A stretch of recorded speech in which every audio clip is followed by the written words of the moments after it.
You are listening to MINDSHOCK. This is Bruce McGuire. And Maxwell Power. And we have a doozy of a topic today. It's actually been requested multiple times. It's very trending in the world of conspiracies and the kooks. It is the topic of flat Earth, and what better day than April Fool's Day to discuss it? If you like the podcast, you can donate to our PayPal. Check the link in the description. Make sure you subscribe to the channel. Like our Facebook page. Feel free to share this video. And you could also check us out, Twitter, Reddit, Patreon. So what do you think, Maxwell? Is the world round or flat? Have you seen all the insanity online about this particular conspiracy theory? I've seen a few videos. They have really good arguments, and it makes me think about a lot of things. Now I forget how fast supposedly the Earth spins around. 1,000 miles an hour on its own axis? Okay, so like 1,000 miles an hour. When I look up in the sky, like I see the stars in the same spot, and supposedly, I mean, if you look through a telescope or something, you would see the stars without moving the telescope. I don't know. It's just weird. Like, so that's one that I kind of question. It's kind of, I don't know if we're spinning that fast. I mean, the stars should move around a little bit. But I have seen stop motion.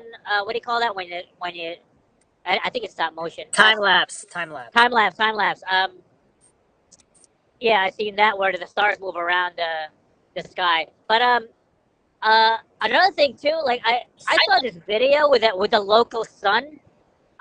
There's this video, and this guy was taking a video with a pilot, and you can see the window to his side, and the sun was like in the clouds. Oh man, it was kind of weird, man. It was bugging me out, dude. So are you a flat earther, Maxwell? No, I don't know yet. I don't know how to explain it. Maybe the sun was like let's say like the plane was on top, like because the plane was on top of the clouds, right? And the camera was and the plane was looking down to the side, and the sun was. It looked like it was in the freaking clouds, not in the space. But I'm thinking maybe possibly the sun was like at the very like bottom of where the earth is, so it looks like it's through the clouds, but it's kind of messed up because I saw clouds on the other side of the sun on the farther side. Oh man, it was kind of crazy. All right. Before we get into these matters of perspective and whatnot, I just wanted to address real quick. So MindShock is about being logical, objective, scientifically objective, which is the way to do real science. So what I've found the most entertaining about this whole so-called debate is that both sides use religious faith-based ideologies. So you have the people that believe in a globe earth appeal to authority fallacies to scientists and NASA, whereas you have the flat earthers appealing to not all of them, but a lot of them appeal to the Bible. So you have the appeal to authority fallacy to their, priests, ministers, and a book that was written thousands of years ago, which may or may not be true. Maybe it's all true, who knows? But it's not true because it's written in the book. So again, that's logically fallacious. So you have both sides. I have yet to see, and I admit I am not, the most researched in the flat earth theory. I do find it very interesting, but I haven't seen too many people argue objectively and logically. Like you have Bill Nye repeating, the mast of the ship going below the horizon, and yet, even Neil deGrasse Tyson is saying when you're in an airplane, that's not high enough to see curvature. So like, which is it? So and then of course you have certain perception, the perception of the human eye convergence. Like if you look at train tracks, they appear to touch in the distance. That doesn't mean they touch. So when a ship goes over the horizon, is it merely going out of human field of view? Like if you put a dot on a piece of paper and then move the paper across a really big room, you're not going to see the dot. That doesn't mean that the dot went over the horizon. So there's just fallacious arguments on both sides, and I'm kind of wondering why there are so few neutral, objective analysis of this topic. So I guess MindShock's going to have to be the first. So, condemnation without investigation is the height of all ignorance. I'm not going to condemn the flat Earth theory, even though I do have to admit I did think it was quite funny when it first came out, which I suppose my own indoctrination is the only reason I found it amusing. But, I'm looking at it objectively now. So, but let me raise you flat Earth. So, a lot of the problems that are observed with the heliocentric globular model can be explained with geocentrism. Now, I'm not saying that's true either, but if you check out the documentary, I believe it's called The Principle. The documentary, The Principle, it's about the Copernican principle where it's assumed that the heliocentric model is true, so all science is built to fit that. We've discussed Einstein and relativity pretty extensively on this podcast and the problems with it. Perhaps there's a lot of problems with heliocentrism as well. So if we live on, let's say we live on a globe, but let's say the globe is the center of the universe, as allegedly cosmic radiation appears to indicate that we are the center. So I don't know if that's true or not, but in the principle, that's what's alleged. And I have verified that certain laboratories and mainstream sources were responsible for these tests. So these are the scientists studying cosmic radiation. They're not fringe loonies. They are heliocentrists that are carrying out these experiments, and that's what the experiments are showing. So I guess they try to explain it away with something else. I don't know. But there is evidence to suggest that we live in a geocentric system. And I think the whole globe versus flat I think that's a bridge too far for most people because it's so radical. And people get triggered so easily with anything. I mean, the mark of an intelligent mind is to be able to entertain a concept or idea as true without believing it. So if we're going to be logical and scientific, we can consider the flat Earth theory without believing in it. We could just consider how would it work? Is it reasonable? So this isn't really an extensive podcast series on flat Earth. We may do that. We've received a lot of requests because people want to see that covered in MindShock fashion. This is just a quick analysis of the phenomena of the flat Earth theory. But Maxwell, so you think it's strange that if we're rotating around the axis at 1,000 miles an hour from west to east, that the stars appear in the same spot? But you think that's surprising? How come you didn't add that we're going around the sun at over 60,000 miles an hour while the entire Milky Way galaxy is flying through the universe at over 600,000 miles an hour? So why? I just completely forgot about it. I don't know. Well, yeah, we're talking that the percentage difference is that much more extreme. So shouldn't the constellations appear elsewhere? Especially, Yeah. we're talking even in one night. Even in one night, they should change drastically. But if you look at if you look at where the Big Dipper is, it's in the same spot as it was last year and 10 years ago and 20 years ago. Yeah, it's kind of crazy. But so now this is what I'm talking about with logical fallacies. So that doesn't prove that the Earth is flat in any way. In any way. The same way as saying, "Oh, look, the moon is round, therefore the Earth is round." I mean, that's an appeal to similarity, which is obviously false. Like if you're standing in a room and you look up at a light bulb, the light bulb is round, therefore you're standing on a round surface. No, you're not. You're on a flat floor, regardless of whether the light in the room is a globe or not. If you're playing billiards, all of the billiard balls are round. Does that mean the table is round? Of course not. So, but that doesn't prove the world is flat either. That doesn't prove it's round or flat. So, what I find hilarious about the whole flat versus globe debate is that in most of the arguments on both sides, it actually doesn't prove one way or the other, regardless of whether the argument is true or not. So that's that's what I find interesting about the whole thing. But so are you on the fence? Is that what you're saying? I'm. It's not like I don't know. I don't know if it's. I guess I don't know. Maybe. All right, let's play that. Let's play this game, Maxwell. So you think the constellations are the most convincing argument for it being not. I didn't even know that was an argument. I didn't know that was a position. So the flat Earth model basically states that it's a flat, motionless plane.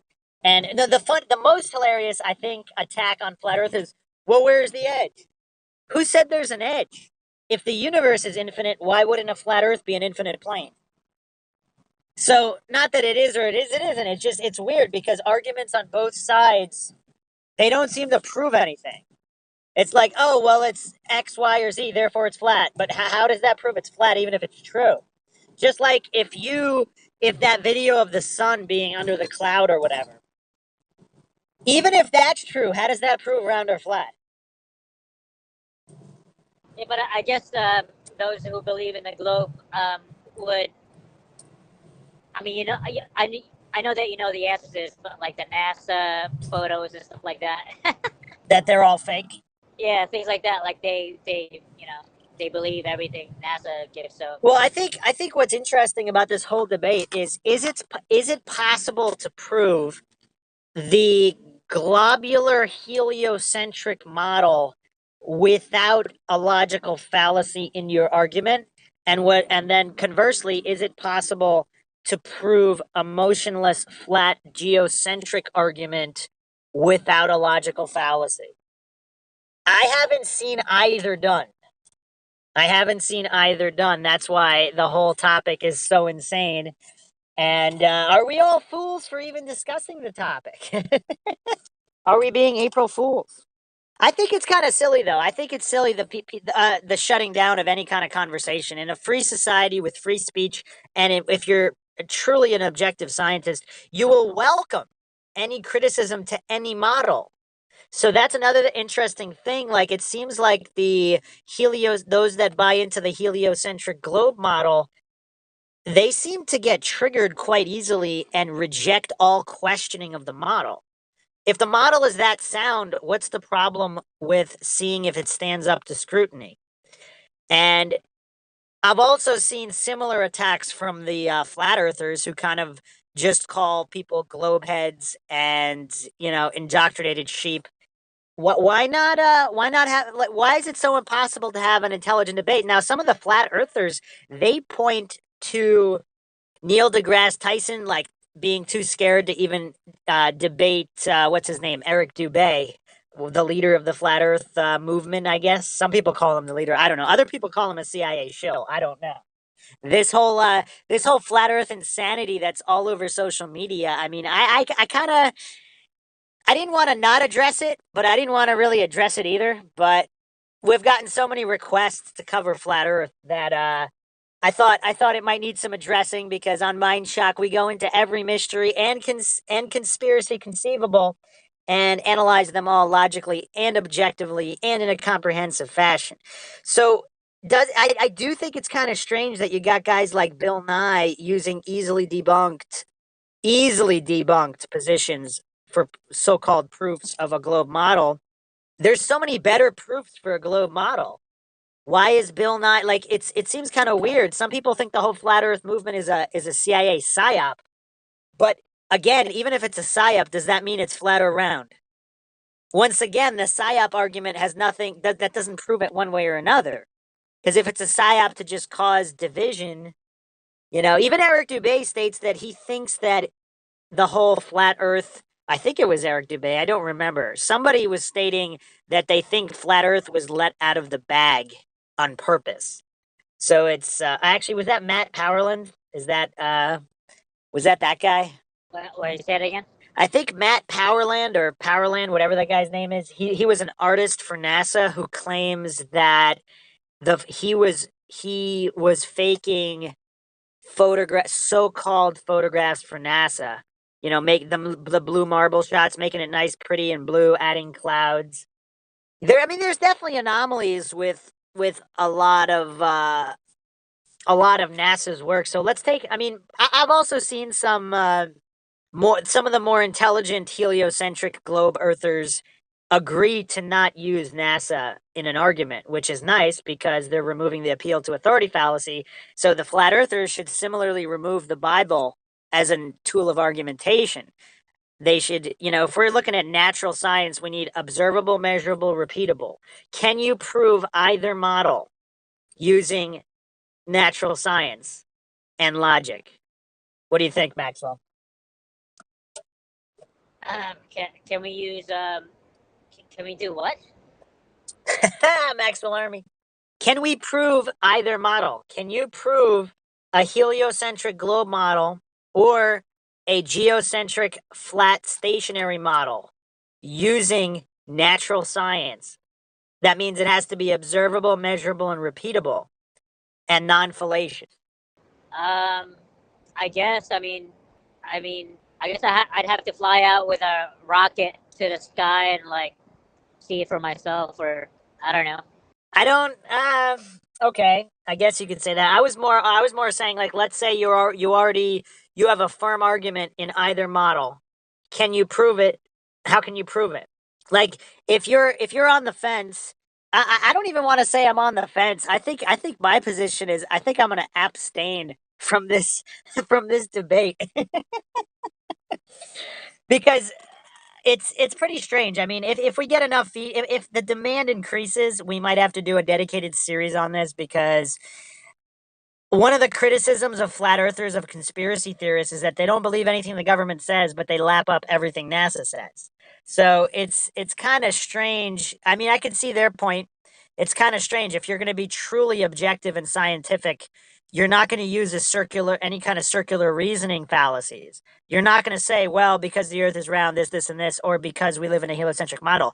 You have to approach it from true objectivity, from saying, okay, we don't know whether it's round or flat. Let's look at the evidence honestly. And nobody has done that. So I guess if it comes down to it, we'll have to do that. But as it states, this was just covering the all the hoopla surrounding the flat Earth movement, so to speak. Do you have any thoughts on the hoopla? Why do you think it's such a crazy popular topic? On the what? The hoopla. The hell is a hoopla? Hoopla just means madness or excitement. Like there's a lot of just craziness around this topic. I mean, you have flat earthers being interviewed on mainstream news segments, mostly just to make fun of them, which is also kind of telling because it's kind of serious. I mean, there's a lot of, especially with younger people on Facebook and Instagram, they're all about flat Earth. So when you're just making fun of flat earthers, you're kind of opening that divide.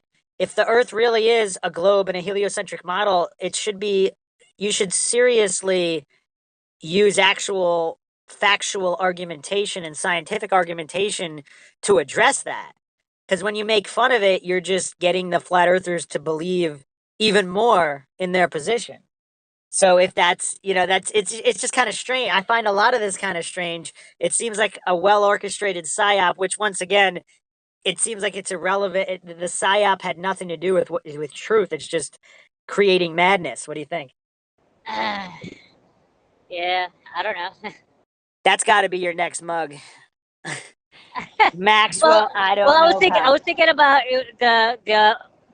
the arguments that it was coming to my mind, like as you were talking, like how the airplane was like, if you're in an airplane, it doesn't. I mean, if you go straight, it doesn't go into space. It goes around the globe at the same height. I don't know, some shit like that. I forgot how that argument went, but Yes, that is the argument. You'd have to continue dipping the nose, but yeah, it's kind of rough. It's kind of rough. I've looked at some of the gyroscope arguments. They're pretty interesting. The thing that neither side seems willing to admit is that a lot of these experiments wouldn't necessarily prove it one way or another, especially with all of the infinite undiscovered laws of physics. The behavior. I like that that other argument where they it goes about you know that so you know how the round surface like is supposed to dip, but supposedly they look across with a telescope and they saw the city Yeah, I've seen across. those. I've seen those. Those are very interesting. It does seem to point to the Earth having a larger circumference. Once again, how does that prove flat, though? That would just prove, once again, it would need to be repeated many times. I'm not sure if it was. I'm not saying it's not a legitimate experiment, but let's say that's all true. how does that prove that the Earth is a flat plane? That would just prove that the circumference of the sphere is larger. Yeah, You know? well, I thought it was I wasn't sure about the details, but supposedly they measured Yeah, I think you're the missing my point. Yes, it's 8 inches per square mile. That's the curvature, and the circumference of the because the circumference of the Earth is approximately 25,000 miles. Spherical trigonometry comes out to 8 inches per mile squared. So they measured. I've seen those experiments. So they measured it. So how does that prove it's flat though? Because that would just prove that the Earth is not 25,000 miles in circumference. It could still be a sphere or spherical, an oblate oh, sphere. so at least they proved that it's not that it's not as small as they or as big as If if or if their calculations were correct and that experiment is legitimate, yes, it would prove that the Earth is larger. So once again, that's kind of fallacious on the flat earther side to say that, oh, that proves the Earth is flat. No, it doesn't. That just proves that it could be a bigger sphere if legitimate. So yeah, that's what I mean with this whole debate on both sides. You have certain proofs being kind of masquerading as definitive proofs. They're not. It doesn't prove it one way or the other. So that was basically the point that I wanted to address with the podcast. On April Fool's Day, are we all April Fools? Possibly. I just did another April Fool's podcast too, so if you haven't checked that out, check that out on the channel on the April Fool's Day conspiracy. Okay, so we hope you enjoyed another edition of the MindShock podcast. If you like the podcast, you can donate to our PayPal. Just check the link in the description. Make sure to subscribe to the channel, hit the bell for notifications, and feel free to share the video, like our Facebook page. You can also check out our Twitter, Reddit, Patreon. This is Bruce McGuire signing off. and Maxwell Powers. We'll see you guys next time.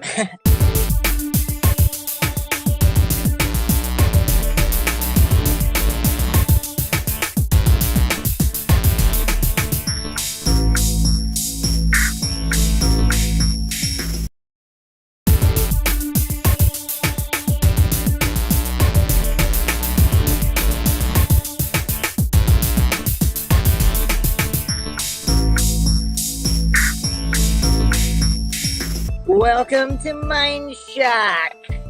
This is your host, Bruce McGuire. and Maxwell Powers. And we are continuing our Flat Earth podcast series. But this isn't going to be about proving the world flat or round. Disclaimer. The world could be either model. This podcast series, like our previous episode, The Flat Earth Phenomena, is examining why people believe what they believe and why there is no logical debate regarding flat Earth. I find that even more fascinating than proving the shape of the Earth or the model of the universe, because human psychology is so interesting. And I just find it really funny that the globe Earth believers can't logically debate, and then the flat Earth believers also can't really logically debate. Although they're a step ahead, and we will get into why in a moment. Which is also kind of funny that, let's say the world is round and spinning and the heliocentric model is true, and the flat earthers are more logical. We're not going to jump into any false dichotomies here. That is pretty funny, and I think it's definitely a possibility that the flat earthers are smarter and more logical. They just have the wrong model. But maybe that's not the case either. Once again, if you like our podcast, you can donate to our PayPal. Check the link in the description. Like our Facebook page. You can also check us out on Twitter, Reddit, Patreon, and make sure you subscribe to the channel. Hit the bell for notifications. If you like the video, hit the like button. Feel free to share it across social media platforms. Any questions, comments, thoughts, logical analyses, or insults, feel free to leave them in the comment section. So this is definitely a topic that gets people riled up, which I think in and of itself is one of the most hilarious aspects of flat Earth, is the trigger factor. I mean, do more people get triggered by flat Earth than someone supporting Donald Trump these days? I don't know. I think. Well, what do you mean by triggered? Like people get pissed off because of Well, you because could they see find it. it so ridiculous. You could see it even in the alleged. There's YouTubers who are alleged. I mean, they are very intelligent, very, very intelligent, and you can see the change in their demeanor whenever they interview a flat earth person. Like, they pretend to be open-minded and neutral and logical, and you can see, because they're also expecting the flat earther to be dumb.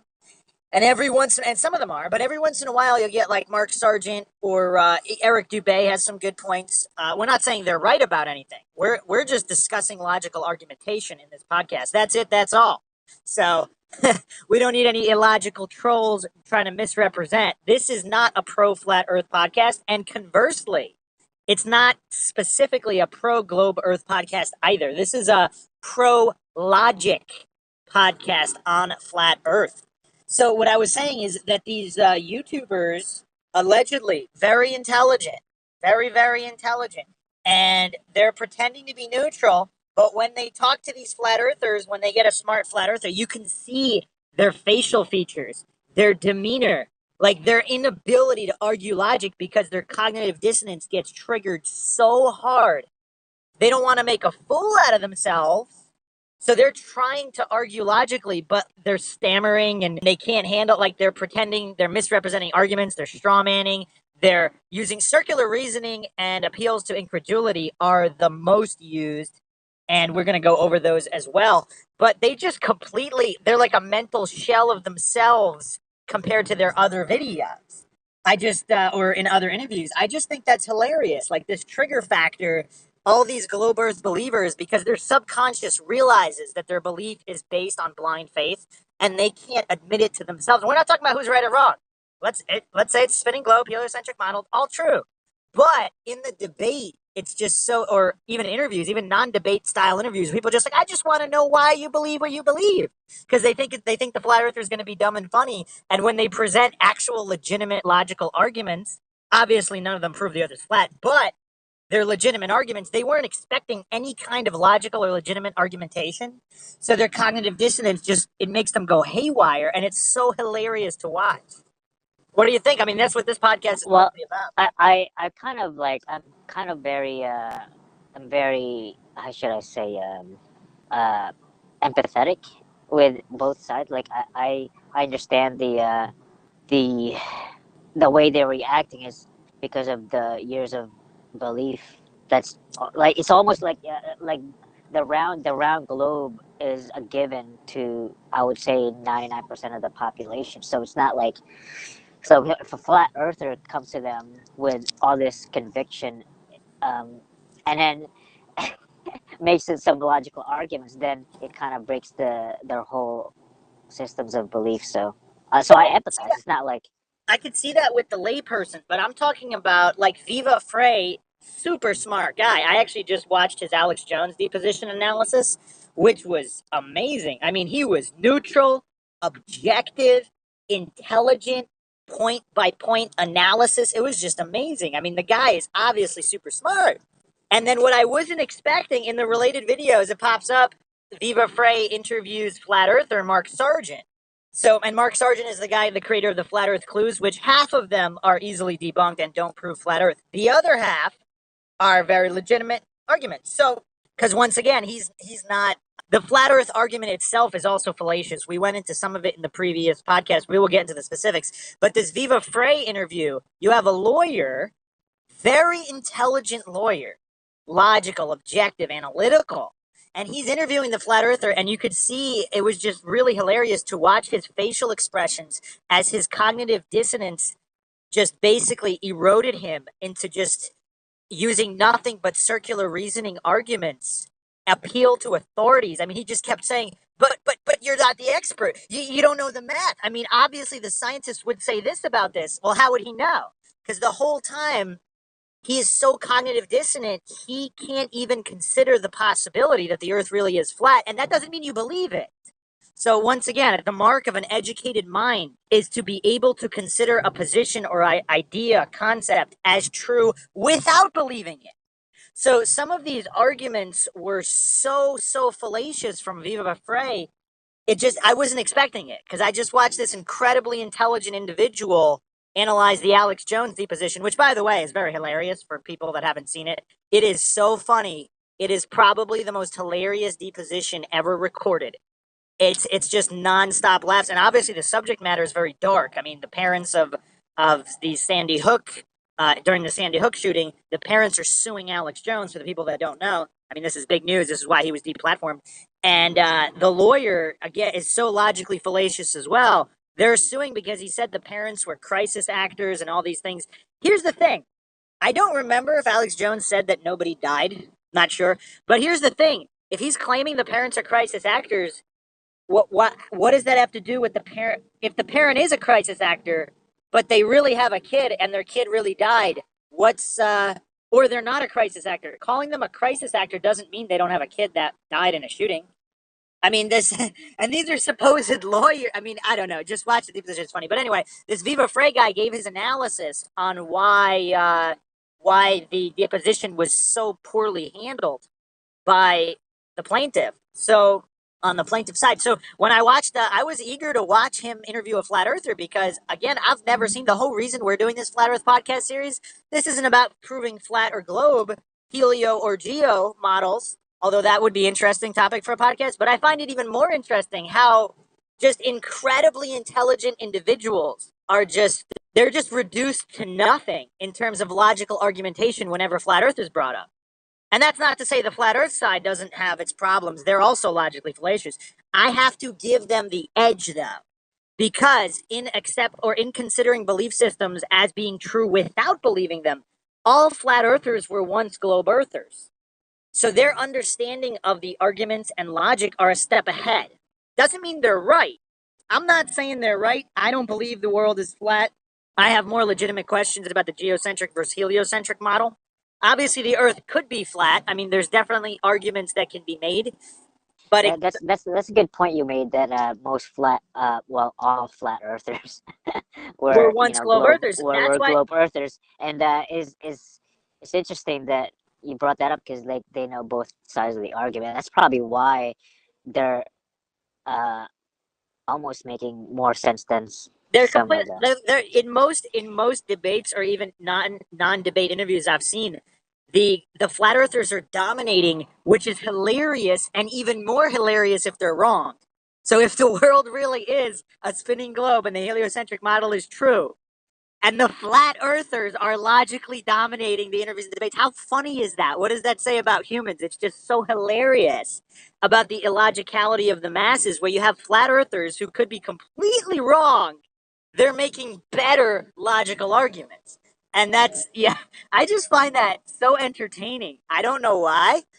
Am I one of the only really true objective people in this entire debate? Because I guess I'm going to be what Joe Rogan pretends to be, which is a fence sitter, someone who's not going to pick a side and logically analyze both sides. Joe Rogan always claims that he's a fence sitter, but if once again, if you watch a lot of his podcasts, it's obviously an act, and his cognitive dissonance gets triggered so hard on flat Earth. Also, if people haven't seen his so-called discussions or heated arguments with Eddie Bravo on his Joe Rogan podcast, it's pretty hilarious. Bravo's bringing up all these legitimate points, and then you have Jamie, Joe Rogan's assistant, jumping in. Well, I got an A in physics class once. That means I'm right. It's just so funny. It's just so funny. And what I find even more funny is, again, the very real possibility that the flat earthers are wrong, the globe earthers are right, but the flat earthers are like mopping the floor with the globe earthers in logical debate. I mean, this is a phenomenon, a fascinating topic, and we're going to dissect why. So going into the Viva Frey, where he's attacking Mark Sargent, immediately at the beginning of the interview, he's his normal, jovial, confident self, and he just asks Mark Sargent a couple questions about his background. Everything is fine. And then as soon as Mark Sargent starts bringing up legitimate points. So one of the main points, long distance photography or long range photography was one of the main proofs Mark Sargent says is why he believes in flat Earth. So instead of actually attacking the argument, Viva Frey engages in almost every fallacy under the sun to try to dismiss it. So they Sargent, they point out, so if there's building the Chicago skyline, you're talking the mileage, the math doesn't add up. Now, once again, we talked about in the previous podcast, this does not prove flat Earth in any way. That's where Mark Sargent is being fallacious. However, it completely debunks a globe a roughly 25,000 miles in circumference, 24,900 whatever miles. It debunks that because these buildings would be on the other side of the curvature and not visible at all. So instead of addressing the actual argument, the merit of Mark Sargent's points, he conflates tries to distract by saying, "Oh, well, how come you can't see the bottom of the buildings?" And then Mark Sargent answers scientifically because of atmospheric lensing and some of these other perspective and scientific terms, which may or may not be true, whatever, but that's irrelevant because the entire building shouldn't be visible there. So Viva Frey, instead, like you could see his cognitive dissonance making his brain go haywire because he can't understand this. So he's trying to make sense of why Mark Sargent believes what he believes, and his circular reasoning is so extreme he can't even consider the possibility that Mark Sargent is right. And I think that's required for objective logical debate because true science, and the whole time Viva Frey is engaging in scientism and not actual science. Because actual science is objective, neutral, and critical of everything. So you can't come out. So whenever a position is questioned or criticized, to just automatically assume that it's true, to automatically assume using the justifications of appeal to authority fallacies, appeal to popularity fallacies, and appeal to similarity fallacies, which and appeal to incredulity, of course, they would never trick everybody. Well, whether they would or they wouldn't, the truth is the truth. So what one can find reasonable to believe in their own mind.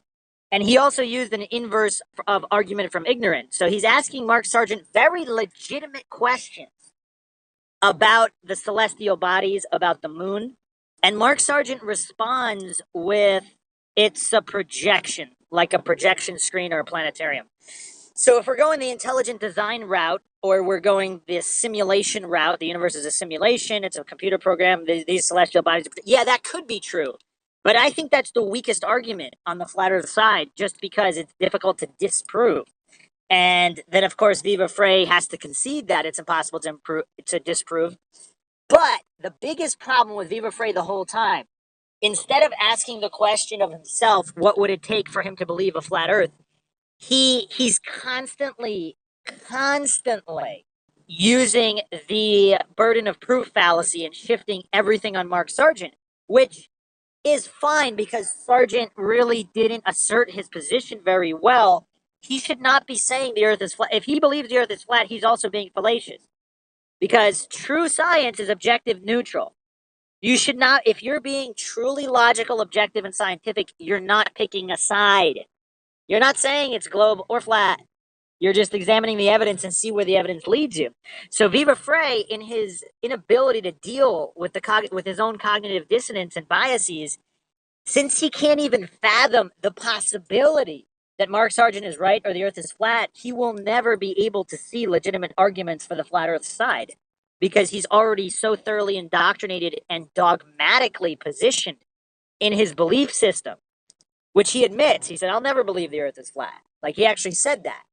Like, I'm not going to change. Like, it's when someone's that far gone in their dissonance and dogma and indoctrination that they can only cite. He's like, well, you're not going to call a lawyer to fix your pipes if you have a plumbing issue.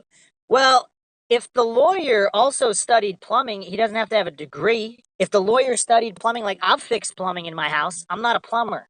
You know, I've fixed leaky pipes. So what? Obviously, I'm not an expert plumber who knows every single little thing about everything, but I can have a general understanding of plumbing. Same thing with an electrician. An electrician could be a big fan of criminal law. He could have watched countless hours of court cases and read countless laws and documents pertaining to them. How does that invalidate his position? You know, like I've used this example so many times. If someone is like a fat slob dropout with the lowest IQ ever, living in his mom's basement playing video games all day, if you ask him to recite the English alphabet and he recites it perfectly, possibly while drunk or high, and then you ask a PhD professor from Harvard or Oxford or wherever, some top Ivy League university or top worldwide university, they both recite the same alphabet. So is the fat slob dropout drug addict wrong? Like, that's the perfect example of an appeal to authority fallacy. The professor is right about the alphabet because he's right, not because he's a professor. The same way that the drunk dropout druggie, he would be right because he's right, not because he's a dropout druggie with no degree. Because the truth is the truth. It's not dependent on anything else. It's simply the truth. Just like science observing nature, the facts of science are what they are. How a human mind can interpret them is completely different. So that's the gist of the whole thing. Viva Frey, highly intelligent man, just reduced to illogical nothingness whenever flat Earth is brought up. And we see this time and time again with countless debates where the flat earthers are just making a logical mockery of so-called intelligent, educated people. The other mistake, obviously, he makes is in his appeal to authority, he himself hypocritically falls victim to it because he says, "Oh, well, I would imagine a scientist would explain it away." Well, how would he know? Because once again, he's using such an extreme circular reasoning and dogmatic viewpoint, which is funny because he accuses Mark Sargent of it. So it's like I don't know. I'm not sure if his brain just went haywire due to the dissonance. But even like a third grader should be able to realize if the Earth is 25,000 miles in circumference and the boat goes over the edge, or you see a building or a mountain beyond the curvature, so that's 8 inches per mile squared, roughly. So, and they also brought this up. That's not an exact measurement, of course, but it works under 500 miles or so. It works well. But even if it doesn't work well, we're not talking like you can barely see it. We're talking top to bottom. You can see most of these close to top to bottom. Sometimes, obviously, due to perspective, atmospheric lensing, and could be a host of other issues. The very bottom is not seen, but the issue is the top. Because if the top should be way under the bottom, it doesn't matter if a small portion is missing at the bottom. You shouldn't be able to see it at all. Even a third grader can see the problem with that. And then they also talk extensively about the vacuum of space, where Viva Frey has some good points. We don't know exactly how it works. So if you don't know exactly how it works, not knowing how something works doesn't prove something. That's argument from ignorance. So Viva Frey is accusing Mark Sargent of this while falling victim himself in a more extreme fashion because he's believing in the heliocentric model of a spinning globe without understanding all of these things. And if humans don't have a complete understanding of how it all works, then you don't. Obviously, that doesn't prove flat. It would be on Mark Sargent's side. It would be a fallacy to say that that proves flat Earth. It doesn't. The same way it doesn't prove spinning globe. So Viva Frey just embarrassingly kept shifting the burden of proof, not defending his own beliefs in any way, and you could see the cognitive dissonance all over his face. It was quite amusing. What do you think about all that, Maxwell? I haven't seen it, so No, my just but the it's inability. interesting. What do you think about the inability of highly intelligent individuals that just collapse due to their dissonance in any kind of logical Well, debate? like I said, I empathize because first off, they're not. I mean, of course, nowadays they're becoming more readily prepared for the flat earthers. But if you're when you're first encountered by a flat earther, it kind of shifts the brain a little bit. I empathize with the people debating the flat earthers because they're not used to that kind of encounter. So it's not like I don't. I I personally don't find it funny. I find it interesting. It's not, I just find it I interesting. think it's It's funny because okay, the respectful ones. There are a few neutral, respectful ones that I don't find that funny because they know they but don't but know. but but what I'm saying is if they like if they kind of like they because these guys have never or not never but like they're not used to countering a flat earther with prepared No, I'm arguments. not talking about that. Hold on, Maxwell. I'm just saying Yeah, what but what you I'm missed saying my what well question. you're No, you didn't understand what I was asking. okay. I'm saying this. What comes out of the globe earthers, I'm not talking about debating points or being prepared. I'm talking very, very general logic. Like they were saying, oh, flat earth is like a religion. They'll just believe anything. They're going to believe it's flat no matter what. My issue with all this is the hypocrisy because they believe their priest of choice. So this is a guy in a lab coat in a laboratory performing experiments, which throughout history, science has constantly changed. If they believed all these scientists back in the 40s, where you smoke cigarettes, cigarettes aren't bad for you. The guys in lab coats said they were healthy. They were perfectly fine. There's no danger. So it's the same story. So they put all their blind faith belief in their priest of choice. Similarly, on the fallacious, I'm not saying all flat earthers are like this, but a certain percentage, I'm not even going to say the majority, but a certain percentage of flat earthers are religious Christians or Muslims. I'm not sure how many rabbis believe in flat Earth. I haven't researched this subject that deeply. I just find it very interesting. But yeah, there's a lot of Christians who believe flat Earth, and they cite to the Bible. So they believe their Bible or their priest of choice, the guy in the robe in a house of worship, whereas the globe earthers, they believe their priest of choice, the guy in a lab coat in some kind of educational facility or laboratory. That's my point. Like, and you could see on their face, the intelligent ones, when they make these arguments, you could see it on their face that at the very least their subconscious is recognizing their dissonance and hypocrisy, but refusing to accept it. So they just keep digging a deeper and deeper hole, trying to explain away. I'll bring up one more example from the Viva Frey interview with Mark Sargent. So Viva Frey brings up the Red Bull jump. So from the edge of space or whatever, from space, which is obvious, like that's a common globe earther argument. Oh, look, you can see the curvature, but the curvature is the same at the bottom as it is on Earth as the top because the fisheye lens is so extreme. So Mark Sargent says we have plenty of air balloon footage. Well, hold on. So Viva Frey says, oh yeah, if they attached a different type of camera to Felix in that jump, we would see the curve of space. What kind of like is that not the most extreme circular reasoning assumption? I mean, that's so illogical. He would say, well, if he jumped with a camera with no fisheye lens, we would see if there was curvature or not. Because he's so indoctrinated, he can't even consider the possibility that he could be wrong. And that's why I find it hilarious. But the point is, Mark Sargent counters with, we have a ton of hot air balloon footage with non-fisheye lens going even higher than Felix or comparable height, over 100,000 feet up. There's no curvature, not even 1 degree.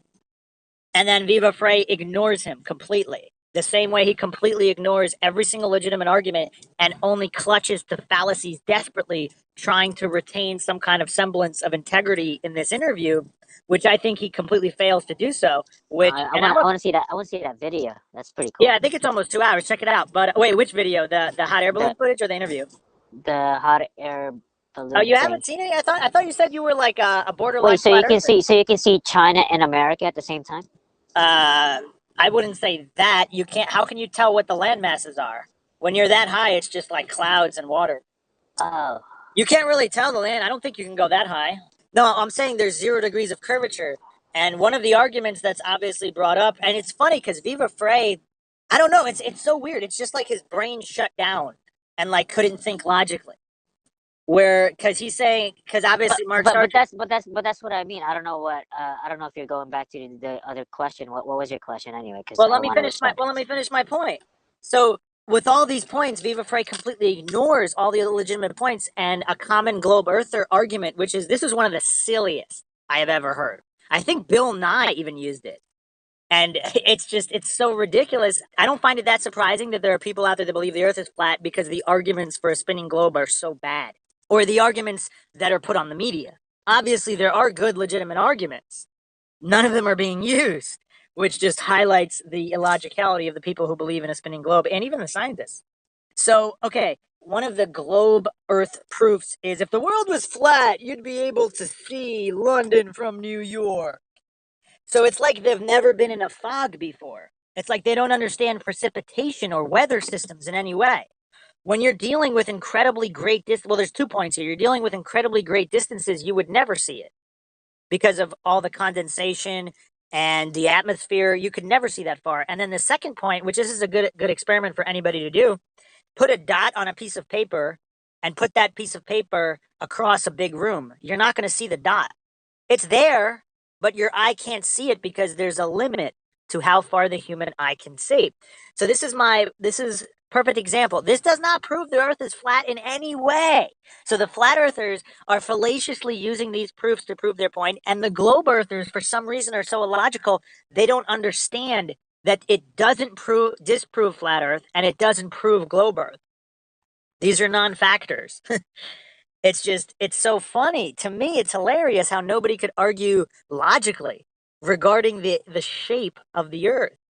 So what arguments on either side, on both sides, you think are really good arguments that prove either way, or that I don't know. I would just fly out to the sky or something and see it for myself, but I can't do that right now. Well, this isn't really this isn't really the podcast about proving a spinning globe or a flat earth. So I'd rather not get into the specific proofs of each. Both sides have very good arguments that aren't really being used that much. So I'll go over one more thing. So Viva Frey, again, in his illogicality, indoctrination, and extreme dissonance, he doesn't even understand that most of the time his circular reasoning fallacies are so extreme. The question debunks itself regarding logic, not regarding truth. He could be completely right about everything. It could be a heliocentric system. The planets could be physical objects. That could all be true. But it's just so fallacious to believe it on the grounds that he and all these other spinning globe earthers believe it. And I think that's what's great about this whole flat earth movement, because I like logic. I think logical thinking, critical thinking, deductive reasoning is so important. You could apply it to anything. You could check out our true crime podcasts or paranormal podcasts. We apply it to everything. So why not flat earth? I think it's brilliant. So in terms of developing logic for either side, I don't even think you have to believe in flat earth to be logical, or you have to believe in globe earth to be logical. You can develop logic picking a side or being on neither side. I think neither side is the best way to exercise logic and develop critical thinking. So here's the biggest, I think one of the biggest problems with the globe earther positions. So Viva Frey asks him, well, what about the rings of Saturn? What about all these other planets? So again, we have appeal to similarity. He's saying these other planets are round spheres. So the Earth is a round sphere. Okay, your light bulb in your room doesn't make the floor of the room spherical. That's just a very fallacious argument. The billiard balls on a billiard table are spheres. That doesn't make the table a sphere. That's why it's called an appeal to similarity, because it's a logical fallacy. How similar things are. I mean, something could be true, but it's not because of the similarity. So, for example, you could have a curved or a spherical pool table if you make it really big. If you make it really huge and then you modify the billiard balls to not be perfect spheres, so the roll factor is minimized or whatnot. I mean, you can modify it any way you want, and it'll be what it'll be. That's the truth, but not because of the similarity. So he's asking Mark Sargent, well, how do you explain like eclipses? How do you explain all these other planets? He's assuming so many things. He's assuming these are physical objects, because if there are lights in the sky, a light is not a sphere. It's not a sphere you can stand on. They're light rays, light particles. So if all of the planets are not physical objects, how is Mark Sargent supposed to answer that question? So that's a perfect example of a circular reasoning logical fallacy, or a begging the question logical fallacy, because he's making all these house of cards assumptions. Explain the begging question fallacy. I forgot what that is. It's similar to circular reasoning, where you're trying to ask, where the question assumes an outcome of the person asking it. So if he's assuming the heliocentric model is the true model, his question is presupposing certain facts as being fact. So basically, it's a begging the question is a type of circular reasoning, an argument that requires the desired conclusion to be true. So basically, he's saying if all the planets are spheres, the Earth is a sphere, because he's trying to argue the Earth is a sphere. Otherwise, he would have never used that argument in the first place. Do you see my point? A logical person, you would not, if you're trying to prove the surface of something, you're not going to appeal to similarity. You're going to be like, okay, wait a second, let's measure this surface. Let's use actual science instead of logical fallacies. So again, if the Earth is a spinning globe, it's a spinning globe not because the other planets are spinning globes. And then the other thing Mark Sargent brought up is the sun and the moon, the 400 times size difference and the space difference just happens to be coincidentally. Wait. We only see one side of the moon. We've never seen the other side. You never heard the phrase "the dark side of the moon"? I have, but I never thought it was literal. It was. Allegedly, again, so the flat earthers say that all satellites are fake. We're not going to go into that rabbit hole. Oh man, we're not going down that one. But satellites have allegedly taken photos of the dark side of the moon. So here's the thing, though: the globe earthers could be true. They could be right about everything. So the issue is why they're illogically presenting everything. Because if NASA, same way as if a serial killer is being accused at trial, and this Viva Frey's a lawyer, so he should know better. Mark Sargent actually hilariously pointed out reasonable doubt in the Globe, and Viva Frey, he was too cognitive dissonant to even respond to that. He just completely pretended Mark Sargent didn't say it, and and he's a lawyer, because you're not gonna believe someone killed somebody without real evidence. Same way as you shouldn't believe in a globe or a flat Earth without reasonable evidence. Like, the hypocrisy is insane. The globe earthers are accusing the flat earthers of believing it's flat just because people said so, which is the exact same reason they believe in the spinning globe. It's all blind faith. That's why this thing is so hilarious and interesting. But the same way you're not going to take NASA's word for it. So if you're at trial and a serial killer is like, "Oh yeah, I have an alibi. Here are some videos I made of what I did instead of killing this person." You're not going to trust those videos. Like, those videos might be legitimate. They might. But you can't trust them. You need objective neutral sources. So flat earthers don't want to use space agencies. They want nothing taken on blind faith. And then Viva Frey even asked him about, well, to finish my previous point, so Viva Frey assumes the planets are spherical physical objects. And he uses circular reasoning, and he also begs the question regarding that, putting Mark Sargent on the spot to explain it away. So, once again, no explanation would prove round or flat anyway, which is the whole fallacious nature of this whole debate. The whole flat earth debate is so fallacious in nature. It doesn't make any sense. That's why we're doing the podcast series on it, because I haven't seen anybody criticize both sides. And Viva Frey is interesting because he gets attacked by both Democrats and Republicans in some of his analyses, which is interesting because he tries to remain objective, neutral, logical. That's why I'm kind of calling him out on this podcast, because he was opposite end of the spectrum with Mark Sargent. And to criticize Mark Sargent, there was a lot of problems there. He accepted gravity, which most flat earthers don't accept gravity. And not that gravity's not real, but I'm just saying we're not taking anything on blind faith here. So if we're going to be logical, neutral, and truly scientific, we are not assuming gravity to be true. You can't do it. It's true. If it's true, it has to be legitimized, not assumed or taken on blind faith. So that's a mistake I think he made. And he didn't bring up the history. The other thing I think is important is the historical context of physics. So once you see relativity debunked, all of the physics on which curved space-time and gravity are based on, they're not true if it's a house of cards. So you can't, so all of this faith that was put into science shouldn't have been, because once again, the hoax of 1919, the eclipse data hoax that was admitted that led to Einstein winning a Nobel and relativity being popularized as the dogma supported by propaganda. But at the time, there were legitimate authorities on both sides, or at least on the side of geocentrism against, or not even geocentrism, the side against relativity. So I don't know. What do you think about all that? So to circle back to the beginning, you feel empathy for these globe earthers, but why should you when they're being such obvious hypocrites? I'm not talking about all of them. I'm talking about certain ones are just reduced to such hypocrites. Like, this has been done respectfully. There were a couple of radio shows I saw where the host actually was not condescending or disrespectful in any way to the flat earther. He didn't know anything about flat earth, but they made legitimate points. He didn't, I mean, I'm assuming he was a globe earther, but he didn't really even, it didn't seem like his cognitive dissonance was triggered. So I just find it interesting. When I say hilarious, I mean in an interesting style fashion. I'm like, not, He I'm was not, he was probably like a disciplined argumenter, like no, he was he wasn't. He wasn't. He was just an older guy on a radio show. I think he probably, maybe he just didn't care if it was round or flat.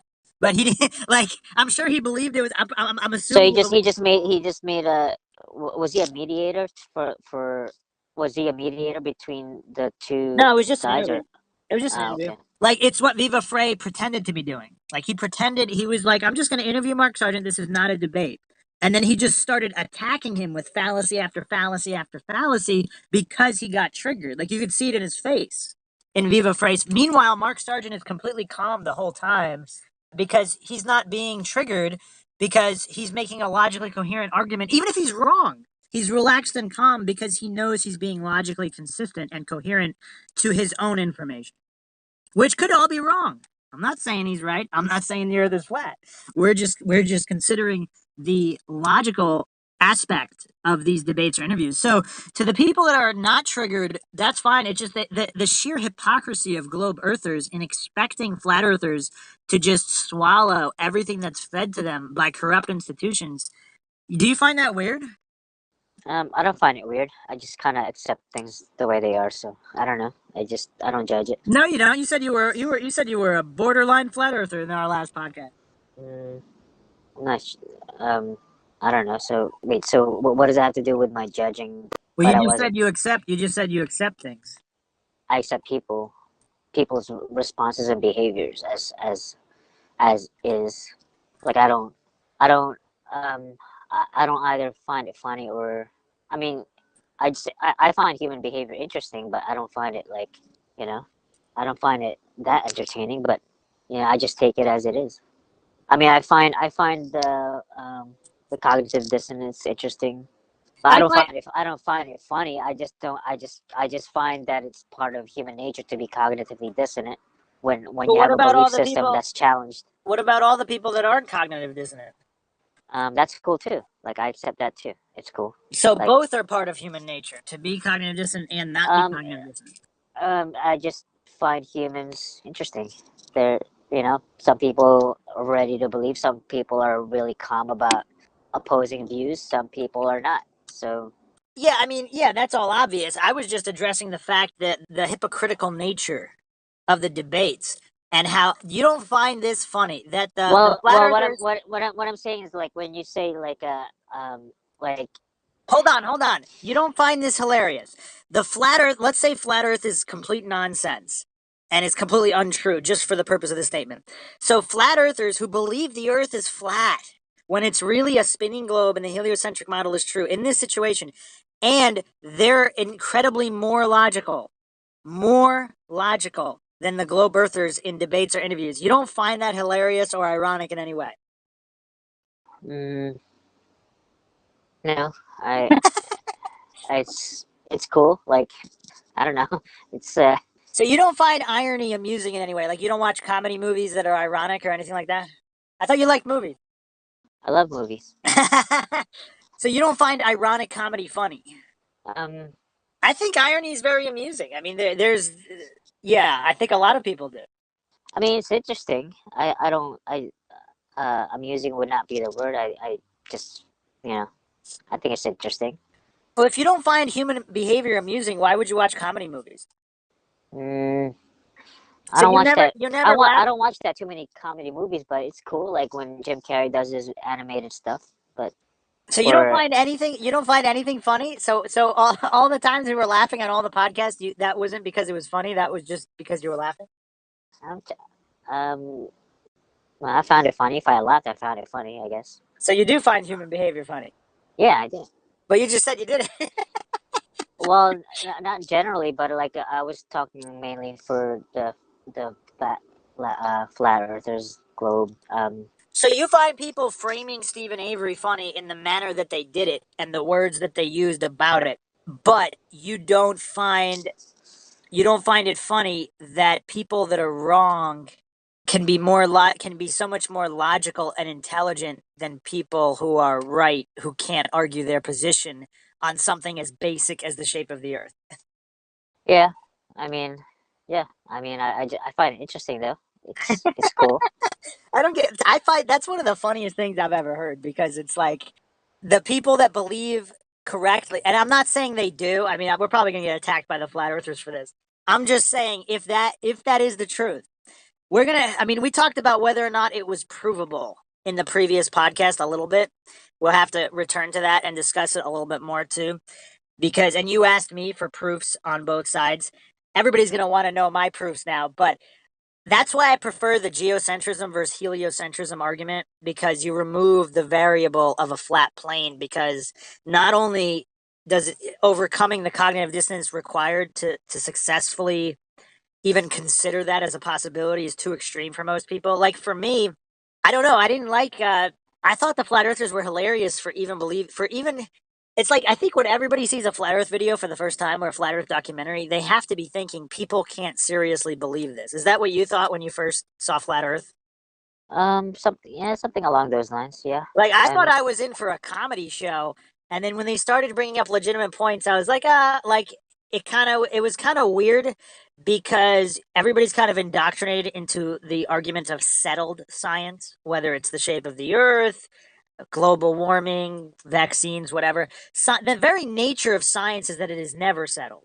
It's always open. Scientism is settled. Science is never settled. So I think due to just countless years of indoctrination, people are just I think a flat motionless plane is a lot harder to conceptualize honestly and neutrally and objectively. I think the geocentrism versus heliocentrism debate is much more interesting because you remove variables and the historical context in which that is viewed. It's just much it's easier to digest. Let me say it that way. Because the whole Michelson-Morley experiment, the whole Tesla and his ether model of the universe, where ether is the medium through which everything travels, if that's true, that debunks all of relativity and the current heliocentric model. So I think that's a more interesting debate. But once again, the point of this podcast was to just address the illogicality of both sides and to also give the flat earthers some brownie points, because from almost every interview and debate I've seen, the flat earther is more logical. That doesn't mean he's more correct about anything at all. That just means the flat earther was more logical. And I find that amusing. Maxwell might not, but I think that's pretty funny when flat earthers come off more logical and fall for less fallacies.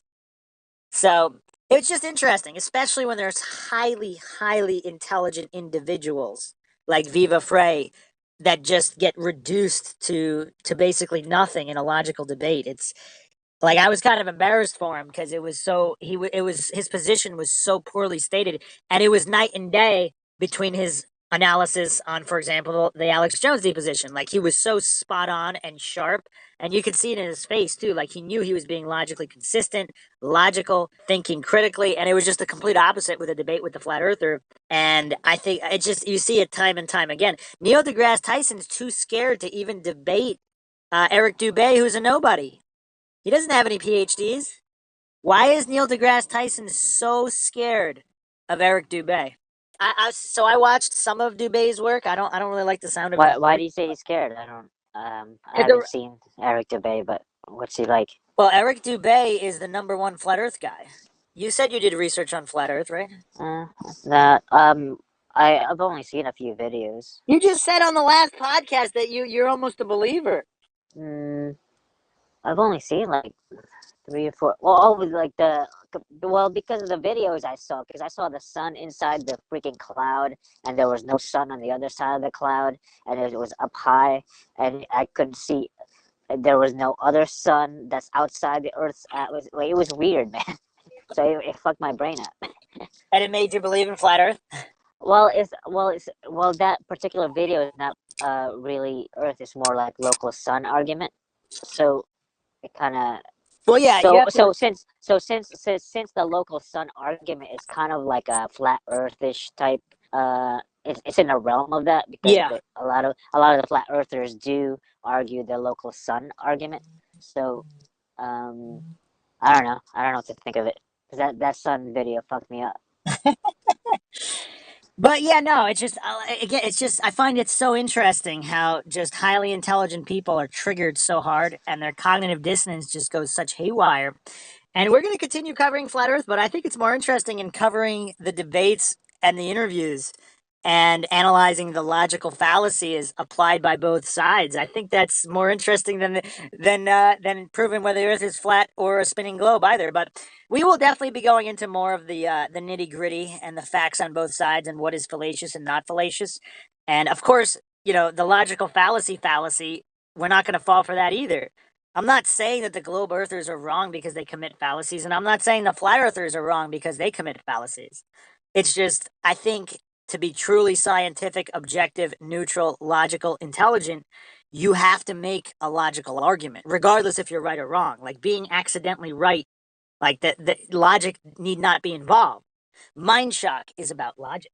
So we'll leave you guys with that to ponder. If you like the podcast, you can donate to our PayPal. Just check the link in the description. Make sure you subscribe to the channel. If you like the video, hit the like button. Feel free to share it across media platforms. Like our Facebook page. You can also check us out, Twitter, Reddit, Patreon.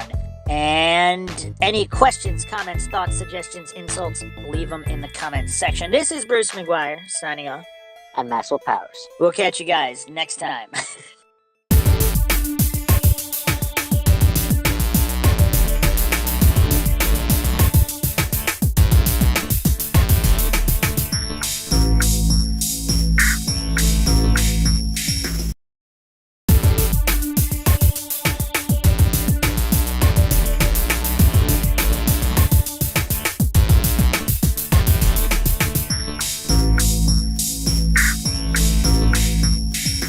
welcome to MINDSHOCK.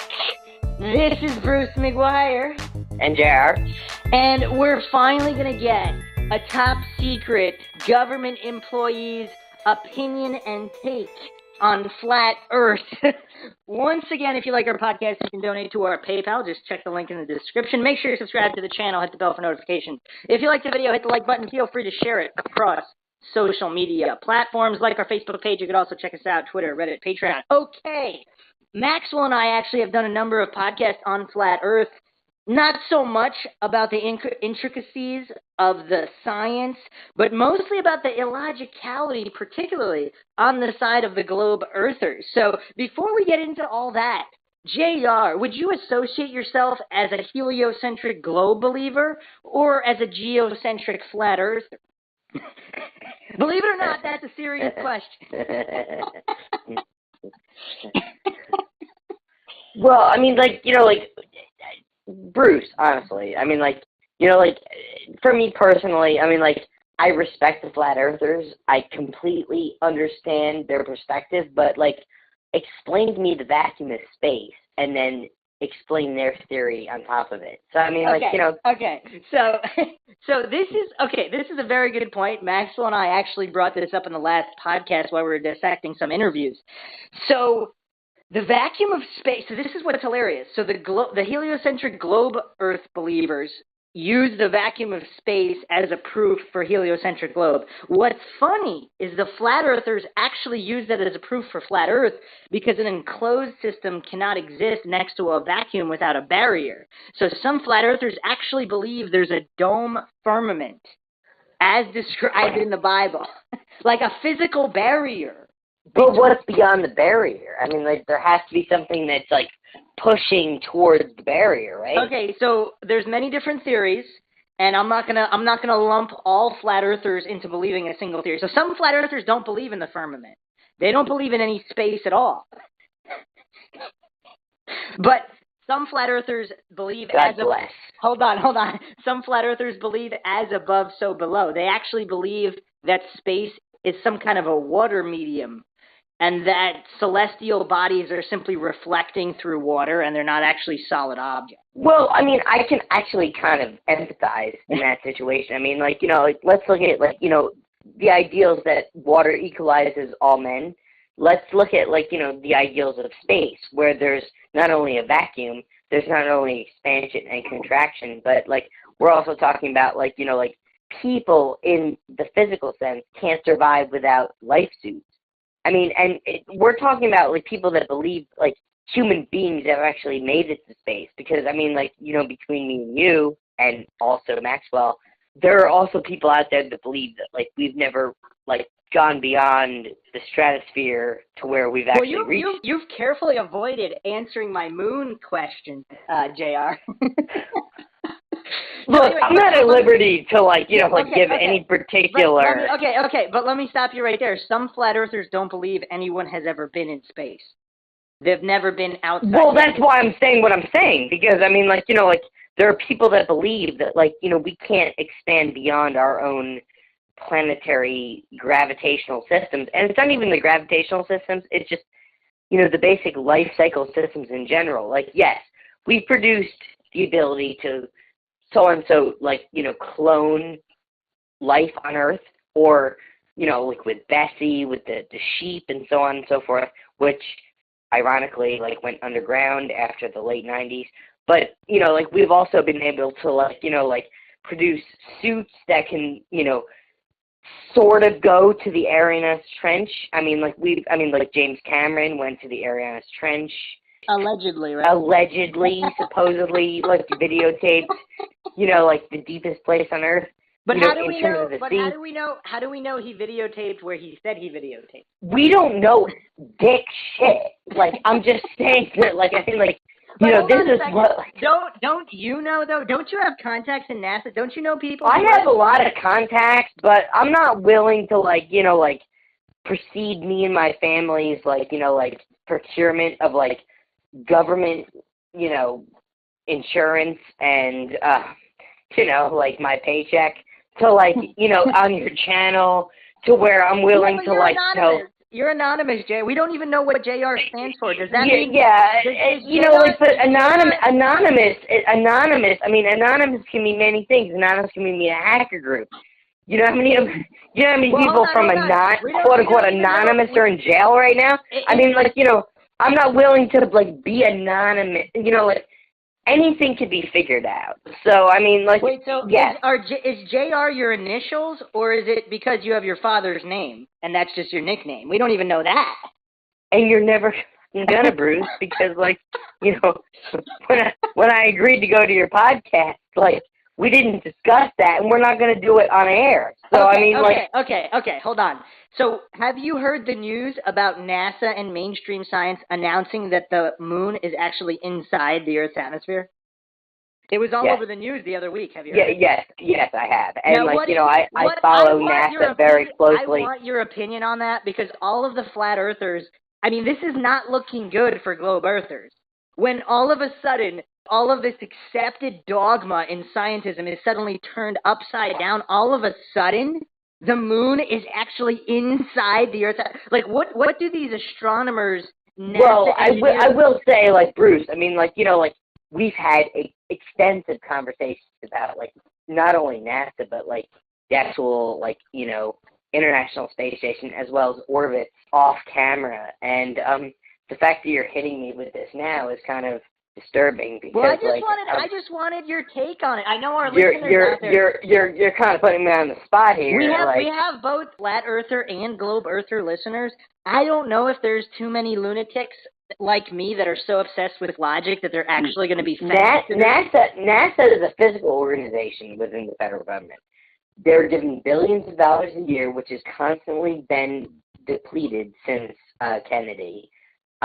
Regarding their extrapolation of the universe. I will say, to people that are pro-space, there has been an exponential amount of technology that has been produced based on the program. If you have something that's in your pocket that resembles a computer, it doesn't have to be the latest phone, but some people would argue that that's all because of Tesla and transistors and Tesla is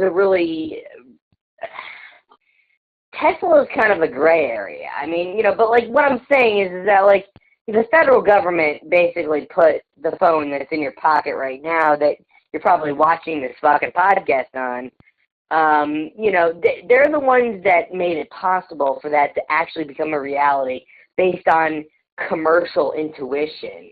The commercial industry doesn't necessarily coincide with the federal industry. If you've ever heard the term that federal technology is 10 years above the commercial technology.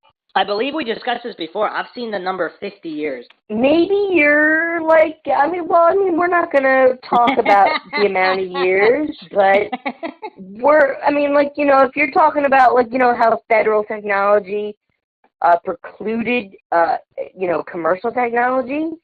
All right, hold on. You're kind of avoiding the question here. The moon is now inside the Earth's atmosphere. This does not look good for NASA and mainstream science and all of these astrophysicists that have long been stating that the moon is outside of the Earth's atmosphere. So if we can't even trust these priests in lab coats, as some people call them, can we trust anything they say, or should I just continue listing logical fallacies in people accepting the words of government? Well, you can trust whatever you want. I mean, there are people that are against the NRA. There are people that are for the NRA. There are people that are for the Republican Party or against the Democratic Party. Well, what I'm saying is that let's put it this way: the moon. Based on even basic fact. Whether or not you believe. We're going back almost 5,000 to 7,000 years here. The moon has orbited Earth for a fashion. Whether or not it always orbited it, okay, we can go into speculative, shadow people realm, okay? But the moon has orbited the Earth for a fashion. Whether or not, if you're listening to this podcast, the Earth, the moon has orbited the Earth within your lifetime.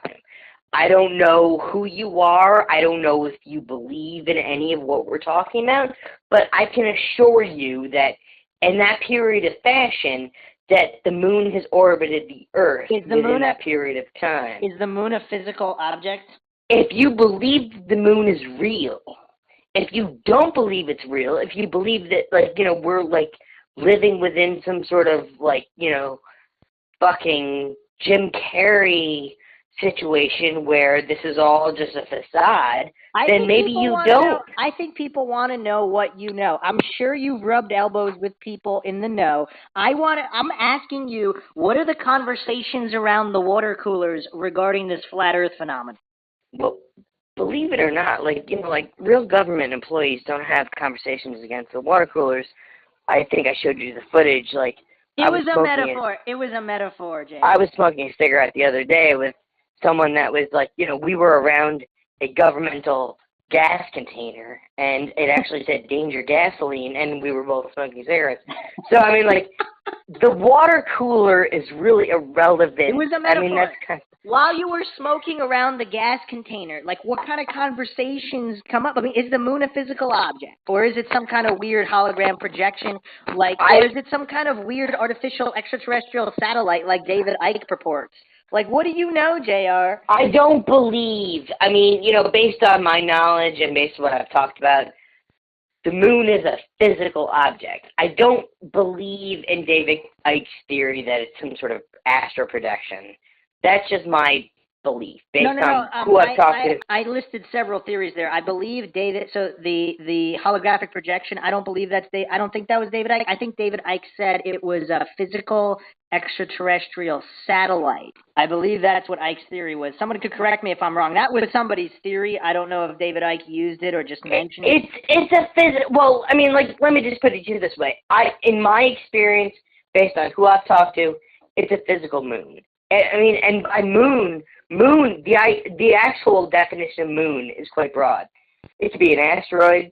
It could be a physical planet.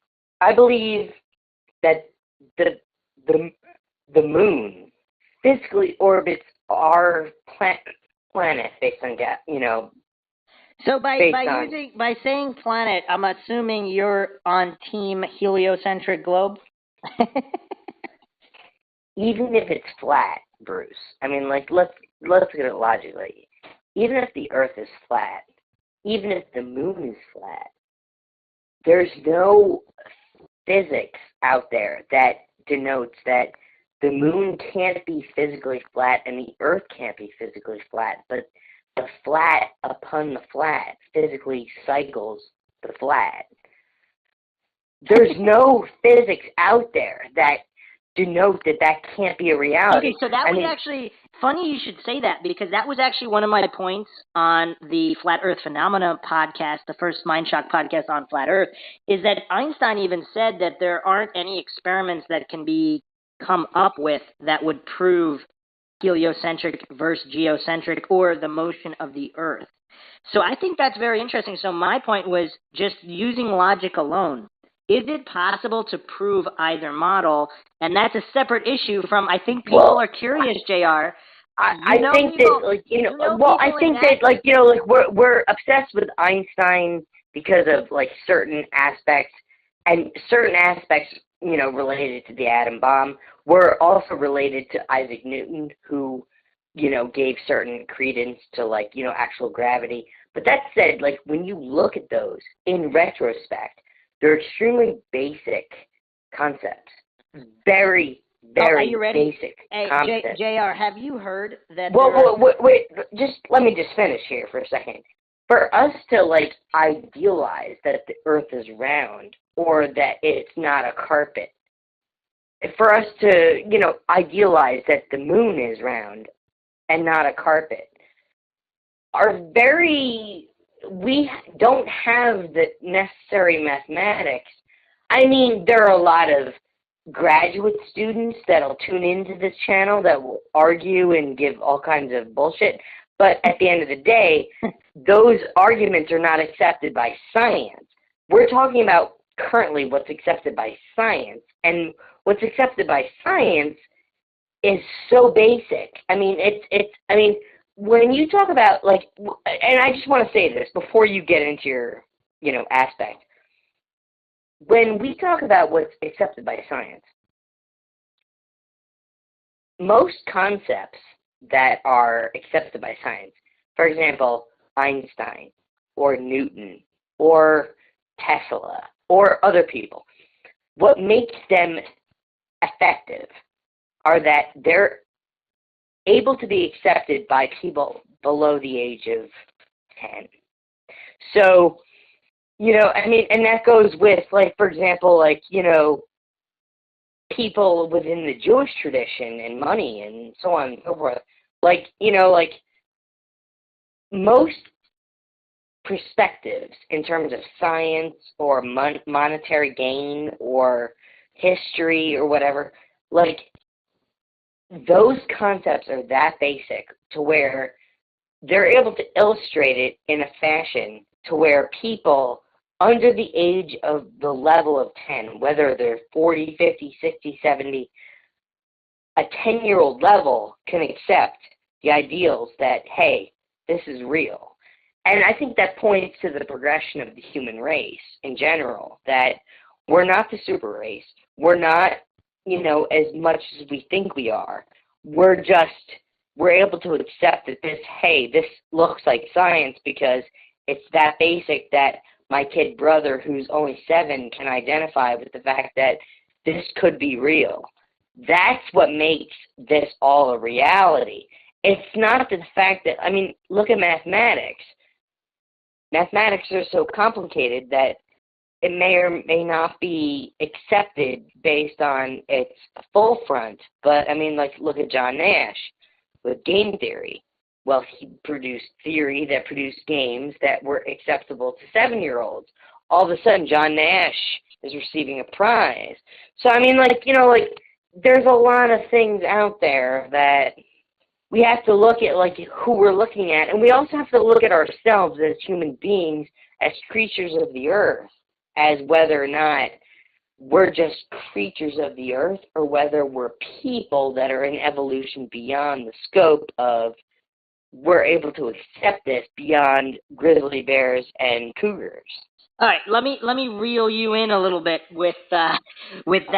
So the listeners want to know, and I'm curious too, is there some kind of flat Earth psyop, whether or not the Earth is flat or round? Is there a government-initiated, top-secret psyop to cause destabilization in populations when you have people arguing against the educational institutions and academia? Is flat Earth a psyop, or was it just a bunch of people who just all of a sudden decided to push this theory online? It's not a psyop. I will tell you, like, full on, like, that, like, whether or not, like, currently the government, the physical federal government of America feels that, like, the earth is round.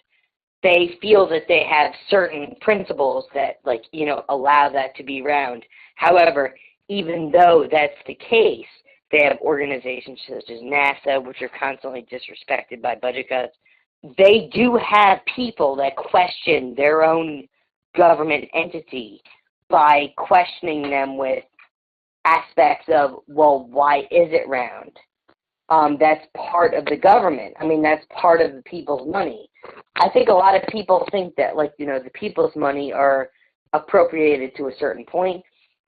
When it comes to the federal government, it's a little different. It's not the municipal government. And I think that's the big change here, is that, like, with the municipal government, it's about affecting change in the community. When it comes to the federal government, it's about progress. So, hold on. The flat earthers would argue if there is a psyop or conspiracy, it would be above your pay grade or above 99.9% of people's pay grade, and you would never know, which I'm asking you because you have said that you've talked to some people with some advanced clearances. Has this specifically come up, or can you ask them specifically about this topic, or will they not tell you? The ironic part is it's not advanced clearances. Like, like, there are people that are employed in both polars. Like, that's where the people's money is going. Like, is it flat or is it round? I think within the current years, based on the International Space Station and so on and so forth, it's... Wait, so you're saying, do you have direct knowledge that the ISS is actually in space and it's real? Because the flat earthers are arguing that it's not actually, that it's either not up there at all, and all the videos inside are all fake, and it's just made in some kind of zero gravity chamber, or there's something up there. It's some weird hot air balloon device that's up there. There's actually no people in it, and it's just kind of like a fake device that can be spotted with a telescope, so they could say, oh yeah, it's there, but all the videos on the interior are actually shot in either a zero gravity plane or in some kind of top secret base. I don't know expressly, because I'm not a part of that community, as to whether or not it's, like, really that fake or that real. What I can say is that, like, you know, for the people that are true disbelievers, where they believe it's like an OJ, where, like, you know, like, they landed on planet Mars or planet whatever, I forget the movie, but, like, you know, it's all just, like, purely fake. There are those true believers where, like, they did that and conquered that and succeeded in that. Whether or not it was real, I don't know. But, I mean, if we're going to talk that level, they're actually to the point where they're actually effectively faking actors to believe that they landed on those particular situations. Wait. Hold on a second. I didn't catch that. Are you saying they're tricking astronauts or NASA employees into believing they went somewhere that they didn't go to, or are you saying that as a hypothetical? I'm saying that as a reality. I mean, like, because I've talked to NASA people. Like, and I'm talking about it in a very candid way. Like, if they were tricked into believing that they went to where they went to, it's not like an OJ movie where, like, you know, like, they were told up front, hey, this is fake, and we're just going to fake this for the American public. They truly believe that they went to where they went to. If that's the case, there's a whole nother shadow entity, which, unfortunately, I'm not aware of, that made that a reality. Wait, you're saying this is actually true?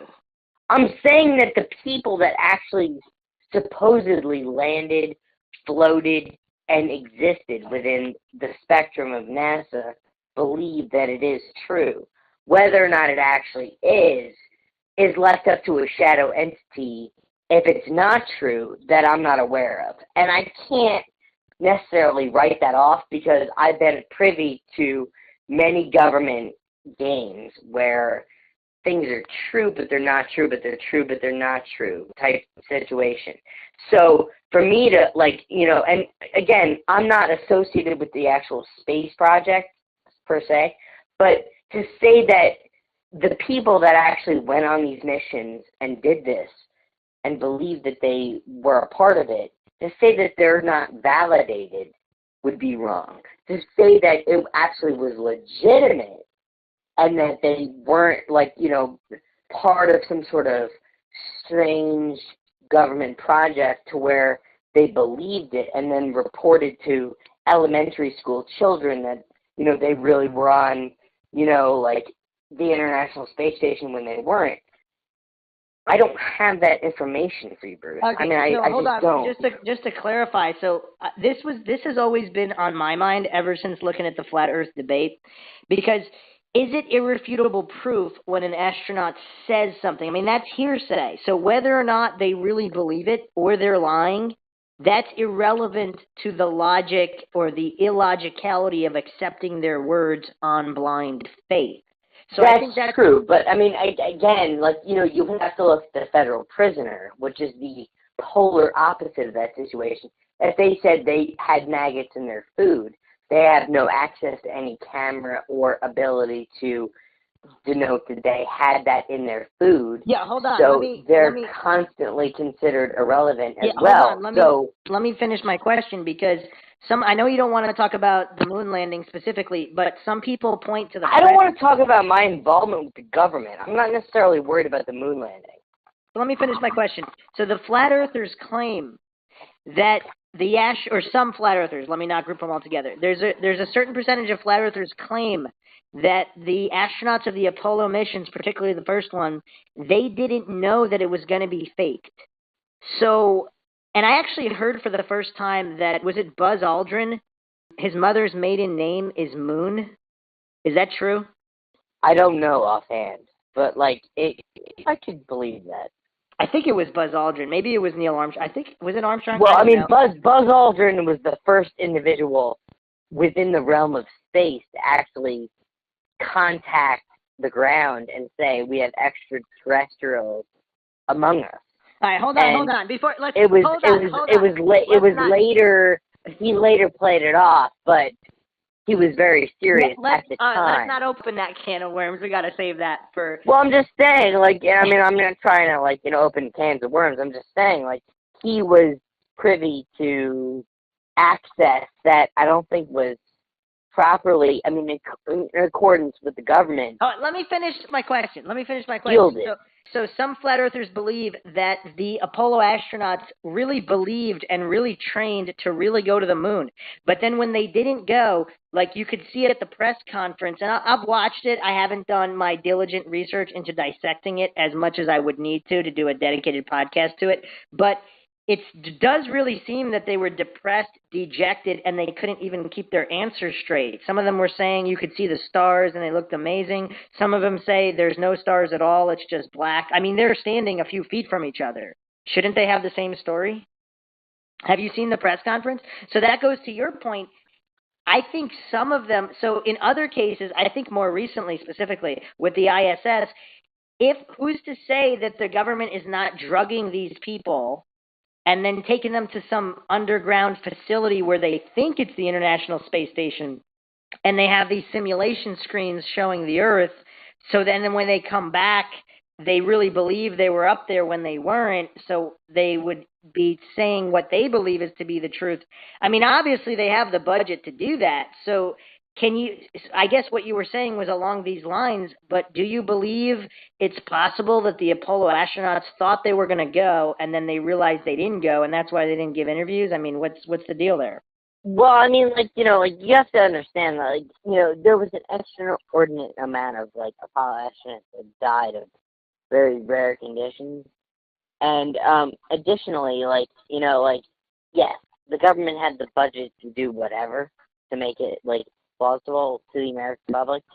Additionally, like, I will say that, like, the actual astronauts themselves, you have to understand, I think you would have to be in the military. I mean, like, when I was in the military, like, I was exposed to radiation for food preparation. Like, the government, like, produces a lot of really weird exercises, like, to people, like, for example, it wasn't Jim Lovell, but it was his partner who ran for state of California Senate and died as a result. I mean, like, there are a lot of really weird experiments they produce upon you as an individual. So it's within the realm of possibility, in your opinion? I think that within the scope, yes. But at the same time, the government is really concerned with, like, numbers and volume and circulation. So they can't say that, like, I mean, like, the people that, like, went on these missions were shot into space. Whether or not what they were looking at the windows were really real is left up to debate. Whether or not they actually landed on the moon is left up to debate. But I believe that the people, like, especially, like, people like Jim Lovell, whatever, like, Buzz Aldrin, like, they believed what they were seeing was real. Because at the point that they were sent there and did that, it was real. I mean, like, whether or not it was fake, it was real to them. Okay. Very interesting point. I'm not sure that's been thoroughly discussed, but on MindShock, we go deep and we discuss everything. I have two more questions. One of them is a little bit complicated. There's been some discussion on Reddit about this. So my main logical counter to it can't be a real conspiracy because too many people would be in on it. See, I disagree because as with all conspiracies and cover-ups, especially the declassified proven ones, the government operates on a need-to-know basis, and everything is compartmentalized. So if they were making, let's say, the fake software or fake hardware for tracking these shuttles or rockets into space or all of this, they wouldn't know because if they had development teams, and this would be under the umbrella of black budget, so this probably wouldn't even encroach NASA's own budget, but if they have these teams of engineers, they think they're creating just testing software. They wouldn't know that it would be used to cover up flat Earth if the Earth was flat or whatever conspiracy. If it's a different shape, who knows?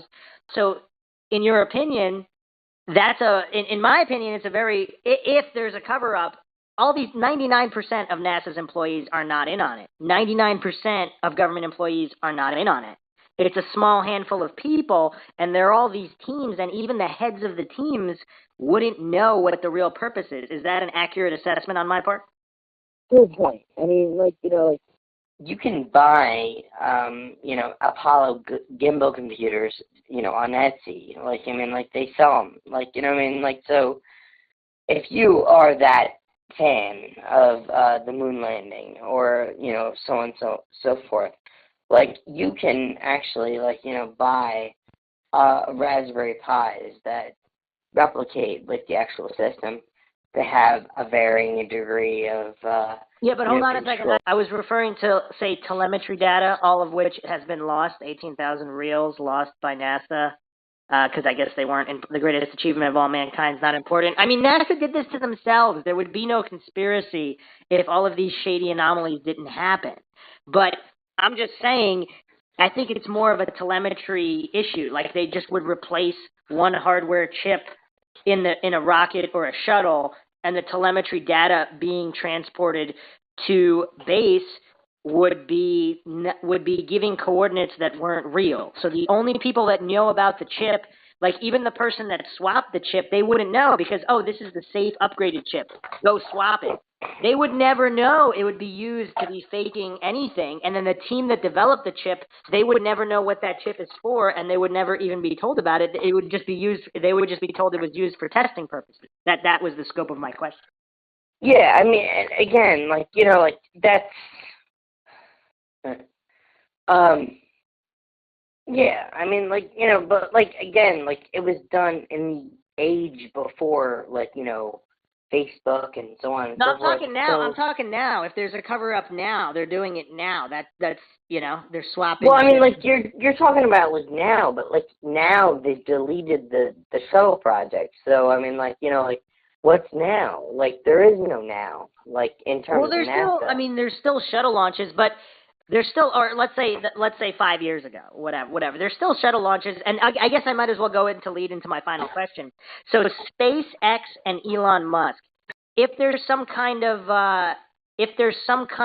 flat Earth conspiracy cover up, is Elon Musk a government employee or a government controlled? And if there was a cover up, how easy would it be for them to involve SpaceX? Because it would be a similar situation, right? If Elon Musk was in on it, you have one engineer swap a few chips, and that's it. 99% of SpaceX's 7,000 employees. Well, you're not just talking about that though. You're also talking about Jeff Bezos and other people that they want to be involved in the space development, and execution projects. So they're actively involved in the research and development. So yes, flat Earth has its ground. I'm not going to dispute flat Earth, but at the same time there are those people that have developed projects to where they've been able to we're in an era where we're not talking about NASA anymore. We're talking about the commercialization of space in general. But so certain flat earthers point to SpaceX saying so many years ago that there would be commercialized space travel already, and there never is. And then if you look at every single president says that NASA's going back, or the U.S. and NASA are going back to the moon, and they never do. I mean, you can look back over the past 20, 25 years. They're always saying they're going again, and then they never go. Why is that? I think it has a lot to do with the fact that, like, like, there's political motivation, but, like, like, at the end of the day, like, there was no reason. I mean, like, with Kennedy, like, he had a purpose. He forced whatever. Whether it was fake or real, like, we'll never really But actually know. What do you mean? There's no purpose. The moon would be like the best scientific base there is. I mean, it would be the best. It would be a lot more useful than going to Mars or some of these other places. Right, but, like, if it was just, I mean, like, we're talking about just our country, like, like, look at Russia, China, Iran, Iraq. Well, do you know how much money? See, here, I don't. This is one of the legitimate points of the flat earthers. I mean, like, but let's look at Gene Roddenberry. You know how much wait. Let me just say this. Look at Gene Roddenberry. Like, with Gene Roddenberry with Star Trek, there was no amount of money. It was all community property to further the goal. So, if we're talking about, like, a situation like Iran or Iraq or, North Korea. Let's look at North Korea. They were starving due to famine. But that said, if their leaders, who they propose as gods, decided that, like, we should go to the moon, then why didn't they, if they could? I don't know, but you should have let me finish, because if there was commercialization of the moon, do you know how much money that would make? Like, tourists going to the moon? All the billionaires would be going to the moon. Like, it would be huge business. There's no reason not to go to the moon. If it's possible to go to the moon. Based on a country that has the technology to go there. Well, the U.S. But let's look at other countries. Well, the U.S. China allegedly had a moon landing, right? Like, I don't know that much about it, but did China allegedly land on the moon? Allegedly, but I mean, like, we're talking about allegedly. We use words like allegedly. It's like, everyone on Earth knows that America landed on the moon. Based on what? A lot of people dispute that. And most of them are Americans. I don't know the numbers. I can't argue with you. Well, I'm just saying, like, like, most of them are Americans. But, like, ironically, like, if we suddenly heard, like, tomorrow, North Korea landed on the moon, like, do you have any idea, like, what we would have to hear to make it plausible that they actually did that?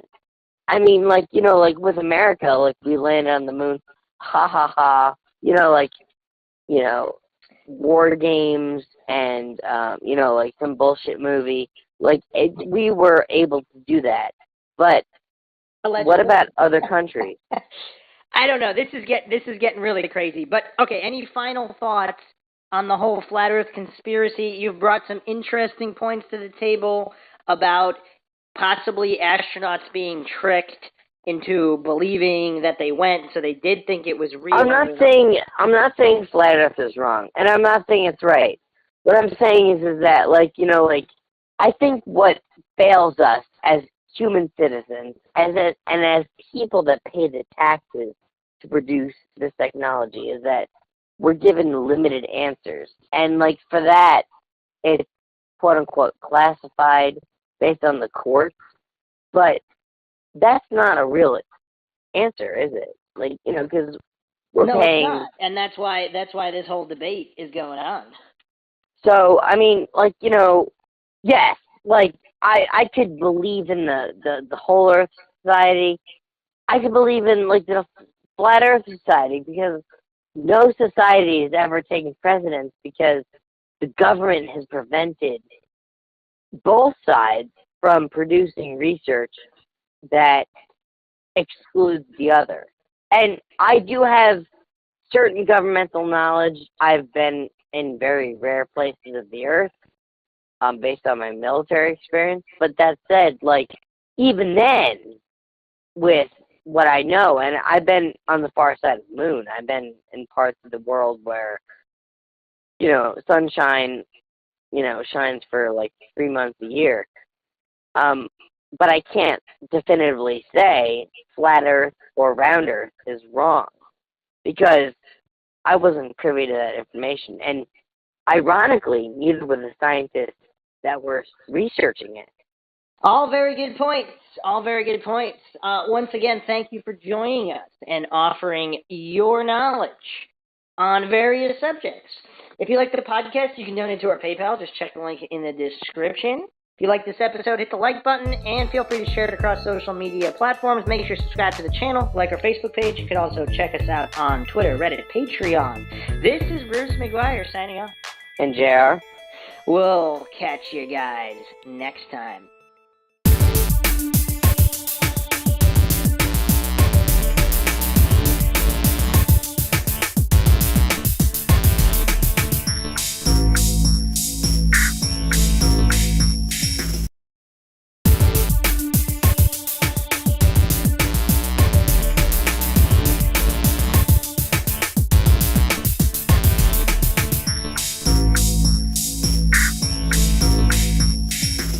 Welcome to MINDSHOCK. This is Bruce McGuire. And Maxwell Powers. And we have a bit of a crossover episode today. We are going to be discussing flat earth theories, mud flood theories, New World Order Illuminati agendas, and how some of these theories intersect, and an overlooked possibility in the conspiracy world on what all of this means in typical MINDSHOCK fashion. As always, if you like the podcast, you can donate to our PayPal. Just check the link in the description. Make sure you subscribe to the channel. Hit the bell for notifications. Make sure your device allows those notifications to go through. If you like the podcast, hit the like button. Feel free to share it across social media platforms. Any questions, comments, thoughts, insults, just leave them in the comments section. You could also check us out, Facebook, Reddit, Twitter, and Patreon. And patrons do get priority in requesting topics or true crime cases. All right, Maxwell. Are you, where are you at with the flat earth theory? Are you a flat earther yet? I don't think so, but I find their arguments interesting, and I still find some, I don't know, I feel, it just looks weird when I look at the stars, and I don't know, it's just weird.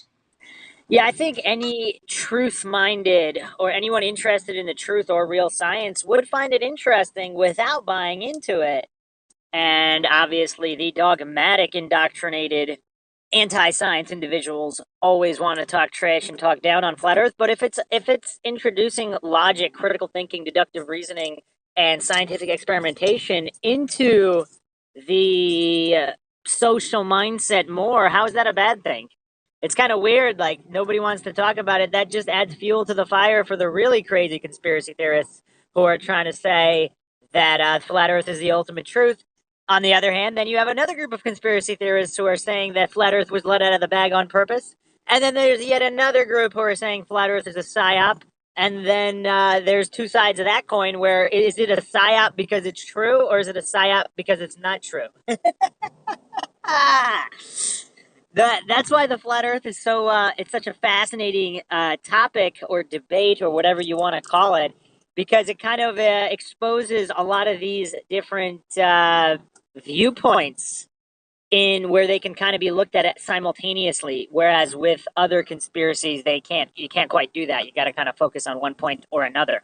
But what I find interesting too is with all of the online religious fervor, which with the heliocentrists defend their model, which is, I mean, obviously cognitive dissonance, normalcy bias, all of these extreme indoctrination, and they're just too mentally uncomfortable with even considering the possibility that there could be a mass cover-up or conspiracy of this size. So they have to grasp endless logical fallacies to justify their viewpoint instead of just scientifically and objectively considering the position as true without believing it.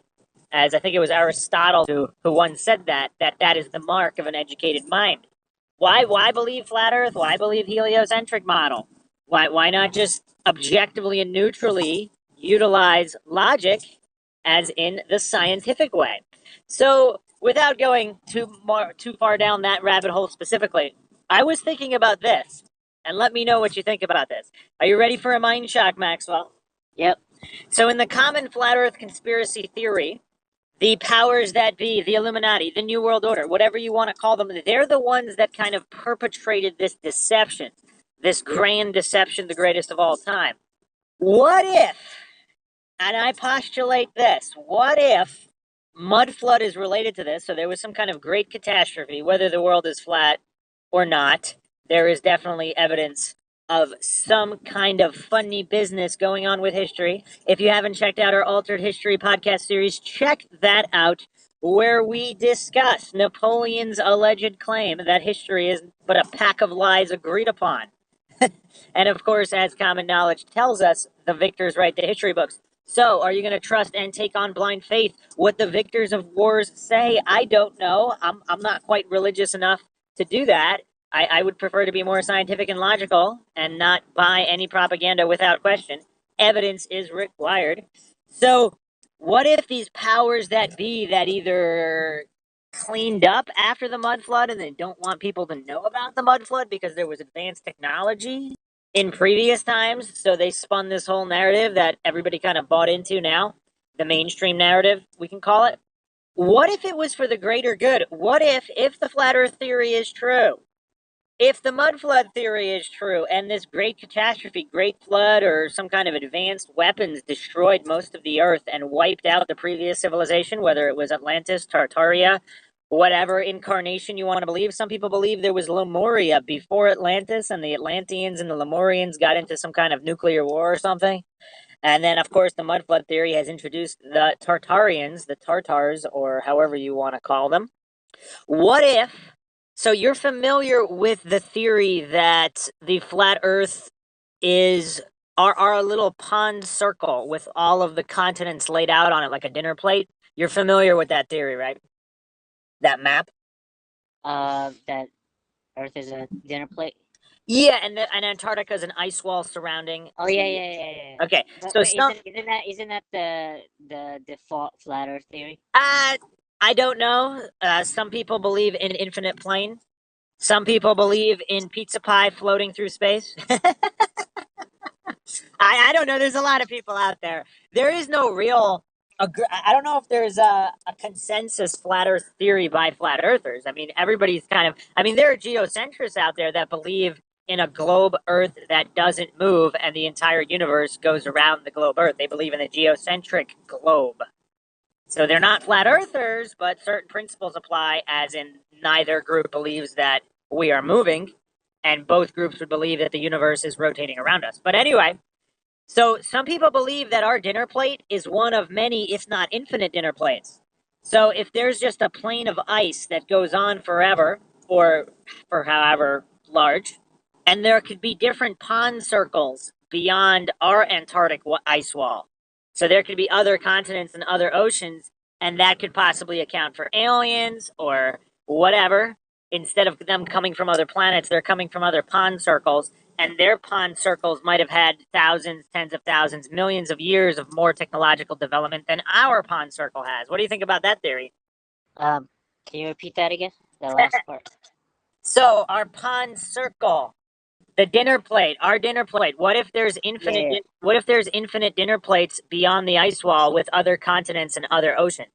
Oh, that'd be awesome. Like you Yeah, just hop over another plate and shit. yeah. So I was saying what if that's where aliens come from? They're not coming from other planets. They're coming from other They're just pond hopping circles. plates. That's awesome. Well, okay. Forget about the plate. Imagine Yeah, this. they should make a movie out of that. Imagine there's just a sheet of ice. Like if you're ice fishing and you make a bunch of circular holes. Each circular hole is like an Earth with continents. Are you Okay. following? Each circular hole is a continent. Is Earth with continents? Is Earth with continent? Yeah, like a whole bunch of land is in the middle of the ocean circle, and there's infinite ocean circles. Okay. So in our ocean circles, we have Europe, North America, South America, Africa, Australia. That's our circle. So a neighbor, and then there's an Antarctic ice wall surrounding our pond circle. So if there's other pond circles, you're not like hopping dinner plates. You're simply flying a plane across an ice sheet to the next circle, to the next ocean circle with continents. Okay. You follow? Yeah. So if that's what aliens are, they're coming from other pond circles. Okay. All right, so here's what I'm postulating. Now, that was not my theory. That's a theory that's out there in the internet. Here's what I'm thinking. I just randomly thought of this. I thought it'd make a good mind shock episode because it's quite mind shocking and it definitely mind shocked me. So the common theory is that the Illuminati, the New World Order, the reptilians, whatever you want to call them, they're evil and they're enslaving mankind. And whether that's true or not, let's think for a moment. What if they're the good guys? What if whatever mud flood happened to our circle, the Antarctic ice wall is artificially made or was artificially designed to keep whatever other civilizations out more than to keep us in? That's cool. So what lies beyond the ice wall? If there's other civilizations out there that are, let's say, wanted to destroy our pond circle or take it over, the powers that be, they might have built the ice wall. They came up with the mud flood narrative so that way all of the people within our pond circle would not be scared of what's outside the ice circle or the ice wall because they wouldn't even know about the ice wall because they could just make a theory, they could just make the heliocentric theory and everybody thinks they're on a spinning ball so they don't have to worry about the threats beyond the ice wall. Okay. What do you think? That's cool. Other than that would make a good movie. Definitely a different take, especially the Illuminati as being the good guys. Yeah, nobody considers that. Again, I'm not saying it's true. I'm just posing food for thought because nobody really talks about that too much, and I thought it was quite interesting. It's an interesting theory, and of course, let's not fall for black and white fallacies. The current Illuminati, they might have been corrupted by power, but what if those that came before, the powers that be that created the ice wall, if it's artificially created, if they were the good guys. So their descendants might not be the good guys. They might be corrupted. They might be taking advantage of humanity. So that might still all be true. But the initial purpose wasn't to keep humans on the slave farm. It was to preserve life in our pond circle by limiting exposure to threats outside of it. Okay. No other thoughts, Maxwell? That's all you got? That's interesting? I don't know. It's not a big. I don't know. It sounds pretty cool. That's all you got? That's all I got. If it's true, what are the implications? That our system is limited and we have to be trapped in here like a freaking what's that movie with Jim Carrey? Trapped in a bubble and shit. The Truman Show. It's a favorite of Yeah, it's a favorite of conspiracy theorists to reference, yeah, along with yeah. the Matrix. I would say, other than the Matrix, the Truman Show is probably the most referenced. And they live with Rowdy Roddy Piper. I don't remember that.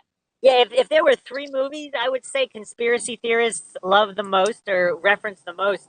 It's probably those three. You'd go Matrix, They Live, and The Truman Show. Of course, there's many, many others with bits and pieces, but as a whole, those three movies are kind of basically the entire movie. The entire concept of the movie is what drives the movie. So if you're a conspiracy theorist and you haven't seen that trifecta, you should probably do a triple feature with those movies. Yeah, definitely the Matrix I could see as like a go-to.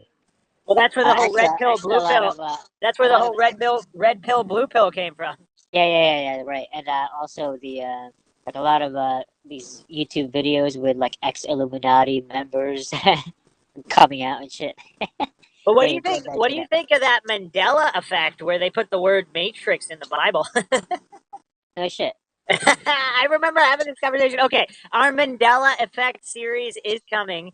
It Uh, obviously, in typical Mindshock fashion, it will be meticulously researched and exhaustive in theory assessment for veracity, including going through various laws of physics and different theories with interdimensional and time travel aspects. But yeah, they added the word. Apparently, some people believe the word the Matrix was always in the Bible. Other people say that it's a Mandela effect, quite new. But yeah, you don't remember that one? That one mind shocked me a little bit because not that I was explicitly familiar with that passage, but in general, I just it seems a little bit unusual to have the word the Matrix in the King James Bible, hundreds of years old. But well, I mean, do people mention that? Like, it was never there, now it's there, that type of thing? well, yeah. Otherwise, I wouldn't have just said it right now. No, I mean, but like, how popular is that Mandela effect? I mean, is it like, I don't know. Has it been recent? I mean, like, No, it was in the first wave of effects, I believe. So And people were kind of busy with the big ones like Berenstain Bears. yeah, People were preoccupied with those and Shazam and some of those bigger ones. But this one was on the list. I remember this one being around right when the theory and with the Queen champions of the world. yeah. We are the champions, champions of the world. It was in the first wave, I believe. If not, definitely the second wave. But yeah, it was around during the beginning of the whole Mandela effect madness that exploded on the internet years back. But yeah, no. Anyway, so back to our topic at hand. Yeah, if the Illuminati are the good guys, then what? Yeah. And if the myths and legends are true, what if the gods were cruel that created mankind, and for whatever reason, the ice wall was some kind of a barrier that somehow effectively, or if these are not necessarily physical creatures, I don't know. We're just discussing possibilities here, but we don't know what's true, what's not true. But yeah, if this ice wall or vast expanse of ice somehow keeps other bad guys from coming here, which is in our best interest, how does that change the dynamic of existence? Well, how does that make you think about anything, Maxwell? If it's true, then yeah, I don't know. You guess have to question everything, I guess. Well, you should be questioning anything anyway. I mean, real science is skepticism of everything. But yeah, no, just the implications I think would be pretty extreme. I think with all of the flat earthers out there, they're usually, again, I don't want to fall for the hasty generalization fallacy. I'm not saying all of them, but a certain percentage of the flat earthers out there, they're maintaining that one of the reasons for the conspiracy is to hide more land and resources, and therefore definitely painting NASA and government entities that cover up this flat Earth conspiracy. They're painting them as the bad guys, but if they're the good guys, then what? That's something I don't really see discussed at all with flat Earth theory. And this is MindShock, where we discuss everything. So obviously, we're talking about theories stacked on top of theories because this is all theoretical. Yeah. And it's not that simple, of course. Even if they are the good guys, that doesn't, in the instance of why the flat Earth conspiracy was perpetrated, that doesn't mean they're good guys. I mean, they could still be corrupt. Like the emperors of Rome might still want to look out for Rome and its citizens to a certain degree, or at least to the degree of against other enemies, because they don't want Rome to fall, because then then they're not in power anymore. So it's in their best interest for Rome to remain in power for themselves. So if they're invaded and conquered by other peoples, that's not good for them. So there's a certain interest, common interest there, where the common man wants to preserve their existence, and also the rulers want to be able to be rulers and preserve their existence. So against external threats, which I guess we could have a parallel here. So with Project Bluebeam, are you familiar with Project Bluebeam, Maxwell? Yeah, that was an interesting one. I like that one. So, and the Great Deception, some people believe, some of the extreme conspiracy theorists, and when I use the word extreme, I am not saying what they are claiming is not true. I'm just saying what they are claiming is deviating quite far from most people's norms, so their normalcy biases will get triggered hardcore, which will trigger their cognitive dissonance in turn very hardcore. I guess I should label this as a trigger warning. If the Bible depicts the Great Deception as Project Bluebeam and so called enemies of mankind perpetrating a deception where a faked alien invasion or a hoaxed alien invasion would be a means to unleash a one world government or a new world order of sorts against a non-existent threat, and they're using Project Bluebeam to fake UFOs and possibly fake an entire alien invasion where they could be faking the destruction of cities or whatever they're doing. Who knows? They might destroy some real ones, fake some. I don't know.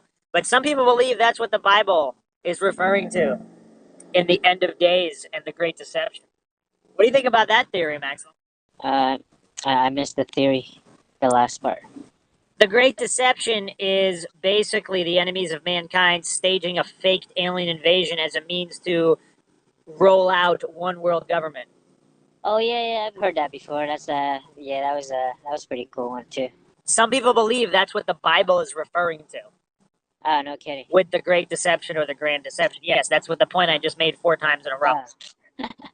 The Great Deception. Oh yeah. Yeah, I've heard of that, like referring to alien invasion. I mean, there's a lot of little snippets in the Bible that really make you think. Believe none of what you hear and only half of what you see. I mean, they're telling you not even to believe what you see. Why is that? Because of faked and staged events that could be unfolding? I mean, the Bible is definitely a conspiracy theorist handbook in certain ways where you could pick a lot of stuff out of the Bible that's quite disturbing, especially when you parallel it to the events that are going on in the world today with Mystery Babylon, the Whore of Babylon, and the parallels to America and American society and world events going on. And all these things for the biblical scholars and the conspiracy scholars who are trying to figure all this stuff out. It's very mind shocking to say the least. But circling back to the original point of this podcast, none of this, not to fall for black and white fallacies, because none of these theories are really mutually exclusive. All of this stuff could be going on, but I'm just pointing out that maybe, just maybe, the original perpetrators of a flat earth conspiracy, if there is one, might have been doing so for our best interest. And some might find that blasphemous, right?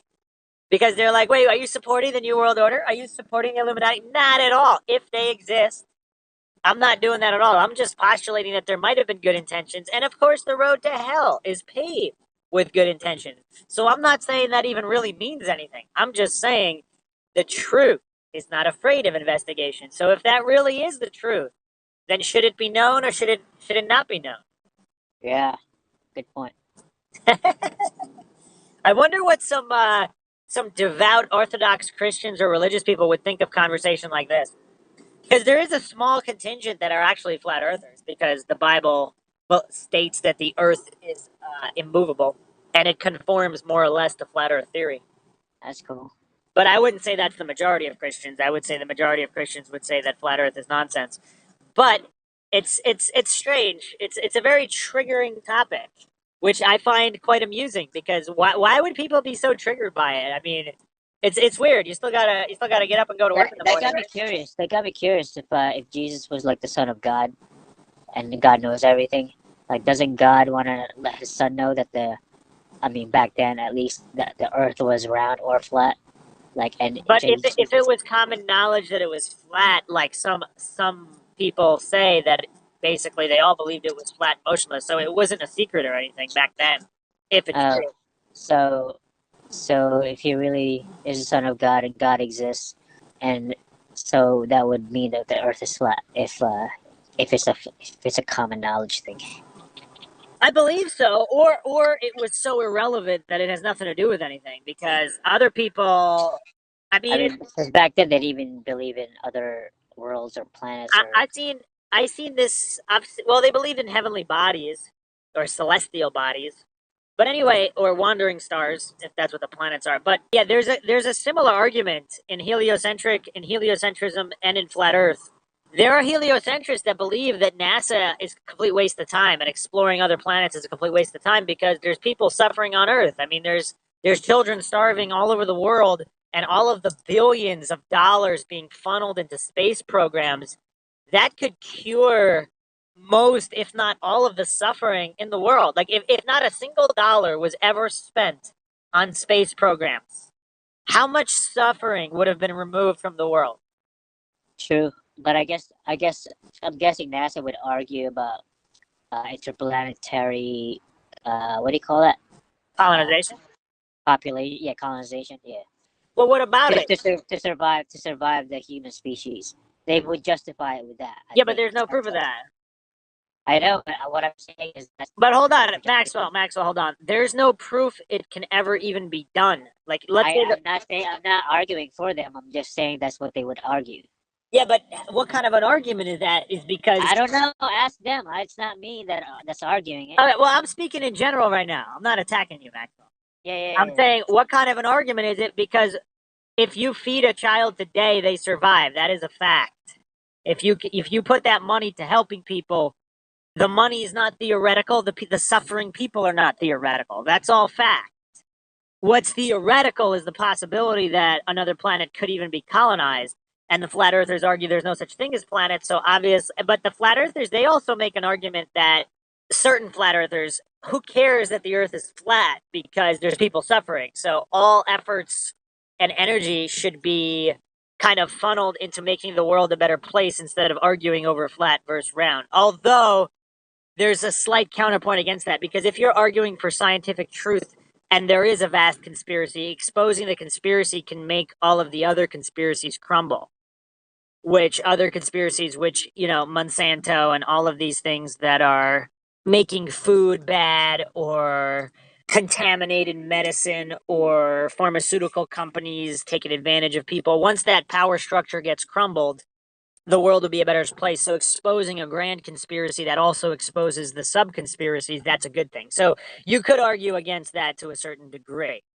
But the NASA argument or the space colonization argument, it's a little bit strange because it's built on so many presuppositions and assumptions and unproven theories, where if that money was also put into not just alleviating the suffering on Earth, but preserving Earth, why would there be a need for colonization?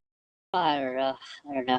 If that money was put into against pollution and contamination of the environment, that's a lot of money. I mean, NASA alone gets what, $40 to $60 million a day? So they've gotten tens of billions of dollars throughout history, or whatever it was, however many billions, and all of the other space agencies in the world.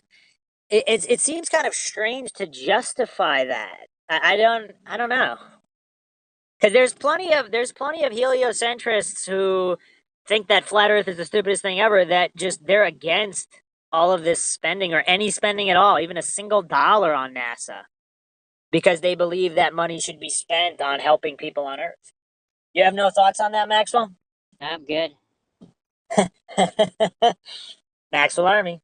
All right. Well, we hope you enjoyed another episode of the MindShock podcast, giving you some interesting things to ponder that you might not have thought about previously. As always, if you like the podcast, you can donate to our PayPal. Just check the link in the description. Make sure to subscribe to the channel, hit the bell for notifications. If you like the podcast, hit the like button. Feel free to share it across social media platforms. Any thoughts, comments, suggestions, theories, rebuttals, insults, leave them in the comment section. You can like our Facebook page. Check us out. Reddit, Twitter, Patreon, Facebook. This is Bruce McGuire signing off. And Maxwell Powers. We'll catch you guys next time.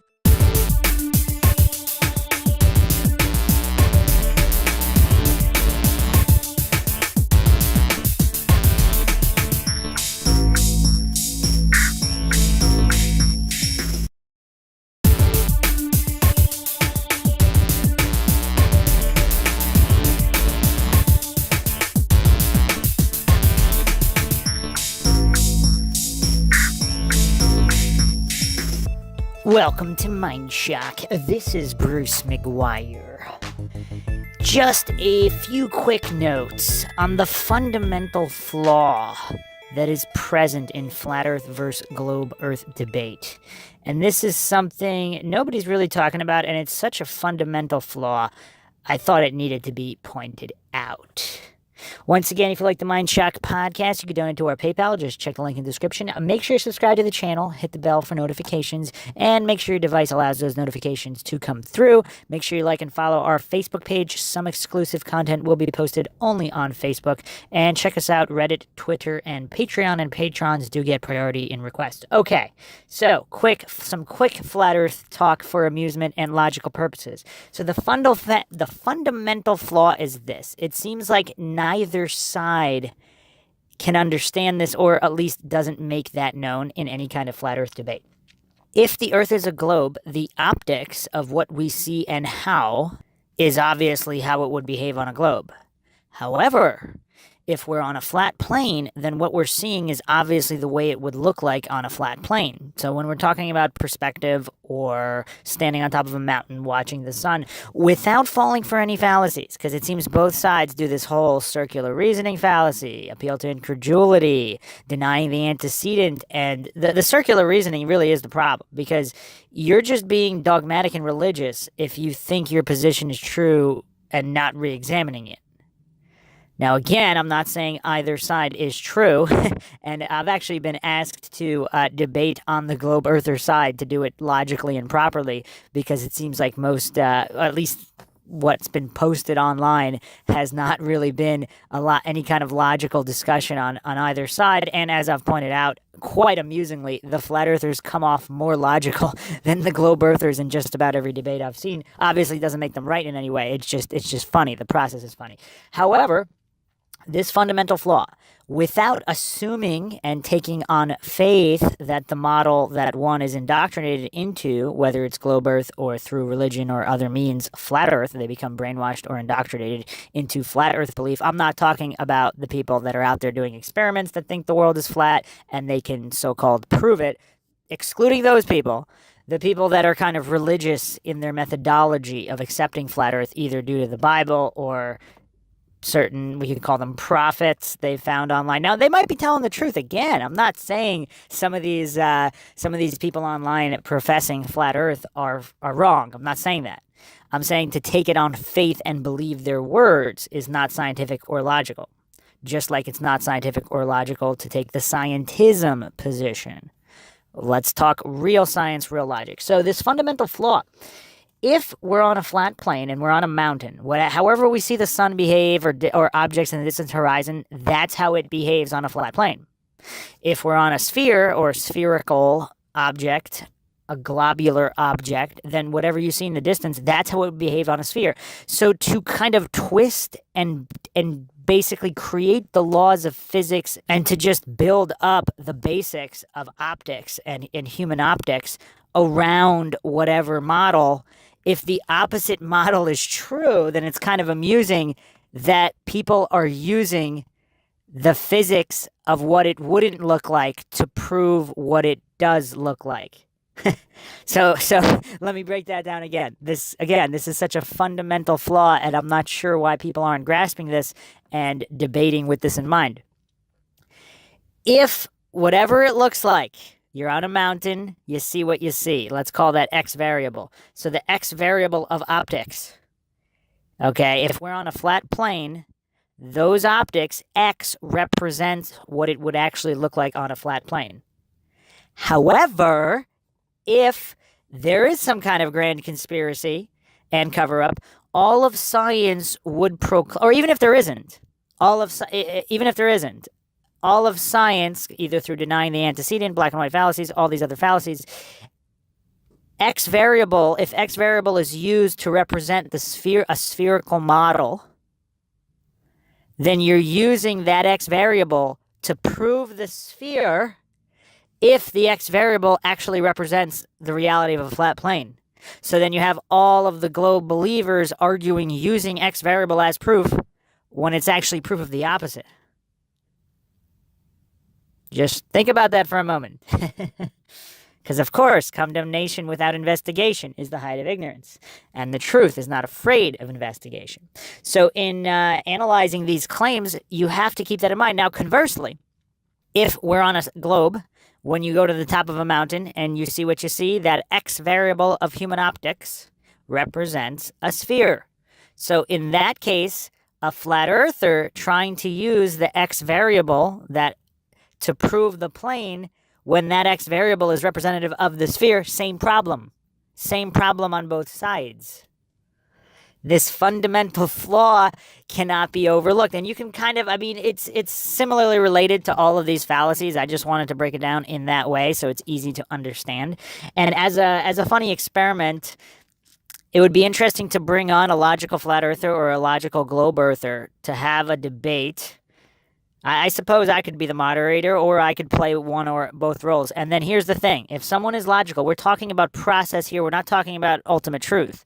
Because anybody can pick almost anything if it's a 50-50, not to fall into black and white fallacies. But people, for example, if there's a presidential election and there's only two candidates, if someone randomly just picks one and they happen to be right, that doesn't mean they came to that conclusion via logic or science or anything, or they just listened to what people said, they bought into propaganda, whatever. That's not representative of actual truth. So in this debate, it's funny because even if the globe heliocentric model is true, it seems like everybody believes it for religious, meaning scientismic purposes. They bought what the priests peddled. They don't believe the true model. If the true model is the heliocentric globe, they don't believe it by actual science, and they haven't come to it by logic or reason in any fashion, as is continually proved with all these debates posted online. Now, similarly, the flat earthers, this is what I disagree with people like Eddie Bravo, who says once you go flat, there's no coming back from flat earth. Now, that's not scientific. That's anti-scientific, because you don't know. The truth is always unknown, and there's always more variables than one even knows about. The unknown unknowns, which can cause something to appear one way without it actually being that way. Now, if the earth is flat, that's fine, but the viewpoint of saying you don't go back. Now, I guess you can fine-tune that. You don't go back to blindly believing the globe. If he said that, that's fine, because if the true model is the heliocentric globe, if you become a flat earther, and then you use science, logic, and reason, and then if you do examine everything using logic and reason and find that it is a heliocentric globe, then you didn't go back to blind belief. You're now using logic and reason. So I guess if you fine-tune it like that, it's fine. However, so yeah, it would be interesting to do a logical debate as an experiment where either, I guess, I could play the role of a globe earther and argue logically, and then swap places with someone else and play the role of a flat earther and argue logically. So both sides would argue the other side with logic and reason in mind, without falling for fallacies, presupposition, and all this blind faith and religion, either using the Bible or using scientism to prove your point of view. So that would be an interesting experiment. And I think that's one thing that's missing. Everybody is so thoroughly indoctrinated, or they just have this blind faith in their model, not just with flat earth, with any kind of debate. I mean, you could use political debates. They can't logically argue the opposite side. And because they can't logically argue the opposite side, they can't see basically their own blindness in terms of objectively and scientifically looking at something, because science doesn't pick a side. I mean, this is kind of touted with climate change or whatever. Oh, science says this. No, it doesn't. Once again, science is a hammer like a tool. There is a methodology on how to use the tool. Trusting that humans have used that methodology and they know all of the variables and have accounted for them, that's blind faith in priests, known as scientism. That's not real science. So, and again, not to say that, I'm not saying any of this is wrong or right. I'm just discussing the methodology in getting to a conclusion, and is that conclusion held logically? Because in most cases, it's not, regardless of what we're talking about. We're talking flat earth conspiracy, other conspiracies. People can't logically argue the other side, and that's the problem. If they could argue logically the other side, we would have much more interesting debates, and we could actually move forward, and people would become smarter, and a lot of humanity would have less problems than are present today because of all this blinding ignorance. I mean, people can't even separate facts from opinions anymore. And they just have such religious belief in their side, and they deny that it's religious, and they pretend it's scientific without even knowing the definition of science. So, yes, this big, big fundamental flaw. Hope more people start talking about it now, and we see less fallacies, regardless of which side is arguing what. This is Bruce McGuire signing off. Catch you guys next time. If you like the podcast, hit the like button. Feel free to share it across social media platforms. And any questions, comments, thoughts, suggestions, rebuttals, leave them in the comments section. Catch you guys next time.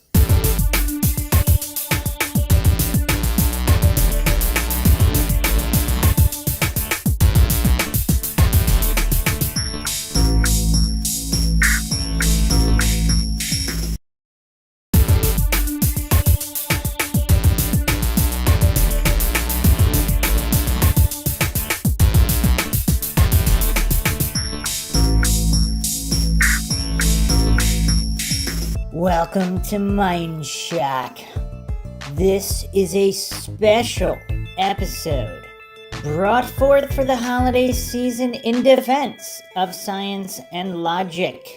Logic and reason are the very reason this MINDSHOCK podcast exists, and there is not much of that in the mainstream. Again, MINDSHOCK is not about taking sides in any issue. Whether the issues examined are conspiratorial, paranormal, or true crime cases. It's not about taking sides. Usually that's done dogmatically in a faith-based fashion by both sides of anything. But I am your host, Bruce McGuire, and I will guide you guys through a dissection of everything wrong with mainstream media coverage on any issue, in this case, the flat earth. And the flat earthers might be a little bit mad at me for this one. I'm not taking sides here. I'm not a flat earther. They have not met the burden of proof. If they have, and there is evidence that the earth is flat, feel free to forward it my way. If anyone knows the MindShock podcast, we will examine everything neutrally and objectively, aka scientifically, without presupposing, without blind faith or religious fervor in defense of some kind of popular or mainstream ideology. And of course, we know from history how often the mainstream or official position is true, and the answer is not very often. Obviously, that does not mean the earth is flat in any way, and I am not asserting that in any way. If anything, I'm gonna try to remain neutral, objective, and scientific, but I'm not going to assume the earth is flat or not flat. I will say there's a decent amount of evidence for the heliocentric model. For some reason, no one ever brings it up, and all these flat earthers end up winning these logical scientific debates, even if wrong, which in its own way is quite hilarious, and one of the main reasons MindShock covers the flat earth topic, although it is kind of a taboo topic. Today we will examine Anthony Cumia's show and David Weiss, the flat earthers on it. I'm going to dissect this interview and discussion once again, exposing the logical fallaciousness that permeates just about every mainstream position, regardless of right or wrong. Everybody always gets caught up and obsessed with just picking a side and defending a side. Why? Why not put logic and reason first? Why not be objective and neutral? If anything, it will expand and educate an individual in using logic and making an argument using reason and not fallacies. Regardless of right or wrong, again, isn't most people would probably be happy to learn and improve their cognitive abilities, argumentation skills, and even learn about science, logic, and reason.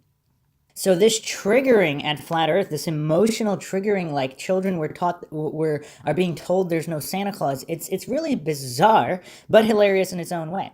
So that's what we'll be doing today on the MindShock podcast. Cumia versus Weiss. Once again, if you like the podcast, you can donate to our PayPal. Just check the link in the description. Make sure to subscribe to the channel, hit the bell for notifications. Make sure your device allows those notifications to come through. If you like the podcast, hit the like button. Feel free to share it across social media platforms. Any questions, comments, theories, suggestions, leave them in the comments section. You could also check us out on Reddit, Twitter, and Patreon. Patrons do get priority for case requests and topic requests. You could also request the podcasters you want on the MindShock episode you are requesting. And also make sure you subscribe and follow our Facebook page for exclusive updates that won't be posted anywhere else. So, let's get into it. I think it's all a work. I think it's like there are a few things that big troll. I think it's all been a troll. It started as a troll. Maybe some mental patients believe it, but they got to be very few and far between. I think there's some websites and people on YouTube that are making money. They're getting a lot of hits. They're making money, so they're like, yeah, flat fucking earth, motherfucker. Wait, so, okay, right off the bat, he's appealing to the incredulity fallacy, just absolute insanity. If you make money off of something, that means your position is false. So NASA's raking in close to $60 million a day. So that means they're lying more than some broke flat earthers making YouTube videos? Again, these goofballs don't realize this, but they're going to push more people to flat earth. That's why this is so... If the heliocentric model is true, then people like Anthony Cumia and all these goofballs, all these mainstream goofballs who don't understand logic, science in any way, they are going to create more flat earthers. And once again, due to their extreme Dunning-Kruger, where they don't even realize the level of their incomprehension and the fact that their mental ability is nowhere near where they think it is, that's going to cause more flat earthers. Again, hopefully the flat earthers aren't too mad at me. I'm not saying it's a bad thing necessarily, but religious, faith-based flat earthers, it might be. So these people, in their airheadedness, in not understanding even basic logic, they're going to create more flat earthers. We're continuing examining that. So once again, how silly is it to think that someone's making money, therefore they are false? Therefore everything they believe in is false. So if somebody writes a math book and they're making money off their book, that means 1 + 1 is no longer 2 because they're making money. I don't, like, how does even, I mean, even a kindergartner could probably realize this is not logical in any way. Give a shit. Yeah. Sell anything. Is he the guy that's like the truther behind it? Like the. No, there's a few guys. There's this Mark Sargent guy who was on that Behind the Curve documentary. Okay. And then there's a few of them that love the attention. They love that they are the go-to guy. Mm-hmm. People go, oh, can I get a picture with you? Like, you're the flat Earth guy. It's your life now. So you're never gonna say it's not flat.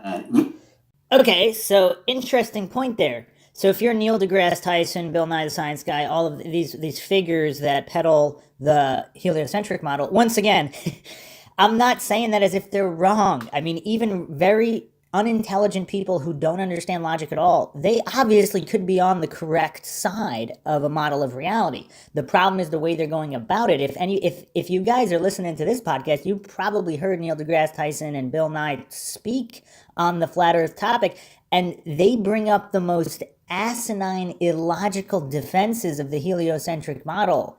That's going to turn more people to flat earth. This has to be done, again, scientifically, using logic and reason, not faith-based, fallacious reasoning, which is all these guys put forward. So again, because if Neil deGrasse Tyson or Bill Nye, they're getting the attention, so they're never going to come out and say it's not a globe, right? So Anthony Cumia, I'm not really that familiar with him, and he's from the Opie and Anthony show, which was very popular. I did not listen to it. So I don't really know why this guy is famous. He does not seem to understand even basic logic and reason. He was on the Joe Rogan podcast. That was a little bit difficult to listen to because his incomprehension is so extreme. He doesn't really seem to ever be able to have a conversation where he's open to learning anything about anything. Again, we have cognitive dissonance. We have serious ego issues in a lot of these media personalities where they can never be wrong about anything, so they have to defend their position, and they do so dogmatically and in a faith-based religious fashion, the exact opposite of science, and they don't even realize it, and their Dunning-Kruger is so extreme they can't do anything about it. So all we can do is analyze objectively from the sidelines and point out their silliness. But once again, this guy using arguments that he's using, they're going to cause more flat earthers. Like, these goofballs don't understand basic science, logic, or reason in any way. At least they have not demonstrated that here. So that's a huge problem, and I don't think they realize it. And it's almost like, has people just not learned from Donald Trump's election? There's a reason he got elected. It's regardless of right or wrong, it's a pushback to this kind of egotistical, pompous, self-entitled, condescending, patronizing nature of all of these media personalities who just assume they're right. They presuppose everything, they defend it with faith. They don't have a clue about basic logic or reason. And that's the reason there's pushback on the other side, which is also dangerous, because people should be concerned with right or wrong, not simply going against some of these pompous airheads just for the sake of going against them. Which, again, I wouldn't trust anything these people say, but it doesn't mean they're wrong necessarily about a position they pick. I mean, in any issue, I mean, it's almost 50-50, regardless of which issue you pick, right? If you're going to pick a side, regardless of whether you're doing it with information or not. So, anyway, this does remind me of a quote from Upton Sinclair. It is difficult to get a man to understand something when his salary depends on his not understanding it. Now, that's a very, very deep quote because, again, without falling to presuppositions, circular reasoning, fallacies, all this nonsense, because if we're being objective, neutral, scientific, if the earth is flat, none of these people will ever admit it. As he pointed out, some of these hardcore flat earthers that defend their position religiously, they're not going to admit it's not flat if it's not flat. But the same goes, and even to a greater extent, because all of these other people have even more invested. And trillion and billion dollar institutions are all built around this. The theory of relativity, which again Runzikow debunked quite thoroughly. If you haven't checked out his debunking, again that's just a brief tie-in with this topic, because obviously physics has been politicized for at least the past 100 years or so, and there is corruption in physics, and there's a lot of problems in politicized science. And anyone denying that simply has not read history. Again, that doesn't mean any one position is wrong or false. That just means pretending that if an institution says something, once again, appealing to authority, which is a logic fallacy, pretending that because an institution or an individual, a so-called expert, has a certain position, that position must be true, and then believing it on faith. That's religion. That's not science. So, again, Kumia is actually correct that someone invested in making a ton of money, they're not going to admit the opposite. So they're kind of tied to their belief system. I don't think he realizes it, but he's actually arguing for flat Earth being true if you're going to compare who has how much invested. I believe in that guy. He has a book too. Like the guy. They all seem to have fucking books. Self-published. Nothing. He did a thing with Sherrod. Everything's self-published now. Okay, again, someone self-publishes a book, that means they're wrong. What is with these, it's fallacy after fallacy. I mean, these guys are just, again, they might be entertaining to some people. It's kind of weird how they're choosing to talk about something where they don't have a clue and they have nothing but faith and fallacies to defend their position. Again, it doesn't mean their position is wrong. Clear distinction there. The problem is they're just like little children who don't understand anything, that just believe something because their parent told them. And then they're going to argue emotionally for it because, again, cognitive dissonance, their belief system, they're not mentally strong enough or intelligent enough to critically assess their belief system, whether or not it has any validity. Again, doesn't mean they're wrong in any way. It's just they probably shouldn't be talking about it because they're giving more ammunition to the flat earthers and they don't realize it. They're going to cause more flat earthers to exist. So if they're that triggered, they probably shouldn't even speak on this subject because they're just making the heliocentric side look so bad. And that's a big problem. And I know I've teased it in the past. I do have some logical defenses for the heliocentric model. Again, I'm not saying it's true, but I have some defenses for it that, again, will stand up to logical scrutiny and reason, but none of these people do. And all of these mainstream personalities kind of appealing to incredulity and all these ad hominem attacks and fallacies, instead of attacking the flat earth argument, the actual scientific principles and laws being discussed, the actual experiments and whether or not they are valid and whether or not they prove what they attempt to prove, both on the flat earth side and the heliocentric globe side, they're not doing that. They're talking about, oh, they self-published a book. There's a lot of scientists who self-publish with legitimate experiments that back up the mainstream side.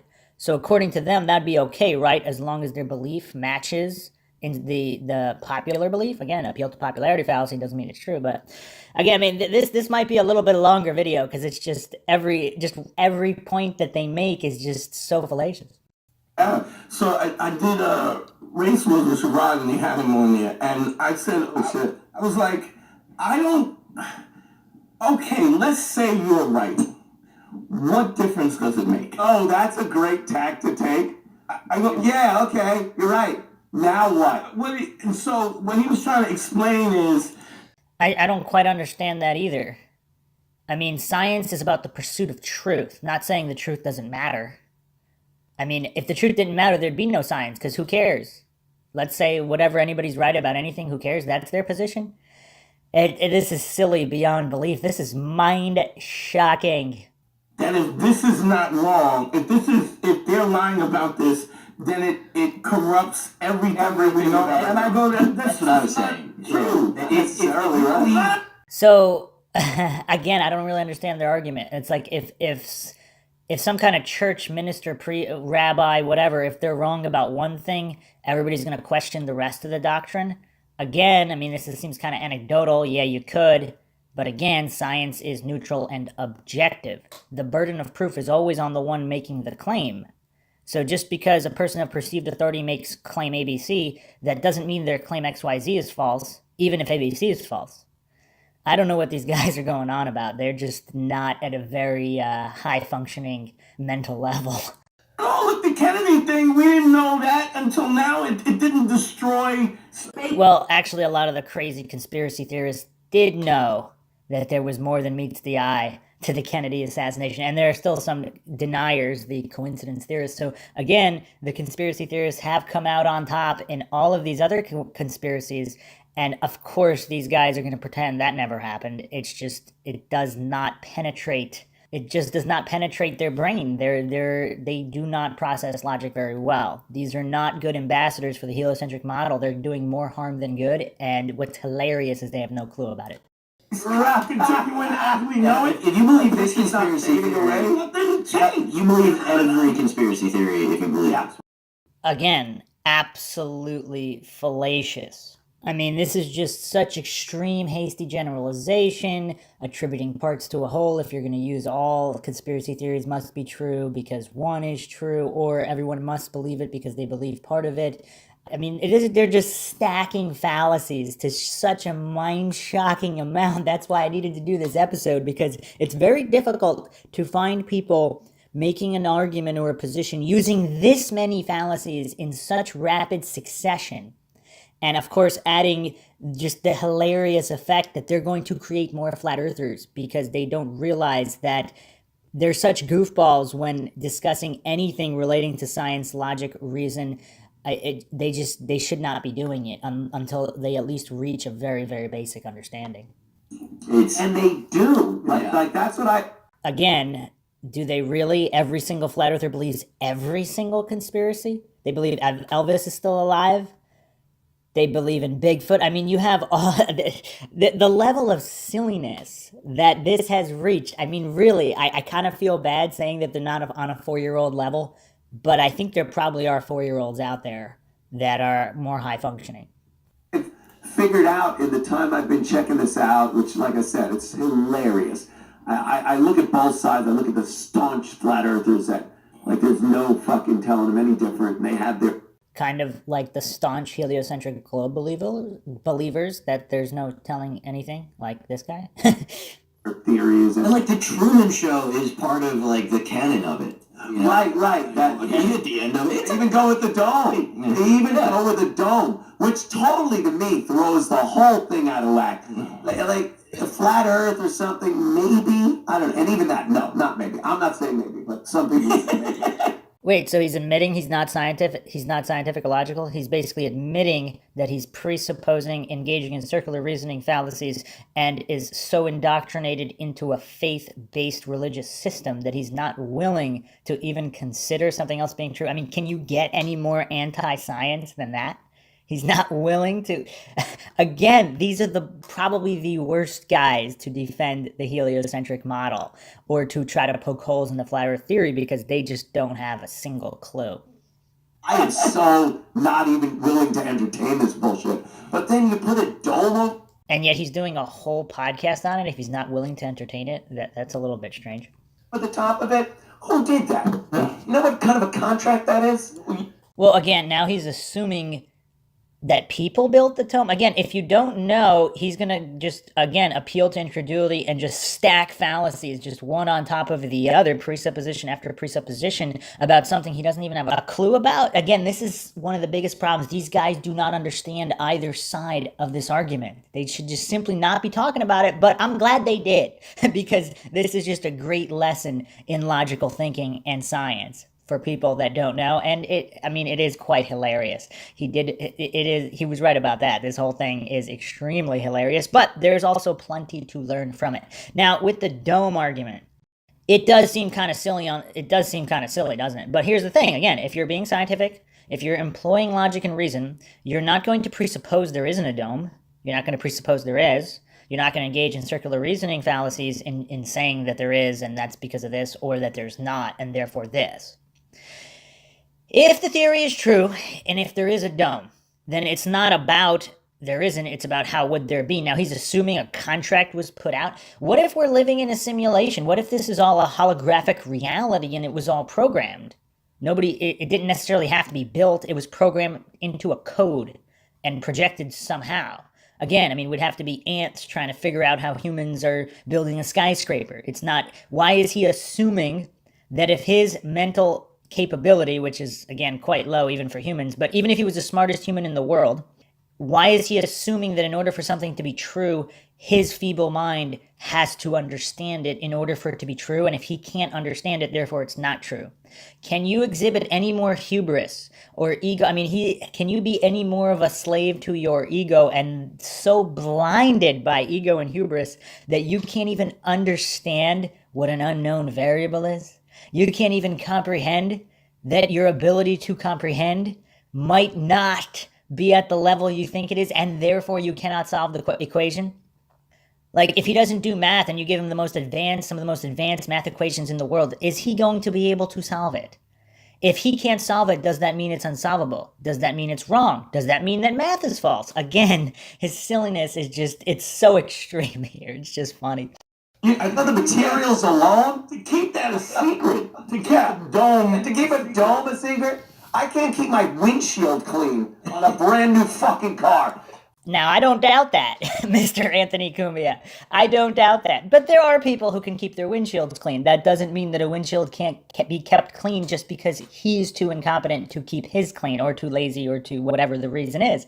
Again, the logical fallacy stack is so high. I mean, this guy is funny. Who's washing the dome? It's all just a big conspiracy by Big Globe. Big Globe. Yeah. Right. The globalists. Literally globalists. Right. I have one of those snow domes. I have that whole ring security thing. Yeah. So if you have it, every time somebody steals a package, they post it. Oh yeah. There's always people going, Red alerts. nothing's gonna happen. So they just caught this guy who was stealing Amazon packages because they just kept posting it and posting, and they show him.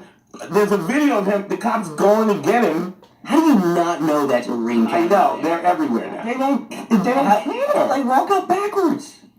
I think some people pull a hoodie over their face. And it's conspicuous. You walk up to him, man. Yeah, I had a guy. I saw this guy. He was on my block and he took packages. And I knew the house, and I was like, Oh shit. "You know Charles?" I don't think their attention span is too far beyond 4-year-olds either. I mean, I'm not sure what the Amazon doorbell or whatever, people stealing Amazon packages and doorbell security cameras catching them. I mean, I don't know how that's related, but... He goes, "What? Give me the fucking package." Yeah, give me the package, asshole. Get your ring camera right here. I get that shit too. 100-pound ring camera. Oh, there's been activity in your area. I'm like, oh shit. So I look, it's like, it's closer to Mineola. Yeah. It's kind of sad. I do not want to look up these guys' real ages because it's probably going to be depressing to any adult human, or even a child who understands logic. Yeah, the Citizen app. What's that? Citizen, it tells you the 911 activity in your area. Oh, really? Oh, dude, like, man swinging at traffic, like feces thrown on 34th Street. Yeah. I feel like I derailed this whole flat. My point was, if they can catch an Amazon dude, how do you keep a dome? How do you keep a dome secret? Well, what if, again, saying that something can't be kept secret, therefore it's not true? I mean, what about all the unknown conspiracies that are actually true that we don't know about right now? Or, I mean, obviously there are at least a couple, if not a whole lot. So these guys are gauging on how something's kept secret. Once again, comparing against themselves. If they're too incompetent or mentally weak to keep a secret, they're going to pretend everybody else is. And then, of course, if this theory is true, was it really kept a secret? I mean, you had Operation Fishbowl. They were firing high-powered weapons to try to break through the dome or the firmament, whatever, allegedly. That's, again, if they were doing that, how would we know? I mean, we have some documentation, but, again, obviously there's nothing to do with flat, or, I mean, we could be living on a heliocentric globe, and there could be a dome surrounding the heliocentric globe. That doesn't mean there's no dome. Again, these black and white fallacies, these guys have managed to stack the most amount of fallacies in the least amount of time I have ever seen. I mean, this is impressive stuff. There's never been any pictures of the edge of the fucking thing. Again, okay, oh man, this is a huge problem. This is why you should understand what you're arguing against, because then you end up looking like a complete buffoon, like these guys, like Anthony Cumia, because, again, nothing to do with flat Earth being true. But if it is, their model, their argument is that the ice shelf of Antarctica itself is the edge. and there are countless photos and videos of it. So that's their position, whether right or wrong. So he's pretending there's no photos or videos or proof of the ice shelf. There is. Obviously, doesn't mean the Earth is flat, but again, his lack of understanding is just it's mind shocking. The edge of the Earth. Well, NASA has to be in on it, right? NASA's lying. They have no actual evidence that NASA has lied. Again, okay, yeah, this is rough. This is like a 4-year-old. Someone said something bad about his mom or dad, and he's just going to take that position. It's like, there's no evidence they lied. Well, again, basic science. The burden of proof is on the one making the claim. It's not up to you to prove someone else is lying, although you could do that, and they did do that with NASA. I mean, there's a lot of fake footage. I mean, there's fake footage that's been exposed. I mean, even people think Joe Rogan's a shill. Even he, they were playing some footage where I guess they were doing tests or something, and they were passing them off as real spacewalks and things like that. So there's plenty of proof that they lie about a lot of things. Again, nothing really, I mean, that's not going to prove the Earth is flat or a heliocentric globe in any way, but it's all of this just fallacious reasoning to defend his faith-based ideology is just, it's mind-shockingly hilarious. I mean, that's all that really could be said here. But they just say things, and that's what their whole thing is based on. Just saying shit. Like gravity doesn't exist. Well, again, the burden of proof is on the one making the claim, and I don't think he understands the gravity doesn't exist argument. Why does gravity exist? Even so-called scientism doesn't have an explanation. Neil deGrasse Tyson said they don't know what it is. So they're assuming, they're making theories that it's because of mass attracting mass, which there is no proof of.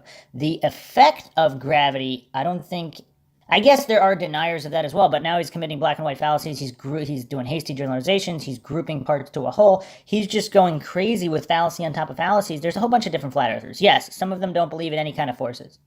Other flat earthers believe in electromagnetism, the electromagnetic force of the Earth. Again, globe or flat. It's something completely different, and he has no clue about any of these things. I mean, he's operating with basically just sheer ignorance.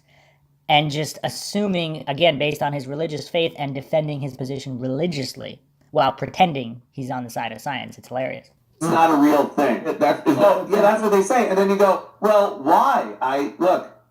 It's... And he just lifted up his whatever on his desk and he let it come down. Again, if he really has looked into flat Earth, their position, again, buoyancy density, if something is more dense in the air, it will go down. Reasonable position to have, right? Helium balloons go up. Again, how does that prove that mass attracts mass by virtue alone? Again, this guy's completely clueless. It's hilarious. He doesn't even understand either model. He doesn't even understand his own model that he's religiously defending. It's funny. Something. You climb. Oh, really? That's good. They'll just say that, and I'm supposed to go, oh, okay. Oh, really? There's no argument. Oh, really? Isn't it? Well, he's the one saying, oh, really, to everything. So again, I guess that's just some psychological projection there. Or he's just, if he really has looked into it or done any research, he hasn't found that explanation.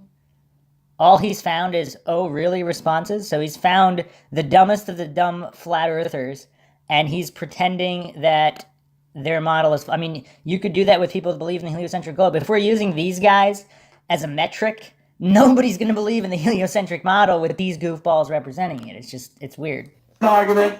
You're going to believe that? Shaming you. These are arguments. They're statements. A big part of their thing is supposedly if you look at maps, then nothing ever comes. Is it west across Antarctica? Oh, really? Is that? Yeah, that if it was because they say it's a disc instead of a sphere. Yeah, and that it has to go like that. But it's quickly debunked by. I have the one question. By what? He didn't finish his statement. What debunks that? I've brought this up so many times. I was ready, and I still am. I think at some point I'm just going to bring a check in. I'm going to bring one of my checks in and leave the name blank and make it out for $1 million. I swear to you. I'm just going to present this. I will give anyone $1 million. I have it. I really do have $1 million. Well, that says a lot about America. I mean, if people of a 4-year-old mental capacity can make millions, America must be a pretty good country. Although I guess some people would argue that it's a very bad thing. That I could give away. You could have did this with 50 grand. Probably could have, but it's more of an impact. Let's be honest. really is You can cool. do it for 5 grand. Actually, Really is cool. Again, punch up the flat Earth map. Flat Earther map. You can, like, if they hit the dome, is that what it is? Well, I don't believe there is an official flat Earth map. So he's having bring up a map which he's attributing to, I guess, all flat earthers believe in this map when, again, I mean, these black and white fallacies know no ends here. Is that fucking no, this is so easy. This isn't even a big involved thing. This is an easy $1 million. If your whole theory on the flat Earth is right, you are walking away with $1 million. Alex Jones's crazy ass put it out there that he'll fuel the trip for somebody to Go to the edge. go west until they hit something. Hit something. And Eddie Bravo was like, Yeah. "Wait, you're going to think you're going west, but actually GPS is curving you up." They all have that bullshit. There's always... Here's the flat Earth map. This is the one that's widely accepted by all the flat earthers, and it has to be. Widely accepted by all the flat earthers? There's a ton of flat earthers who don't accept any map as legitimate because, again, how can you have a legitimate map with sources you don't trust? Because if the conspiracy is true and they believe it, it's kind of like, again, if you're having a debate, atheist versus Christian fundamentalist, if the Christian fundamentalist is trying to prove something by citing to the Bible, well, the atheist doesn't believe in the Bible, nor should he. In a truly scientific debate, you're not going to already accept that the Bible is the word of God and it's divine truth. I mean, it might be, but you're not just going to presuppose, you're not going to assume. That's not scientific. So just the fallacy stack here is just astonishing. Because there needs to be something to keep people from seeing the edge of the world. We've been here for what? Human beings on this planet for... Well, again, isn't the edge of the world simply Antarctica? So if the flat Earth theory is true and Antarctica encircles the Earth, you are seeing Antarctica and people have always seen it. So again, he doesn't understand what he's arguing against. Yeah, a couple of 100,000 years as real people. So before that, they were fake people? Again, nothing but presupposition and no proof for that date, even if true. And no one's ever seen this edge of the Earth because... Again, a lot of people have seen Antarctica. Antarctica, if you look, isn't just an island like it looks like on a globe. There is Antarctica. It's all around the edge. Oh, the white is It's an ice wall that keeps you from seeing. It's like White Walker. It's like, right, Yeah. it's like fucking Game of Thrones. The old gods. So that's it. Here's the only thing I have, and they always say people are lying to you, people this, people that. Wait, so is he saying people don't lie and there's no corruption? Well, the faith is strong in Anthony Cumia. On a globe, what is the place on the globe where you can travel the furthest? The equator. The equator is the widest point on the sphere that is the Earth. Okay. Now, on their version, the equator is about midway between the North Pole, which is right at the top, center, and Antarctica, which is the rim. Goes through South America, right. The equator is in the middle somewhere. There you go. That's around the equator. Right. Now, if you circumnavigated that, it would be a certain distance. Right. Now, if Wait, so he doesn't know the equatorial distance? 24,900 miles, according to the mainstream figure. He doesn't even know his own model? you skirt Antarctica, which people have done, they have sailed around Antarctica, which do that now. Yeah, show that. There it is. You're in the water. You got Antarctica off to the right. Right. Go all the way around it. Distance. Yeah. The distance is longer, much longer, Yeah. going around Antarctica than it is the equator. Now, this isn't something people have said or lied about. It's things people have done. Well, notice how he doesn't give any names of what people have done. He's just using faith-based arguments. He was told people have done it, and he just took it on faith unscientifically, blindly. He took it on blind faith as gospel truth, and look how adamantly he's arguing with religious fervor his position. Now, here's what he doesn't know. Captain Cook actually did circle Antarctica. He logged 60,000 miles, so he logged over double the distance from the alleged equator. So he's going to give Captain Cook this $1 million that he's putting up. I do have to give Anthony Cumia bonus points, though.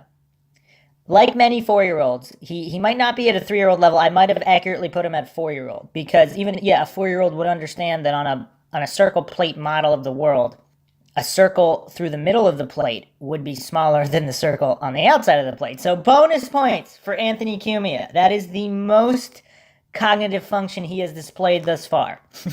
But again, in his sheer ignorance, he's not been able to name the logged miles of the people that have allegedly circled Antarctica, and he's ignoring evidence to the flat Earth. Again, that doesn't really prove a flat Earth, though.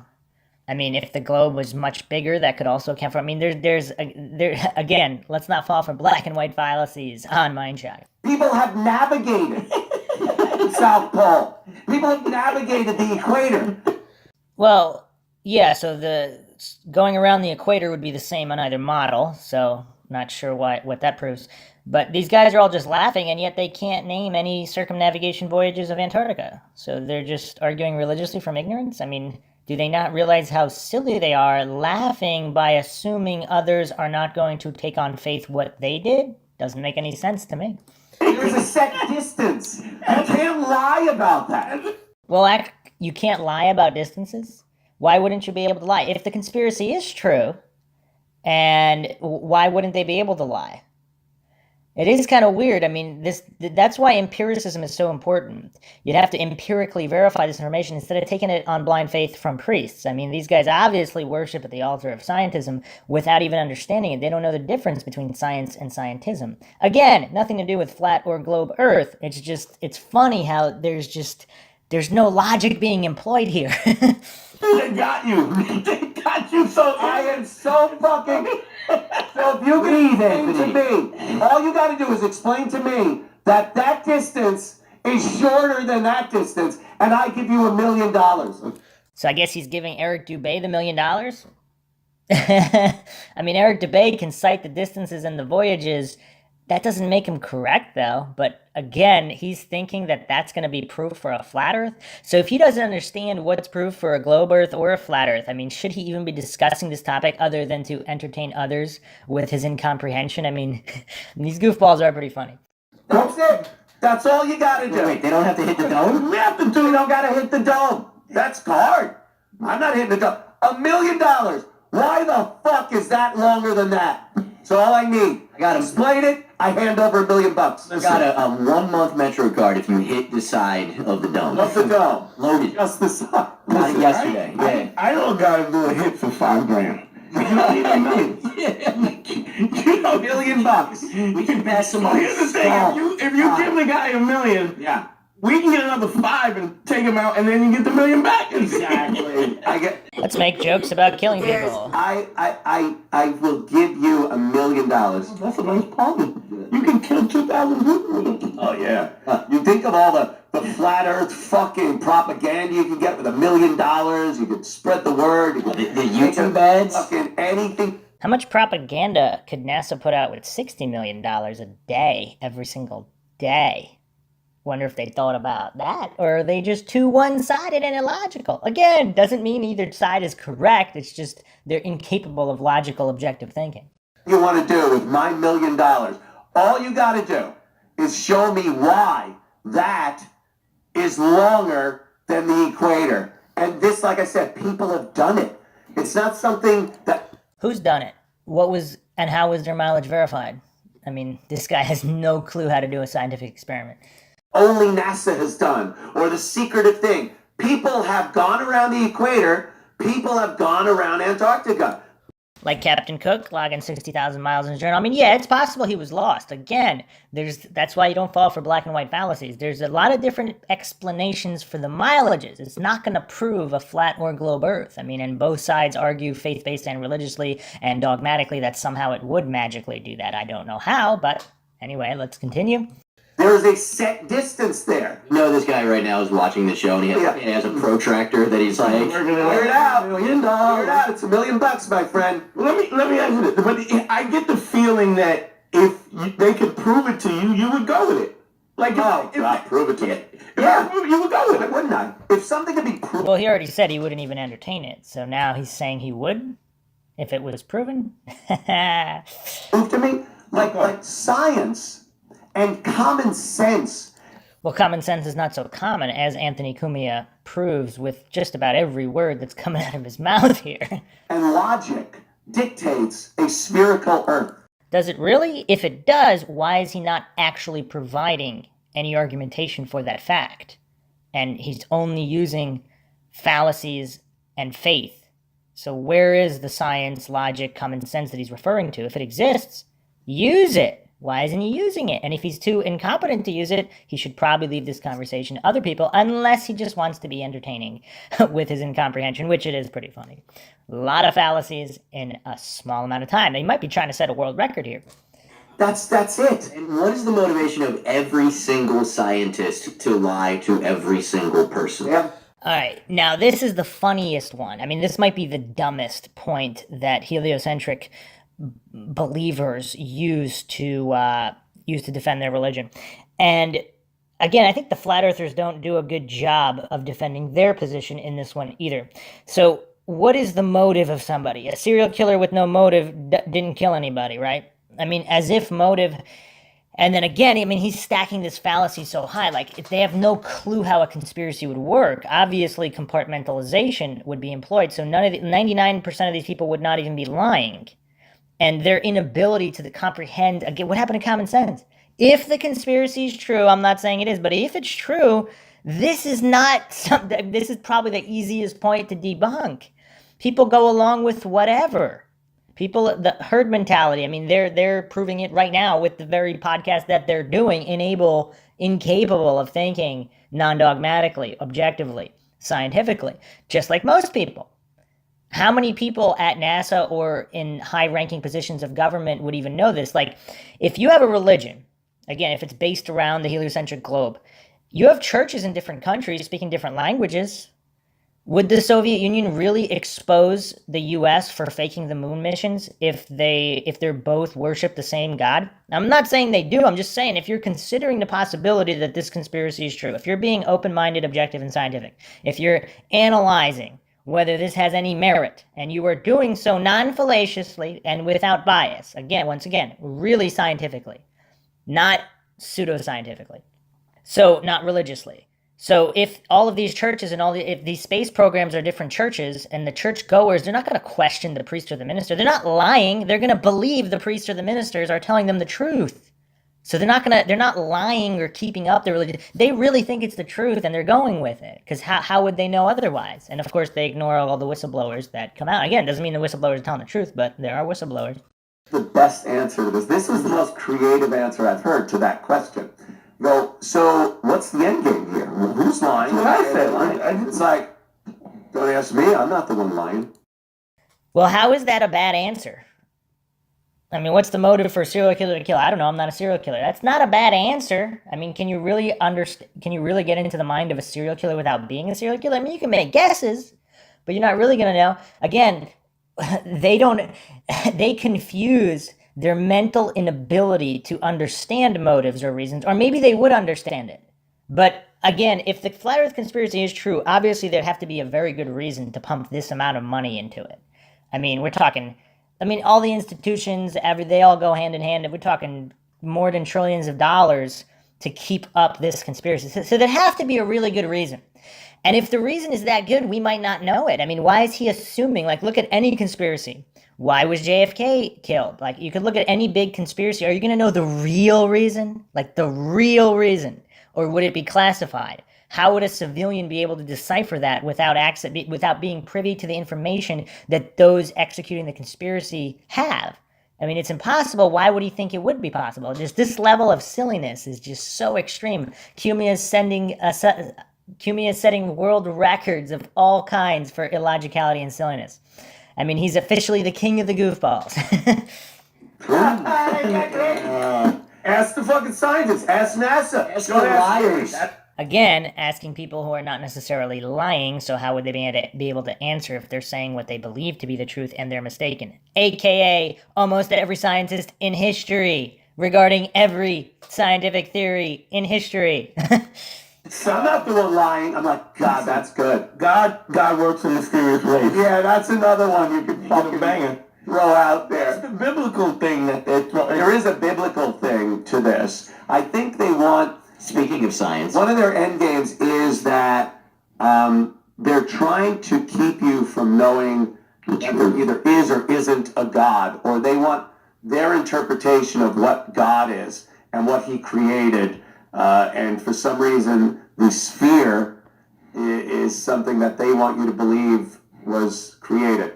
And if they change it to a flat earth, then all of our beliefs are shot to shit, like you were saying earlier. Everything. and also that, and then how does the sun and the moon work in that? It's bizarre. So again, it's not bizarre. It's a very easy to understand model. Whether it's true or not, it's a completely separate argument. But if they don't even have the cognitive function to understand the basics of the theory, why are they discussing about it other than to prove to an audience that their mental capabilities are so low? Also makes no sense. The sun is only 32 miles wide, and it's only a few thousand miles up. Again, there's a whole bunch of different theories on that. You're not going to find uniform agreements with flat earthers about basically anything, really. All of the details are up to debate, and you'll find people disagreeing with people because, again, in any kind of when you're doing real science, the burden of proof is on the one making the claim. If you're going to make that claim, X miles, X this, you prove it. If you haven't proved it, it's just a theory. If you're a different flat earther saying something else, again, you make a claim, you have to prove it. So he's, again, ascribing all flat earthers to believing these very specific points. I mean, basically, nothing Anthony Cumia has said has been true so far. It's in the dome. Within the dome, over the flat plate of Earth. And it's over here, and like on the Tropic of Capricorn and the Tropic of Cancer, depending on what the season is, or the equator. And it rotates. So it rotates like a turntable. Right. And that's how you get day and night, but it doesn't work. Wait, the Earth rotates like a turntable? What the heck are these guys talking about? They're going to come up with their own new flat Earth theories that... Or either because the light would not, it's not a straight go half terminator of day and night. Right. It would be a curve, and it doesn't. How's doesn't work. How's the moon out during the day sometimes and all that shit? Exactly. It's just on like two lazy Ellipses make no lazy sense. senses. Right. And it just rotates like this, and oh, here it is. That's it. Now look at the curvature of the beam of the sun. That's not how light travels. The terminator between day and night is not a curved line like that. It's not just that. So on the screen is one representation of one model of the sun and the moon going around the Earth, and the sun's light is illuminated as a circle. And Anthony Cumia, for whatever reason, he does not have the 4-year-old level mental capacity to realize that if your vantage point is not thousands and thousands of miles above the Earth like this representation, of course you wouldn't see the curved light, right? So once again, it's something that doesn't prove anything one way or another, but this guy he does not have a clue about either model. It's pretty funny. That light doesn't travel that way. So when you see a star, the light from the star is traveling near your eyes. That's why they call it light years. Right. It doesn't stop. Wait, they call light years because you can see starlight? Oh, that's funny.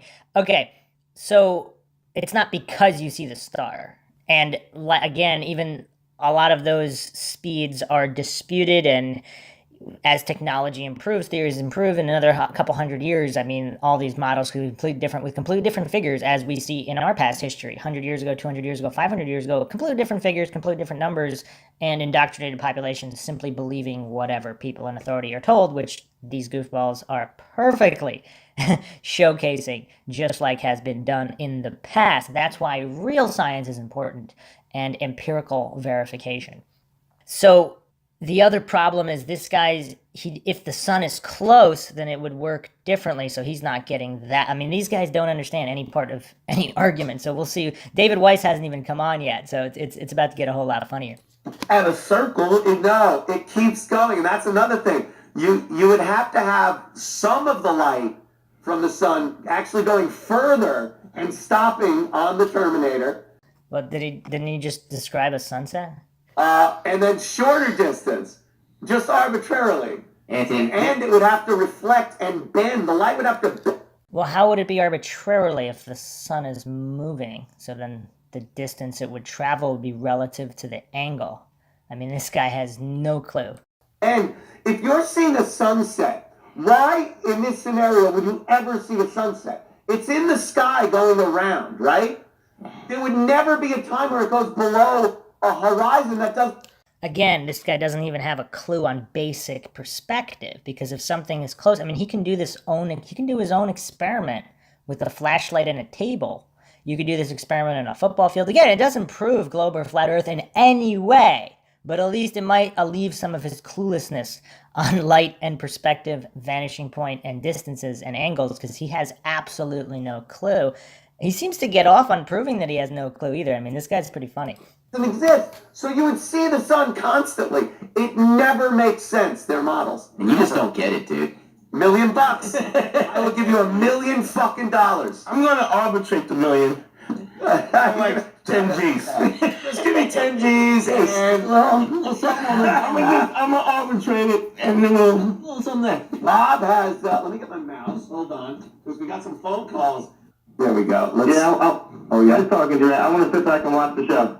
Oh, thank you. Go ahead. Do that. Have a good one. We Like like. a caller try to get out of the done. call. Like, okay, if you guys are He's good. like, I'm done. Thanks. Is that David? Let's call in now. He's calling in now to say let's Skype right now. Let's do it. Okay, so Let's fucking do it. You I heard need us to say we're hear somebody. So David Weiss. $1 million on the table. David Weiss. I put $1 million up, so David could be a future millionaire right now. David Weiss is at the Flat Earth Podcast on Instagram, the FE Podcast on Twitter, and the website is theflatearthpodcast.com. Available on Apple, Google Podcasts, or anywhere you find podcasts. I watched some of his stuff. He's on YouTube and whatnot. He is a flat Earth guy. He believes in a flat Earth, and I watched some of his stuff on the reasoning, Antarctica. Doesn't sound like he understood any of it, given everything he said thus far.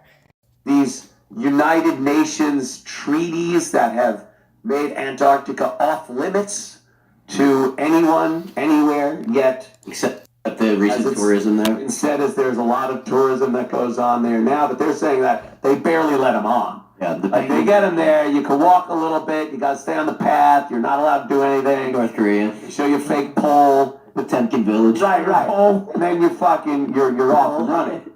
There's the penguin. But I would think more than the Loch Ness Monster or Bigfoot or anything, the real prize would be a picture of the fucking edge of the earth. He's talking about the countless photos and videos of the Antarctic ice shelf, because that's what's considered the edge. Also, if he's talking about beyond that edge and how far it goes, nobody knows. I don't think anybody claims to know. So why is he pretending? Like, let's say it's an infinite plane, then what? Why? I mean, it's very, very strange, the illogicality which those hopelessly indoctrinated into the heliocentric model, they try to grasp at any straw, at any fallacy that makes it appear like their position could be more legitimate than it is. Again, these are the wrong type of people to defend the heliocentric model, because they're just making the flat earthers look better, and they're going to cause more flat earthers. They don't realize that. Their silliness is just so extreme. So we've never seen anything about. Oh, we got him? There we go. David, there he is.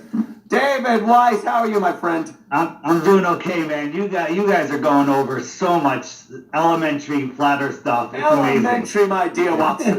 First, I want to tell you, your $1 million is safe. No flat earther is going to tell you that is a shorter distance. What we will tell you is it's a much longer distance. The last person that tried to circumnavigate Antarctica, the shoreline of Antarctica, was Captain Cook. Took him 3 years. He went almost 80,000 miles and didn't make it. You know why? Because the Earth is flat. Antarctica is the shore and surrounds the world. You're telling me. And as far as you guys say, no, that's what I'm telling you, absolutely. And as far as nobody is allowed to go below the 60th parallel, 60 degrees south. You're not allowed to go there, and I can prove that. That's not true. I'm going That's to prove just that not people. true. A lot of flat Earth people. Wait, how does he know if it's not true? Has he been there? Again, I'm not saying it's true or not true, but pretending to know definitively whether it's true or not, that's kind of silly. Let me say something. A lot of flat Earth people, and I've watched so many debates and arguments and points that are made. Again, it sounds like he either has a serious memory problem, possibly like Maxwell Powers, or he's simply, if he's at a 4-year-old level, he's not understanding anything being discussed because he's not able to process and understand, again, which he just proved in the intro to this. Just say things that just aren't true. You'll say people aren't allowed in Antarctica. They are. No, I agree with you. So here's the problem. You can say anything, and you can. Perhaps English comprehension is also an issue for Anthony Cumia because it's like he doesn't process. They didn't say nobody could go. Again, I mean, it's just, you have to get beyond a 4-year-old level if you want to have any kind of meaningful, logical debate on any subject. Shit. Maybe it's the satellite isn't working because it's shutting him down. Rand McNally. Move satellites. I don't want him to talk. Can you guys hear me? Yes. It takes hundreds of hours of research. There's a video. It's out there by Taboo Conspiracy 2 called "Sorry, Antarctica is Closed." You can find it on the Flat Earth Sun and Moon app. But it's a 30-minute documentary about what it takes to go to Antarctica, and you will see that it is impossible to explore Antarctica. Now let me last thing. Okay. You guys, there's no. I like a point by pictures. point exchange here. I don't like you saying that, and then I don't get to say you say something else and we lose track. Let me just say this about Antarctica. Now, again, I'm sure you've heard Occam's razor many times. Sometimes the simplest, most easy to understand explanation is just the way it is. So now Anthony Cumia is proving he doesn't understand Occam's razor, which is, again, whenever it's touted in any kind of mainstream setting, just about every time it's wrong because they don't understand it. When the information is equal on both sides, we're going to examine this remnant of medieval science and medieval philosophy, which, again, that doesn't make it wrong just because it's medieval, but again, it's important to understand that. So when you have two possible theories that fit all available evidence, the best theory is the one that is simpler. Again, that's demonstrably false also in nature because nature can be very complex, seemingly unnecessarily so to a human mind lacking much information. But how often do two competing theories have equally available evidence supporting both of them? Clearly that's not the case here. So again, should not be surprised that Anthony Cumia is also taking this opportunity to let us all know he hasn't the foggiest idea of how Occam's razor really works either.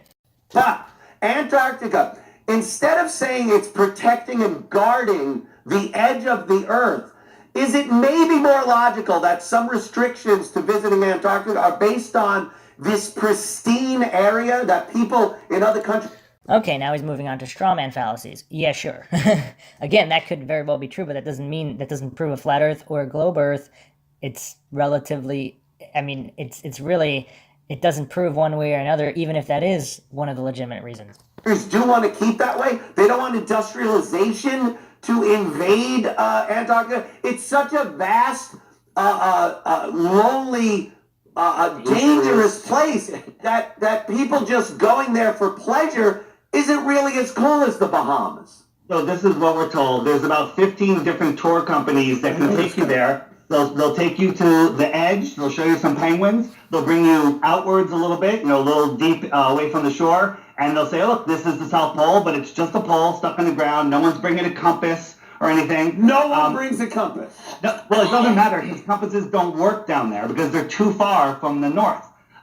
When you said earlier, you said there's no... Wait, why is that? Why is that a thing? I mean, you can't just say that. I'm still trying to make my point about... Yeah, but you're using points to make points, and I want to understand why the compass doesn't work. I will tell you in just a second. Right. You said that there's no photos of the edge of the Earth. It's not the edge of the Earth. It's the edge of our oceans, and there's millions of photos. Just Google Antarctica ice wall or ice shoreline. It's the shoreline that surrounds our ocean. Okay, Antarctica is the I'm highest talking the other land on side Earth. of it. With the other side of it, where it finally ends, and I guess there's the dome starts there.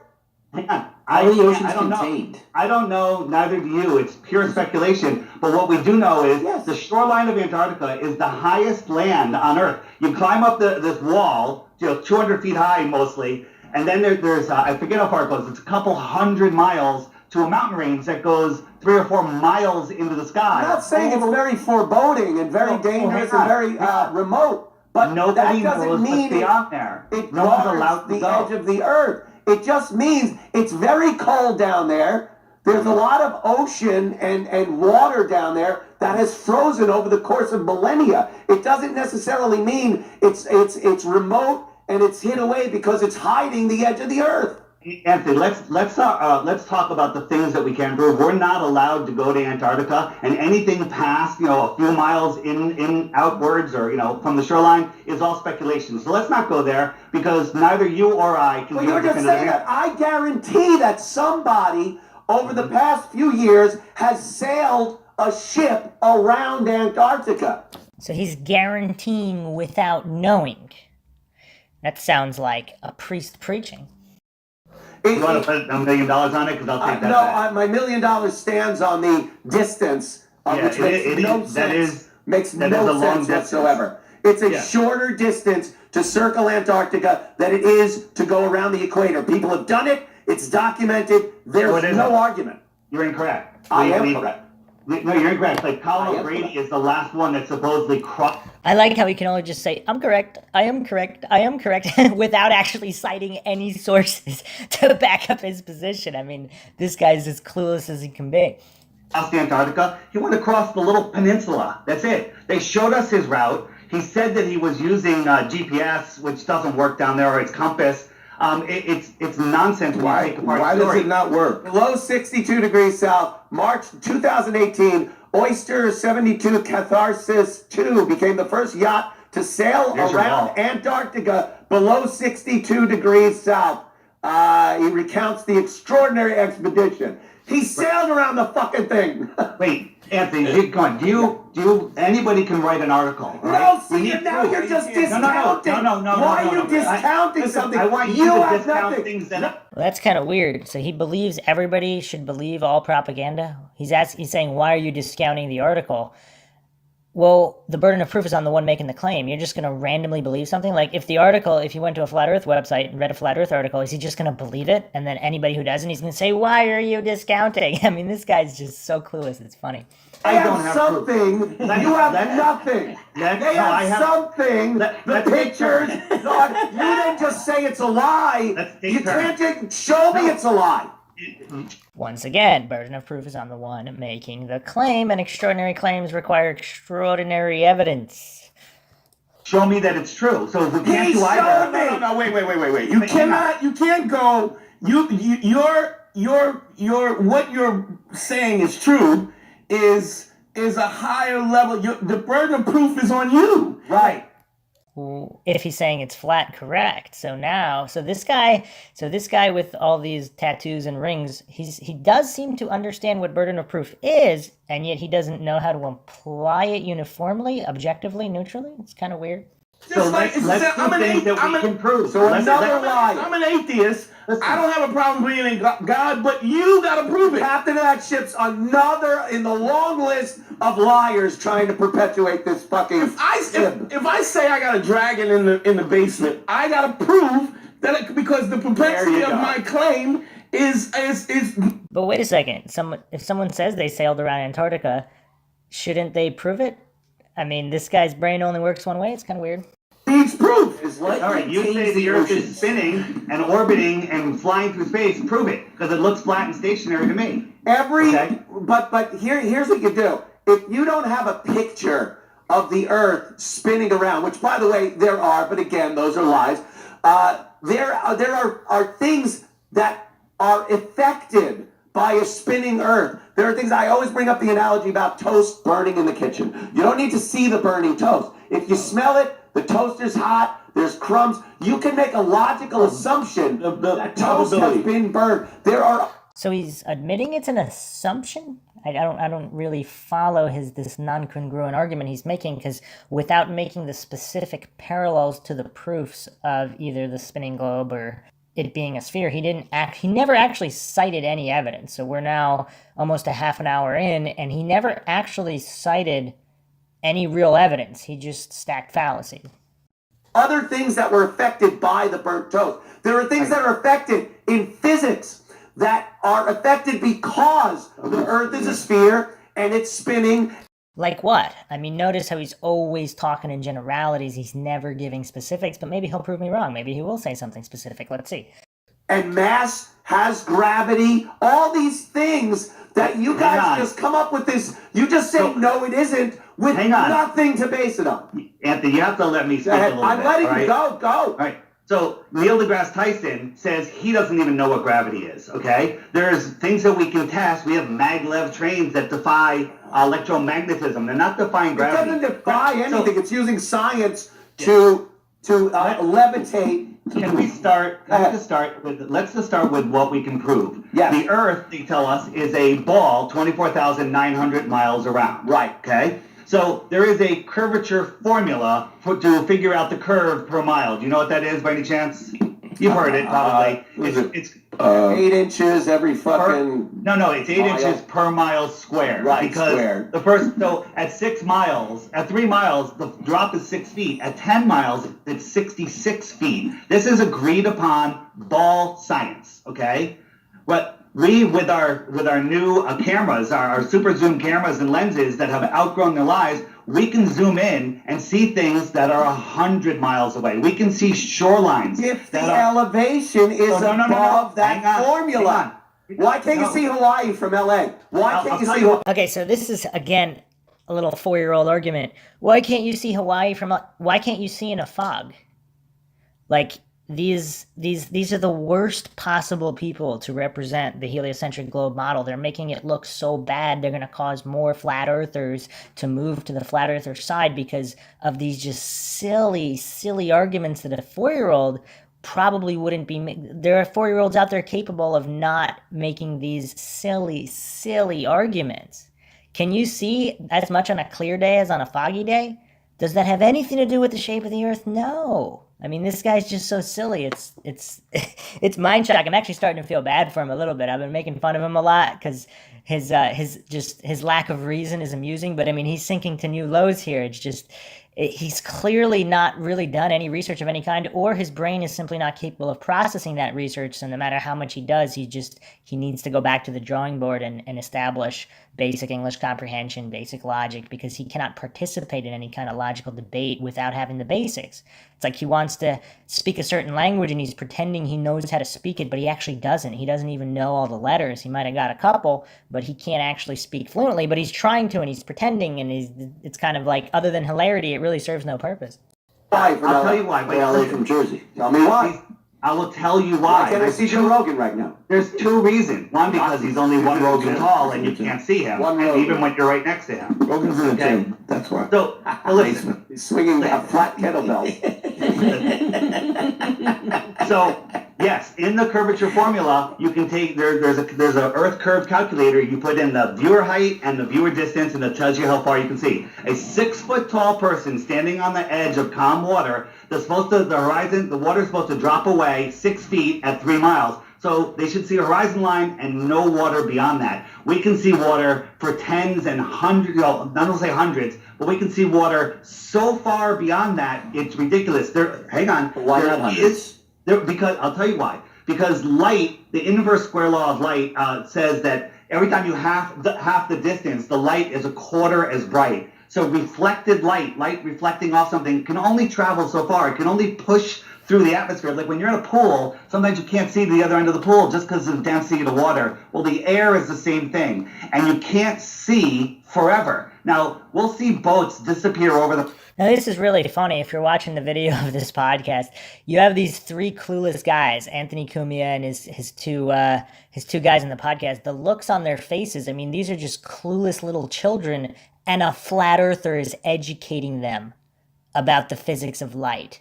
I mean, this is one of the problems that I pointed out. Again, flat earthers can get mad at me. The flat earthers are winning all of these debates scientifically. If they're wrong, how funny is that? We need more Helios. We need some logical, scientific heliocentric globe believers to represent the model properly, and we're not getting that anywhere. These are all one-sided just decimations by people that could be completely wrong. They believe the earth is flat, and they're winning these logical scientific debates using logic and reason and actual facts instead of these crybaby faith-based tactics. So I'm sure there's a lot of highly intelligent heliocentric globe representatives. For some reason, they're not doing these debates, and I think they should. I mean, it's just, I don't know why they don't do it, but they really should, because this is just a really bad look for the heliocentric globe model. I mean, it's not really fair. Horizon, yeah, they disappear from the bottom up. But we've done the same experiment. We've gone to like a Home Depot or a Lowe's that has a perfectly smooth floor, and we put a brick on the floor. And we put our camera right down the floor, and we slide the camera away, and the brick disappears from the bottom up. Right? When the brick is completely gone, we stack more bricks on top of it, and we can see the upper bricks, but we can't see the lower bricks. And that's without even atmosphere playing into this. We've done tons of experiments that show you atmosphere, the perspective, the angle of your eye, the resolution limits of your eyes make things disappear from the bottom up. We saw you've seen the famous picture across Lake Michigan where we see Chicago. It's like you see the tall buildings of Chicago, and you don't see the cars, or the bridges, or the sidewalks. Right, exactly. But on different days, you can see different. So he just proved again he didn't understand what David Weiss just said. You're not going to see what's in the bottom bleeding into the horizon. Again, there's good examples flat earthers can use. Most of them don't use it, like convergence, like you see train tracks touch in the distance. That doesn't mean they really touch. That's just how your vision works. But these guys are so clueless, for some reason, they think it has something to do with the shape of the earth. It's just bizarre. Different amount. So is the earth flexing, or is it an atmospheric? How come you love talking about atmospheric,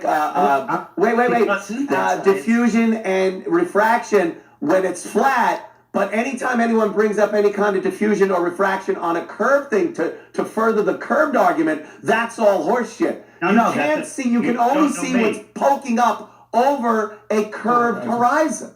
So if it's the curve and the curve calculator and the viewer height and everything, we should only be able to see the very tops, the very tippy tops of the tallest buildings in Chicago. There was a day where we could see all the way down to the lower floors of all of the buildings, and we're told by the weatherman that it was a mirage. Well, we got on a boat with our super zoom camera and kept it in focus the whole way and went all the way across Lake Michigan, and the buildings never disappeared. It's not a mirage. It's there. We can see mountains. Now we have infrared converted P1000, Nikon P1000 cameras that cut through the fog, cut through the haze, and we're seeing things that are 500 miles away. Jay Tolan Media on YouTube, he's got amazing, impossible shots. Even if the Earth was 10 times the size. I think he's assuming Anthony Cumia knows what infrared is, because so far Cumia hasn't been able to grasp any concept thus far. And the curvature was that much less. And quick point again, that still doesn't prove the Earth is flat, right? If it's a much bigger globe, that could account for that. Again, no reason for black and white fallacies or excluding alternative possibilities and thinking dogmatically. He's seeing way farther than we can see. We can see far. I don't think you guys ever, everything I've heard about and read and looked at, you guys never think of the scope of Earth, how big it is. But he is. He just calculated it in spherical trigonometry for you, Anthony. Man, he's just... It's like his mental capabilities were exceeded even before the first word he said, and now there's just nothing left. You're always making comparisons with tennis balls and a shadow on a wall and this. But he didn't. He actually just said an infrared camera actually looking at the horizon in different places on Earth saw 500 miles because you cut out the haze. There's no comparison to a tennis ball here. Like, this guy's brain, Anthony Cumia's brain's going haywire. The Earth is giant. The curvature, when you go, wow, you can't even see a curvature. It takes a lot of horizon from a great distance. Well, nobody's talking about that. He was talking about specific buildings at a specific distance, not generalities. So, again, if you're trying to make an argument, you have to talk specific. Just making hasty generalizations and straw manning and just trying to make everything general to religiously further a point based on faith, that's just very, very silly. And I mean, I don't think he realizes how silly he is. I'm starting to feel bad for Anthony Cumia because this is bad. To start even noticing a curve, but you guys just blow it off. If I can't see it, it's going curve. How is using mathematical spherical trigonometry blowing it off? I don't get it. But you're going, there's a golf ball looks different to an ant than it does to a human being. These are programmed. Well, again, that's why you use math, so you don't have to think about what things look like. You can actually calculate what would be on the other side of something, whether it's a planet or a smaller ball. That's one of the things math is useful. It doesn't prove anything either way, but it shows problems that need explanations. That's why you shouldn't dogmatically cling to either model. It's weird. Responses by Bill Nye, the science guy, and Neil deGrasse Tyson. Bill Nye. I think Bill Nye's a fucking hack. Fuck him. You agree on basing it on shit. Dude, I'm not parroting people. I do my own research. Does he understand any of it? Study. I know a lot about astrophysics. He knows a lot about astrophysics, but he doesn't have any basic logical understanding that even a 4-year-old can have. It's weird. I know a lot about our own geology of this planet. He knows a lot about geology too. This is a funny guy. He knows everything about everything. And what I've gotten over the course of the years of doing my own research is that it is illogical to assume anything in nature would take on the form of a fucking flat disc and not what in nature is strength, a sphere. In a vacuum. So now he's engaging in appeal to similarity fallacies, where just because one thing in nature must be like another. I mean, not even that again, keeping the fallacy in mind, just because you're using a logical fallacy doesn't mean you're wrong. It just means your argument is not based. You didn't logically come to your argument. A logically sound argument is superior to a fallacious argument, regardless of right or wrong. And this is just, I guess, it escapes all these jokers' grasps. Without gravity, liquid becomes a sphere. Presupposing gravity exists. Spherical shape is a strong arch-like shape that is known to be something that nature likes to do. It likes compressing itself into the strongest form, which is a sphere. Wait, so trees are spheres, mountains are spheres.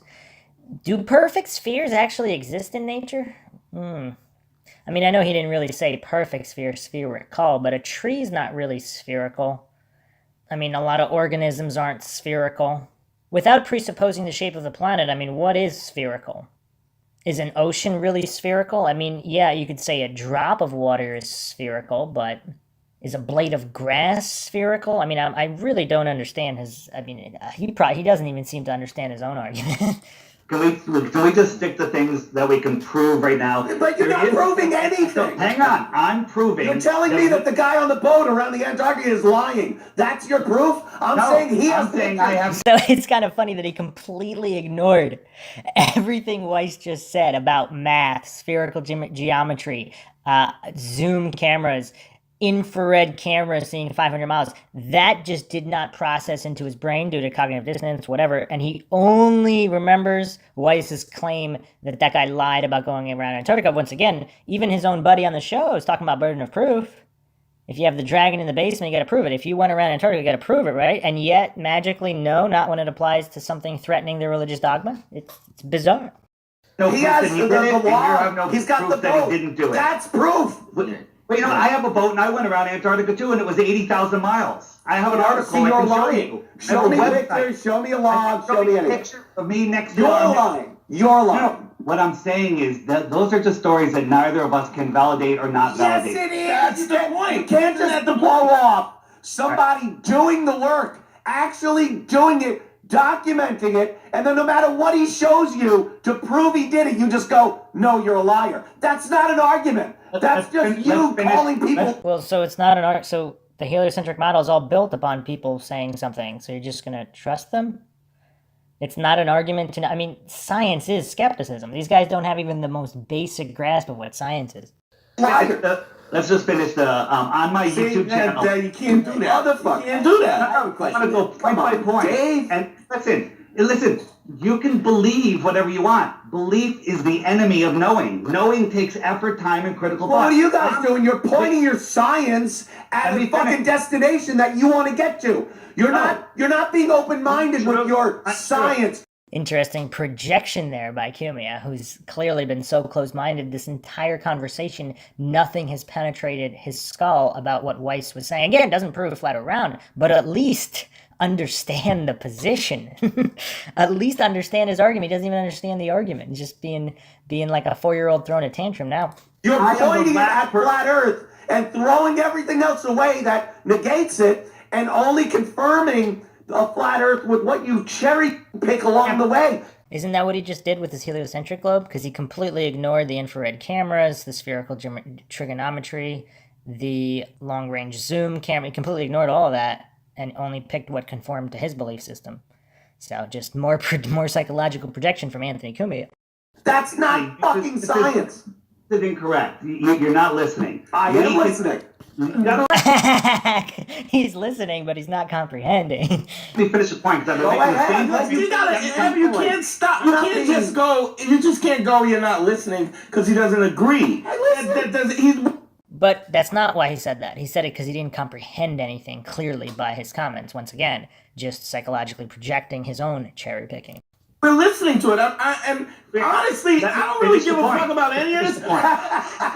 But to be honest, I'd like to know what you think and ultimately how you got to this point. Right. I fought it tooth and nail. I said this flat Earth thing is ridiculous. Everyone says this. I'm gonna debunk it. Right. So everyone's heard it. Just finishing the point. With our cameras, with the curvature calculation, height, everything, we can see too far. We can bring boats back into a focus that have apparently disappeared to our naked eye due to angular resolution. We can see too far. There is no curvature. Every test for curvature I've never has failed. seen. No, it hasn't. Right. So Every test for curvature. How about thousands of years ago when 2 poles were put in the ground and shadows were measured? That failed when the Greeks figured out the circumference of the Earth thousands of years ago. I'm gonna address that to our next point. Okay, go ahead. I'm gonna address that. So So I'm telling you about the no curvature on my channel, DITRH, or on the Flat Earth, Sun, Moon, and Zodiac Clock app. Right. There's under the frequently asked questions. It says the FAQ questions. It says no curvature, and there's 100 experiments that you can watch and judge for yourself. Yes, they're on YouTube. It's just information. Judge it for yourself. Don't believe anything I'm saying. Judge it for yourself. So there is no curvature. Now let's get to Aristophanes. Did you know that Aristophanes, he's the one that figured out that the Earth has what size the Earth was with sticks and shadows, right? Right. All right. So how it was 500 years ago, 5,000 years ago, whatever it was, doesn't matter. Okay, a couple of grand. I forget the number. In the same village, there were some famous mathematicians after him that wrote many books about math, and they never once mentioned Aristophanes. Okay, just hear me out here. They never once mentioned. That's like writing a history of the Chicago Bulls and not mentioning Michael Jordan. Did you know that there's no mention of Aristophanes in any book anywhere ever until the mid-1980s? Okay, it's a fictitious story. Now I'm going to show you how the sticks and shadows work right now. All right.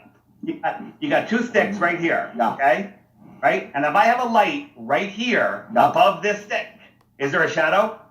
No, it's noon, right, on the equinox. This stick over here, when the light is still over here, okay, this one has a shadow. Here's the light, right, and here's the stick. This one has a shadow.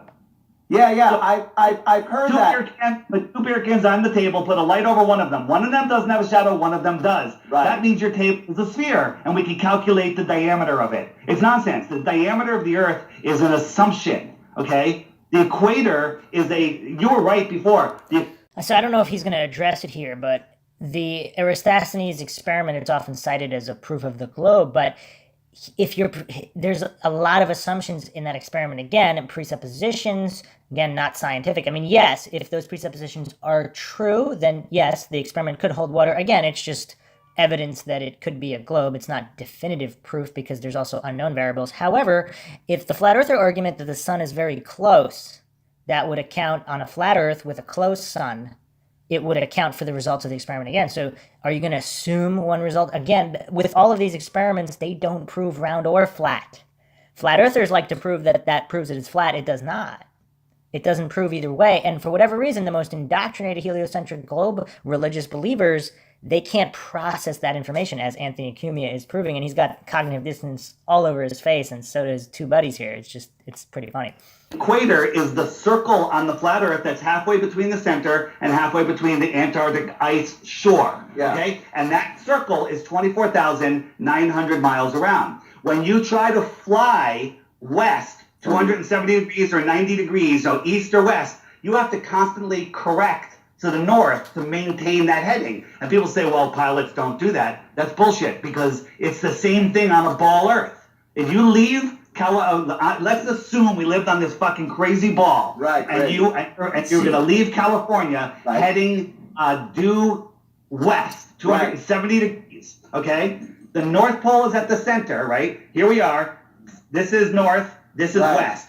As I'm going this way, I have to keep turning to maintain that compass heading. No, you okay? don't. You're flying hang this on. way. You're not No. flying. Wait. You're not flying next to the Earth like the old Universal Studios logo. You're this way. You're flying around. So I've heard the take where you need to keep nosing down to do that, but you don't, because gravity.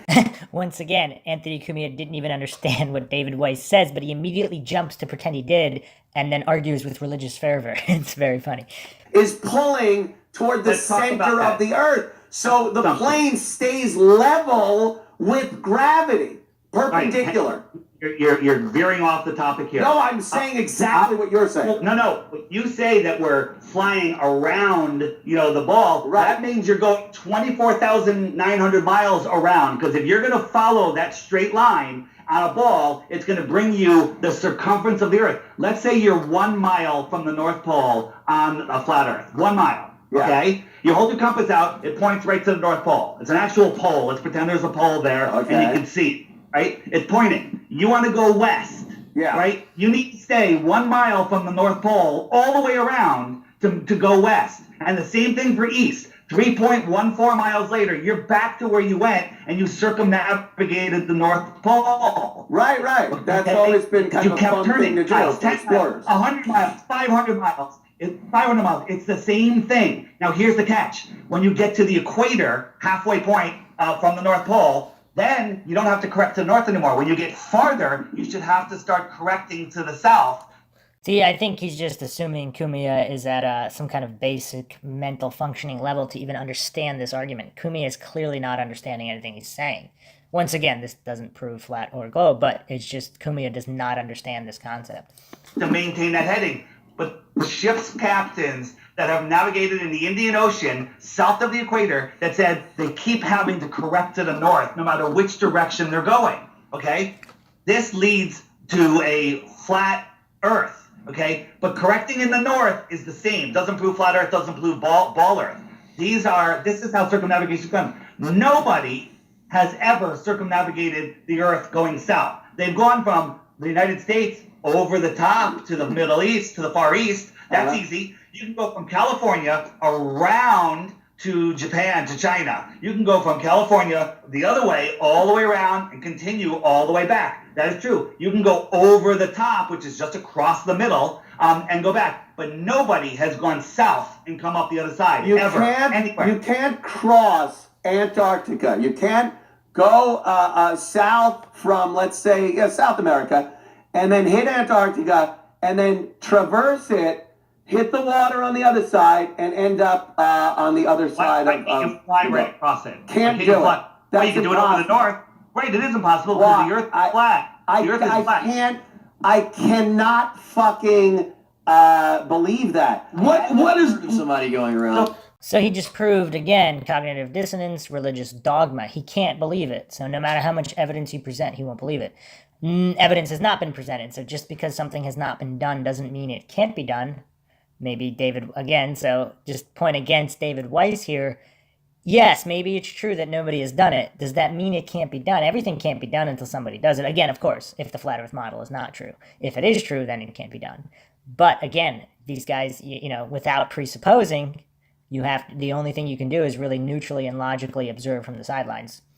The Earth. So hang on. That way, there are polar orbital satellites that look, see, and he just laughed. Now, what is your take on satellites? With that guy. Space program. Everyone lies, I guess. Okay, I'm going to let you speak, but what we have seen, the technology. Again, it's easier to pretend everybody's lying. Everybody would have to be lying, therefore it's not true, than study any kind of historical information on how conspiracies work, compartmentalization, even not conspiracies, just how compartmentalization works in government intelligence programs. Clearly this guy's done not even any kind of research, because he just doesn't have a clue. So he has to pretend in order for the conspiracy to be true, everyone would have to be lying, because it's easier to soothe his dissonance. So it's easier to jump into these appeal to popularity fallacies and just endless fallacies.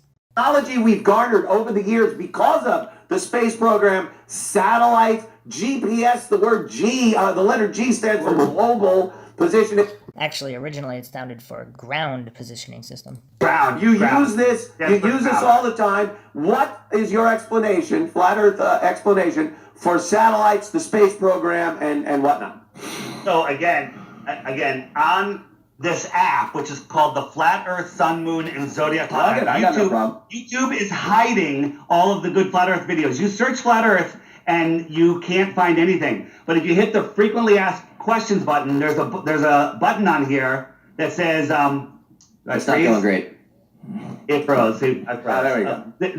So there's a button on here that says, "What about satellites?" Okay, and the space programs, and it'll show you that NASA is the hot. Once again, real quick, this guy said he researched stuff. Clearly, he hasn't researched anything, or if he did, he can't remember or mentally process any of it. So David Weiss telling him now, what good is it going to do other than us just seeing that Anthony Cumia does not have the mental capability to understand any of this information? Largest the consumer of helium in the world, right? They admit, but they don't publicly tell you about it. They have 50 different Satelloon programs, okay, where they're launching satellites. You can Google it. Google a picture right now, NASA satellite balloon, okay, or Antarctica satellite balloons. They're launching these things that they can keep up there for years. They can control how high they go, how far they go. And they're doing this all the time, but they're not telling you. These things are crashing all over the world, and people are filming them crashing. Okay, these are satellites. So you're saying helium balloons are what is being used to keep satellites up in the air? Not in orbit? That's what's launching. There is no such thing as a satellite falling around the curve of the Earth and coming up the other side. That is just a pure fantasy. And nonsense. But how are you proving that? How are you proving that? How is that discounted? So wait a second. The burden of proof is on the one making the claim. How quickly these guys forget the hypocrisy. It's funny. So we have supposedly thousands of satellites in space. Can somebody pull up a Google shot? Just Google photos of satellites in space, and you will just get cartoons, and you guys will agree that they're just cartoons. There's not a single photo of a satellite in space. Okay, not one. There were many satellites. Let's put it this way: when the space shuttle went up to repair the Hubble telescope, there was pictures of. You can't just roll your eyes. Rolling your eyes is not an argument. I know. And they grappled with the arm. The Hubble brought it in, repaired it, and deployed it again. That is pictures of a satellite. Again, what this guy's incapable of understanding, if the conspiracy is true and they are faking the video, then what? I mean, it's like I'm not saying it is true, but at least understand what you're arguing against. I mean, it's just mind-shockingly silly. In space, is space fake? I would tell you to Google NASA hoax, but you just pull up a bunch of propaganda. Okay, the International Space Station. We've seen plenty of photos. We've seen interviews with various astronauts that have that come is back? the curve of the Earth, and so Well, hang on a that's a second. fisheye lens, obviously. Look, it wants to get more picture in there. I understand when something's a fisheye lens for the sake of getting more in the shot than it is to try to bullshit us about a curvature of the Earth. But I've seen plenty of pictures where the Earth seems to have quite a natural, logical curve to it, and things like this, where they use a fisheye to fit more in.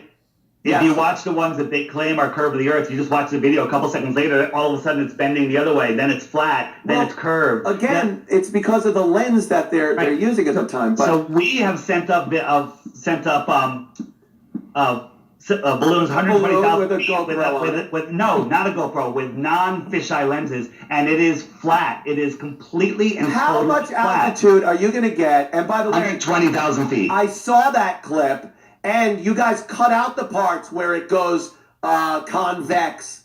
No, that's a different clip. That's a different clip. That's with a fisheye lens. So, as the fisheye lens moves up and down, it goes convex, concave. How about all the other pictures, though, from space that show it? Those are all fake. So now you say NASA. Google photos of Earth. But you say Google photos of Earth. You say that NASA is this hoax organization, whatnot. What about other countries' space programs like Russia, the Soviet Union had a space program before we did? What about China? Well, what about churches in different countries? India has just started their foray into the space, well, unsuccessfully. They cratered one into the moon, which was pretty goddamn funny. Real died. What does effort do on satellite? Real died on the moon. Yeah. You used to be able to Google NASA hoax, bubbles in space. Listen, and you would get all the videos. Now you get propaganda. There's a NASA space. It says are all the space agencies into it on this app. Get the app. Watch those videos, and then you'll know. When you say there's no proof, we have tons of proof. We have astronauts hanging from wires in the space station. Their hair is permed. They don't let women with long hair in the military, but they let them in the space station have hair flying all over the place. It would be disgusting up there. And the toilet in there, did you ever look at the space station toilet? We had one time they were trying to show something in the bathroom, and the guy dropped a screw, and it fell. And NASA said, oh, we hit a pocket of gravity. Okay, they're faking. They're using virtual reality. But here's the thing: you're using this app, and you're saying all this information is in the app. But the app and the phone that you're using is the technology that you're proving that it's a spherical Earth. So Wait, whoa. That's not what is he talking about? He's pretending that the technology, computerized technology, is based on the shape of the Earth. I'm not following that. Not following that at all. Let's be honest. So what is the end game? Why is this important?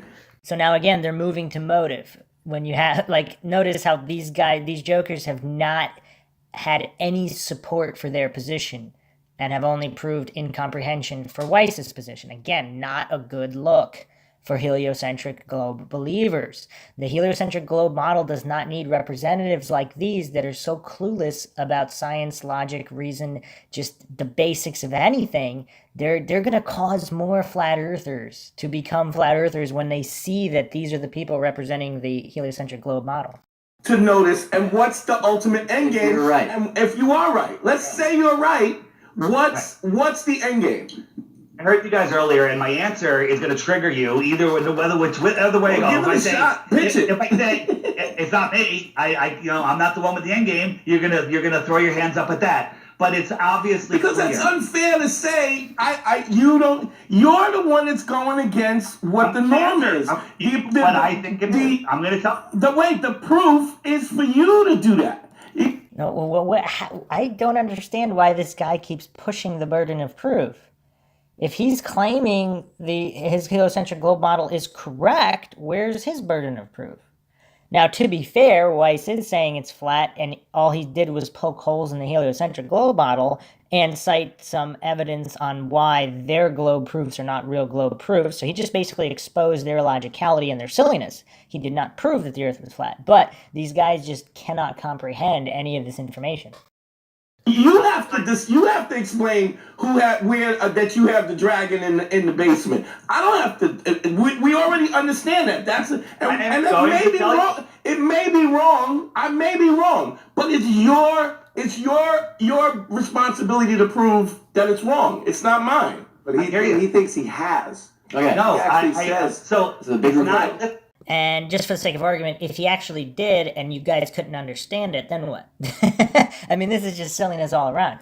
Yeah, but it's using science to say that. Let's let him talk about this whole thing of the end game and what the whole purpose of this deception is. So you guys all believe that we live on a big ball. Therefore, you guys believe First of all, I like how infantile and juvenile and you make it sound. A big ball. You live on a spherical fucking planet. Okay, that's great. That's fantastic. So you live on so you believe, this is what you believe, and I'm going to summarize, I'm going to make it really short. You believe that once upon a time there was nothing. It exploded, and that explosion created everything. Then lightning struck, created an amoeba that mated with another amoeba that became a fish that grew legs that climbed out of the water. So you don't believe in evolution either? Hang on. Let him go. It climbed out of the water. It found another mutated fish that climbed out of the water, had a baby, had a monkey, and the monkey had a retarded baby, then it was a human. I mean, that's basically the timeline that... No, that's not the timeline at all. The first thing is there are single-celled animals that don't need...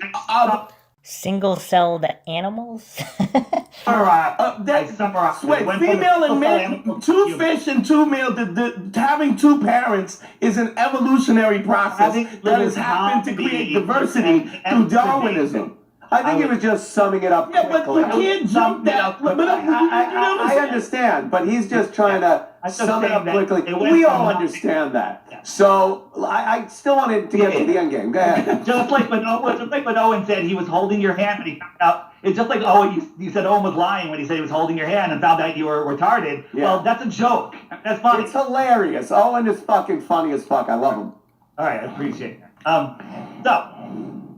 So you believe that nothing exploded, became everything, and we're here, and you're an insignificant speck in the middle of an infinite universe where there's billions of other specks, and that an asteroid could wipe us out, and that we're running out of fuel, and that global warming, all the stuff. You're just living in fear, in lack, and... Okay, so I get what he's saying. He's saying this is a way to create consumers... Yeah, you don't buy all those things also with any single thing. You might believe in global warming or climate change, but then you might not believe in the Big Bang Theory. But I get what you're saying. Go ahead. But if you don't believe in the ball, you believe in the Big Bang or something. No, you don't necessarily. The Big Bang, I take the Big Bang, by the way, as a theory. It is. A theory of it's so difficult for scientific theory to wrap their head around the creation of something as vast as the universe and why we're here. It's one of those questions that we've pondered since we crawled out of the fucking muck. But I accept it as a theory that still needs to be looked into. Sure. I don't buy it as I do buy a spherical Earth because of the proof that I've seen over the years that leads me to believe, using my own logic and... He says he has logic and common sense. That's funny. Common sense that we live on a sphere. And notice how he hasn't actually cited a single proof. So now we're almost an hour in, not a single scientific proof cited. Only generalities, assumptions, faith-based fallacies, etc. On the app, there's a featured video every day that shows. So listen to this on the bottom. It's good app. And there's a featured video that shows up every day. Yesterday's video, if you get the app and click the archive button, which is right wherever it is, right there. Mm-hmm. If you click the archive button, yesterday's video will show you what you believe about how big the Earth is and how big it's going around the Great Attractor. All of this stuff is a ludicrous theory that needs to be proven. I'll give you that. Maybe it's true. But if you understood the depth and the absurdity of this theory, then you might not so likely believe You don't think the depth and absurdity of a flat plane floating around in the Not void. floating in space. Not floating. That's false. Well, whatever What's it anchored to? it's in space. But this flat Not in plane, space. which nature Is there no space? Nature abhors that shape. It's not structurally sound. It doesn't naturally occur by Let me answer even that. forces. You're pushing a straw man argument here that's not us. So listen, listen. It's not a disk in space. Okay. Space doesn't exist. Good, help me. Okay. There is no space. Yeah. There is no space. So we're shown that the way I describe it is that the flat Earth, the Earth. That was pretty funny that Weiss called out Anthony Cumia's straw man, but he should have called out all his other fallacies too. But I guess that's my job here. Earth is the basement of what we call the universe. It's just the floor of existence. Okay? And we live in some sort of structure that's keeping us in a pressurized system. We have a pressurized air system. And so you guys believe in infinite space. By the way, space was made up by a Vatican priest who absolutely, it was introduced by a Vatican priest who was later turned into the science advisor for the Vatican. Okay? That's who made up space. Who is this priest? I don't know the name. You can look it up. All right. So we have this pressurized system. You guys believe there's an infinite vacuum. I can't take much more. A torque 10 vacuum, right? And I'm gonna say, I know what your answer is: gravity. Why doesn't the vacuum suck the air off the Earth? Exactly. You're saying it's thin. The gravity's holding it on, right? But that's nonsense because I can disprove that with a straw. Okay. When I put a straw in my mouth, point it down and stick it in liquid or just air, and I make a weak vacuum with my lungs, not a torque 10 powerful vacuum, just the weak vacuum in my lungs, I can pull water and air up away from gravity, but the vacuum of space can't. It's nonsense. If I had a bottle with all the air sucked out of it at any altitude, if I opened up the bottle... The bottle's not heavy as fuck. No, I'm holding the bottle. It's going to suck the air up and away at any altitude. He's saying like You know that a vacuum doesn't suck things out. Do you know Right, a vacuum? but the first law of thermodynamics I says think that you high can pressure agree. can't live next to no I pressure think you without can agree that I'm letting you speak a lot. I want you to appreciate it. speak. Thank you. So I'm not interrupting you or anything during this. That was an interruption, wasn't it? Not to mention, he's always interrupting to prove that he didn't understand what Weiss said.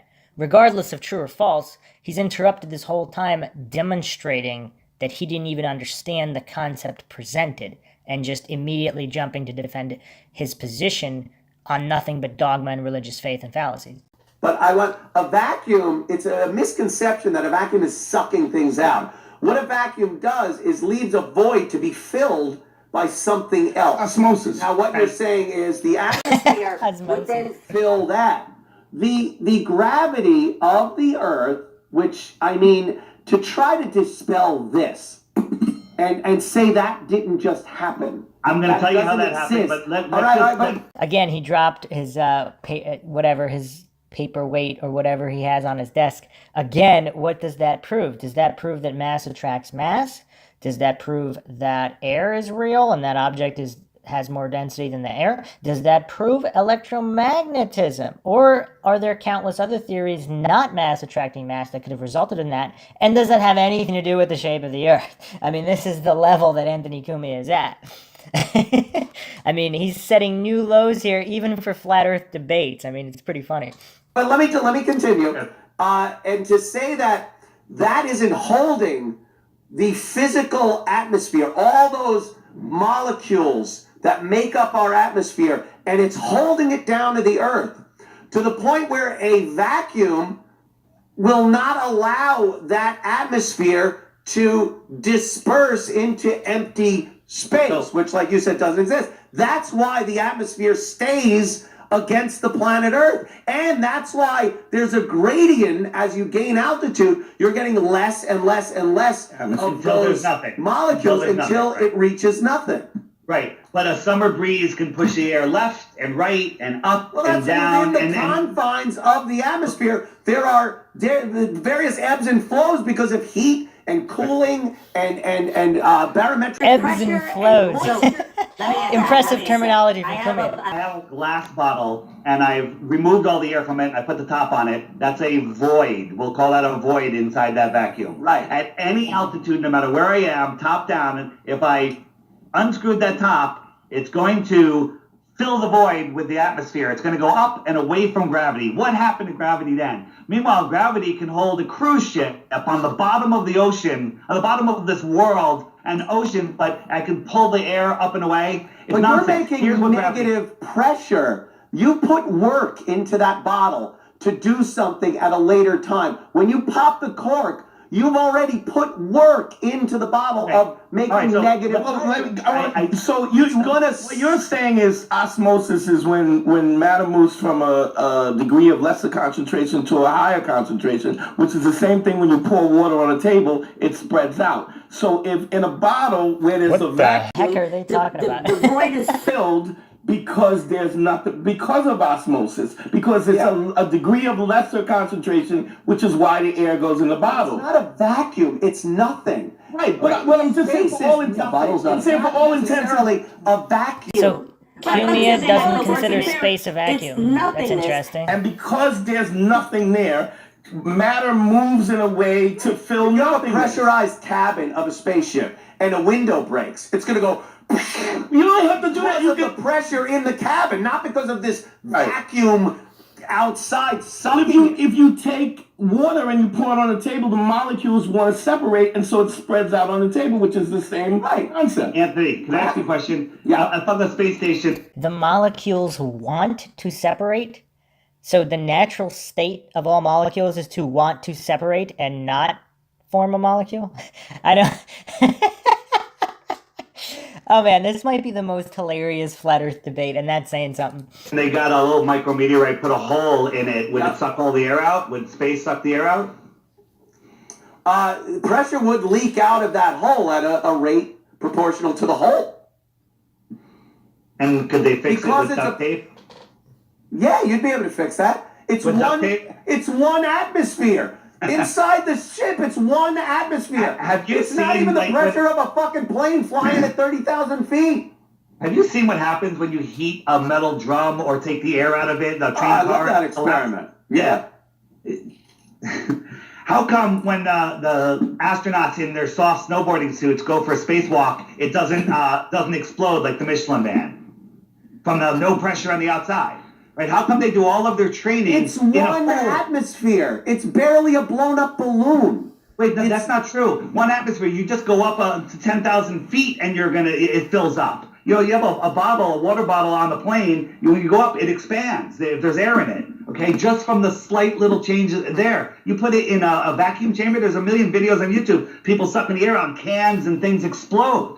They explode in a vacuum chamber. Weiss is just not understanding that he's talking to people who cannot comprehend any of these concepts before even forming an opinion of whether the likelihood of being true or not, whether these experiments are legitimate or not, what exactly they prove, and all of the variables known and unknown that need to be factored in into seeing whether or not experiment is valid and what theory it actually points to or not. These guys are just so clueless. Weiss is not understanding that. Which is not even a Tor 1 vacuum, and space is like a Tor 10 But you're or whatever it is. saying but you're saying space doesn't exist. What is it then? What is beyond the dome? So let's talk about the Earth first. So they show us a cross section of the Earth. They're like, this is 6,000 degrees, and this is 50,000 degrees, and the core is metal. You know, and they show us this colorful cross section. The deepest hole ever dug is called the Great Borehole. It's in Russia, and they use ground penetrating radar. They used all of their technology to see what they were digging into and what they were going to hit next, and they were wrong every step of the way. But when they got just short of 8 miles, they hit an impenetrable barrier that they couldn't get through. They tried for a year. Nobody can get through it. So the deepest hole on a flat or ball Earth that's ever been dug is less than 8 miles, and they were wrong all the way down on what they were going to be hitting. But we know what's from there to the center of the Earth. That is nonsense. That is pseudoscience. So now let's talk about going up, right? We've shot, if you've seen the Go Fast rocket, it goes up 73 miles and it hits something. I don't know what it is. It could just be cold gas. It could be, they did one with a thermometer on it, and it went close to absolute zero. So maybe the helium that's up there turns solid. We don't know. We Is can't NASA get putting there. the helium up there? No, we don't know. Well, helium would go up. Oh, we're talking about gravity. The lighter gases go up, the heavier gases go down. We live in a gradient system where the heavier gases are down low. The Earth. You agree to that? I don't understand how you agree to that, and then you circumvent the whole gravity process I'm when going to it's talk about convenient gravity to right you. now to get you another explanation of what gravity is. Whatever happened to the burden of proof in the dragon in the basement? You're the one, this guy's saying gravity is real and functions the way he believes in it, but he's not citing any evidence for it. He's not proving his case, but he expects Weiss to. The hypocrisy, again, here, we're hitting new lows of just a dearth of logical ability here with these guys. I mean, this is rough. Seen the experiment where you have water and oil and a different liquid and different things, they're all floating in a jar and everything separates to its own level due to buoyancy and density. We can all agree with that. Right. Buoyancy, Density, yeah. weight. More dense. That works on Cell the at the whole bottom, Earth. less dense. Right. But something needs to establish which way is down, and you're saying it's gravity. I'm saying it's the negative charge of the Earth. That's something that I can prove. Oh the my Earth, God, the hang fucking on. static charge gravity thing? Hang on. The Earth has a negative charge, which tracks everything to it. You ever see those ozonators that you turn them on and it puts a positive charge in the air and Once again, Weiss just has, maybe he knows who he's talking to and he's just doing these explanations for the purpose of the audience so that they'll understand these concepts. Because these jokers, I mean, you can see the looks on their faces. They're not processing anything he's saying. They just automatically assume it's false or whatever, and then they're just getting triggered by him not believing in the mainstream, whatever's pushed in the mainstream that they happen to buy into dogmatically religiously. Notice they've not cited any proofs, whereas Weiss is at least making a case. I don't think it proves what he thinks it proves. But at least he made some kind of a case using science, logic, and reason to some capacity, which these three guys have not done. Cumia has not done that. He's just come off looking extremely religious and silly here. all of the dust falls to the ground and you can vacuum it up. That's because the negative charge of the ground pulls the positive charge particles down. That's testable, repeatable, observable. Okay? All you need to do is establish which way is down. Down is this way. Whether I'm here or 5,000 miles over there, down is this way. You know, forward and backwards are different. Like you guys are, if we're standing in front of each other, forward for me is this way. Can I ask you something about the static charge is a gravity? That's what's pulling things down. That's what establishes the down. It's like your positive and negative. What you say, rub a balloon on your head and fucking confetti will stick to the balloon based on a negative and positive charge. Or now, you get to hold it up on the ground, it'll pull things up away from the ground. You do know that different materials are attracted differently in static electricity, whereas the rate of something affected by gravity is a constant. What is it, 9.8? 0.8 meters per second. By the way, the Earth does not rise at 9.8 meters per second. You went to the Flat Earth Society. That is a disinfo site. It's total nonsense, and it's to make I'm people just saying, before you switch to that, I want you to explain this static charge gravity that is holding us to the Earth based on positive and negative attraction of gravity has never been proven that mass attracts mass. Mass attracts mass. Again, you're trying to dispel my belief. I'm trying to ask you how that makes sense that various objects made of different material are affected differently by static charges, yet the rate of a fall of a thing in a vacuum on the moon, whatever the fuck, is a constant. Gravity. No, we changed gravity. On the app, what about gravity? What about gravity? And there's videos on there. We've taken it where we had helium balloon floating something up, and we turned on a Tesla generator, whatever. As soon as he starts explaining experiments he's doing, these guys sigh, they put their hand in their head, they just have these looks of confusion and dissonance and extreme dissonance. They don't want to hear about science. They don't want to hear about scientific experiments. It's just, they're not interested in the truth. They're so dogmatically indoctrinated. They're so indoctrinated into their dogma, their religion. It's like somebody questioning their God. They don't like it. And you can see it. It's written all over their faces. Very bad look for the heliocentric globe model. We need some people who are actually going to be scientific and logical to debate people like David Weiss. Because David Weiss, a flat earther, is just mopping the floor with these goofballs that represent, they're choosing to represent the heliocentric model here. They're getting destroyed by a flat earther. It's just kind of weird. Was whatever, I forget what they're called, that put a negative charge or a positive charge, and it got heavier and it got lighter due to its potential charge. Okay? Different things have different charges to them. I'm not an expert on this. You mentioned it before when we talk about new rail systems that defy gravity based on magnetic attraction and repulsion. But that isn't changing gravity.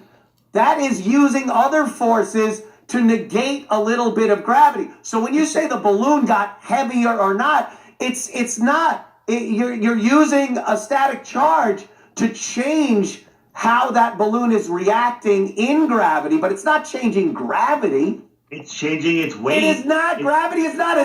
Gravity is a constant. If you know more about gravity than Neil, you should go on Star Talk. If you take a balloon, rub it on your hair. Well, I don't have hair, but if you rub a balloon on your head, you can stick it on the wall. Yeah. That doesn't change the weight of the balloon. It changes the charge. It so changes there's the a charge. difference in You didn't attraction. change gravity. Right. So you're change saying the that ability of the balloon to defy a set Well, you force just that is add a constant. different force that attracts it differently. So if you have a bullet and you shoot a bullet, it goes through air, and the friction of the bullet through the air shows the bullet up. That's a whole different force than gravity itself. Gravity's affecting that. Right, gravity is affecting that too, because you have to. When a sniper says he shoots over the horizon.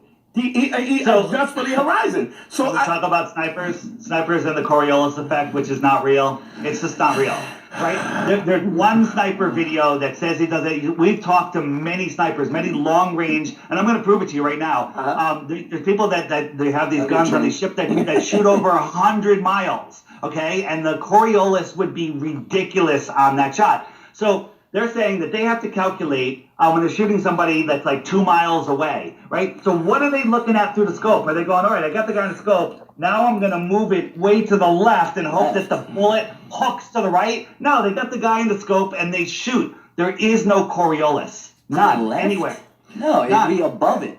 Well, no, there's drop, that's for sure. Like when you shoot a bullet and drop a bullet, they're both going to hit the ground at the same time, just in different places. I've never heard of a sniper taking the rotation of the Earth into account, so you go a few degrees to the left or right. But they do take into consideration the gravity. Not. Yeah, gravity. They take into account. That's fine.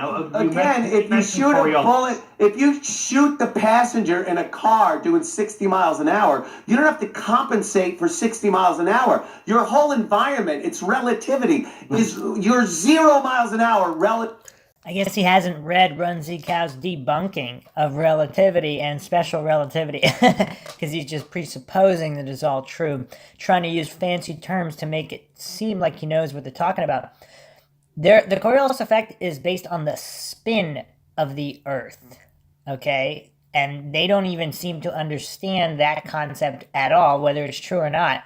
They don't understand either side of the argument. So they are just, again, the absolute most wrong people you could have for this kind of debate. To the guy next to you in the car. Exactly. So when you shoot that bullet, it's going into his head. It's not. You don't have to compensate for the unless you have a slow bullet.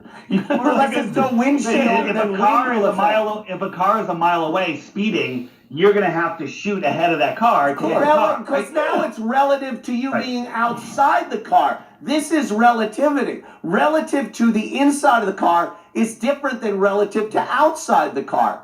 And adjustments have to be made accordingly. But it doesn't mean in the car, when you're all on the same moving platform, as the Earth is just a bigger version of the car. And when we're all moving at the same speed and it's constant, we don't feel acceleration or deceleration. We're just there. Can I demonstrate a couple other examples? Maybe some other things we can talk about. I appreciate it. So your eyes have an angular resolution. So Weiss missed out on another opportunity to really go into the Coriolis to debunk it, which Again, the spin from west to east versus making shots from east to west or north to south or south to north based on the speed of the bullet relative to the spin of the earth. Because the distance that inside of the car, I mean, these are non-congruent examples. I mean, the amount of fallacies just employed here is just mind-bending, mind-shocking, if you will. Because if you're going over a course of a really long distance, and you have to fact if the earth is spinning, and the what is the speed of the bullet. So all of these things need to be calculated. Are they really calculated? You have people on both sides. I'm not going to get into that here. But Weiss's position, the flat earthers do have interesting explanations for that. And Weiss missed out on opportunity here unless he's really starting to grasp at how illogical and clueless these guys are because they don't understand any of his arguments. So regardless of who's right or wrong, they don't even put in the effort. Or maybe it's not a matter of effort. Maybe their mental capacity is just not allowing them to process the information in addition to cognitive dissonance and all these other things. Limit of the something when it gets to a certain size, an angular size, you can't see it, even though it's still there. Unless it's a hot chick, am I right? Yeah. Hey, ooh. That's the mental level they're at. You can see we're 100 miles away. You guys, if any of you guys watch Those the space titties station ain't fly by, invisible. Yes. you guys have the app and said, oh, the space station's going to come by at 4:52 or whatever. Right, and the lit up see this balloon. you see this bright light, unbelievable, a brighter star in the sky go from horizon to horizon in like just a couple of minutes, right? You've seen it. Yes. I've seen it.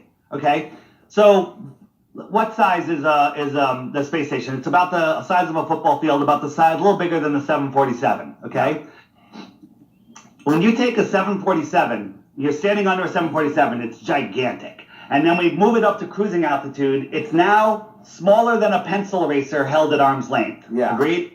Okay? Sure. And it's kind of gray because it's far away. The light, it's just dimming out through that much atmosphere, right? If I doubled the height, it went from this giant thing to a pencil eraser at arm's length. If I doubled the height, you think you could see it? Of course not, right? Right? I don't know. Agreed.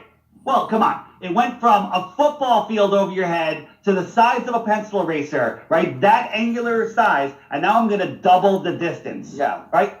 You can't see it. I don't know. I'm All right, saying I don't know. That's what he should be saying the whole time.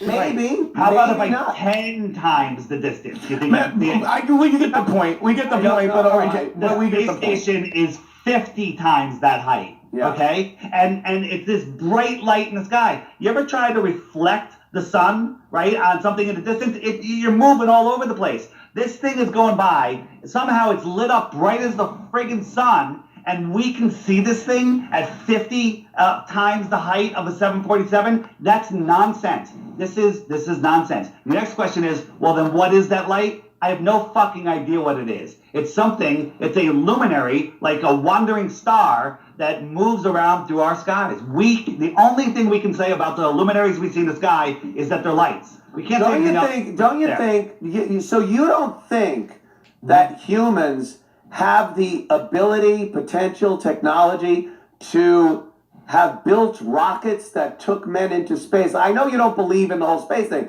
but you think it's more reasonable to assume that humans had to figure out this decade upon decade long farce of space travel and continue it and actually make it seem like we've gotten better at it. And this...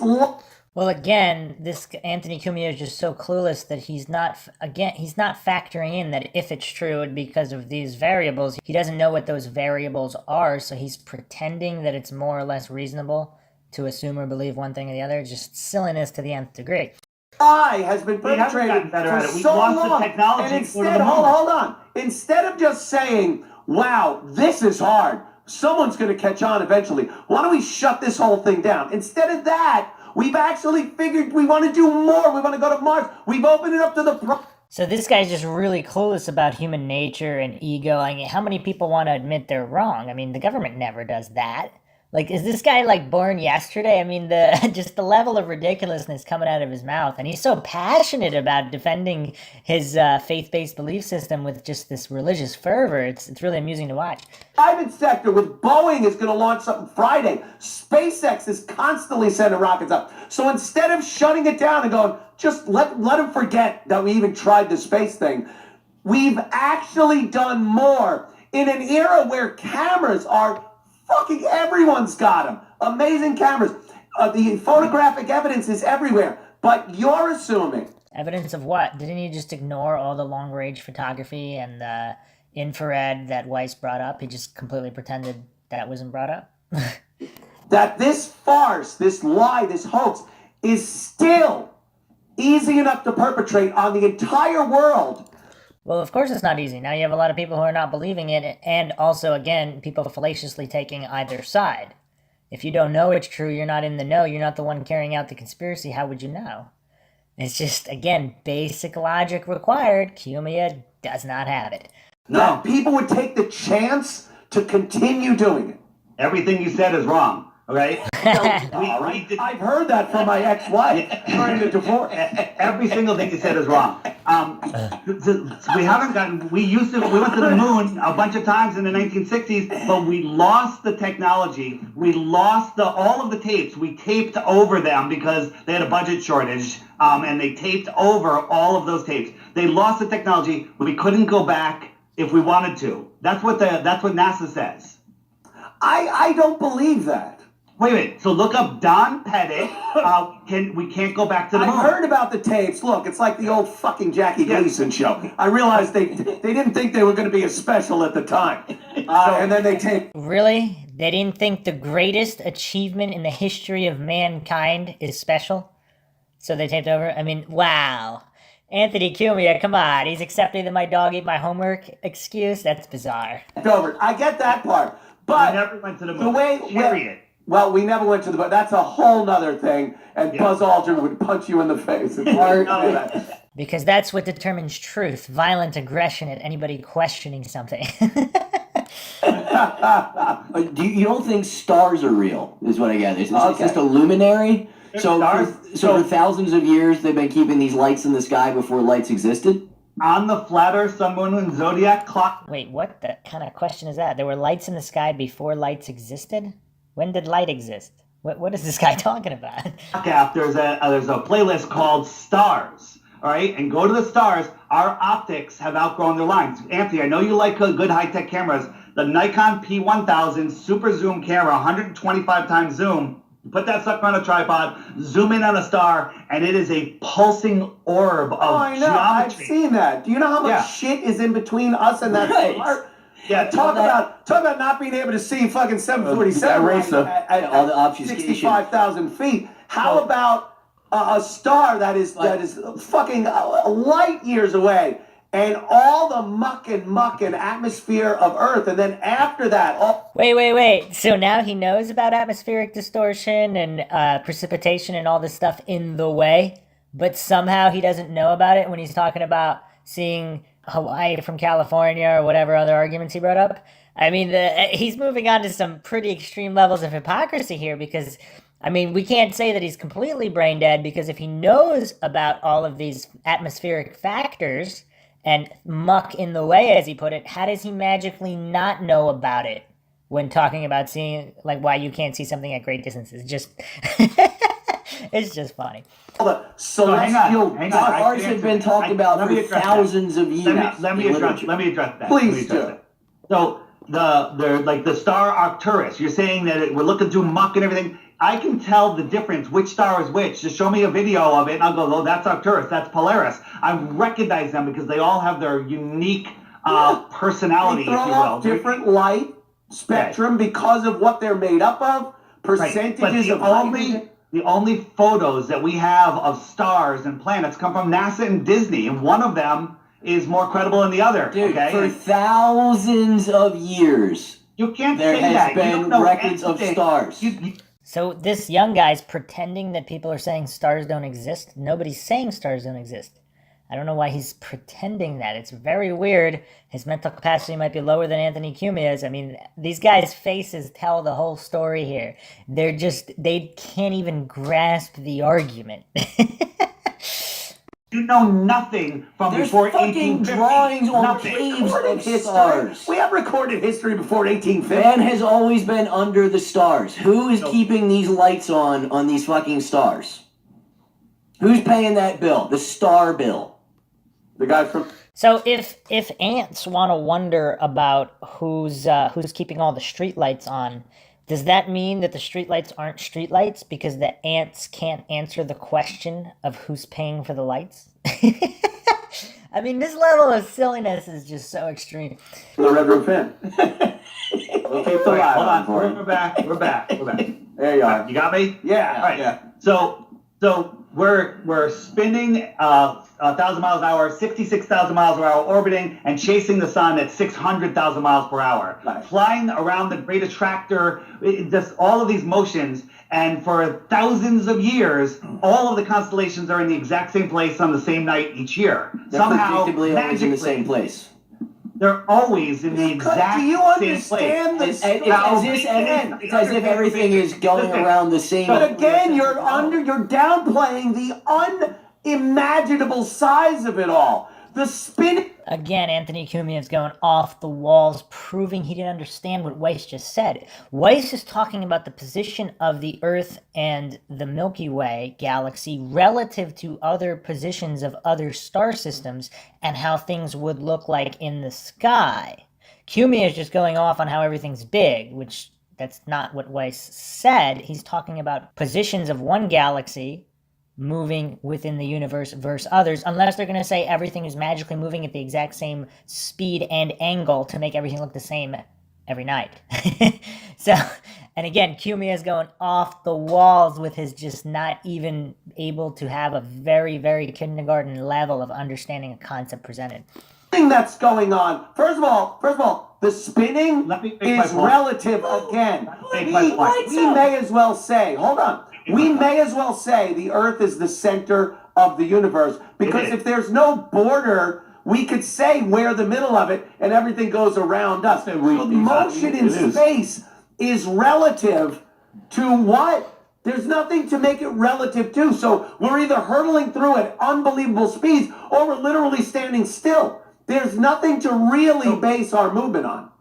So they're telling us that the planets are all going in different directions and all the stars are going and the planets are Relative going to around. us, we have to have some standard. We have No, to say NASA if the shows sun is the diagrams center of of our the solar beehive. system, Right. we're going around the sun.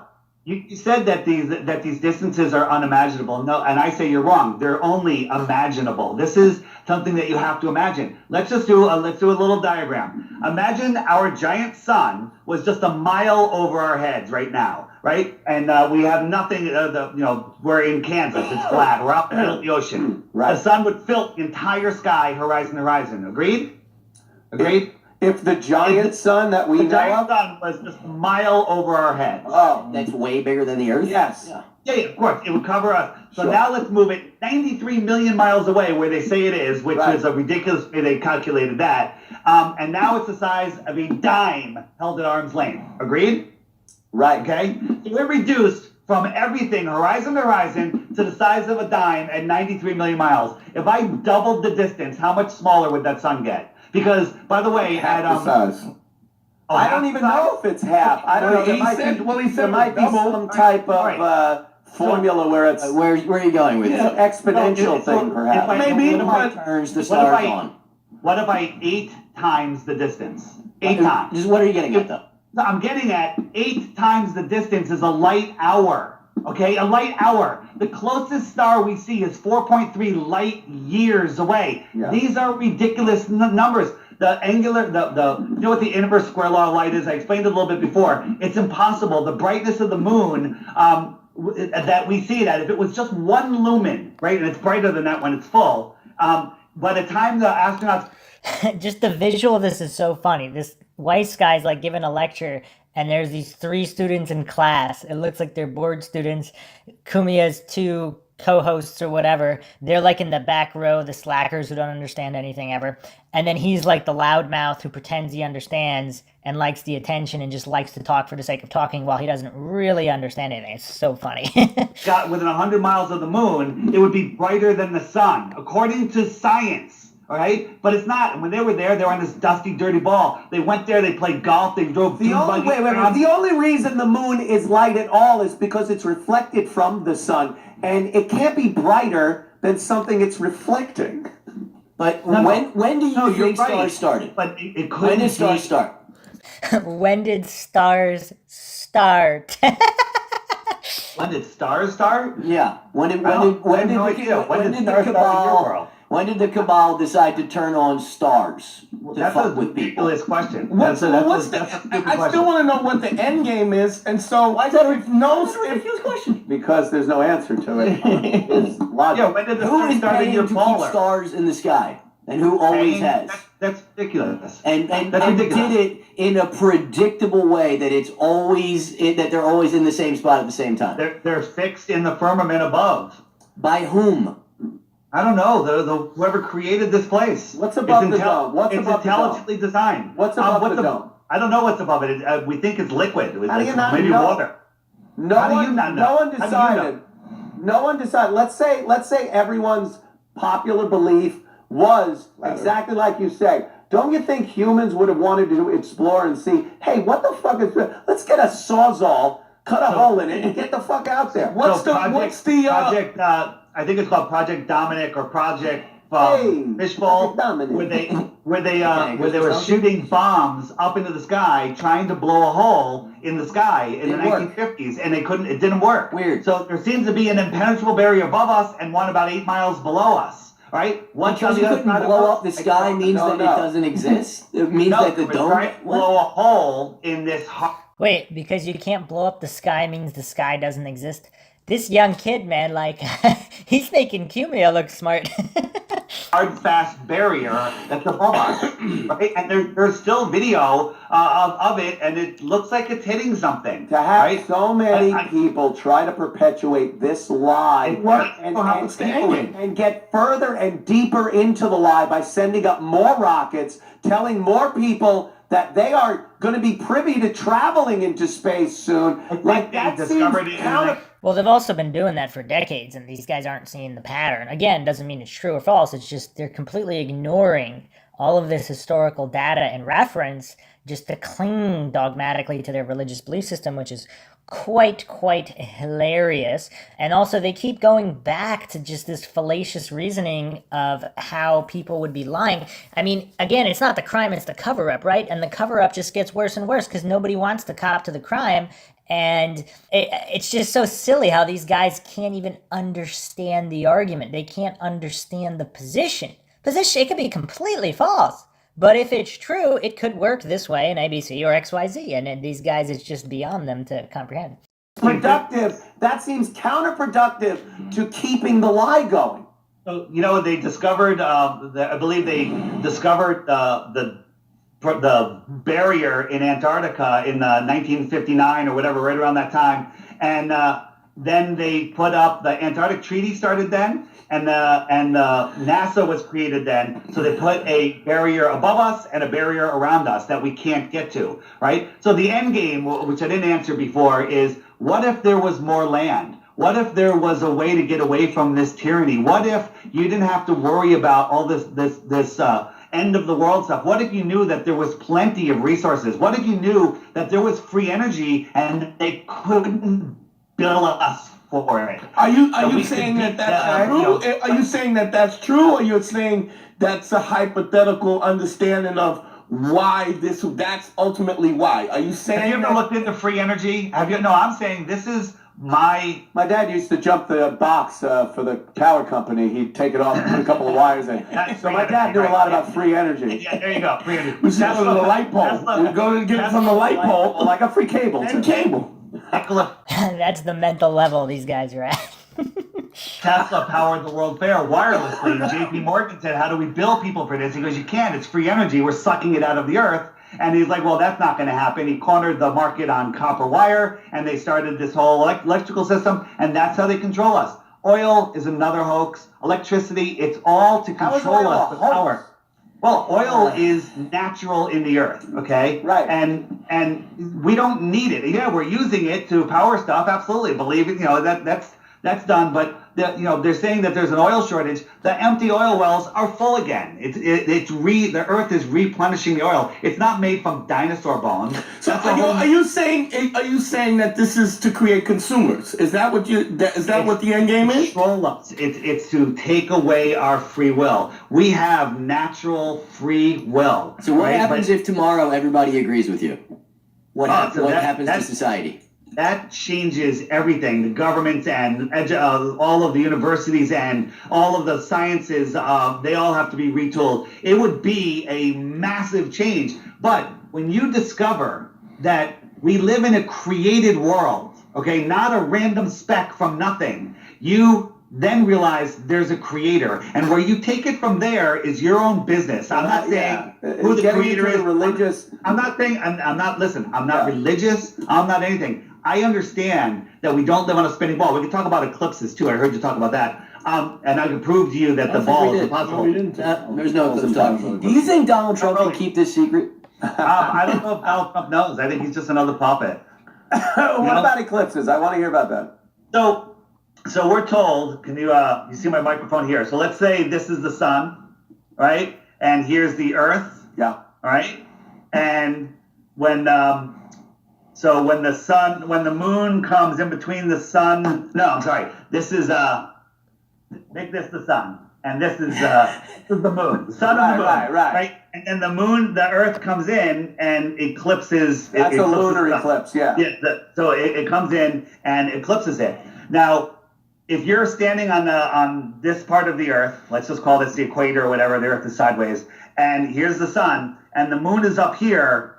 I mean, I'm a little dyslexic. I know what you're getting at. So the sun and the moon, to the observer, are above the horizon. He can see both of them at the same time. Yeah. But the eclipse has already started on the moon. And it's coming in from the top, not from the bottom, because he's on the earth that's supposedly coming up and going to eclipse it. But the eclipse starts from the top. You can see them both. That proves that it's not the earth that's causing the eclipse. What's causing the eclipse? I don't know. The earth is not. The earth is on a tilted axis. So it doesn't matter. Tilt it any way you want. It doesn't matter. If the sun and the moon, it's called the Selenian eclipse. If the sun and the moon are above the earth, the shadow should eventually come in from the bottom, but it's already started coming in from the top. Again, if they've failed to realize, they've failed to understand any of the points that Weiss has made, why would they understand this one? Sometimes it comes in from the side. You cannot recreate it. Get a light, get a single source light, get 2 balls, and you'll see they have to be in line. And it has to be, one of them has to be below your horizon to see it. So that's happened many times. So then we're told the response that we have is only a sphere can come in from any angle and create a curved shadow. Yeah. That is a lie. That is a lie. Let me explain. All right. Because you never thought of this. You got you got your sunlight. You have a single source light, and you have a ball. You take another ball and start eclipsing that sunlight. That ball shadow on another sphere shadow comes in as a tight ellipse, and then as it comes up, it spreads out, and then it leaves as an ellipse. Okay, and that's how it works on a ball. If it was just a flat thing you were reflecting on, you would see the ball. You would definitely see a circle. But a ball shadowing another ball doesn't make a perfect curve like we see. Now, I'm not saying that the earth is flat and causing this eclipse, but if you have a ball over here and you took a book and brought it in between the light, it would make a curved shadow, because the flat book is making a curved shadow because it's curved. It would change. It would change. It would change as it creeps up or in. I have video of it. I have video. It's almost painful to just watch Cumia try to think about something and reason. I mean, even his facial expressions, like his brain seems incapable of processing these ideas and understanding them before jumping to an opinion. He's just all about presupposition and preaching his religious views. Again, these guys are just basically pushing everyone into flat Earth with the way that they're defending the heliocentric globe. It's just asinine. of it. It doesn't change. It's exactly what we see, but that's not what's causing it. I'm saying that's not what we're causing it. On the app again, eclipses. Look it up. The videos are there. The experiments are there. I look everything up. I get no answers. I get kind of weird nonsense. We only have a certain amount of time, and this stuff takes hours. Like I do interviews sometimes. I tell people I've spent hours, my friend. I went to medical. So he spent a couple hours on flat Earth and he didn't understand anything, and then he thinks that makes him an expert. And keep in mind, he also said he was an expert in geology, astrophysics. Like he said, he knows a lot. His Dunning-Kruger's off the charts. You had put in some work on this, Anthony. What I did say, it's lots of the stuff you're watching is kind of not. impressive. There's so much. What do you think of Mark Sargent? Mark Sargent, I think, is a great guy. He loves what he's doing. He loves the popularity, and you know what? Good for him. He's done a lot for flat Earth. Matter of fact, he's the one that turned me into a flat earther, right? I was anti-flat Earth. I wouldn't watch a 1 minute video. You all say this. You all say that you're skeptics. You started getting into it to dispel it, and then you just fucking got it. Everything I've looked at, I'm waiting for this eureka moment where I'm like, wait, I get it. Everything I've looked at through more research has made me think more that it's utter and complete nonsense. Because he didn't understand any of it. There should be asterisks there. The flat earthers that became flat earthers at least have understood the arguments that poked the holes in the ball earth, and then that's why they became flat earthers. Obviously, they didn't account for other variables. That's a separate argument. But there should be an asterisk if you'd have to be not completely and hopelessly indoctrinated on blind faith like Kumia clearly is, and you have to have some kind of level of cognitive and reasoning ability to understand the arguments. Because if you don't understand any of the arguments, of course you're not going to jump to that side. So again, Kumia clearly believes he's more capable than he is when his Dunning-Kruger is so off the charts. He doesn't understand how lacking he is in his mental processing. Fall into three baskets. Can fall into three baskets. Works on a ball Earth only, works on a flat Earth only, or works on both. Circumnavigation east and west work on both. Okay, you go around east and west on both. Distances don't make sense on both though. What doesn't? Distances don't make sense on both flat and sphere. Okay, well, how can you know that if the distances aren't verifiable and there is no flat Earth map? You want to talk plane flights now from Santiago to Australia? Well, let's talk plane flights from Santiago to Australia and then from New York to Japan, and then talk about how the line to Japan is this big and the line to Sydney is this big, yet the time is the same on a flat Earth map. Yeah. So again, you don't know how fast these planes are going. The plane that goes, listen, just listen. I'm listening. Listen. The plane that flies from Santiago to Australia is a special plane. There's only a few pilots that make the flight. It has 7 layers of heat-resistant paint on it. What does that tell you? How fast is this thing going? But it doesn't even need to go that fast to make the distance. Did you know on your spinning ball, right, it's spinning to the east. The Earth is spinning east, right, on its axis. Right. That at 40,000, 45,000 feet, that the winds are outrunning the Earth by 300 miles per hour. Outrunning the Earth, right? You're saying that the Earth is spinning and the atmosphere is spinning with it, but the upper atmosphere is outrunning the spin of the Earth. That's impossible. If anything, it would be lagging behind because it has to go faster just to keep up with the smaller circumference of the Earth, because the larger circumference of the atmosphere. Again, just from the look on these guys' faces, they are not even understanding the concept before deciding whether they agree or disagree. They're just not understanding the concept. It's But there's less outrunning. pressure up there. Well, and what about the relativity? It's still in Hang on. the idea of relativity. You're using words here. Just the relativity doesn't mean anything. No, it does mean something. If we're Let me both finish my point. Well, he doesn't seem to understand relativity, but he's using it, and this is just devolving very quickly. And I got 10 seconds left. 10 seconds. Let me finish the point. Okay. You put that plane into that tailwind, 300 mile an hour tailwind. The plane needs to go about 650 miles an hour. It makes that trip every single time. Not a problem. We had a guy take that trip, and he took a compass with him, and the directions were all wrong, but we lined him up on where he would be on the map, and it lined up perfectly on a flat Earth map. Lined up perfectly. What you're saying, How many times have you replicated that? doesn't make I've only done it sense. once. Here he is again, Anthony Cumia. Just because something doesn't make sense to his less than 4-year-old mental capability doesn't mean it's false. And he just really can't ever get past that. And that's why he's who he is, and he's at the level that he's at, mentally and able to process information, even if he happens to be accidentally correct about the belief system, about defending the belief system that he was religiously indoctrinated into. Study of one, always scientific. Yeah, no, we've only done it once, and that's what it leads to. There was an emergency landing. There was a plane going from the Philippines to California, right? And it's on its way to California. It's going over Hawaii, straight to California. And right before Hawaii, a lady had a baby, and they made an emergency landing in Alaska. Okay? That is ridiculous. California on your globe is closer than Alaska, but they went to Alaska for the emergency landing. Put that on a flat earth map, and that's exactly where they go. Straight line over Alaska, right down to California. That's how it works. Can you imagine being stuck on a plane next to him? Look, Oh, man. David. People like, hey, I took a plane flight now. I'm a flat earther. David, I honestly want to thank you for coming on.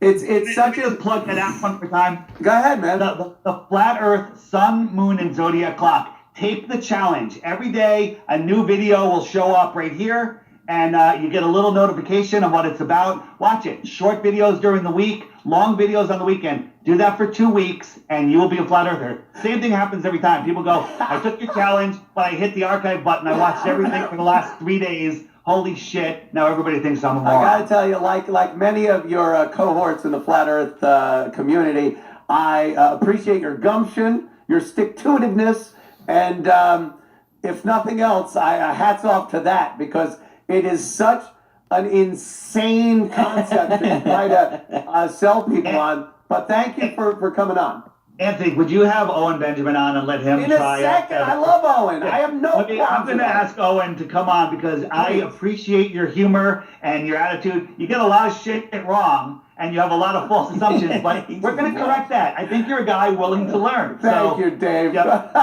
I'm not sure about that, but we'll see. Right. Take it easy, man. Have a good one. All right, see you. Bye. There goes David. Wow. Yes, we did get into that a little longer than I thought we would. Fuck, dude. Fight somebody. So now he's angry. That's his response. I mean, Buddha once said, when you feel anger, you're no longer seeking the truth. You're seeking to be right. Once again, ego gratification, because these guys obviously couldn't be duped. And as Mark Twain once said, it's easier to fool someone than convince them they've been fooled. Again, doesn't necessarily relate to the shape of the earth, but a lot of the sub-arguments with trusting space agencies and things like that. I don't know why it is infuriating. Like you have.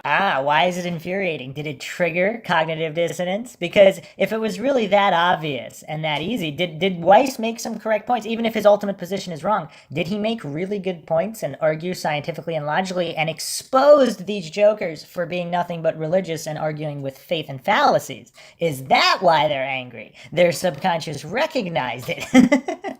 But not. You go, I don't give a shit either way. And that's what we should be. Yeah. We should be at the place where I don't give a shit. But I fucking, I want to say no. What are you doing? Yeah. Well, that's, again, people that are hopelessly indoctrinated and they're just brainwashed into a particular belief system, and they were brainwashed into thinking it was scientific. When it's exposed as religious scientism and it's not logical or scientific, then their subconscious is triggered, and that's what causes them to behave this way. Again, using logic, reason, psychology, very important to understand these things to make sense of everything we see here. Also quite hilarious. I mean, my mom has this pamphlet for what to say when Jehovah's Witnesses come knocking, and she will sit there for 3 hours trying to talk these fucking J-dubs. And you're not going to talk out of anything. You can't make sense out of it. You can't make sense out of nonsense. Well, it's kind of funny. Just, are they hypocrites? Because on the flip side, you could spend 3 hours. Can you talk sense into these airheads? I can't not try to argue the point. It's reason. I mean, but he's making these scientific claims that are based on the same scientific claims that you prove. So please, Wait. Are they really though, or is that another presupposition guy? The round Earth. So, and then you decide which theories don't fit, and That's a lot of cherry picking. Yeah. And it's going, no, you're wrong on a lot of things. It's like, well, that's exactly what he's telling David Weiss, though, that he's wrong and engaging in all these fallacies. Weiss came out on top of that easily, even being wrong. If he's wrong about the flat Earth model, he still mopped the floor with these guys, and they're so triggered because their subconscious realize that. Not been proven wrong on any of these things. And with you saying the burden is on him. Yeah, sure. When you say something so outlandish that it flies in the face of what technology and science and everyone else has said. I think what he's easily phrasing that appeal to popularity fallacies and appeal to authority fallacies. Just because something is popular doesn't mean it's true. It doesn't just because an authority believes something and wants everybody else to believe it doesn't mean it's true. So this is the kind of the cornerstone of their argument is just these fallacies without anything real to back it up, and they're too silly to realize it.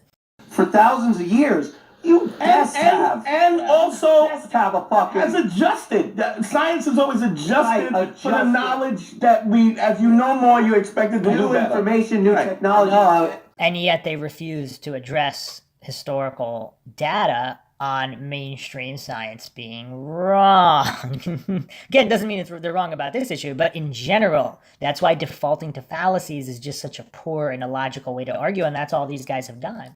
Yeah. We're able to build on what we already know. I just don't see. Have a magic wand of fucking shit that you can say, this is why. I was stuck on it, but like the stars thing. Yeah. You're assuming there used to be stars? It's kind of motherfucker. It's kind. He's still he didn't even understand what Weiss said, but he thinks he did, and he's getting outraged over something that was never. Weiss did not say that stars aren't real or that stars did not exist, but he's kind of pretending, or I guess he misunderstood, and he's just running with that misunderstanding instead of addressing his own mental deficiencies. Kind of a thing where you get caught up. Dante too. You get caught up in a moment or something that you subscribe to. But the point is, okay, so say it's a flat Earth. So I think what he's saying is you create consumers by lying to them. Right. The freedom a lot. But if you had a flat Earth, they would find a way to create a consumer in terms of flat Earthness. Yeah. So I don't know. Well, again, he's assuming that just because he doesn't know the serial killer's motive, that doesn't mean that the serial killer's not killing people. And again, he's falling in. He's so ego-dominated and just completely dominated by hubris. He doesn't understand that his mental ability, his ability of understanding something does not dictate the chances of that something being true. If it's true, it's true, regardless of whether or not he can understand why it's true. I don't know why this is such a major stumbling block for these illogical, silly people, but it just seems to be. Like, when was it decided to perpetuate this hoax, this lie on everyone? What? And that we're why then? An oil-based economy before. Well, again, knowing when a motive was formed, why it was formed, without knowing what it is, I mean, that's kind of a silly waste of time. Why not just engage in science and logic? Why not actually just look at the facts? Why not look at the actual experiments? Why not examine the theories for their own scientific merit instead of always focusing on motives for conspiracies? Because that's kind of it's almost a waste of time to a certain extent, because if it's true, it could be for reasons that aren't known. If it's not true, it's not true. So the reasons don't matter because they're reasons over something that's not true. So it's just they focus on this waste of time instead of being logical and scientific. Before there was oil? Right, before there was oil had something to do with it. They played the long game on oil? Yeah, people came up with the globe many thousands of years ago. So why did they want to hide that? If oil wasn't a part of it yet, religion, there was so many religions. Larry booked me, he said I could do today or Thursday, and I was like, either works. I don't know what you're doing Thursday, man. I bet it's going to be so fun. My dad stuff. Like some fucking nerd for 3 hours on Skype. Look, He has to call the guy a nerd because is that a Freudian slip on that he realizes his own intellect is so lacking, and that Weiss was actually intelligent and scientific and logical about his presentation, that he has to call him a nerd. He has to go with these ad hominem fallacies because he didn't understand anything. And these other jokers can only laugh about it because they don't actually have any real arguments and they can't understand information presented. Dude, I know there are going to be so many people that watch the show going, Jesus fucking Christ, hang up already or something. I was tweeting that. Fascinated by this. I'm fascinated by, not by the flat earth thing, Right. by the belief that the earth is flat. Like And I'm fascinated on how these religious, faith-based heliocentrists don't understand that they're being religious and faith-based instead of scientific, and they're laughing at the flat earthers, and they wonder so much why a flat earther could believe what they could believe. I mean, the flat earthers are fallacious as well. I mean, poking holes in the heliocentric model doesn't prove the flat earth true, but at least they're somewhat scientific and somewhat logical, and at least they're questioning instead of blindly accepting like sheep or lemmings going off a cliff like this Anthony Cumia guy and his cohorts here. They don't understand any basic logic or reason, and their subconscious recognizes that, which is why they engage with these flat earthers and why they talk about it, because if it really was that silly and useless, they wouldn't give it the light of day. Dug in deep on Yeah. I fucking dug in deep. You're right. Pretty fucking impressive. I was taking There one was moment. so much about this There's shit. one moment that I was like, man, you've come such a long way from the guy that was encouraging people to have anal sex in a church. Well, that pretty much says where these guys are at. I'm going to end it here because these are the kinds of human beings that we're dealing with these maturity levels. They don't understand anything about science or logic, and it's pretty hilarious. So hope you guys enjoyed another edition of the MindShock podcast in breaking down the flat earth debate. That is quite fascinating because of the fallaciousness on both sides, but even more amusing that the heliocentric globe believers, even if accidentally correct, are just arguingly so illogically and unscientific, and the flat earthers are just mopping the floor with them in all of these debates, even if wrong. That, to me, is just very, very amusing. If you like the podcast, you can donate to our PayPal. Just check the link in the description. Make sure you subscribe to the channel. Hit the bell for notifications. If you like the podcast, hit the like button. Feel free to share it across social media platforms. You can catch us on Twitter, Reddit, and Patreon. Patrons do get priority for topic or case requests. And also make sure to like and follow our Facebook page for exclusive updates. This is Bruce McGuire signing off. Catch you guys next time.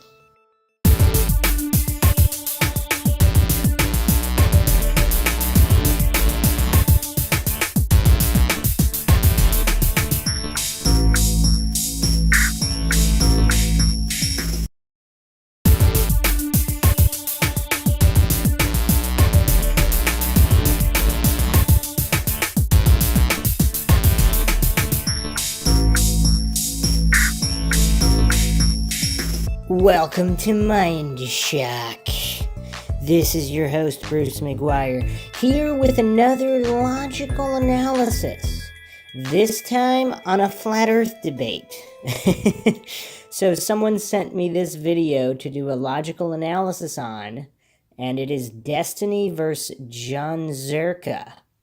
A flat earth debate. Now, I've gotten a lot of videos like these and requests to do flat earth debates. Now, full disclosure, of course, I'm not a flat earther. I'm not advocating that anybody believe that the earth is flat. I am advocating logical debate using, once again, science, logic, and reason, not logical fallacies to support a faith-based religious belief system, even if it happens to be correct. Because if you're just believing priests on everything, that's not logic or scientific, even if the priests are correct. So that's the point here, and it is highly entertaining and educational to see how people regurgitate the faith-based religious propaganda they were taught, even if the final conclusion is true. But I'm not saying what's true or false here. I'm just examining the arguments logically. Once again, if you like the podcast, you can donate to our PayPal. Just check the link in the description. Make sure you subscribe to the channel. Hit the bell for notifications. Make sure you allow your device to let those notifications come through. If you like this podcast, hit the like button and share it across social media platforms. You could also check us out on Twitter, Reddit, and Patreon. Patrons do get priority for topic or true crime case requests and podcasters. And make sure to like and follow our Facebook page for exclusive content coming soon. All right, so let's jump right in here. This flat earth debate actually wasn't too long. Some of them do rage on for hours and hours, so it could be a bit tedious.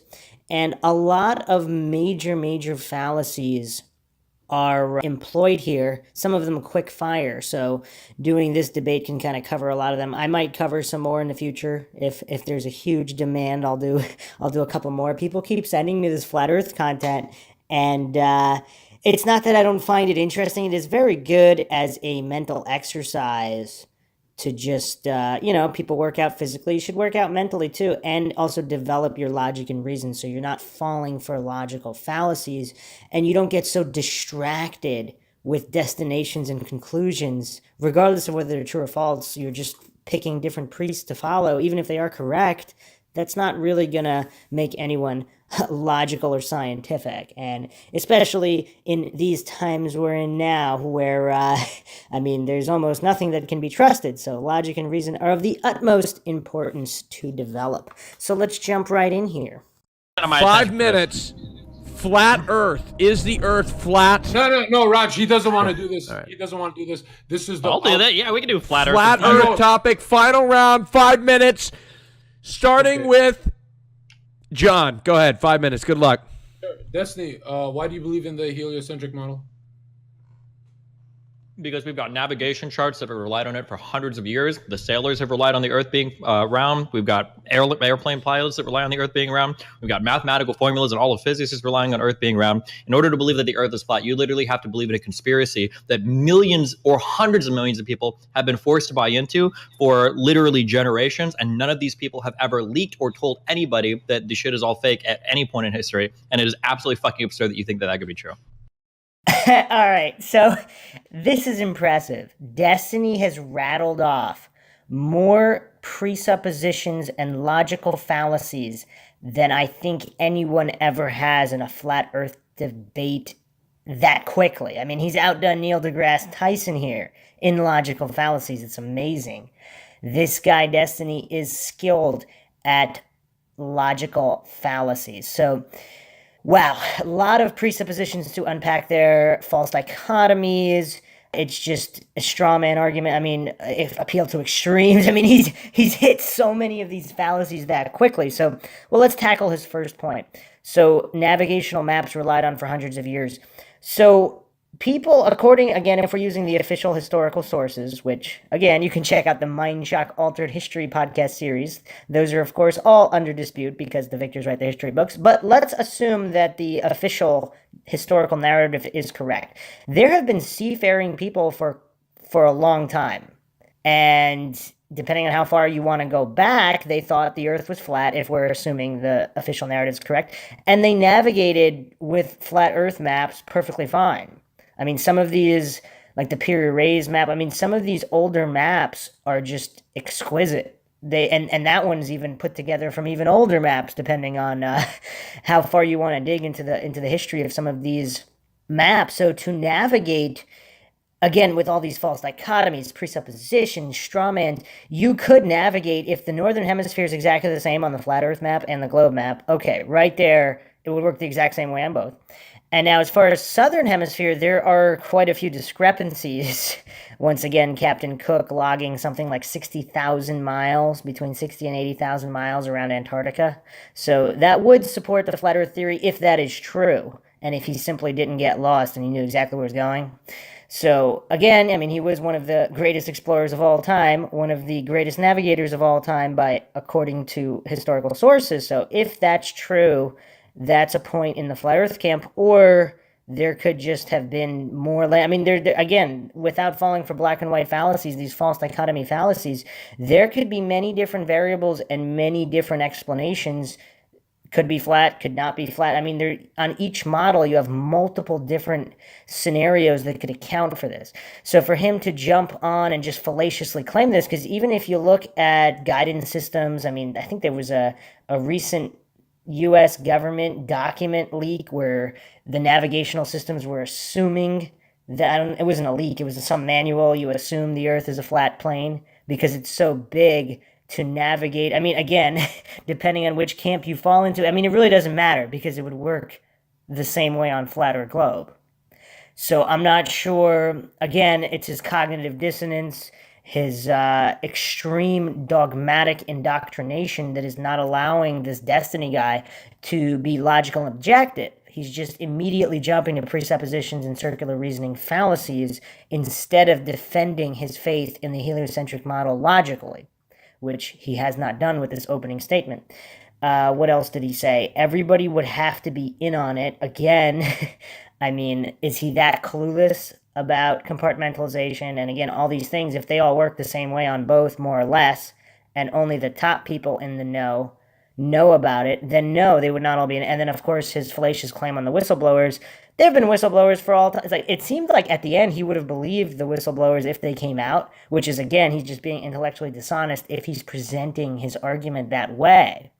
Because he seems to put a lot of faith in whistleblowers, and he's saying because there were none, that means it's not flat. So, which is, again, another black and white fact. I mean, this fallacy stack is one of the most impressive I have ever seen rattled off that quickly. It's just amazing. Nothing but fallacies right on top of each other. Fallacies, assumptions, presuppositions, these things are insane. So he didn't make a single valid point in that argument, and especially if a lot of these technologies work the same on a flat or globe model, then that would have nothing to do with it. So again, what an opener. Let's continue here. So you don't think it's gotten leaked, and it didn't? I mean, it became popular in 2014, but you said airplanes. Well, actually, that's another good point there. Nobody would be talking about it, right? Because if there were no leaks, because what was it, Matt Powerland, or whatever his name is, he was an artist, or he claimed to have been an artist for NASA. And I think he was one of the first guys. Someone could correct me in the comments. I am not the #1 flat earth historian. I think Eric Dubé came after Matt Powerland. Is it Math Powerland? Matt Powerland? Who knows? But he claimed to be an artist. He's a whistleblower. He said that these higher up NASA guys told him it was flat. So there is a whistleblower right there. And then there's a ton more. Now, obviously, that doesn't mean they're telling the truth. So his argument is just so fallacious on so many levels, but it's also demonstrably false because there's a bunch of whistleblowers. But again, how does that prove the Earth is flat? Airplane that flies over a motionless plane, like Einstein said, the Earth is an observable motionless plane. Do you know what a gyroscope is? So, yeah, I don't think arguing semantics is a good idea. So if it's called an airplane, so on John's point here, I'm not sure why he's choosing to argue this. It doesn't look good because fallacious humans naming something doesn't prove a model true. Because if the Earth is really a globe, but they thought it was a flat plane and they named the airplane a plane because of that, how would that prove a flat Earth? I mean, it doesn't really make a lot of sense there. I know what a gyroscope is, but the Earth is not motionless. The Earth rotates on an axis. Okay, so he's stating that as if it's a fact, but if we're doing a logical debate here, he's asserting this claim that the Earth is rotating on an axis without providing any proof. He's making a dogmatic statement of fact. So even in the heliocentric model theory, that is what is theorized. I'm not saying it's not true, but if he's going to make that kind of assertion, he should back it up with science, logic, and reason. He's not naming experiments. He's not doing anything. If he has that information, then he needs to put it forth. I don't know if he has it or not. Maybe he does have it, but not using it here when you're making that kind of a claim, that's just illogical silliness based on faith, unless he proves otherwise, because the burden of proof is on the one making the claim. You're not called upon to prove a negative. So if he's saying it's spinning on an axis, it's up to him to back that up, and he just made the statement without backing it up. Very, very silly look. Oh, okay. There's 6 scientific experiments that all failed. I know what you're talking about, but you know what a gyroscope is, right? Yeah, I'm aware of what a gyroscope is. On an airplane. What about a gyroscope on an airplane? What does it do? I don't know. I've never tried it before. It measures the plane level to the Earth because it'll fight gravity, right? That's what the instrument does. Okay. So I'm wondering why you said airplanes when they fly 30,000 feet in altitude, and NASA says you can see curvature at 60,000 feet. Weather balloons double the height and don't measure anything. The only time you've seen a curved Earth is through government propaganda, NASA, or Hollywood? I mean, so we can believe that every single shot from space is doctored, and every single astronaut that's been involved with that are all involved in the doctoring process, and none of them released anything. The reason why I bring up airplanes is because if you look at the paths that airplanes... All right, hold on. Before we get to the airplane, let's discuss his massive straw man logical fallacy here. and false dichotomy. So he's saying either they're all doctored or they're all not. And what is this about believe they're doctored? The burden of proof is on the one making a claim. If you say you do something extraordinary like go to the moon or have these satellites that can take these amazing pictures of other planets, it's not up to someone else to prove they're doctored, although that's been done with a lot of NASA's material. Again, doesn't prove they didn't go to the moon or they didn't really take those photos, but they were doctored. So that doesn't mean they weren't of what they claimed to be, but they were manipulated. So it's not a 100% undoctored, authentic piece of evidence, which is self-admitted. So again, Destiny is just reframing all of this presupposition, circular reasoning, straw man, false dichotomy, just stacking them one on top of the other. And also, it's kind of hilarious because he's stating it with such religious devotion as if it's 100% certain fact. Because science is a process of finding the truth, not having fixed ideas. That's pseudoscience and religion-like, which is how Destiny is making his argument here, which is, again, not a good look for globe earthers.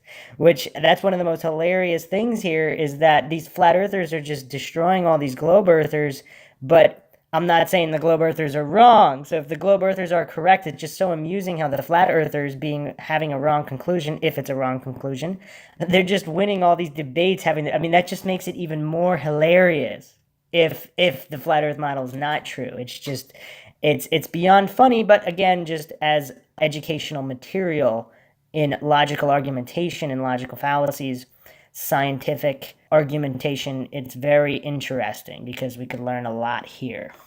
That airplanes fly from one place to another, it's never a straight line because the maps that we see are flat, but the Earth itself is curved. Right.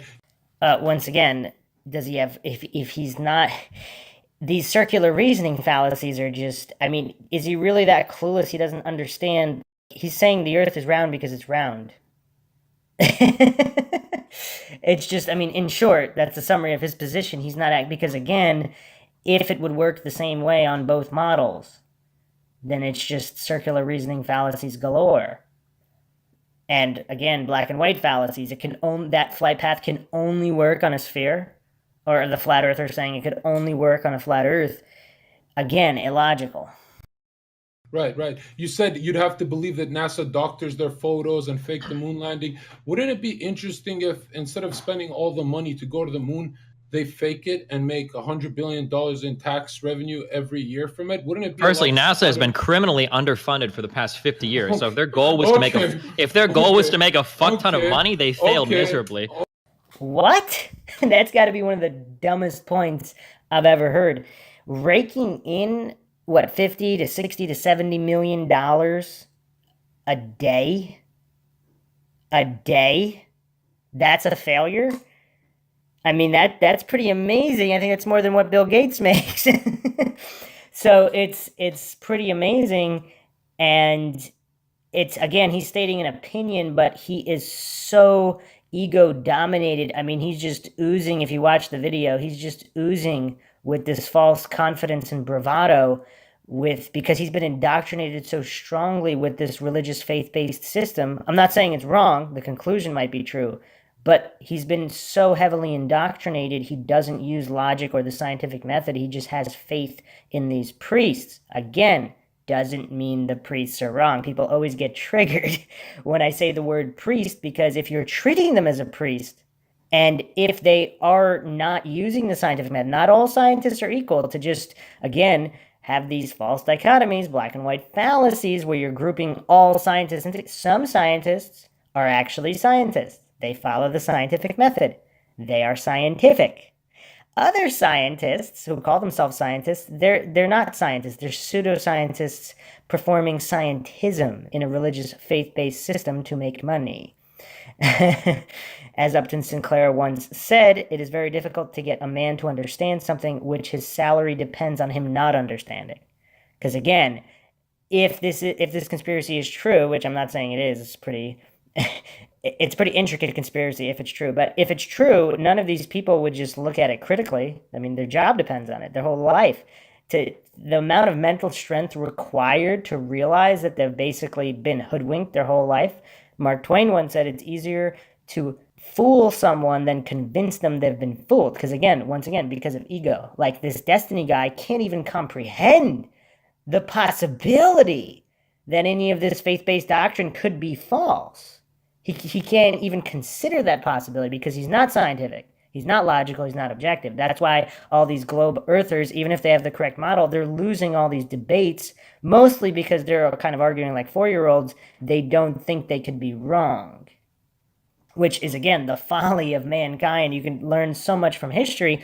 All systems, all fields, all theories, they were once believed by masses or by certain priests, certain rulers that, or even if they knew it was false, they paid everybody off or whatnot. I mean, you could see this endless examples. The tobacco industry manipulating tobacco science, the sugar industry. Some people think the same thing's going on with the vaccine industry. It's history has many lessons to teach. But let's continue on here. That's firstly. Secondly, it would be cheaper to fly to the fucking moon. Oh, real quick, to address the point with NASA, he said it was criminally underfunded. So that's his opinion that somewhere around $50, $60, $70 million a day is underfunded. I mean, that would feed every starving individual on Earth. That would provide clean drinking water for everyone on Earth. I mean, that's it's mind-boggling, mind-shocking to think, because now some people think that if the Earth becomes uninhabitable, it's very important, everything NASA's doing is important. But if a meteor hits the Earth tomorrow and we all die, I mean, wouldn't it have been better to feed all of the starving children and eliminate as much suffering on Earth as possible? Because there's no guarantee that NASA, let's suppose that everything NASA said is true about other planets possible and happen. Like, let's say space is real, planets are real. Let's just assume, just for a second, I'm not saying that's logical to do so, I'm not going to back it up, just for the sake of argument for one brief moment, let's assume all that is true. There's no guarantee that another planet will ever become habitable, or that humans on Earth will survive long enough to do it. Where there is the guarantee, if all the money that went into NASA would have alleviated all starvation, all homelessness, all, provide everybody with clean drinking water. It's just amazing what could have been done with that funding. And this Destiny guy, he's just saying it's criminally underfunded. Crazy. Than it would be to try to fake the moon landing. We don't have the technology to fake the moon landing. How would you even do that? Oh, that's hilarious. I'm glad I did this debate. That's one of the funniest things I've ever heard. There's no technology to fake the landing. But there is the technology to go, by that line of reasoning, where's all the tourism to the moon? Because technology, we have Moore's Law. Technology advances exponentially. What's going on? How come nobody, there should be tourist trips to Mars by now, if the technology really did exist to go to the moon. Now, I'm not saying it didn't, the disclosed technology. If they had far more advanced technology than they disclosed and they really did go to the moon. But again, there's so many problems with the footage. The footage seems fake, even if they went. Again, let's not fall for black and white fallacies. But everything that Destiny's saying here is just, I don't know. Like, he appears to be a functioning adult from the video, but the points he's bringing forward, I think there's 4-year-olds that could bring up better points. The technology doesn't exist to fake something. So making Hollywood movies about all of these crazy other planets, interdimensional travel, all this greater technology, it takes greater technology to fake something than do it for real? What is this guy smoking? How would you fake the moon landing in a studio using the technology of the 60s? How? Hey. Well, the technology of the 60s. So he's saying there's technology to go to the moon with all this rocketry, all of the video, because they shot in pretty high def, and all of the transmission, all of that existed, but they couldn't have faked it on Earth? Really? So obviously the conspiracies, they got Stanley Kubrick to do it, someone who's had some experience making movie magic, but you could watch movies, Metropolis made in the 20s, it looks, there's stop motion, there's so many older technologies. I think blue screen technology, was used also in the precursor to the modern version, but they were using some very advanced technologies considering film was officially only invented in the late 1800s, early 1900s when they started making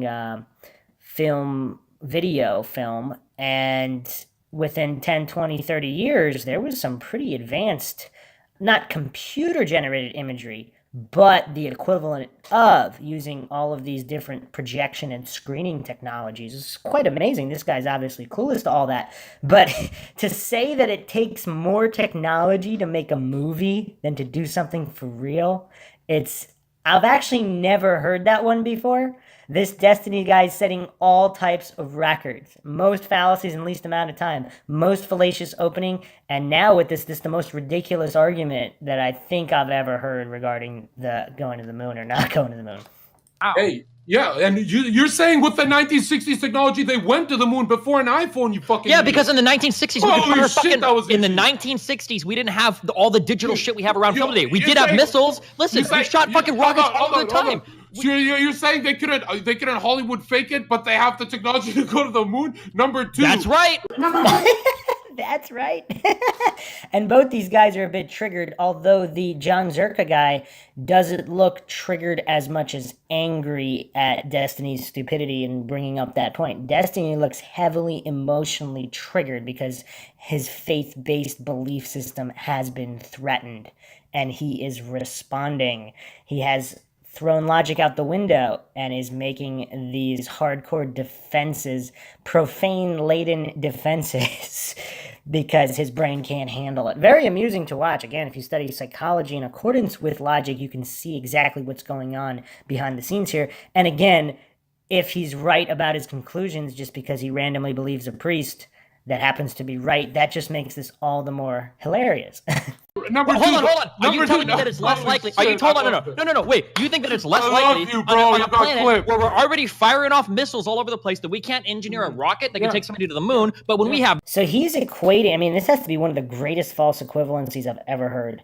If you can fire a rocket, that means you can go to another planet. So by that logic, they would have been able to go to any planet, not just the moon, because if you want to make the claim that you can make the jump from a rocket to going to the moon, I mean, how are those equivalent in any way? I mean, they've had rockets for a while before going to the moon. I mean, a lot of the major rocketry advances were done in World War II, but so how come nobody was going to the moon in the 40s? Unless you want to go to the really crazy conspiracy theory. I think there's a conspiracy out there that the Germans actually went to the moon.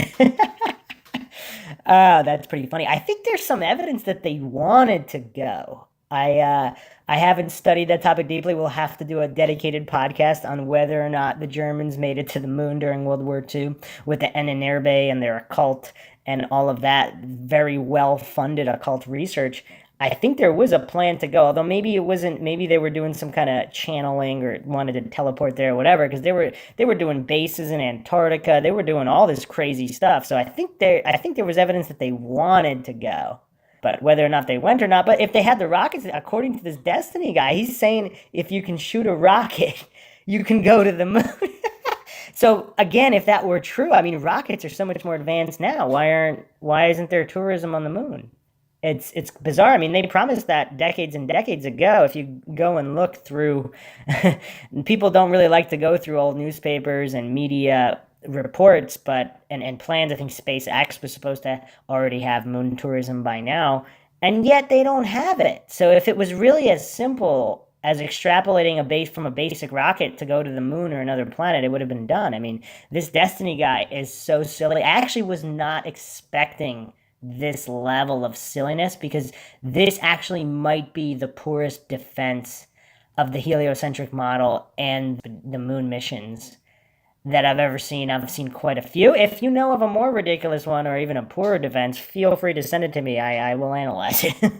But when we have none of the digital technology required to fake hours and hours of footage going to the moon, we wouldn't be able to do that. Yeah. You said missiles. Have you ever seen the trajectory of all missiles, all rockets that go into leave low Earth orbit? Have you ever seen that they arc? That's interesting. How is that interesting? No. I'm going to ask you the final question to test your IQ. The most corrupt president, we can agree with the Watergate scandal, is Richard Nixon, right? So now, in my world, he faked the moon landing. There's a clip on YouTube where he talks to astronauts on a telephone. That would be a landline-based telephone. Talking to people 200,000 miles away in 1969. Do you believe he spoke to Neil Armstrong on the telephone from the White House? Yes or no? Yes. Well, you know what's curious here? He just believes it. He takes it on faith that it was true. He doesn't have any of the logical scientific backing. He just took it on faith. Again, the priest told him. Now, if the priests know, once again, if the priests know it to be true, that's different. Destiny does not know it to be true through the scientific method, so it's just his faith that he's preaching here. But let's continue. You are the smartest guy on Twitch. John, here's a question right now. Ready? I'm done, wait. bro. Are you ready for this? Are you ready for this? Are you ready for this? Yeah. John, I know you're listening to me. Walk into your house right now, pick up a landline phone, and see if you can call your cell phone. Oh man, Destiny outdid himself there. That's got to be stupider than not having the technology to fake something. I still can't get over that one. That one's funny. It takes more technology to fake something than doing it for real. That's bizarre.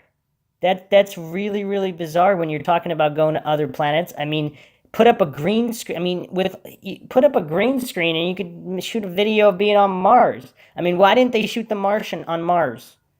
If it takes greater technology to fake than to do, I don't get that one. Okay, now he's saying that calling your phone from your landline proves that a transmission can be transmitted over hundreds of thousands of miles. So the moon is somewhere around 230 to 240,000 miles away, depending on at which point you're measuring it. Current distance is listed 238,900 miles. So having near instant communication over that distance is the same as calling your cell phone from your landline. Oh man. We're gonna have a competition for worst globe earther arguments, because this one is pretty bad. We're gonna have to do one for worst flat earthers. We got to keep this even. Nobody's been sending, I mean, globe earther, it's been mostly the flat earthers that have been sending me stuff. If any of globe earthers out there have some poor defenses on the flat earth side, I will logically analyze any debate, or any interview. Feel free to send me what you want. I'll be doing a lot of logical analyses, because this is endlessly entertaining. Fucking checkmate, dude. Yo, hold on. Checkmate. If you can call your cell phone from your landline, that means a transmission can be broadcast to the White House from 238,900 miles away. That has never been done before or since the moon mission. Hold on. No. How does it work? How does it work? It's not connected, is it? Yeah. No. It's not connected, I'll tell you. Tell me. I want to hear it. Right. 97% of all Earth Wi-Fi is done through triangulation cellular towers. We can both agree. Why do you lose connection in the mountains if there's satellites and stuff? Right? It's because there's not satellites. No. Hang on. Oh my God, Destiny. You lose connection when you're outside of the grid, because it's done through cellular. Now Destiny's got like his thumb in his face like a little baby whose belief system has been shaken to the core. And I think the problem here is he knows he can't defend it logically. So at least his subconscious has recognized that he has no logical scientific arguments or debates, and it's been exposed as faith-based religion. Now again, it doesn't mean he's wrong, doesn't mean he's believing in the wrong model. He's just doing it he's doing it on a basis of faith and religious. It's just faith and religious ideology. Now that it's been exposed, he's very, very heavily triggered here and coming up with some of the worst arguments I've ever heard. Through cellular towers and weather balloons. It's all on Google too. It is all on Google. And I'm sure they've got special relay satellites that they have set up to ensure the communication exists. Okay. I'm sure they have special relay satellites. He's sure, but he's never defended any of his claims here on a logical or scientific basis. So how is he sure? He never, again, if a globe earther wants to make any of these points, they need to lead with the evidence to defend their position, because he's just making these faith-based assertions with nothing but fallacies to hold them up. Okay. Yeah. You believe in the Mars rover. That means you believe in magical space Wi-Fi that sends photos 200 million miles away, correct? Well, magical space Wi-Fi. Well, again, now a point against John Zerka here. If he's not familiar with the technology, that doesn't mean the technology doesn't exist. But once again, the burden of proof is on the one making the claim. John Zerka is not claiming it's true. Destiny is. So it's up to Destiny to prove it. But just because someone doesn't know how something works, that doesn't mean it's magical. It's a technology he's not familiar with. I mean, you could use that as the definition of magic, because I'm sure uncontacted tribes would think all our cell technology is all magical because they don't understand how it works. But he's trying to straw man here, which again, not the best tactic, John Zerka. It's not magical space Wi-Fi. It's physics. It's physics, so it's like he's just basically saying, "Oh, invoking God." He can't explain any of the physics or how any of it works. He's just going to divine intervention here. It just happens to be God that explains everything. Don't question it. Don't question the priest. Oh man, this is getting rough. There are frequencies that we can broadcast from really far away. How do you think? Wait, how do you think we see stars in other solar systems? You're getting cooked.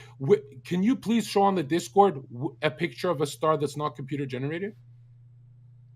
A picture of a star that's not I mean, I would have to crawl into the fucking Hubble telescope to show you that. How can I possibly do that? No, you said they took pictures. They would be on NASA's .gov website, right? You can go outside when it's night and you can look up at a star. No. I'm asking. So, again, massive straw man here by Destiny, because they're talking about wireless transmission. John Zerka asked him for a photo from a satellite that was transmitted wirelessly, I guess, of a star far away or whatnot, whatever.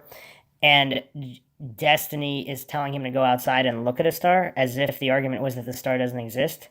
I mean, Destiny's not even understanding the points, and he can't even follow a line of reasoning. This is this is going down as one of the worst defenses of the globe model ever. I'm asking you, the picture of the sun, is that an authentic photo to you? What do you mean by authentic, John? Come on, don't do the wordplay, please. They're all digital images. The way that they're it's not like they give you a fucking Polaroid.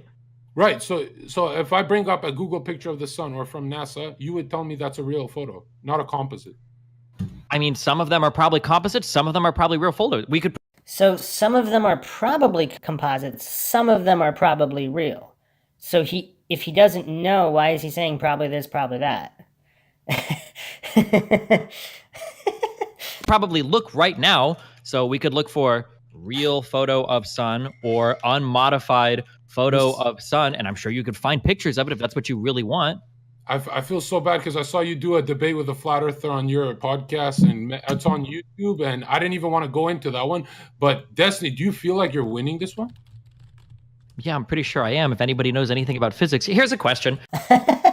The no true Scotsman argument. If anyone knows anything about physics, clearly he doesn't, because he just says the word physics. It's just like saying God exists because God exists. Like, it's these circular reasoning arguments and this just religious, faith-based thinking. This is one of the most extreme cases. So, I mean, this is even worse than Neil deGrasse Tyson. This is bad. This guy seems very, very clueless on just even basic logical reasoning, the scientific method. He's just using the word physics. I mean, that's just like invoking God. How bizarre. Question. Why is it, if flat Earth is real, why is it that the one nation that was competing with us the most, more than any other nation during the space race, why wouldn't Russia come out and say, hold on, all of this is bullshit, the Earth is actually flat? All right, so I've answered this question before. This is one of the easiest to answer, but for some reason, and he clearly thinks it's a gotcha. Destiny is relatively bereft here of critical thinking ability, deductive reasoning ability, just the ability to see more than one puzzle piece at a time. It's the childishness is extreme, but again, would a church in another country say, oh, look, there's no God? So if the conspiracy is true, like, because that's just, he's positing here, if the Earth really was flat or whatever, if it really was fake, so we're positing here. But if the conspiracy is true, then why wouldn't the nations be on it? That's the whole point. The flat Earth theory involves the Antarctic Treaty in all these countries. I'm not saying it's real in any way at all. I'm just saying, at least understand the theory. If you're trying to you don't even understand the theory here, Destiny. It's really rough. And this one gets brought up a lot. But also, as George Carlin once said, you don't need a formal conspiracy when interests converge. So, for example, if slave owners on competing plantations, so they both want to be rich, they both want to, like, whatever they're doing, sugarcane, tobacco, whatever they're doing, they're competing against each other. They're in competition. But the institution of slavery is in both of their interests. So they're not going to blow the whistle, per se, on anything that threatens the system that they're doing, the fix is in on the conspiracy. So if there is a conspiracy, I'm not saying there is, but if there is one, it's just like, again, a certain religion or a cult, they're in different countries. They're not going to blow the whistle on each other. I mean, does the Vatican Church blow the whistle on any kind of scandals with priests or anything? I mean, it makes them look bad. They're not going to blow the whistle on each other. I mean, Destiny, come on. This is such a basic topic. And this gets brought up all the time. I really don't know why people have such trouble with this. If you have a team of serial killers or a mafia outfit, and you can't trust any of the mobsters because they would cover for each other in the best interest of the mob as a whole. So again, we could take a religious example. When the American church says God is real, so what if they're lying? Are you going to default to, well, what about a Russian church or a Brazilian church? So it's really silly to do these faith-based appeal to authority arguments because, again, you would say that Russia is this grand moral compass that would blow the whistle. Why would it be? So if all the space programs are in it, what would you expect them to do? I mean, that's really silly to assume that NASA would be the only one perpetrating the conspiracy if it would be easily debunked by other space agencies. How is that logical in any way? If the conspiracy is true, obviously, it wouldn't be a lone space agency knowing that they would be easily debunked by other space agencies doing it. They would all have to be in on it.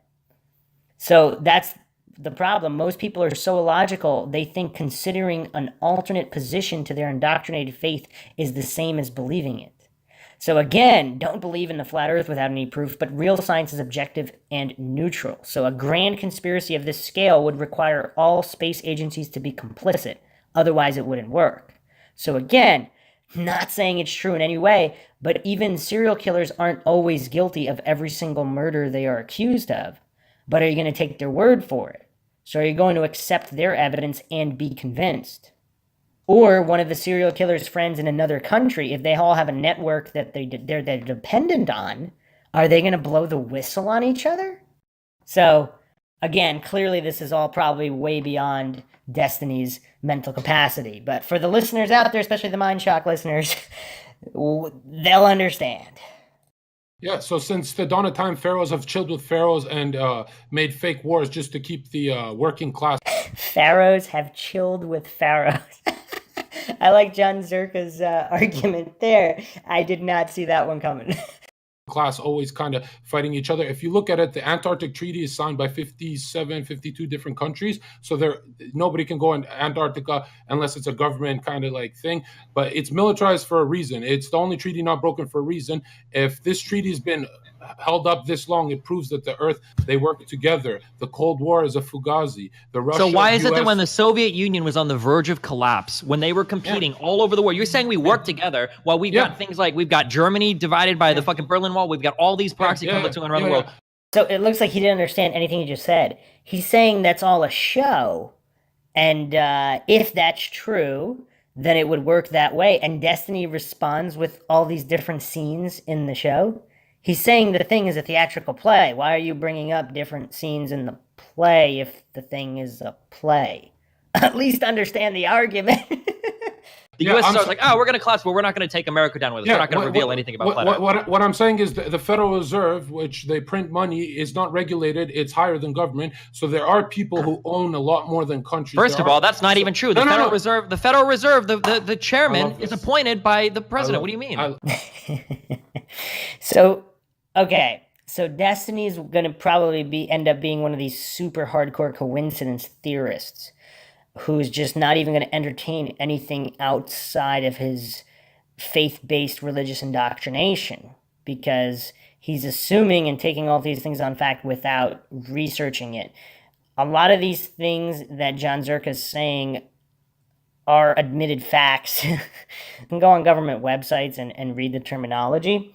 Doesn't particularly interest me that much, but I did have to fact check a few people that brought that up, and they did have a case. The Federal Reserve is one tricky entity, not so simple. But again, Destiny can't even comprehend. His cognitive dissonance is too extreme, and his mental capacity too deficit to even entertain these ideas as true without believing them, just to understand the argument and move forward and make a logical point. He can't do it for some, he just can't do it. What do you mean? Okay, maybe I have a book I'm gonna send to you. All right, Okay. But Destiny, history. You know that 90% of Russian technology was given by the U.S. There's no way you believe in this Cold War. You do? That's John Zerka's position. He's assuming Destiny knows all these things and has done all this research. Yeah, clearly he hasn't been paying attention to Destiny's argument. That they're competing? Really? Okay, so the Cuban Missile Crisis, all of that shit, everything is all fake. I mean, a lot of the stuff the government does is fake. Yeah, I mean, you agreed that Vietnam was a fake. This is you know what? I think this is the first time I've ever won 2 debates back to back, because not only is this fucking flat earth shit crazy, appeal to incredulity, and also he's so self-deluded he thinks he's winning this debate. It's so funny. He's just this self-grandizing, extremely egotistical, not even, the Dunning-Kruger, this guy would be an excellent poster boy for Dunning-Kruger, because he doesn't realize his deficit in his ability to understand, and he's just continuing as if he's right, which, it's pretty funny, so... But now you're reinforcing my belief that religious people are fucking crazy too, which helps our earlier debates. Whoa, do we have a little bit of projection there? Is he going to be a poster boy for psychological projection? Has his subconscious recognized that he's the one who's being crazy religious? Again, I'm not saying his final conclusion or he's sharing the same belief as the priest who might be correct. Let's say the heliocentric model is the correct model, just for a moment. He's religious in his ideology, regardless of whether it's about something that's true or not. And his subconscious has realized that now he's projecting. Again, very, very interesting to study psychology along with logic, because you can see the interplay here working. So I appreciate that, John. Are you distracting the audience by calling me names? How am I distracting anybody? You're telling me that there is a conspiracy theory that spans the history of mankind.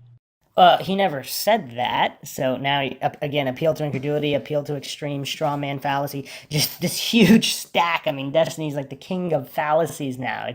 It's pretty amazing. I actually did not expect this. This is really the worst defense I've ever seen. History of mankind that every government agency is bought into. If I can interject, you said spans the dawn of time. For most of human history and every culture and religion, they talked about a flat Earth with the stars inside a closed system. But up until the 1900s, you can see it's leaked all over dark web and Google that up until the 1900s, Russians were taught about flat Earth. This is a new concept. I know what you're trying to say. I actually haven't seen that. That's interesting.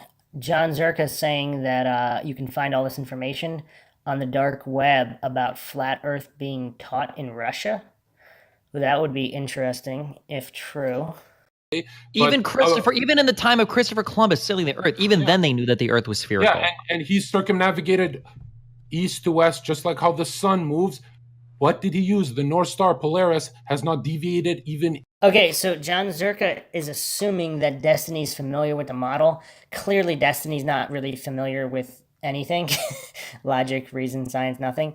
And John Zerka's made this mistake throughout this whole debate. He needs to dumb it down a lot. If you're choosing to debate somebody after his opening argument, which is a gigantic logical fallacy stack, John Zerka should have really adjusted his strategy here, because he's arguing as if he's arguing with someone well-versed in flat Earth theory, and of course there's not really a single flat Earth theory. There's so many different models, so he's just assuming that Destiny's going to know which one he's talking about. Yeah, not the ideal choice. Inches off the sky for thousands of years. If you're flying through space, how come stars never intersect? Why do star trails always make perfect counterclockwise circles? It's because the Earth is spinning on an axis, and those stars are so tremendously far away from us. We're not going to see them move through the sky. The far away argument. If something is far away, that explains everything. I mean, that's kind of saying that's kind of like using, oh, millions of years in the evolution argument. Magically invoking time doesn't prove something true, no matter how much of a time you want to put on something. Are you going to believe that humans are all of a sudden going to grow 10 heads if the human species survives 10 billion years? Is it, I mean, it's kind of silly to just invoke time to magically explain everything. You have to actually explain whatever concept, whatever theory, you have to back it up scientifically and logically. And Destiny has not done that a single time. To be fair, John Zerka hasn't really done that either, but he made the smart choice to make Destiny defend his model instead of assert the flat model as true from the beginning. I'm not sure how this started, so maybe if that wasn't a mistake, maybe it was set up that way and Destiny wanted to defend the model. I don't know. But you're not just spinning through an axis. The sun is moving too, so it's an acentric model where you're flying through space. So wait, yeah. John Zerka, if you look up at the sun, and you walk around your apartment building, the sun's not gonna move through the sky, dog. It's insanely fucking far away. It's not gonna move through the sky, dog. The sun does move through the sky. What are you talking about? What? On either model? I don't really say it'll move through the sky. I'm saying for thousands of years, the North Polaris has not moved, right? So yeah, because this is a star that's probably like hundreds of millions or light years away from us. Okay, Why would we expect it? Again, invoking distance. So if you see a car a whole bunch of blocks away, it'll still be there. It'll be there forever, even if you move, right? If you see an object far away, it'll just be there forever if it's far enough away. To move. And now we get to the mathematician part. Okay, perfect. So no. So you believe that the truth is subjective, where if it's thousands of light years away, time is perceived differently. We who believe in God believe there's one objective truth. That's God, right? Oh man, don't invoke God. Because if Destiny doesn't, I don't know what Destiny's beliefs are. There are many people who are indoctrinated into scientism who also believe in God. So again, let's not create false dichotomies here. I don't know whether Destiny believes in God or not. Maybe he's going to say. But John Zerka saying that he believes in God and objective truth. I mean, science is all designed for objective truth, not subjective truth. So I have no clue what John Zerka is going on about here. I have a question. If it takes, let's say, I mean, like, you don't want to talk about the Antarctic Treaty, right? I don't think it's relevant to any of this. Wait a second. The crux of the conspiracy that, if true, that there's a flat Earth, is the Antarctic Treaty in John Zerka's argument. So he's telling him he's not allowed to discuss the crux of the argument because he's saying, if John Zerka, I haven't heard him assert this definitively, but if he believes in the, I guess, most popular flat Earth model, that would be Antarctica encircling the Earth on a flat plane or disk of some kind. And you wouldn't be able to prove that because you can't go to Antarctica, and Destiny's saying that's not relevant. It just seems like he doesn't know anything about it, and he's got his thumb in his face again. It just is just, this is rough. Really? Yeah. I don't think that because some countries have treaties around obscure parts of the world that they don't travel too much anyway, that proves flat Earth. No. Okay. Well, of course it doesn't prove flat Earth, but if it could prove flat Earth, wouldn't that be... I mean, if that's a puzzle piece, because if you could go there and prove that it's a globe or a flat plane, then that is, I mean, that'd be one of the most relevant points. No. Okay, I'm not going to talk about flight trails. You discredit all the engineers and the airplane pilots that found the flat Earth through the dark web in 2004. I'm going to go with the 99.99% of engineers and pilots that believe that the Earth is a sphere. Okay, so he's going with the appeal to popularity fallacy. Clarified their Destiny. Statements, gentlemen. Cool. It's the end. So, closing statements. You have very short amount of time, John. Go, please. Destiny, the word planet comes from the word plane. They added a T to confuse Destiny's dumbass because it's a motionless plane, right? What I'm trying to say is if you look at how the horizon works, the higher you go, like all of the mathematics check out in my version, not yours. We have the... Well, Well, this is a point I've made a few different times, that the human eye and perspective works the way that it works, and it would work the way that it would work on either a globe or a flat plane, regardless of a human's ability to understand it. So I'm not using that to make an argument. I'm saying in whatever model's true, if the human eye, if vision and perspective work the way they work, it could account for other variables. So both the flat earthers and the globe earthers use this circular reasoning argument where they're claiming certain principles of perspective as proving their model when it could prove either model. We have the scientific method with curvature, with constellations, with everything. I don't know why you say we're crazy. You believe in water sticking to a ball when water always seeks its level. I mean, like, it's never been proven. The only time you measure gravity is outside of your realm of existence, because you say you have to leave low Earth orbit, you have to go to space, it has to be as big as Earth. You'll never find, if it's scientific method, you should be able to test it repeatable in nature, correct? So gravity is your God, it's your theory, it's a faith-based thing. There's a lot of things that are faith-based, but you're getting dominated. Go ahead. I mean, I think we can summarize this whole debate with you saying that planet is plain with a T added at the end. Planet comes from an old Greek word, and it means wanderer, like wanders around the solar system, like isn't like heliocentric at the center of the fucking universe. I mean, we can talk about any of these water finds its level. I mean, like, these are all like the same conspiracy theorists that have been brought up and debunked a billion times in the past. I mean, does water always seek its level? Has it ever stuck? John Zerk actually missed an opportunity here. Wandering stars, yes, that was a principle by older civilizations that is against the terra firma theory of planets, because if there were celestial bodies, you go back through several different translations. Again, that doesn't mean it's not a planet, but they weren't specifically referred to as physical objects. So one of the arguments the flat earthers make in their cosmology is that these other so-called planets are not physical objects. They are lights in the sky or whatnot that are non-terra firma. So gas-based light, gas, light, whatever. I don't know the exact arguments they use, but again, if you're being objective, neutral, logical, scientific, you're not going to just dismiss a theory. But the wandering star, planets being wandering stars, do not go in favor of physical bodies because the words were changed. But anyway, John Zerka didn't jump on that. Stuck to any triangle or ball ever in history.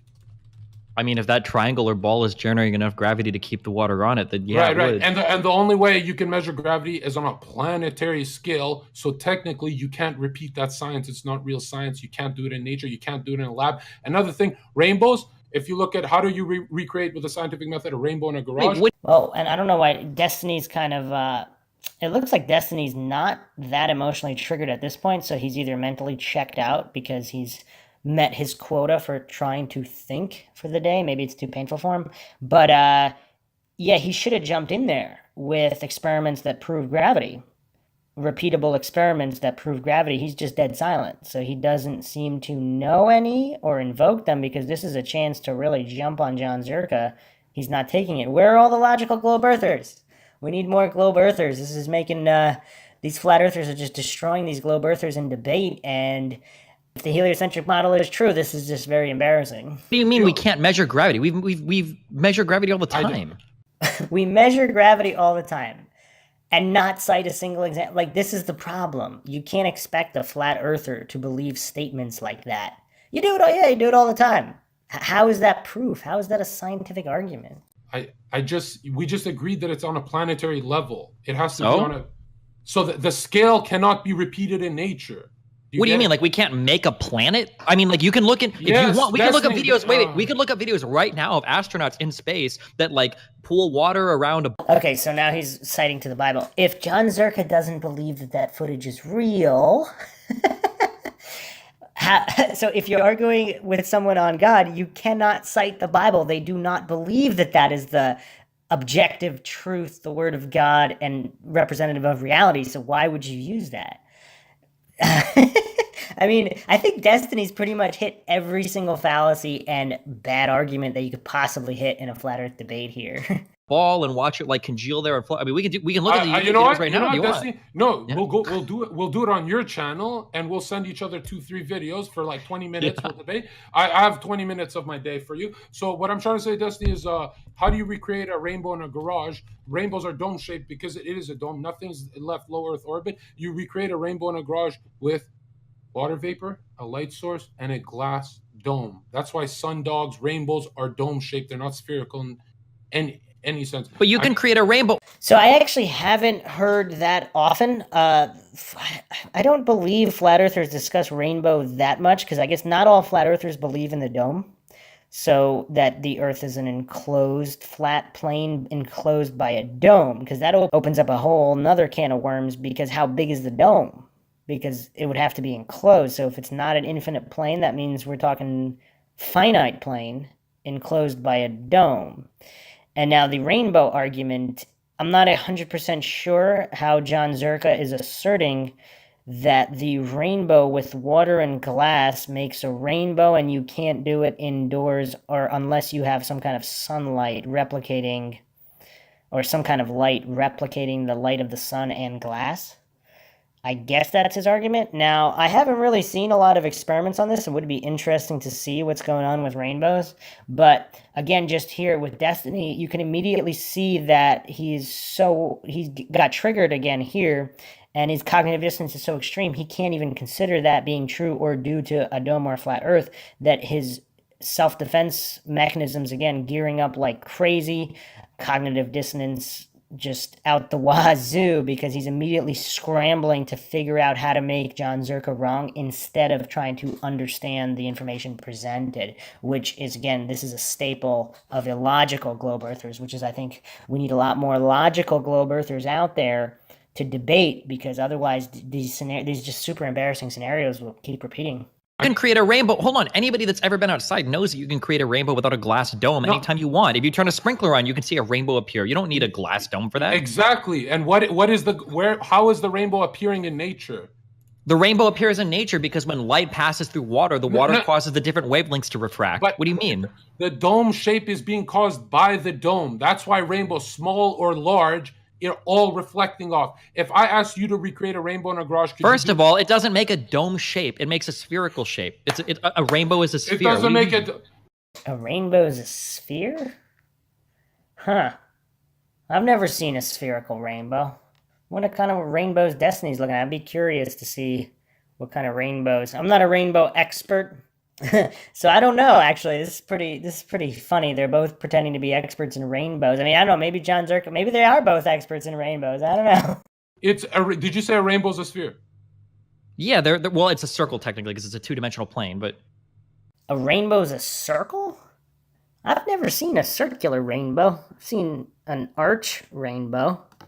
Never seen a circular rainbow. That must look cool, though. Do you disagree?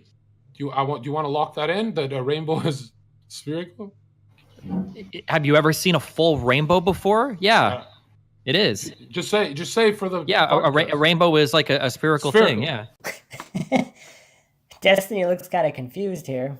I looked up some pictures of full rainbows. It looks kind of strange. There's some, if you look at rainbows in waterfall canyons, they are much bigger than a typical rainbow. They do go around to more of a sphere. But again, it's very difficult to tell how much of it is the lens flaring and all those things, because you'd have to see it in person. You'd have to see it in person to really know exactly what it looked like. But yeah, rainbows seem like an interesting field of study, particularly double rainbows. I wonder how flat earthers explain, or globe earthers explain, double rainbows. Are there multiple domes if there's a dome? Yeah, yes. Okay. All right, ladies and gentlemen, you've heard the gentleman speak. It's now time to vote. Wow, they closed the debate with rainbows. That might be the only flat earth debate closed with rainbows where neither one of them really had a good explanation on why it would prove whatever model they believe in. Hold on, Raj, wait a second. What if the examples given in this very argument of Russia versus US and the conspiracy of the Earth being flat being kept hidden for the US, what if all these propagandas, all these false wars, what if right now we are seeing that same brainwashing happening on a smaller relative level, where Zerka is Russia trying to speak the truth and Destiny is the US keeping the truth from being spoken? And this is a smaller model of the bigger model that we live in. Holy shit! Holy shit! Holy shit! Holy fuck! What kind of squad W cocaine is that, Raj? Whoa! Dude, did you see this? Whoa! This is why I advocate for education reform in the United States, because holy fucking shit. Oh. Is that more projection?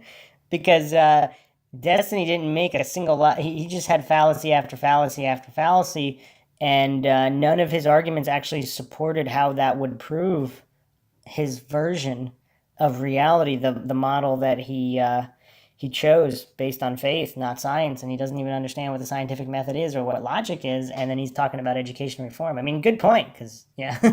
Oh my God. Ladies and gentlemen, Catch that, Raj? you have heard Holy from both shit. sides. Whoa! It's now time to vote who you want to and win the Raj. hang on. Destiny. Yeah. Just to show you, we have the scientific map and everything, but what is the United Nations flag if not our flat Earth map? Oh, you got it, dude. Oh man, that was not a good point by John Zerka. Because if you can't go to Antarctica and you can't go to the edge of the, I mean, maybe people, if the model is true and they did go to the edge of the dome and they did map it as the flat Earth map and they used it as the UN as a kind of occult symbolism, haha, in your face, or it's just the sphere map that way. Yeah, not a good way to close it, Johnny. They snuck it in there. I mean, they fooled you. Now look, the winning poll, gentlemen who are watching the poll, please do not click the link and look at the results. I want to announce it to you. Vote, chat, who you want to win the Raj Royale podcast. One quick question though for Zerka, okay? So if the Earth's flat, is there an end that we'd fall off? Yeah, I'll ask the same question to you. Where's the edge of space? What? The universe is literally defined as everything in existence. There can't be an edge to everything. Exactly. So until we can actually go to Antarctica, I know it's a treaty, it's militarized zone, but we're either dealing with a infinite plane. Have you ever been on like an international flight before? Oh man, really, Destiny? I mean, how would an international flight prove either model?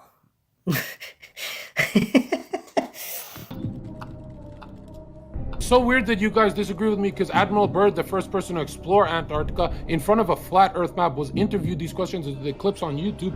I just find it so weird how you guys go against Admiral Byrd. You know? Why would he find that weird if they never heard the interview? Come on, John Zerka, you can't assume that these people did the research. Clearly they didn't. So, and again, that doesn't mean that what he said was true. He could have been a shill. I mean, there's infinite variables here that would account for either model, and that's why these logical analyses are so endlessly entertaining, because none of it really proves either model. I mean, I find it so weird how you would go against literally, 15 different scientific disciplines. You mean government propaganda? All education now is government propaganda? No, Wait, here's a question. John, I got a real question for you. Real question. If the government propaganda is so strong that we have multiple countries, we've got multiple academic fields, we've got multiple institutions of education, all these people are all bought in for 200, 300 years or whatever, all bought into this flat earth shit, however many years it's been, right? Why wouldn't they just delete the flat earth shit off the internet? Before I would tackle that, I do want to hear John Zerka's response for that. Well, that's the thing. When you search up flat Earth, you don't get the stuff that I research. You do. No. You get a disc flying through space. You get flat Earth Society bullshit. You don't get the scientific method. The shit that I'm into is you'll never find it. All right, so, I mean, what do you mean never find it? You can find whatever. But anyway, he is right about the certain censoring. But Yeah, just quick point here, controlled opposition. So again, having the truth out in the public and ridiculed, I mean, these have been the tactics in conspiracies for a long time. You want the truth out there and ridiculed, like the flat earth. We don't have time for a meeting of the flat earth society. Like when you have something out there and ridiculed, because also you have things that really are ridiculous and not true out there and ridiculed, which is again, that's why it's so effective. Because the average layperson, they're never going to take something seriously that's been ridiculed for so long. Like even the word conspiracy theorist, the propaganda has been so strong for so long. I mean, what's the difference between a conspiracy theorist and a critical thinker? Again, we tackled this topic on previous podcasts where I'm not talking about the dogmatic conspiracy theorists that 100% believe every single conspiracy. I'm talking about just the people that question, just the people that employ logic, reason, and scientific method. They don't buy official stories if there's too many anomalies or coincidences, whereas the hardcore coincidence theorists like Destiny, they'll never accept anything other than the official controlled narrative. So they'll never even consider the possibility that the conspiracy is true. But once again, hiding the truth in plain sight as ridiculed material has been a very successful strategy for a long time. Nobody will ever find Well, it. then how the fuck did you find it? Well, that's the thing. Before it got deleted, I was looking into, it was a Joe Rogan podcast. I said, Eddie Bravo's such an idiot. I looked into it and I realized, my God, they have the scientific method. They have engineers in the Discord. They have airplane pilots. There's no way Destiny can beat 300,000 airplane pilots in one group. Do you see what my country has become, Manuel? This is what we live with in the United States. These are the people that vote for Trump, by the way. This is what my fucking country is like, all right? I'm in Canada. I'm in Canada, bro. Your country, Manuel's my continent. Sometimes we drift a little bit north. And Dude, I've got to say, Raj, I've got to say right now. I can't even vote for Trump. Go ahead, Train. I've got to say to both Zerka and Destiny, this right here, what I just witnessed, I will confidently say is the best content I have ever experienced in the last 2 years I've been on Twitch, and that is a flat Earth debate. Dude, this was amazing. I haven't been more entertained. I could listen to this for another 2 hours happily with a smile on my face. This was amazing, and I hope this goes on. I love this. I can't. Dude, this was amazing. Amazing. It will go on Destiny's podcast once a week. Destiny and I are gonna go at it. Thank you, Train. I appreciate it. Thank you, Destiny. Now, wait, somebody just linked like a picture of somebody. So it's pretty funny in the comment section. They think that John said everything that John said was wrong, but he still won the debate. Even the people that think John's an idiot for believing all the conspiracy theories, just on a debate, just looking at the debate logically, they still think that he completely destroyed Destiny, which is what I find hilarious about all of these flat Earth debates, because, it's really, really funny. So yeah, that was probably the poorest defense of the globe model. Not a great debate on John Zerka's flat Earth side either. A lot of missed opportunities there. But yeah, all in all, we got to see a lot of logical fallacies on display. We got to see a lot of horrible arguments on the side of the heliocentric model. So hopefully we'll get a lot more logical globe earthers willing to debate out there, because otherwise the flat earthers, there's just going to be more and more and more of them. And if the flat earth really is the correct model, then that's perfectly fine. But if it's not, I mean, what kind of problems are people going to encounter then? So, but hope you enjoyed another edition of the MINDSHOCK podcast in this logical analysis of a flat earth debate, Destiny versus John Zerka. If you like the podcast, you can donate to our PayPal. Just check the link in the description. Make sure you subscribe to the channel, hit the bell for notifications. If you like the podcast, hit the like button and share it across social media platforms. Any questions, comments, theories, debunkings, suggestions, points you want to make, leave them in the comment section for discussion. And you can also check us out Twitter, Reddit, and Patreon, as well as Facebook. This is Bruce McGuire signing off. Catch you guys next time.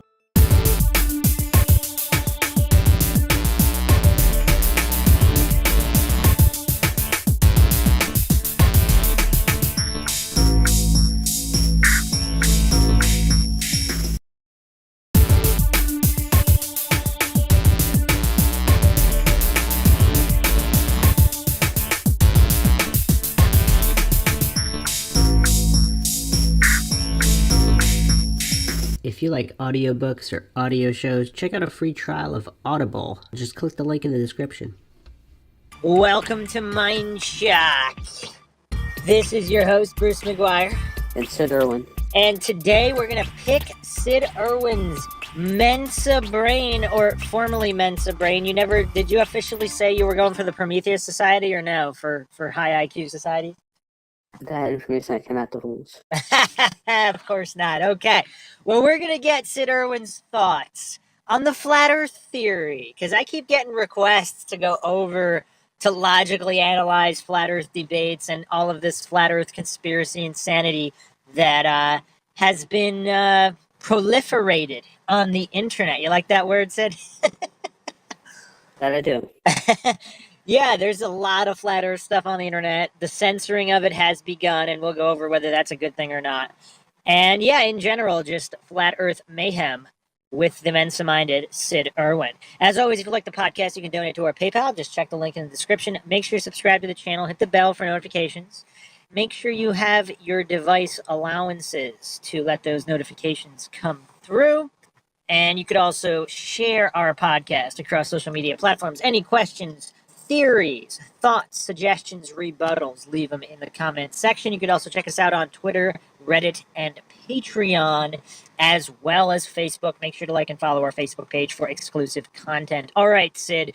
So when was the first time you heard of the flat earth theory? And quick disclaimer, I'm not a flat earther, and I am not advocating flat earth theory or the belief in flat earth theory. And this is not a flat earth podcast. However, we discuss all conspiracies and fringe topics without being hypocritical. There is no slant here. To be truly scientific is to be objective and neutral and not falling for logical fallacies of any kind, which is what we strive for. So, Sitter, when was the first time you heard of flat earth? I believe a few years ago from a friend. And where did you see it? Did someone mention it to you, or you just saw videos on it on YouTube or something? Someone just mentioned it to me. But, and did you ever look into it yourself, or not yet? Personally, no, not yet. I haven't. What were your first impressions? Did you think it was just complete lunacy, or did you have no thoughts at all? Your reactions to things are always so intriguing because you don't seem to get triggered by anything at all. So that's always interesting. Again, if I have no exact information at the time, I mean, I can't. But was your initial response just complete hogwash, or intrigue? I mean, obviously it wasn't intriguing enough for you to look into it unless you're just that busy and you did want to look into it and you just never did. Or did you think they were just joking? I mean, because that was usually, I think that's most people's impressions, because when I first heard about it, I was like, oh, these people are doing some comedy, and it's kind of funny. So I thought it was kind of entertaining in a way. I can't lie. I might have looked into it if I did have a bit more time, but I just thought it was an interesting theory to hear. So you didn't think they were just, you thought they were being sincere? You didn't think they were joking around or trolling? From then, yes, I believe they were sincere at the time. Okay. It's fine by me because, as to say, for me, that theory did not hurt me in any way at that time. So. Okay, so I think having a high level IQ individual dissect flat Earth is helpful, because usually we see people like Neil deGrasse Tyson or these highly triggered, indoctrinated individuals. They oppose it so greatly because, once again, Upton Sinclair once said, it's very difficult to get a man to understand something which his paycheck depends on him not understanding. So how sure are you in the heliocentric model? Let's start with that. The heliocentric model, even still that, although I do believe, because that is how I was raised, to believe in that understanding, which was proposed to me. That I do wonder and question to a degree. I mean, after all, personally, I've never gone to space to see the various planets, the stars, or to truly understand the distance and the gravity of it all with my own eyes. Do you believe it's required? Do you think empiricism should be the default standard for anyone believing something, instead of taking it on blind faith as gospel truth just because other humans have said it was so? I honestly do believe that a person should take their own personal responsibility in doing research if they're honestly going to believe or advocate something, before they try to preach it to others as if it Now, here's where I'm at with all of this flat earth insanity. Why are people so desperate to cling to a theory of any kind? Why not put logic at the forefront? Why not put the methodology itself at the forefront instead of jumping to a conclusion or assumption or picking a side just for the sake of picking a side? Because what I find the most hilarious is that flat earthers usually mop the floor with everyone in any kind of debate. But what I find it even more funny is if the heliocentric model is true, it's that the people defending the heliocentric model, even if that's the true model, they're just so illogical and emotionally triggered by anyone questioning their faith-based belief system, even if what they have faith in happens to be true. Which is sad, but from what I feel or believe is that most people usually are afraid of the unknown or anything that they can't explain away. Or threatens their existence in some way. Exactly. And again, more than likely too, even though people may be taught or to believe a certain thing, even if they were given certain information, the portion of people might just take it for what it is, forget all the factual knowledge behind it, and just say, well, that is what it is. So there's no need to remember. Yeah, most people are just very, very dogmatic. But all right, so let's get into a little bit of the nitty-gritty. So how much evidence do you think should be required for someone to believe in theory A, the heliocentric model, versus theory B, a flat Earth geocentric model? I'm not sure to say how much. I mean, the quality, undoubtedly, I would feel that that would carry great weight. Okay, so well, what specifically, like, let's say it was possible to prove one way or the other right now. What would you be looking for? Like, if the heliocentric model is definitively true, what are the pieces of evidence, whether or not there's a lot of them or just a few pieces with high quality pieces, what's required for the heliocentric model? Like, if somebody put a gun to your head and said, you must state a model, you're allowed to demand evidences, but you have to tell us the conclusion. So what evidences would you demand to believe in the heliocentric globe model definitively? Probably information acquired by a dependable device, let's say, that might cut through the entire Earth, almost in a 360 fashion, which really express the fact that it is indeed a globe. Because again, pictures from outer space, it'll picture it out as a circle, more likely for the Earth. But again, you're aware of the flat earther argument that those pictures are all doctored. That I did hear. Yeah, so, which, again, whether they're doctored or not, I mean, our photos, here's the biggest problem I have with that argument by the people that just, they believe, they treat NASA like a church, and anything NASA puts out, or anybody that works for NASA, they treat them as a priest. So you have the Church of NASA with the priests of NASA, like Neil deGrasse Tyson. All these people, they're just preaching information and delivering information. They're delivering data. But here's the thing. The flat earthers are asserting that NASA is complicit in a worldwide conspiracy of governments and space agencies to hide the shape of the Earth. So that's the assertion. Now, we're not going to say whether it's true or not. So if we're putting them on trial, like if you're putting a serial killer on trial, you're saying this serial killer is guilty. And these serial killers' buddies in other countries, they're guilty. So this network of serial killers are guilty. Someone who is on the side of so whether you're on the side of the serial killers or not, are you going to accept the pictures that the serial killers provide as an alibi?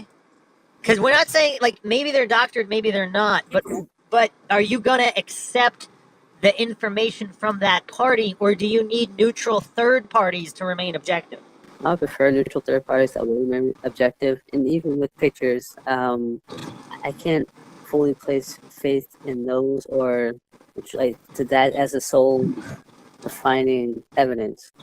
I mean, again, as you said, pictures could be doctored, but at the same time, I mean, with pictures, even if it's of something that is 3D, mind you, it's still on a 2D plane within that picture. It's like the picture itself. So, well, one of the flat earther arguments as well is that NASA admits that all of the photos they're not actual photos, they're composites with data.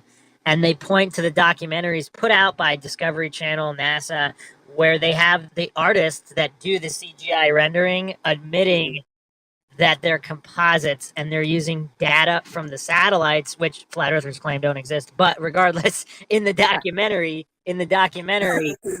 they are not claiming that the photos are untouched either. So if you and the other problem once you look into it, we'll do a follow-up episode because I really would like to know what you think once you look at the multitude of the flat Earth case, so we can see what holds water and what doesn't, because I've done this. So my quick sum up is nothing really proves anything either way. So I don't know. Not nothing. I do have some defenses for the heliocentric globe that for some reason are not put forth. But that being said, a lot of this doesn't make a lot of sense, but flat earthers usually jump to, oh, that's because it's flat. But there could be other explanations other than it's flat. But then the globe earthers, they don't want their dogma shattered, so they have to pretend it's all legitimate. Like another piece here is the moon missions. Do you believe man went to the moon, Sid Irwin?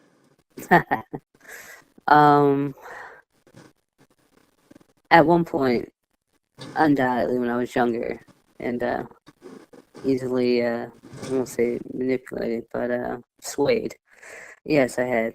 All right. Well, since developing your IQ, where are you at right now? I have to do more personal research, but on a middle ground, in truth. I mean, I know I have heard about the moon landings and the picture of that all being fake and the moon landing itself fake. But right now, I probably would lean to believe that it did occur. Have you heard Alex Jones's theory on the moon landings? No, I have not.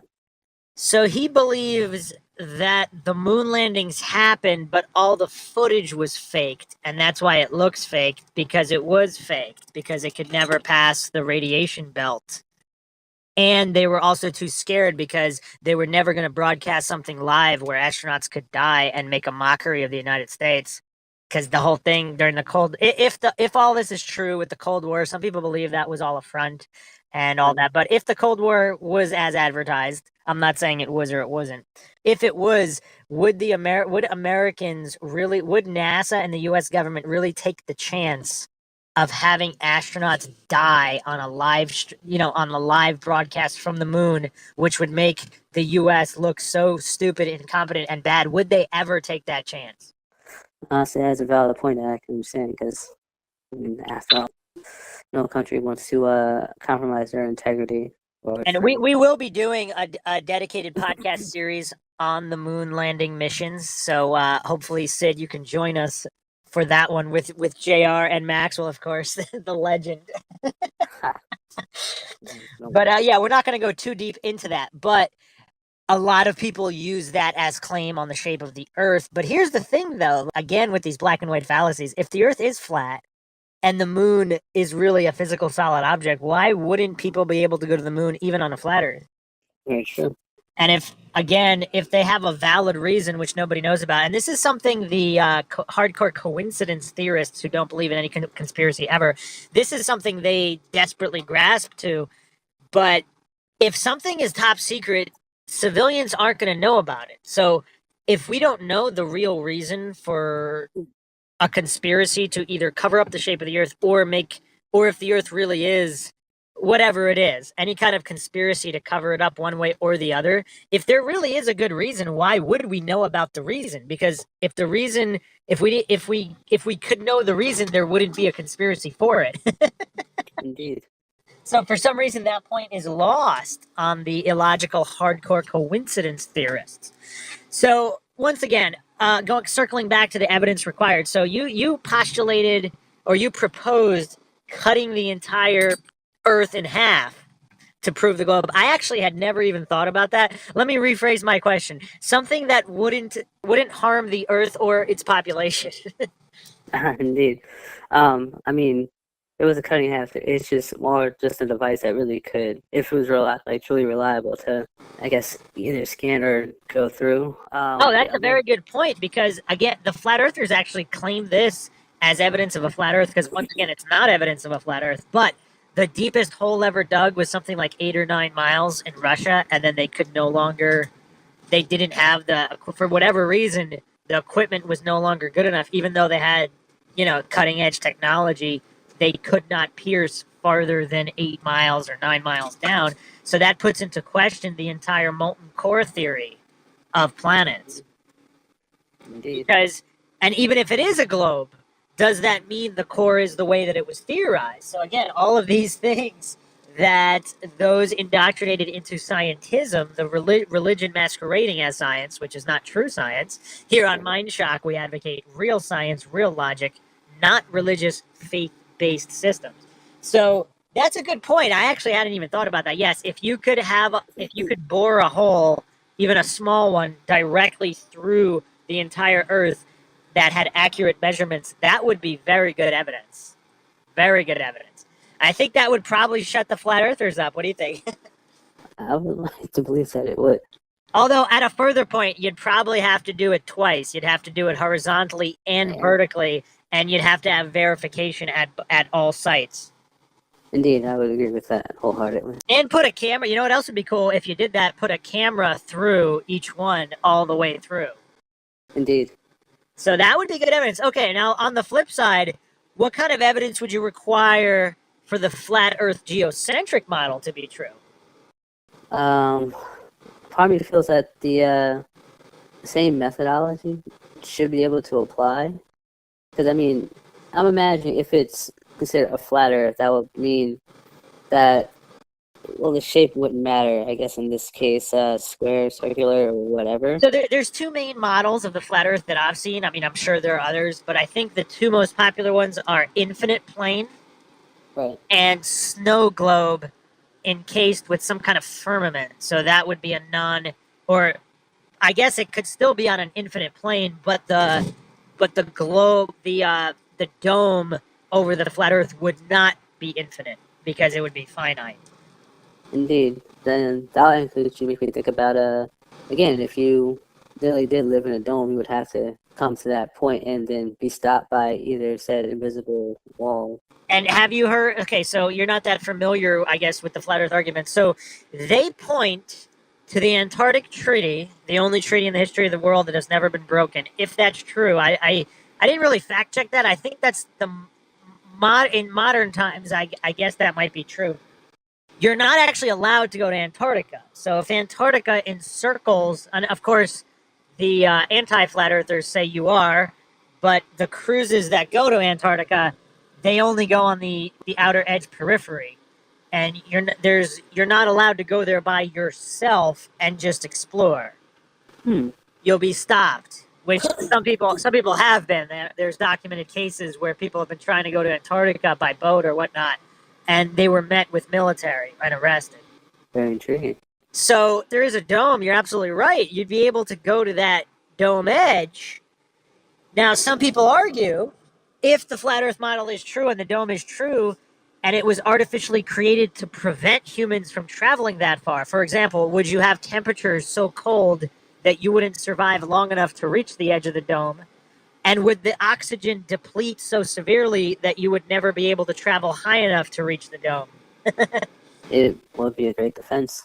So is that the way our Earth is set up? But either way, if you can't travel, so the flat earthers, I would guess, think that certain government entities or the Illuminati per se, they do have a presence in Antarctica and they are aware of the edge of the dome, which is part of the reason for the Antarctic Treaty, and they would prevent any private citizen from verifying this information.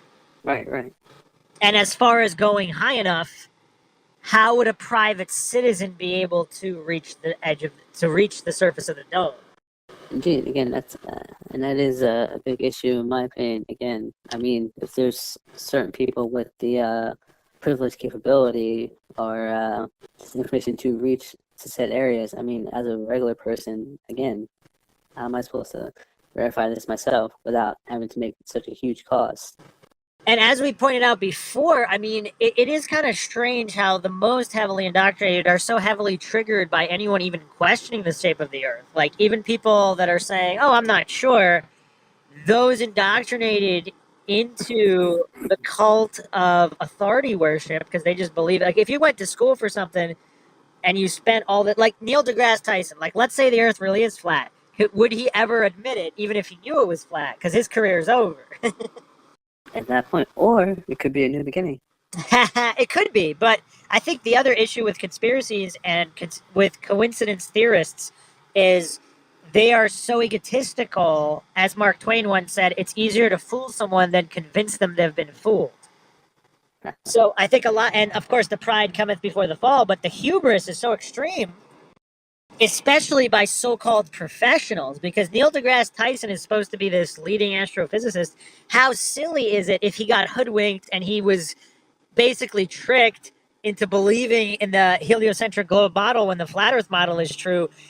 Is there any way that he comes out of this not looking like an idiot? Again, this would require, in my opinion, a spin doctor. That's a good one.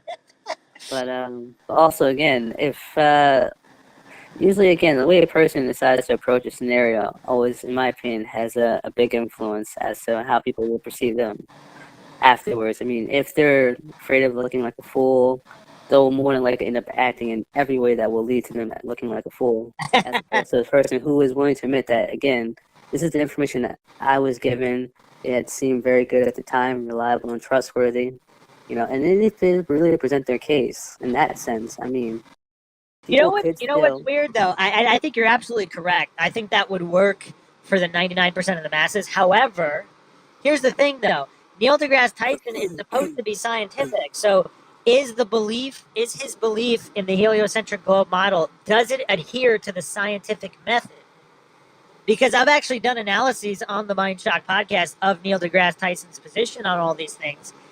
Everything he states does not adhere to the scientific method. So, and again, I'm not saying he's wrong about anything. I'm just saying the way that he presents his case is religious and dogmatic. It's not scientific. Because let's prove this point. So let's forget about the shape of the Earth for a moment. Let's say it's a globe. Let's say there's no argument. What evidence is required to believe that the globe spins on its own axis? Intriguing. I'm not exactly sure what's used for that one specifically. I mean, again, it's spinning on its own axis, within it would have to be proven with the relation to the sun, right? So. But here's where it gets tricky, because when you're talking frame of references, I mean, Einstein himself said that it was impossible to verify whether we're moving as the Earth or whether the universe is moving around us because of frame of reference. Indeed, that is a big issue. So how is that issue solved, said Erwin? I'm putting you on the spot here. But all our listeners, flat earthers and globe earthers alike, are waiting with bated breath for your answer, said Erwin. Bated breath, indeed. It's at the current point in time, I honestly couldn't say, unless if you were to take the most ridiculous of extremes, if you could make a human large enough with the suit to survive in said space and capable of actually observing the planet in its relation with the rest of the universe, that's probably the greatest I could say. Okay, so that's a fair point. So you're basically saying it's impossible from the surface of the Earth itself, and you would have to be a great enough distance away where you would not be moving relative to the Earth, and you could observe the Earth moving without your own movement. Indeed. Because I imagine some other people would probably assume or try to say if someone could literally just float in air and then see if everything else rotates without them, if they're just independent. Well, and not affected by gravity. And that actually illustrates why this whole debate is so fascinating. Because how do you come up with non-logically fallacious proofs? Because if the atmosphere rotates with the Earth, that means you cannot observe the rotation of the Earth while you're within its atmosphere. Indeed. So that would necessitate traveling outside of the atmosphere to make an objective observation outside of the rotation of both the Earth and the atmosphere rotating with the Earth. Indeed. And I mean, imagine if there was, let's say, some actual complex formula that someone could, theoretically explain to its fullest to say, to make people believe that it is correct.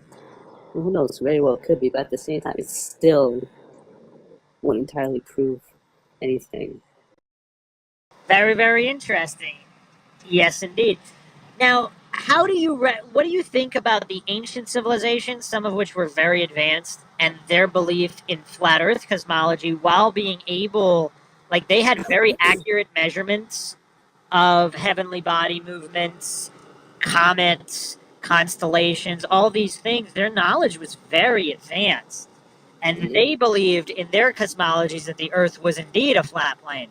I mean, even if you could look at the Norse cosmology where there's many worlds, and these worlds are planes of existence stacked on top of each other. We have our plane, a heavenly plane, The reference to the the Black planes Tree, correct? below and above. Yes, correct.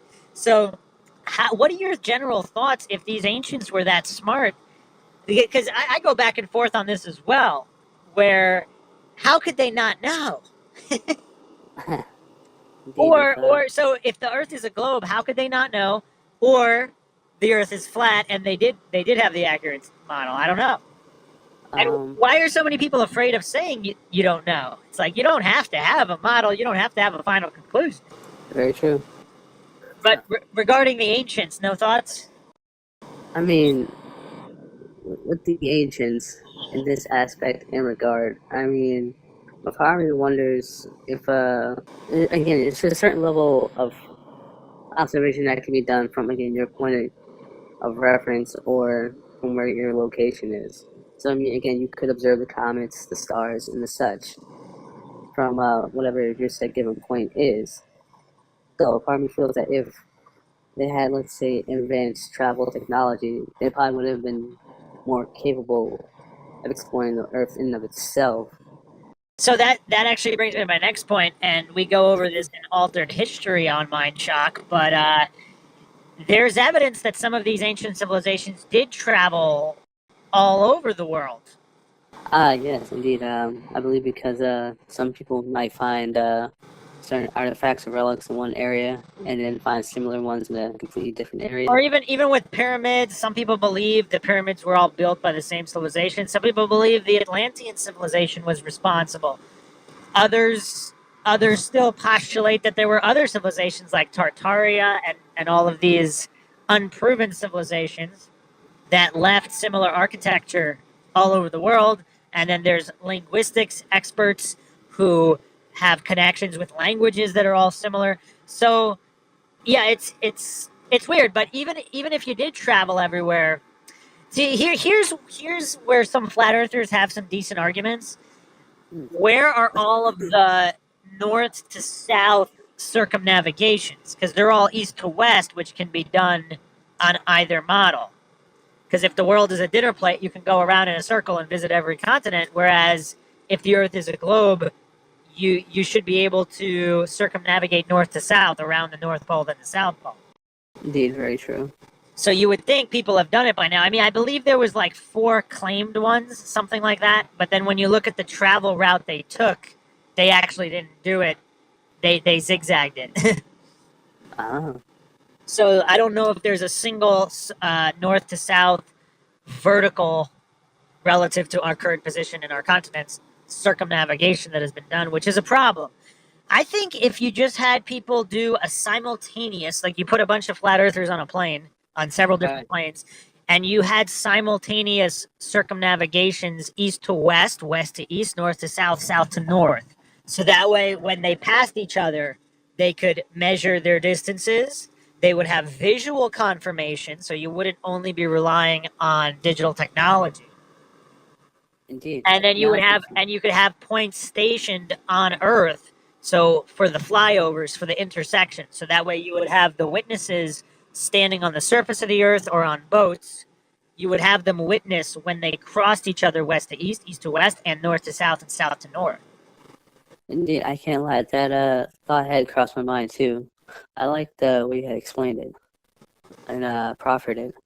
How expensive could that be to really be done, though? I mean, if NASA is taking what $50 to $60 million per day, they can't dedicate one day out of their schedule to just offering irrefutable proof of the shape of the Earth. Is that really too much to ask for, Sitter? For them, it just might be. I'd Well, and probably I don't think it would cost 50 to 60 million. I think you could probably do it for a couple million. Oh, I fully agree. I just imagine they probably won't put the effort in. But Are there no rich people that want to do it just for kicks? I mean, you could have advertising. If you put advertising on the planes that are doing the mission, I mean, and the boats of all the flat earthers watching and corroborating, I mean, you could basically probably make that back in ad revenue costs. I mean, honestly, I believe so. I imagine the world would, whether they're flat Earth believer or a globe believer, they would probably more likely watch. Yeah, if for just no other reason to rub it into the opposing side, like you could air that on pay-per-view. You really could. And then combine the pay-per-view with the advertising. You could end up making money on this experiment. If there's anyone out there that wants to put together this experiment, you could sell tickets on the flights and on the boats. Like this could actually be a highly profitable endeavor. Honestly, I agree. It really could be. So there's no reason not to do it. So coming at you from the MindShock podcast, a way to definitively verify the shape of the Earth. Obviously, if the Earth is an infinite plane, then it won't work. But if it works and it's a globe, then it will work. So, any final thoughts on this very interesting and bizarre topic that has kind of exploded and taken the world by storm? I mean, there's activists walking the streets in almost every first world country, basically talking to people about flat Earth. It's crazy. And that does sound insane. Very interesting. But my position is that it's an excellent topic to develop your logical thinking ability, critical thinking, deductive reasoning, adherence to the scientific method, not falling for logical fallacies is an excellent way to do that, regardless of what the shape is. Indeed, anything that can start a conversation, in my opinion, is pretty good to get people, again, like you said, critically think, to exercise their mind. Yes, very, very true. So we hope all the listeners out there have enjoyed another edition of the MindShock podcast, putting forth thought-provoking and mind-shocking topics, approaching them from every angle without being logically fallacious and adhering to the scientific method, science, logic, and reason. That is the path to truth. Once again, if you like the podcast, you can donate to our PayPal. Just check the link in the description. Make sure you hit the like button if you enjoyed the podcast, and you can share it across whatever social media platform of your choosing. Make sure you're subscribed to the channel, hit the bell for notifications, and you can check us out Twitter, Reddit, Patreon, and Facebook. Like and follow our Facebook page for exclusive updates. Any questions, comments, theories, suggestions, rebuttals, leave them in the comments section. This is Bruce McGuire signing off. And Sid Irwin. We'll catch you guys next time.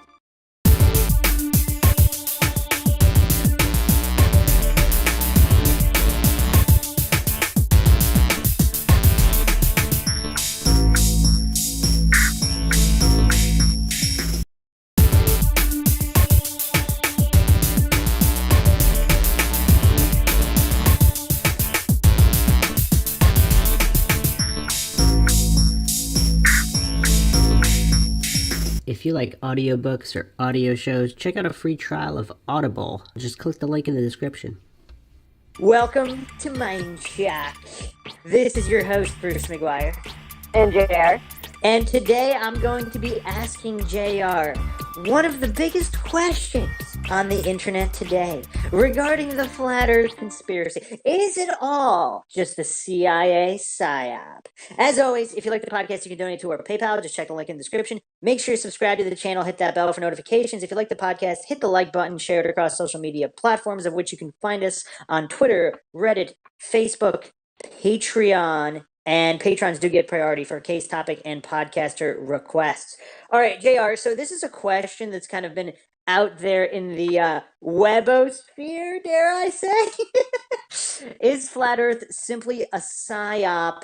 Do you have any knowledge of this? Because there is some people who've been doing some deep research. They've uncovered that Eric Dubay, one of the proponents of Flat Earth theory that made it popular, he's got some ties to Virginia and the CIA and some weird, shady connections. So do you have any knowledge of Flat Earth so-called being let out of the bag, so to speak, as a CIA psyop operation of some sort?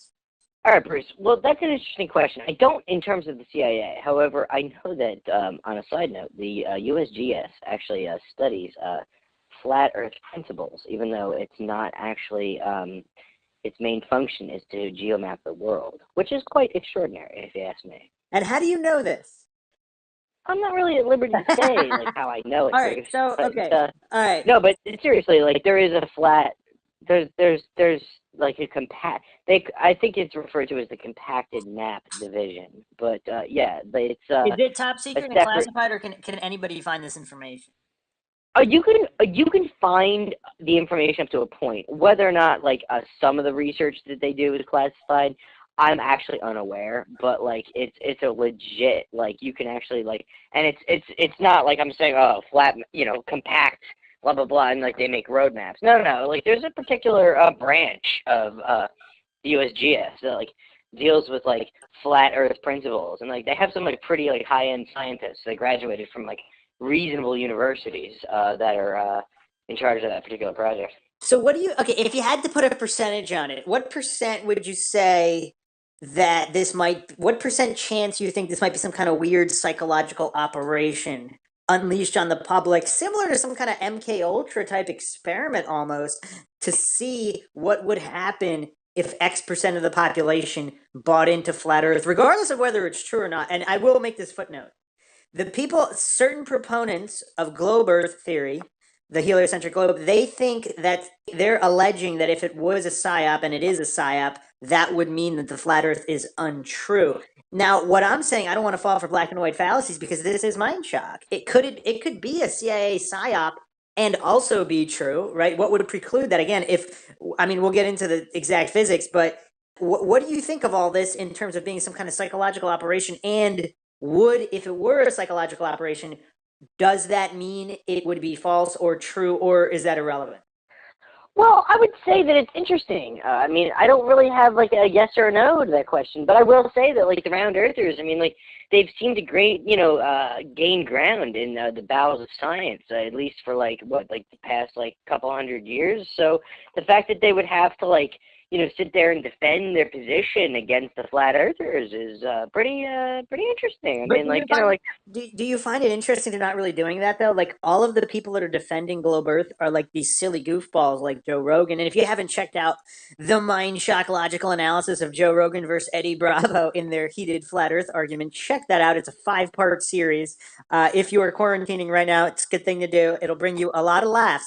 But the point is, you have Neil deGrasse Tyson, you have Bill Nye the Science Guy, all these kind of non-high level. Some people are going to jump on me in that, but Neil deGrasse, what was he, like a C student or something? He's a personality. He's not the best scientist in the world. He's not the most knowledgeable. He's just a mouthpiece, regardless of whether, I'm not saying what he's saying is wrong. I'm just saying he's not top of his field. He is not the leading individual with the most amount of knowledge and understanding in the field of physics on the Earth right now, regardless of what shape it is. So, do you find that strange? I don't necessarily consider Bill Nye. Wasn't his tagline "Science Rules"? Well, no, he's an actor. He's not even a scientist. No.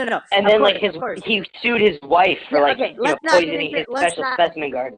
Let's not get into Bill Nye's personal life. I'm just saying these are the people that are brought into the forefront to defend the globe model. Does that point to it being a psyop? Because why not? If the heliocentric globe is really that easy to prove and it's that simple, it's that open and shut, why are they not having legitimate, intelligent individuals who understand it? As Einstein once said, if you can't explain it simply, you don't understand it well enough. So why aren't these high-level physicists or astrophysicists, why are they not easily debunking it, easily shutting it down?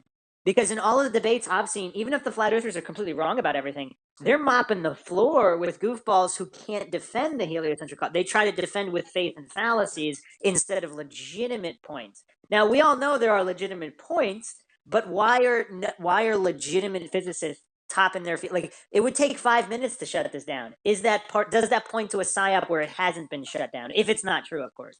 Well, Bruce, I think we've talked about in previous podcasts, I did work at the Anderson Scott base. I was not a scientist when I was posted there. However, I will say, so I do have interactions with really high level geophysicists. What I will say is this. I think that, it's kind of one of those things where for the people where the earth is round, they're like, anybody with any grain of salt is going to just not acknowledge them, because by interacting with that, it puts their own career in professional jeopardy. So, like, by even, like, trying to argue the point and then having something that's possibly, like, unanswerable thrown at them, they're putting their own profession at risk. So by just not acknowledging it at any juncture, they're allowing themselves to perpetuate what's been accepted by modern science. Now, I'm not either way. My theory is they're sitting back and laughing too hard at both sides of this. That's my theory. Like, they don't want to disrupt the comedic value that comes from this kind of debate, because like, a lot of the flat earthers think that debunking certain proofs of the globe earth automatically means flat. Again, black and white fallacy. And both sides are really guilty of thinking that certain things are proofs for their sides when these variables would remain the same regardless of whether it was flat or a globe. And for whatever reason, none of these people debating this seem to understand that. So do you think this could be a psyop, some kind of distraction, obfuscation from real issues in the world? Or like the flat earthers say, if this conspiracy is true, would that make it the most important conspiracy to unravel? Well, I think, Bruce, honestly, to be mind-shocking, we apparently live within 11 dimensions. Therefore, if the Earth were to exist in more than just the third dimension, it would be more than just round, correct? So I think they're laughing their way to the bank because, to be quite honest, we're both arguing whether it's flat or round. Who's to say it's flat or round? It could be another shape. Are you saying what Nikola Tesla said? Do you refer to the Earth as a realm? Is that what you're saying? Well, I mean, Nikola Tesla was a pretty brilliant guy. I mean, he brought us a lot of things that, like, are life-sustaining today. So, I mean, I am not at that level of scientist to where I could definitively say, hey, but at the same time, we're talking about 11 dimensions. We're talking about all this stuff about physics and all this other garbage. But, both arguments leave out the dimensional space. If we're staying true to physics, then at some point the Earth has to be more than just round, and the Earth would have to be more than just flat. So, for example, the Earth could actually be, both could be right. We might, as human beings, be living on a flat portion of an object that technically has a dimensional body, but is not necessarily round because it exists within 11 dimensions. So that's JR's theory. You heard it here first on MindShock. All right, let me read a comment from one of our listeners on one of the logical analysis. I thought it was a pretty interesting comment, and you can obviously give your opinion on this since you're kind of deep in certain military operations, or allegedly. There's a really easy way to observe the curvature of the Earth, yet funnily enough, neither flat earthers nor flat earth debunkers ever mention it. So they're clearly all working together, though the fact so many of them are ex-military should let you know it's a blatant cognitive infiltration psyop. So what are your thoughts on that comment, JR?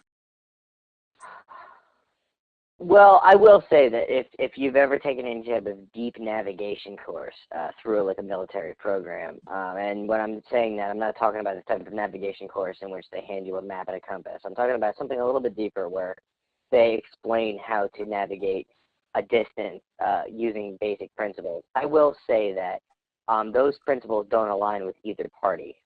They rely on actually stuff that the regular average person wouldn't think about in terms of navigating the way. The only way I could explain it would be if you've ever read a cheat guide on how to get your way through a game level. There are specific things to look for in order to route through one particular point A to point B. They have nothing to do with location. They have nothing to do with anything. But there are certain military perspectives that are given on the scope of our land. I can't speak to other lands. I'm not talking about any kind of extraterrestrial shit. I'm talking about just our planet. But there are methods of being able to find your way, and I'm not just talking about stargazing. I'm talking about, like, that's actually the last thing on the list. There are several things that you can utilize in order to move yourself in the direction in which you want to go. And you don't need a map or a compass or any of that garbage, and you don't need the stars either. Like, there are ways to transverse across land. So the military does have some sort of, like, you know, exert knowledge of this particular situation. But, I mean, they're not talking. I mean, they're not talking about what's going on right now. They're not going to be talking about Let me read the follow-up comment to that because I think he expands slightly. There are no sides in the flat earth cognitive infiltration psyop. There's just a bunch of ex-military goons pumping disinfo 24/7, 365. I worked out that the central equation governing orbital mechanics is a physical impossibility on my own. It wasn't even hard. Yet no YouTube flat earther can do the same somehow. Likewise, the round earthers can't find a simple and definitive way to observe the curvature of the earth. Why? Because they all just want to keep going round in ignorant, time-wasting circles forever. Do you find that an interesting observation on what's going on with this flat earth hoopla on the internet? Well, I do, but first of all, I have to say that, like, as an ex-military person myself, I don't consider myself a goon. Like, I wore salad, and anyone that works in the military knows what that means. So, yes, I did wear salad. So, yes. But I don't consider myself a goon. I'm a very educated individual, as well as the people that I surround myself with, which I feel are more educated than me, but that might be my own perception myself. Well, I don't think he's not talking about you, because I'm the one who asked you about this. You're not out there. No. I'm just, like, throwing that out there to your mind shockers, because, like, you know, like, there's that whole ha, like, you know, like, I swab, like, some, like, you know, head in some fucking, like, you know, park somewhere, and people can believe that. But what the reality is that I did wear salad, and I still do in a covert sense, I guess. Yeah, no. What I'm saying is that it's possible, it's true. What I'm saying is that, like, you know, each side is very interesting because we're talking about the second dimension versus the third dimension, but we're not talking about the other, like, you know, like 10 dimensions that exist between here and there. So, like, you know, like, I think that, like, they both could be wrong. I mean, like, really. I mean, I'm just putting it out there. I mean, who's to say? Like, we can only see that dimension. Yeah, you've said that. But the crux here of the issue, like the main point of all this is it a PSYOP operation? Not that I'm aware. I mean, I don't have any, like, inside knowledge regarding that. Do you have knowledge of other PSYOP operations where you can speculate on if this were a PSYOP? I would say that, like, you know, the like, things like the Department of Science, like, shit like that, like, or I'm sorry, the Science Foundation of America, like, they spend, like, money on this, so, like, that's all, like, government funded. So it's interesting. Like, I'm not privy to any kind of special project, but, like, if it wasn't an issue, then why would the government be spending money? Like, it's the people's money, and if anyone's ever worked in public service, they know that, like, people are cheap with the public's money because they want to remain in good stead with the public. So the fact that, like, there are these, like, organizations and committees that, like, discuss this on a regular basis, and they're public organizations, I would say that, like, there is definitely a grain of truth to whether or not we're still 100% committed on the flat versus round theory. Well, there you have it, ladies and gentlemen. JR is saying it's a possibility that this is all a PSYOP. And it's also a possibility that both sides are wrong. Very interesting and mind-shocking, as always, on the MindShock podcast. Hope you enjoyed another edition of the MindShock podcast. If you like the podcast, you can donate to our PayPal. Just check the links in the description. Make sure you subscribe to the channel. Hit that bell for notifications. If you like the podcast, hit the like button and feel free to share it across social media platforms. You can check us out on Twitter, Reddit, Patreon, Facebook. Any questions, comments, theories, thoughts, suggestions, leave them in the comment section. As always, plenty to discuss in this very perplexing topic, regardless of which side you're on, if you're on a side at all. This is Bruce McGuire signing off. And JR tapping out. If you believe inside.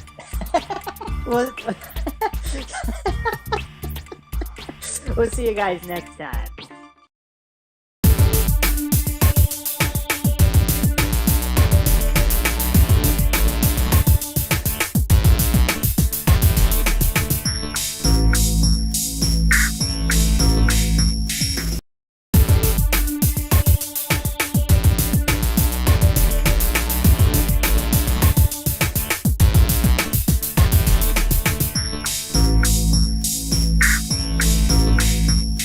If you like audiobooks or audio shows, check out a free trial of Audible. Just click the link in the description.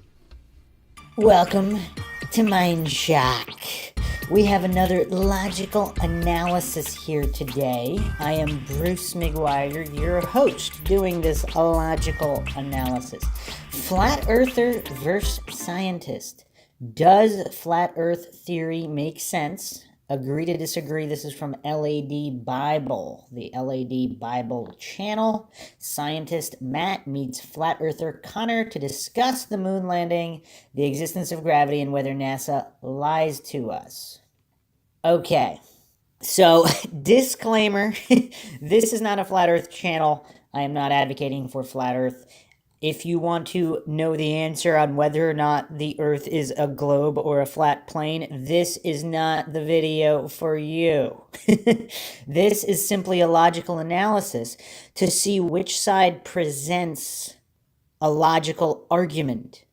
Does it rely on fallaciousness and faith, or is it fact-based and scientific? This has nothing to do with outcome or the shape of the Earth or the heliocentric or geocentric model. Again, I don't know how many times I have to say that. For some reason, a lot of listeners were very confused. They thought I was advocating for flat Earth. They thought it was some kind of flat Earth versus heliocentric globe video claiming or asserting a certain model. Nope, this is just logical argumentation for people that are interested in whether or not people present their conclusions logically or not. That's it. So for those that are interested in that and not just jumping to conclusions or outcomes, and that's the only thing they care about is which model is true or not, that's fine. There's plenty of videos for you out there, but MINDSHOCK is about logic and logical analyses.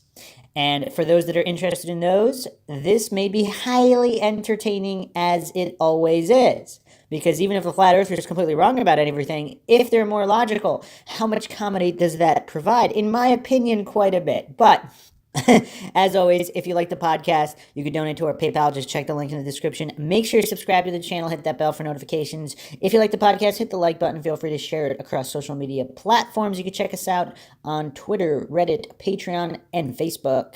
Patrons do get priority for case, topic, or logical analyses requests, as well as podcasters. Any questions, comments, thoughts, theories, debunkings, suggestions, leave them in the comment section. All right, let's jump in here. How's it going, man?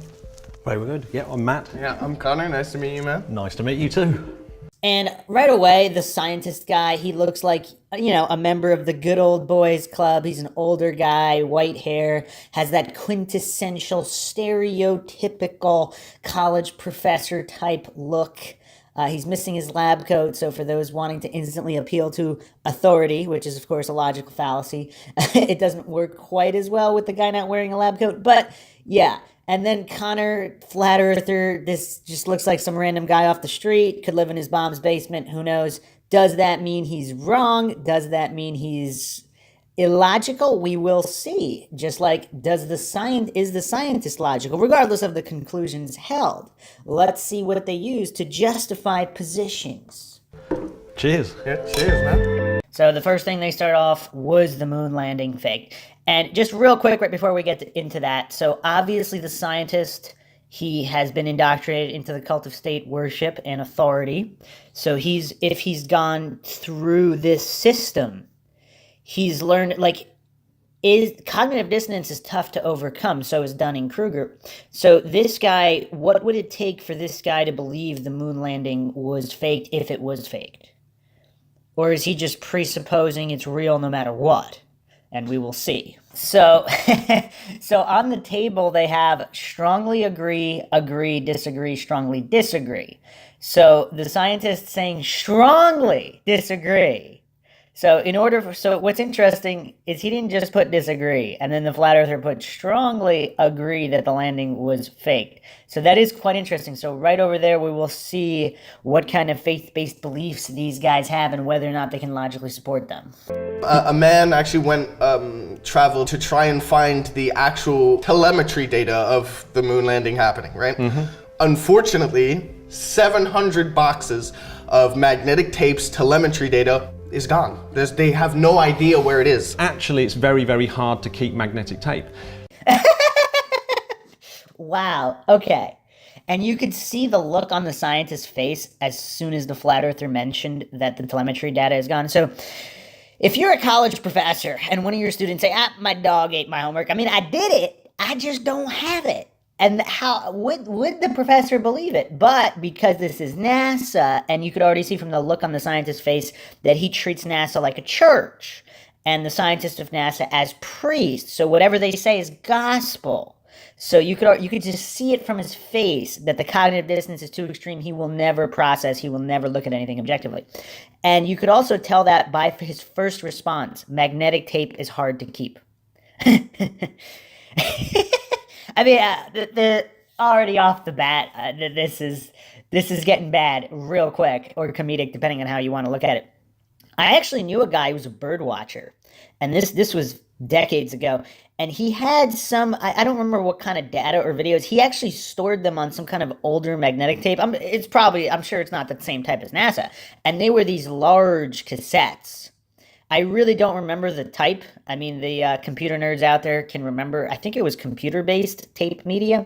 Anyway, it wasn't easy, but he kept everything. And he was a bird watcher. He was at NASA with billions of dollars and thousands of employees. Not to mention, how much other data have they lost? Because if they always lose everything and they're that incompetent, that's a little better, but they seem to have all this other data. They just don't have the telemetry data from the moon landing. From the most disputed, that's what they don't have. But everything else they have. Maybe. But the silliness of this professor, you could just see from the expression on his face that he got triggered hard. So normally when people get emotionally triggered, that logic switch just goes right off. Like, not gradually off. It gets flipped completely off. And this is just basic psychology. Let's see what else this guy says. Other than magnetic tape is hard to keep. So everybody except NASA can keep it. Like random bird watchers can keep their magnetic tapes, but a company with billions of dollars and thousands of employees in the supposedly the greatest achievement in the history of mankind, that's difficult. You're not trying to seriously say Led Zeppelin didn't record Led Zepp 1 because that tape no longer exists anymore. We're literally talking about supposedly one of the greatest ever feats of man. Wow. The scientist is bringing up a Led Zeppelin example? Some kind of lost studio recording or something? Really? Really? That's embarrassing. I actually would feel bad critiquing this scientist further because, wow, that logic switch got flipped. I mean, how does he think that's a congruent example? That is so non-congruent. Even if it was the most famous musician in all the world, not to mention they recorded it was recorded again later or whatever. All right, so let's do a congruent example. Let's look at the history of sound. So the phonograph, of course, the phone autograph.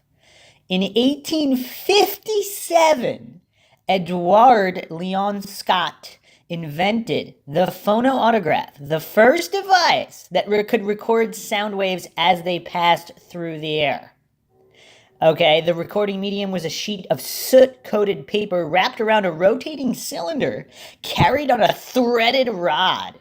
A stylus attached to a diaphragm through a series of levers traced a line through the soot, creating a graphic record of the motions of the diaphragm as it was minutely propelled back and forth by the audio frequency variations in air pressure. This was 1857! 1857, okay? They still have those recordings. So his early recordings were in French archives until 2008, and then they were these sounds were resurrected and captured in other types of recordings, and they were also scanned to computer and software and converted. So these are again these were recorded late 1850s, 1860s. Okay. Those are not hard to keep, right? Soot coated paper over 100 years old. And so those are the first audio recordings, or at least some of the first known about. They have those.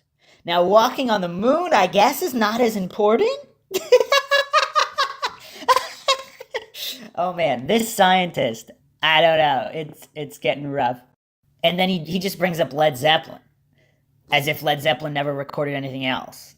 You know, obviously people lose stuff, particularly stuff that's not the most important thing in the history of mankind. Well, the Led Zeppelin album, I agree. It is. It's very good. Yes, but literally the greatest feats of mankind, men first walking on the moon. And then that was his quick appeal to humor logical fallacy, where he was arguing that Led Zeppelin's missing recording or whatever was one of the most important things in the history of mankind. But again, as if there are no other ones. Of course, there are other recordings. So anyway. Those it's not that they're saying these tapes rotted away. These tapes were damaged. We couldn't. They don't know where they are. Yeah, well, as if they never exist. 700 boxes of tapes. I mean, you could call it an anomaly if you want to. But it's not. But it's not evidence. If someone comes in and says, "I've seen a fairy in my garden," right? Yeah. I don't have to look under every single blade of grass to say that there wasn't a fairy in the garden, Of course, right? yeah. Because your claim is so outlandish. What I would argue is that what is outlandish is saying that in the 1960s, you put men into a metal rocket and you... All right, hold on. He's exposing this scientist shifting the burden of proof logical fallacy, because of course you're not called upon to prove a negative. Like, this scientist might be the silliest scientist ever, or he might be a really smart guy and he got that logic switch turned off right at the beginning, so he's operating on a less than 4-year-old level right now, a less than 4-year-old comprehension and mentality. He's arguing that someone said they saw a fairy and you don't have to look under every blade of grass is somehow similar to NASA losing tens of thousands of reels of telemetry data of the most important or the greatest achievement in the history of mankind. A company with billions of dollars. Thousands of employees. I wonder what the scientist thinks when he watches this video of himself bringing up these lower than 4-year-old mentality arguments. Because he's immediately shifting the burden of proof and making non-congruent arguments, and this random flat earth young guy is calling out this illogical science. Again, I have to repeat, because the trolls always comment as if I'm trying to say the earth is flat or whatever. Obviously not. I'm not saying the flat earther is correct about anything other than the logicality of the line of inquiry. Whether or not the line of inquiry is legitimate, whether or not the argumentation is logical. That's what this analysis is about. But some random young flat earther is just mopping the floor with the scientists. It's so silly. Why are there no legitimate heliocentric globe defenders? Because I know they're out there. Again, we're not talking about right or wrong, but to make a logical defense of the heliocentric globe or the moon landings are tougher, and of course one has nothing to do with the other. Just because they didn't go to the moon doesn't mean the earth is flat. But still, just the belief, like, this scientist clearly is heavily indoctrinated, and when his belief system is threatened, that logic switch gets flipped, which is weird. You would think a scientist would be logical and scientific, but this guy might only worship scientism. Well, let's continue here. Shot them through a near perfect vacuum, 250,000 miles away. They landed safely on a rock 250,000 miles away, and then came back. And then we just didn't go back. That claim is outlandish. That was actually predicted. So if you go back to there was some papers by Arthur C. Clarke, and he predicted that mankind would try it, and that we would go there a couple of times. We would not do it very often because it was just economically unviable. Wow. He's choosing a science fiction author's prediction as some kind of defense of the moon landing and the losing of the telemetry data. I actually didn't even see that coming. Even with the silliness out of the gate, I did not see that coming. Arthur C. Clarke is his defense. Now, some of these old scientific authors, they're very brilliant, no question, and they can predict things. But what does that have to do with science? What does that have to do with what's provable and what's not? There's science fiction authors predicting interdimensional travel, predicting, Star Wars. You could come up with a million different things. What does that have to do with having scientific evidence for something? How clueless is this scientist? This is painful to watch. And then that's basically the end of that segment. Next is NASA lies to us. And then again, the heavily indoctrinated scientist is putting strongly disagree with NASA lying, even though they've been caught lying. And then, of course, the flat earthers strongly agree that they lie. This is we're probably already close to a quarter of the way through this, and it's getting tough. This logical analysis is getting tough because this scientist doesn't seem to have a lot of cognitive function on this topic. He might be a very brilliant man, but again, the way cognitive dissonance works and the way people's faith-based belief systems are threatened and exposed as faith-based while they spent their whole life believing it was actually scientific. What is the scientist supposed to do? Again, credit to the scientists who can admit or even understand the differences between scientism, science, between religion, science, faith, pseudoscience, all these things. This guy's quite clueless. I'm starting to feel pretty bad for him. You would say there were anomalies, right? You would say it's a basis of anomalies, but I would say that basically everything that the majority of what NASA produce is fiction. I find it very difficult to understand what the motivation for NASA just to be a sort of enormous lying machine. Wow, I cannot believe that a scientist does not understand burden of proof. I cannot believe, I'm going to have to appeal to incredulity myself. I'm committing a logical fallacy right now. Is this scientist for real? Is he a real scientist? He has white hair. He's made it this far in life as supposedly a functioning adult. He doesn't understand the very basics of logic. The burden of proof is on the one making the claim. Now he's moving to motive. Again, I'm not saying science shouldn't be concerned with motive. Motive is interesting, but motive is unknown most of the time. Let's say you believe in gravity and the theory of relativity. So that means mass attracts mass. But why does mass attract mass? What's the motive? Nobody knows. You just measure it. You measure. If there's a force there, you measure the force. You do experiments. Nobody knows why. Does anybody know why anything? He goes to motive because I guess the subconscious, he's so triggered and he doesn't understand something. He has to go to motive. So he's going to use the appeal to incredulity, logical fallacy himself because he doesn't understand the motive. Then he can just justify writing off the theory, even though motive has nothing to do with anything. If a serial killer killed somebody, you might have the DNA, you have the video, you might have witnesses, you have the murder weapon, the fingerprints, physical evidence, but you don't have a motive. If there's no motive, does that mean the event didn't have... The silliness is off the charts here. I really feel bad for this guy. This is going to be really tough to make it all the way through this logical analysis. Oh, man. Rough stuff. When you put the Earth in a globe, right, on a ball, it has a beginning and an end point. That's it. Once you go past a certain point, you just end up on the other side, right? And I don't think the flat earthers should have indulged him here with motive because, again... indulging illogicality only breeds more logicality, and let's see if that plays out and the scientist ends up just going with more and more fallacies.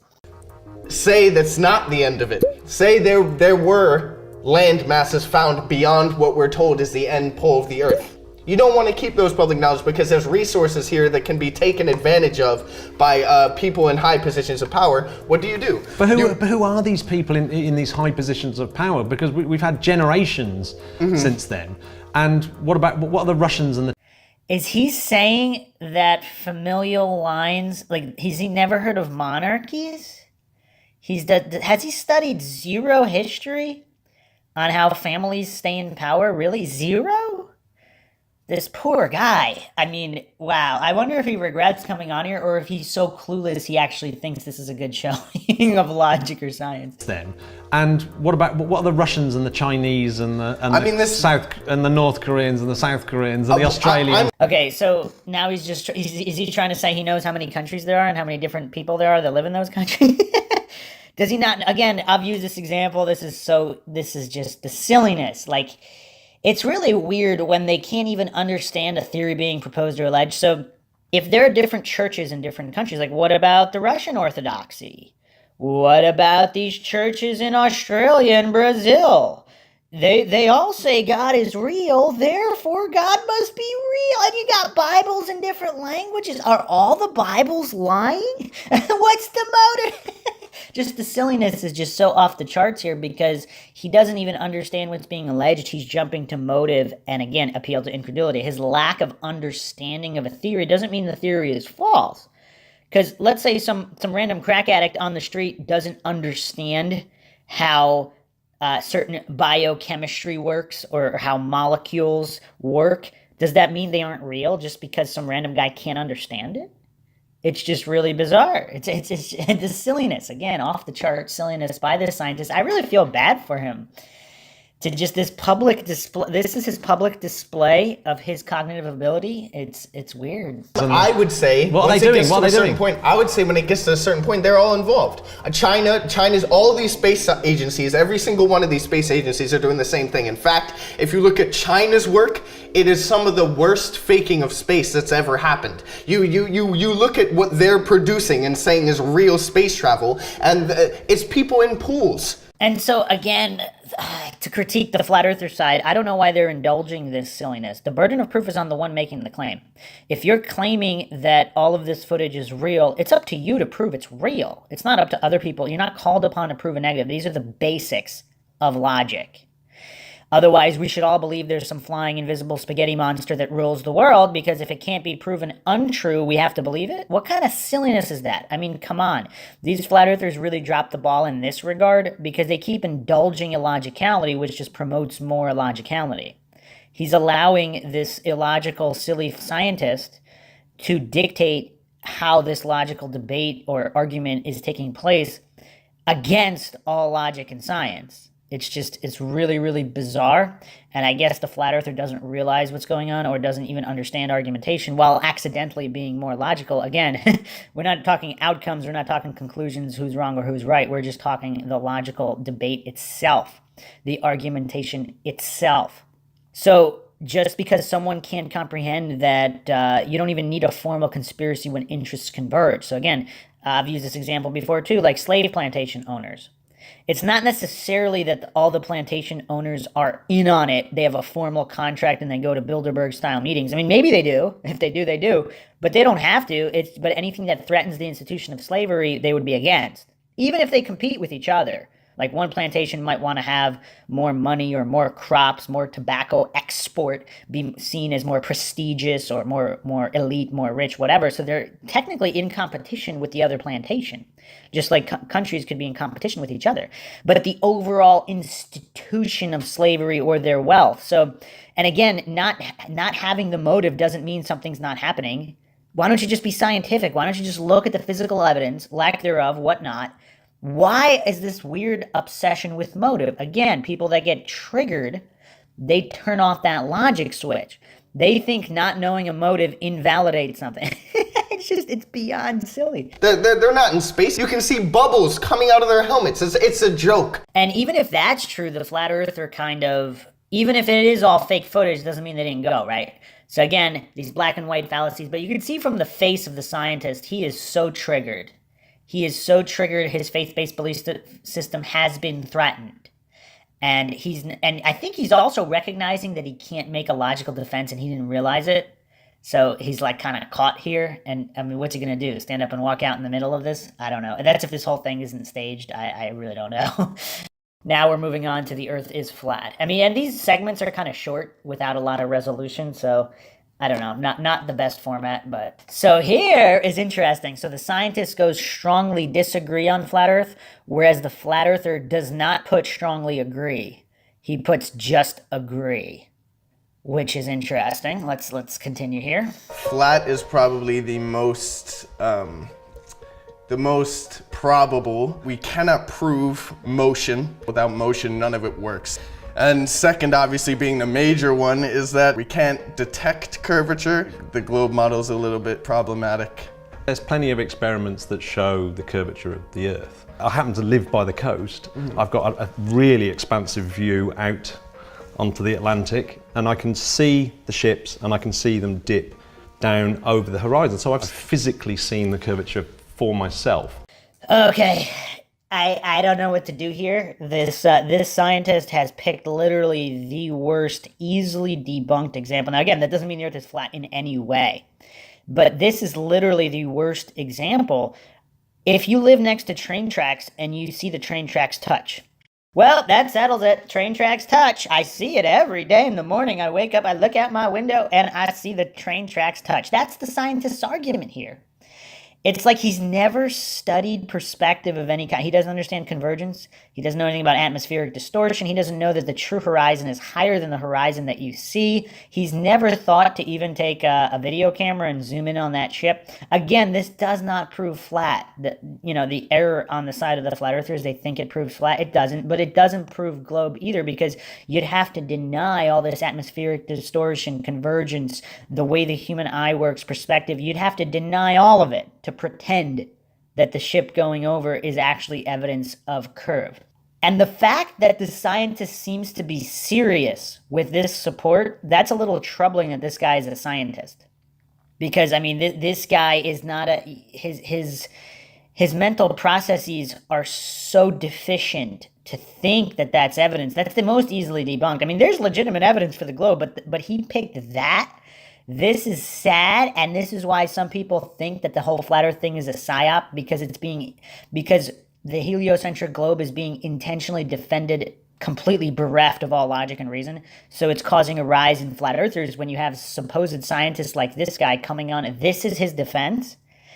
This is his defense. It's really bizarre. Right. Mm-hmm. You could also get into a high altitude jet and actually physically see the curvature of the Earth. Pilots see it all the time. That's kind of weird, because many pilots say they don't see it. Has he only been looking at fisheye lens? So here's what's weird.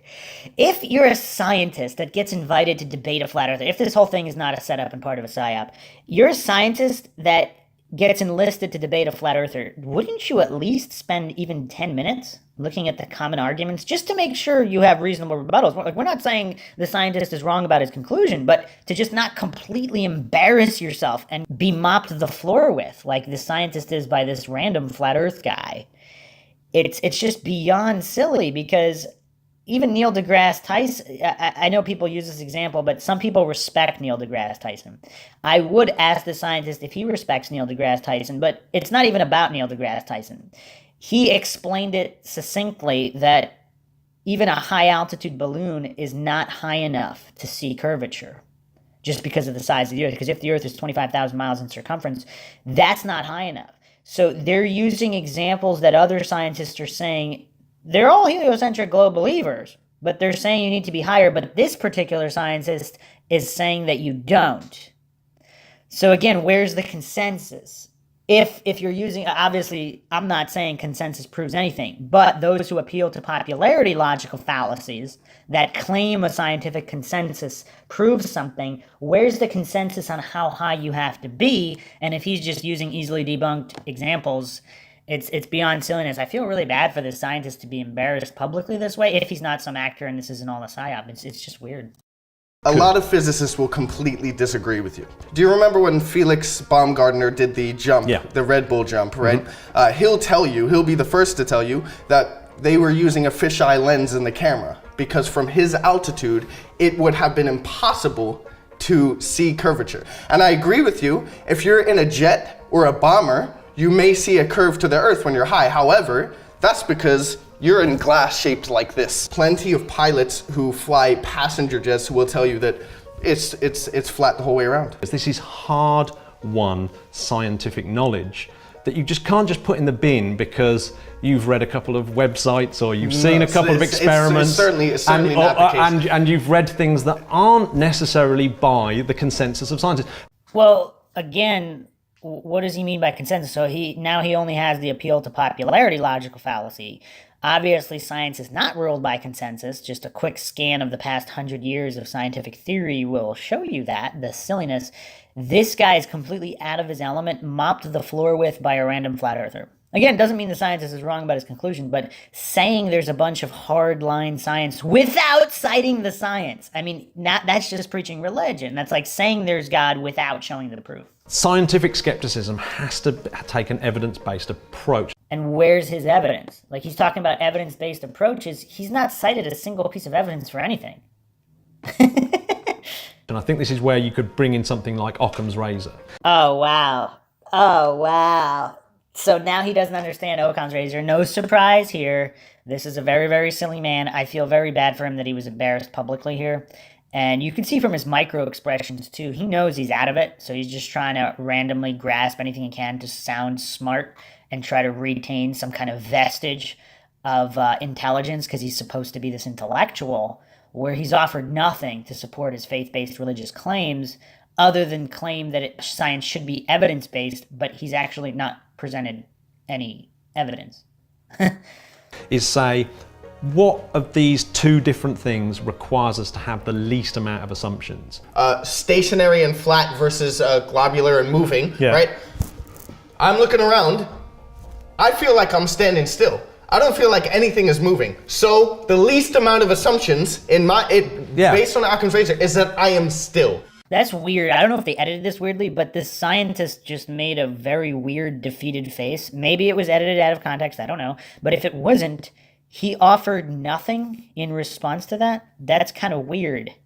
He looked very agitated, and he just offered nothing to that with the least amount of assumptions. This might be the worst. If this guy's really a scientist, he shouldn't be a scientist. Because if he's going to claim Occam's razor, get it thrown back in his face, and have no rebuttal, where is his evidence?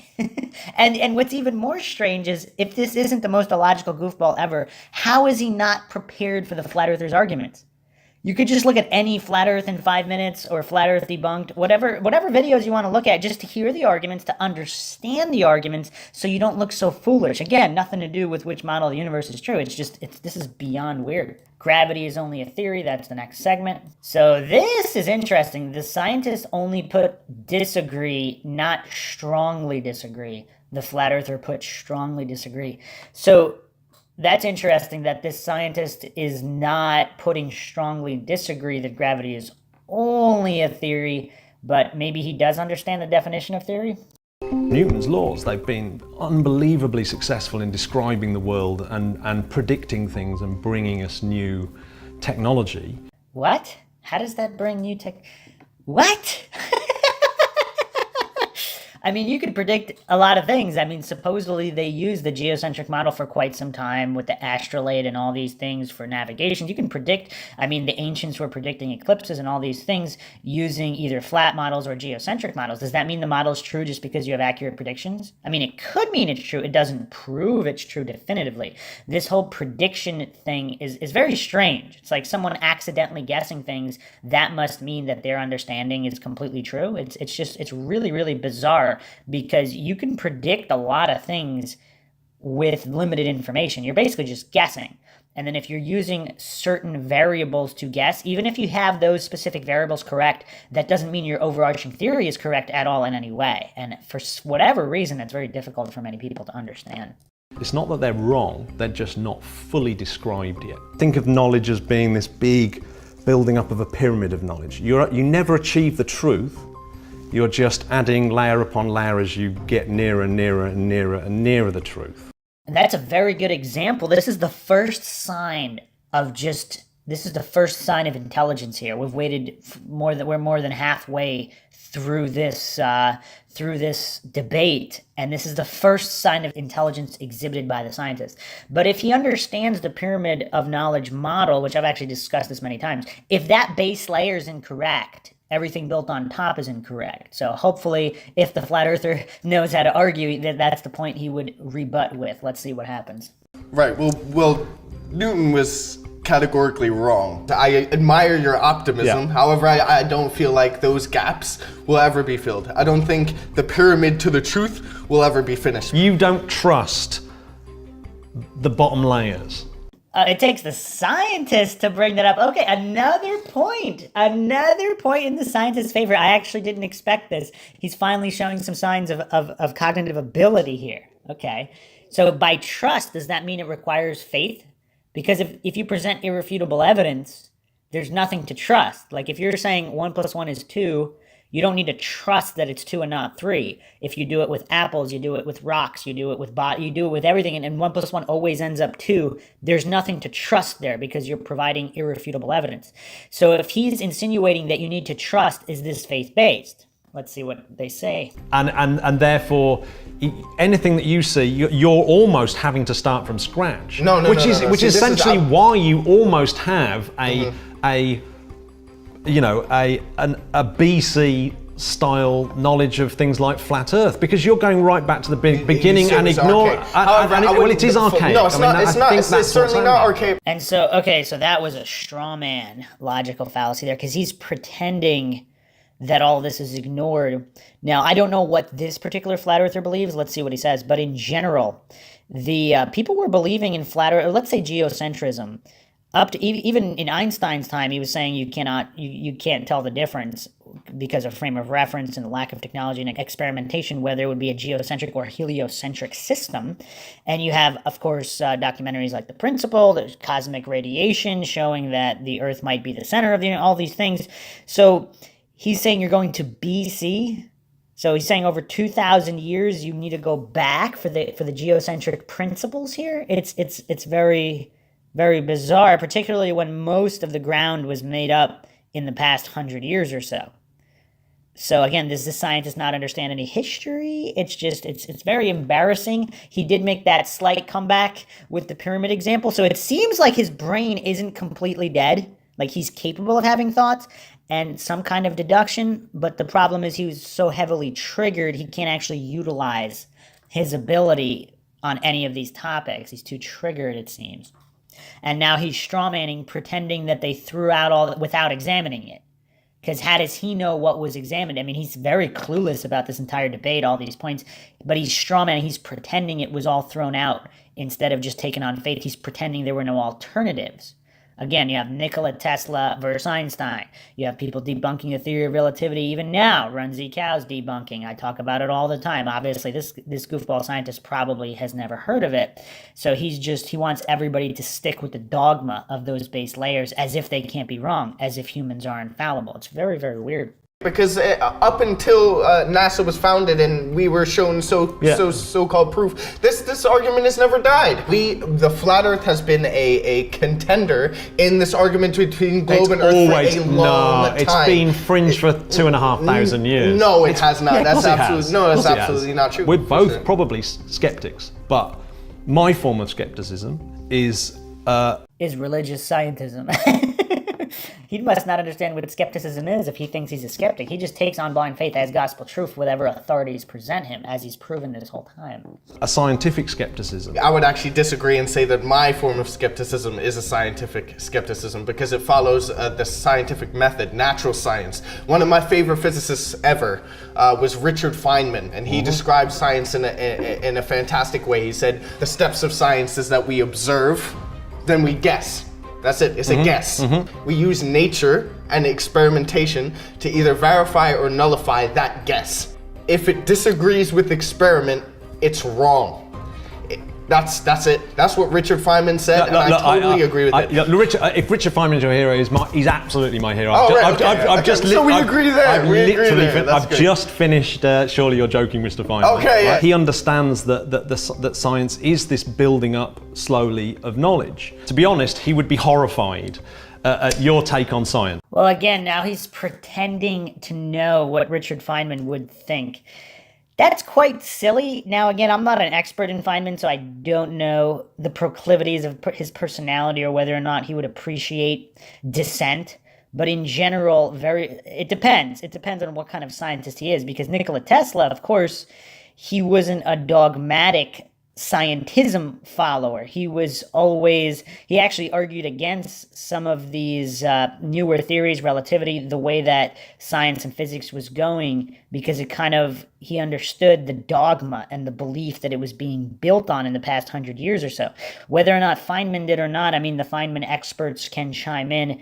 I am not an expert in Richard Feynman or his model of thinking and whether or not he would appreciate this kind of scientific dissent. But a lot of time, these rogue maverick type scientists, they would appreciate it, whether they agreed or disagreed, because who wants to be a brain dead zombie that never questions dogma? I mean, science is skepticism. The very nature of science is to be skeptical. What can be proven, what cannot be proven? What is a religious belief? What is a fact of nature that is irrefutable? And this scientist, he's getting so triggered here, his, again, micro-expressions giving away his triggering and his subconscious, his realization that he cannot scientifically defend his faith-based belief system, and then he's getting the floor mopped with him by this random young guy. Even if the young guy's wrong about his conclusion, it's just hilarious. And the young guy, he didn't put that the earth was definitely flat. He was just agreed, not strongly agreed. So that's showing some good signs there.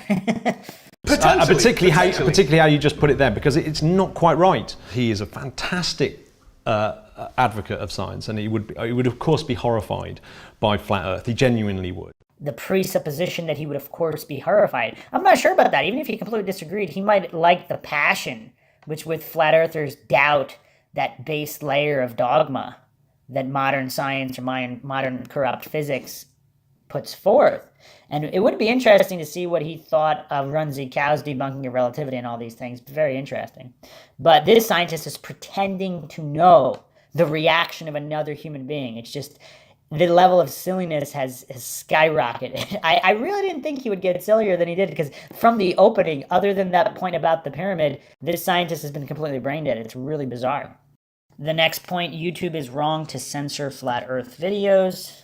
And the flat earther put strongly agree, the scientist put disagree, not strongly disagree. So perhaps the scientist, why would he put disagree though? Because if anybody who really cares about science is not afraid of criticism. Scientism is, it views criticism as blasphemy. So, they would obviously censor any kind of debate. But if you're pro-science is being pro-truth, pro-logic, objective and neutral. So you would welcome any kind of criticism because it's a chance to prove a theory true. So, yeah, it's really bizarre on how scared those indoctrinated into scientism are of any kind of dissenting or skeptical viewpoints, even though that's what real science is. It exposes them. Anytime I talk about something controversial, they will make sure that they've put an article under my video to say what the opposite of what I'm saying is true. Why would you need to censor this kind of information if it's so clearly wrong? Let's face it, if we were talking about a much more offensive idea, if we look at an example, would you be happy with YouTube downplaying Nazi videos? It's a different, I think we're talking about something completely different. When we're talking about, someone promoting Nazism, someone promoting hate towards a group of people, whereas when we're discussing things like flat Earth, we're discussing ideas. Do you know what? And I do agree with you. I am going to shift it a little bit over here because... Oh, wow. Okay, I don't know what to think about this. So this scientist was swayed by that point. He's so silly, he never thought about that until this flat earther pointed out. He moved his statement to the line so he doesn't agree or disagree. I would still think he should put strongly agree, no censoring, because if he's in favor of science and the truth prevailing, and even if he's got that much faith in his scientism prevailing, then why not have an open forum? The truth is not afraid of investigation, as I always say on MINDSHOCK. Because the freedom of speech, I think, is really important. And then of this last point here, if freedom of speech is really important, why didn't he put strongly agree? He put it in plan. Anyway, this guy is beyond silly, and this was a really rough one to do because he actually brought no. If you watch this whole thing, he brought no actual evidence to the table for his belief system. He just spouted some propaganda and religious faith-based views on why the other guy's wrong. There was no actual science took place. I'm guessing this is the last point. The person opposite me is brainwashed. Okay, so the scientist put strongly disagree, and the flat earther put agree. That's interesting. I didn't see that coming. Let's see what happens here. Sorry. But that's it. Yeah, sorry. Okay, I would say this because I would actually say that everybody is brainwashed to a degree. I would say that I brainwashed to a degree. Most of the time we exist in some form of an echo chamber, whether we want to or not. What you should be trying to do is be very, very open-minded, but not so open-minded that your brains fall out. Wow, really? Well, your brain, is the mind the same thing as the brain? So this guy doesn't have his definitions right, and he, again, appealed to humor. That's a logical fallacy, of course. And it's really weird how this scientist, all he had to present were logical fallacies, faith-based presuppositions. But I'll give my viewpoint here because I don't have much hope that this will be addressed, but maybe I'll be wrong. Who has more to lose here? The scientist has been indoctrinated into the cult of state and authority worship. He's gone through academia, through controlled academia, the status quo, institutionalism. So if everything he learned was wrong, that he either paid for, got a scholarship, whatever, if it's all wrong, is he strong enough to handle it? Is he even strong enough to consider the idea? So as we saw in this whole debate, obviously he's not. And it's very few people are mentally strong enough to be able to handle even that possibility. Clearly he can't, because he's been so severely brainwashed and indoctrinated. He can't even consider the possibility that it's a house of cards, despite historical evidence, despite empirically verifiable definitions. So that's the point here. Who has more to lose? Whereas this random flat earther guy, who knows, it looks like he works at a coffee shop or something, who knows, he's got nothing to lose, I think. I mean, maybe he does have a degree, maybe he doesn't care about it. Either way, he's probably not he probably doesn't have as high level of degree as this scientist, and he probably does not work in a high level scientific field, because most flat earthers appear not to. Could be wrong about that, but from what I've seen, most flat earthers are not indoctrinated heavily into this cult of state worship and institutionalism, where they're part of the cog in the machine, holding up and supporting the machine. So if it's all a lie, the flat earther has less to lose, so they can afford to be more open-minded. So, and just real quick, the scientist doesn't seem to know the definition of mind or brain. Brain is your physical brain, your muscular organ. The mind is a set of thinking faculties, cognitive aspects, consciousness, imagination, perception, thinking, judgment, language, and memory. Your mind can't fall out of your head. Your brain can, but not your mind. So how silly is this scientist? He doesn't even know the definitions of brain and mind and the differences. And even if he did, it's so silly. Even if he did, this is an appeal to humor, logical fallacy, because he's got nothing of substance here. I mean, that's kind of it. And as a scientist, you want people to come along and disprove your theories. Challenge sure. Not even just challenge your theories, but to disprove them. And is that what we saw here? I think that that's the most exciting thing in science. You may have belonged to a tribe, but I don't think you've been brainwashed by that tribe. I just think that you've rejected what I would call normal science. So basically he's admitting here that his definition of normal science is scientism, faith-based presuppositions, not adhering to the scientific method. That's not real science, but that's his definition of science, which is why he's arguing this way and his lack of understanding. And you're going for something else that's not actually science, but I don't. Right. So again, this is obvious now. So the way that you probably should start any kind of logical argumentation or debate is by outlining the definitions, because all of these people hopelessly indoctrinated into the cult of state worship and scientism, state authority worship and scientism, they don't even have the right definitions. So they're operating under scientism being science. They don't have these clearly outlined definitions. Are they mentally strong enough to just take these real definitions head on, these empirically verifiable definitions? I don't know. Is the cognitive dissonance too much? Is his Dunning-Kruger too much? I mean, this is how this played out. And then the last point, I would go for another drink with you. They both put strongly agree, and this is where I'm out, because that's irrelevant. So this was the logical analysis. Very, very poor showing by the scientist.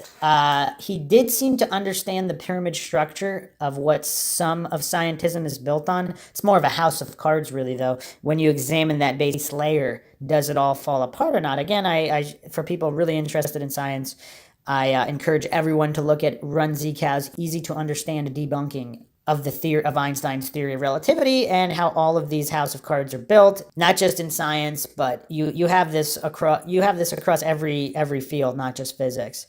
So again, history has many lessons to teach, And so does psychology, because if either one of these guys, like the flat earther, let him get away with that definition of science, that was disappointing. He just let him get right away with it. I would have called the scientist out on every single point, just like if I was the scientist, I would have provided actual evidence and shut down the flat earther at every point. So yeah, this was a rough one. Some people might find it entertaining, but I actually ended up feeling really, really bad for the scientist because he seems like a nice guy, just an older nice guy, and he's just that clueless. It was a rough one.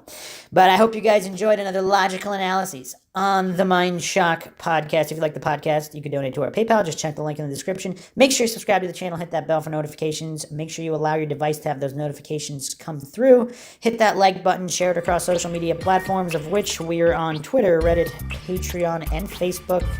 And any questions, comments, thoughts, theories, suggestions, rebuttals, leave them in the comment section. This is Bruce McGuire signing off. Catch you guys next time.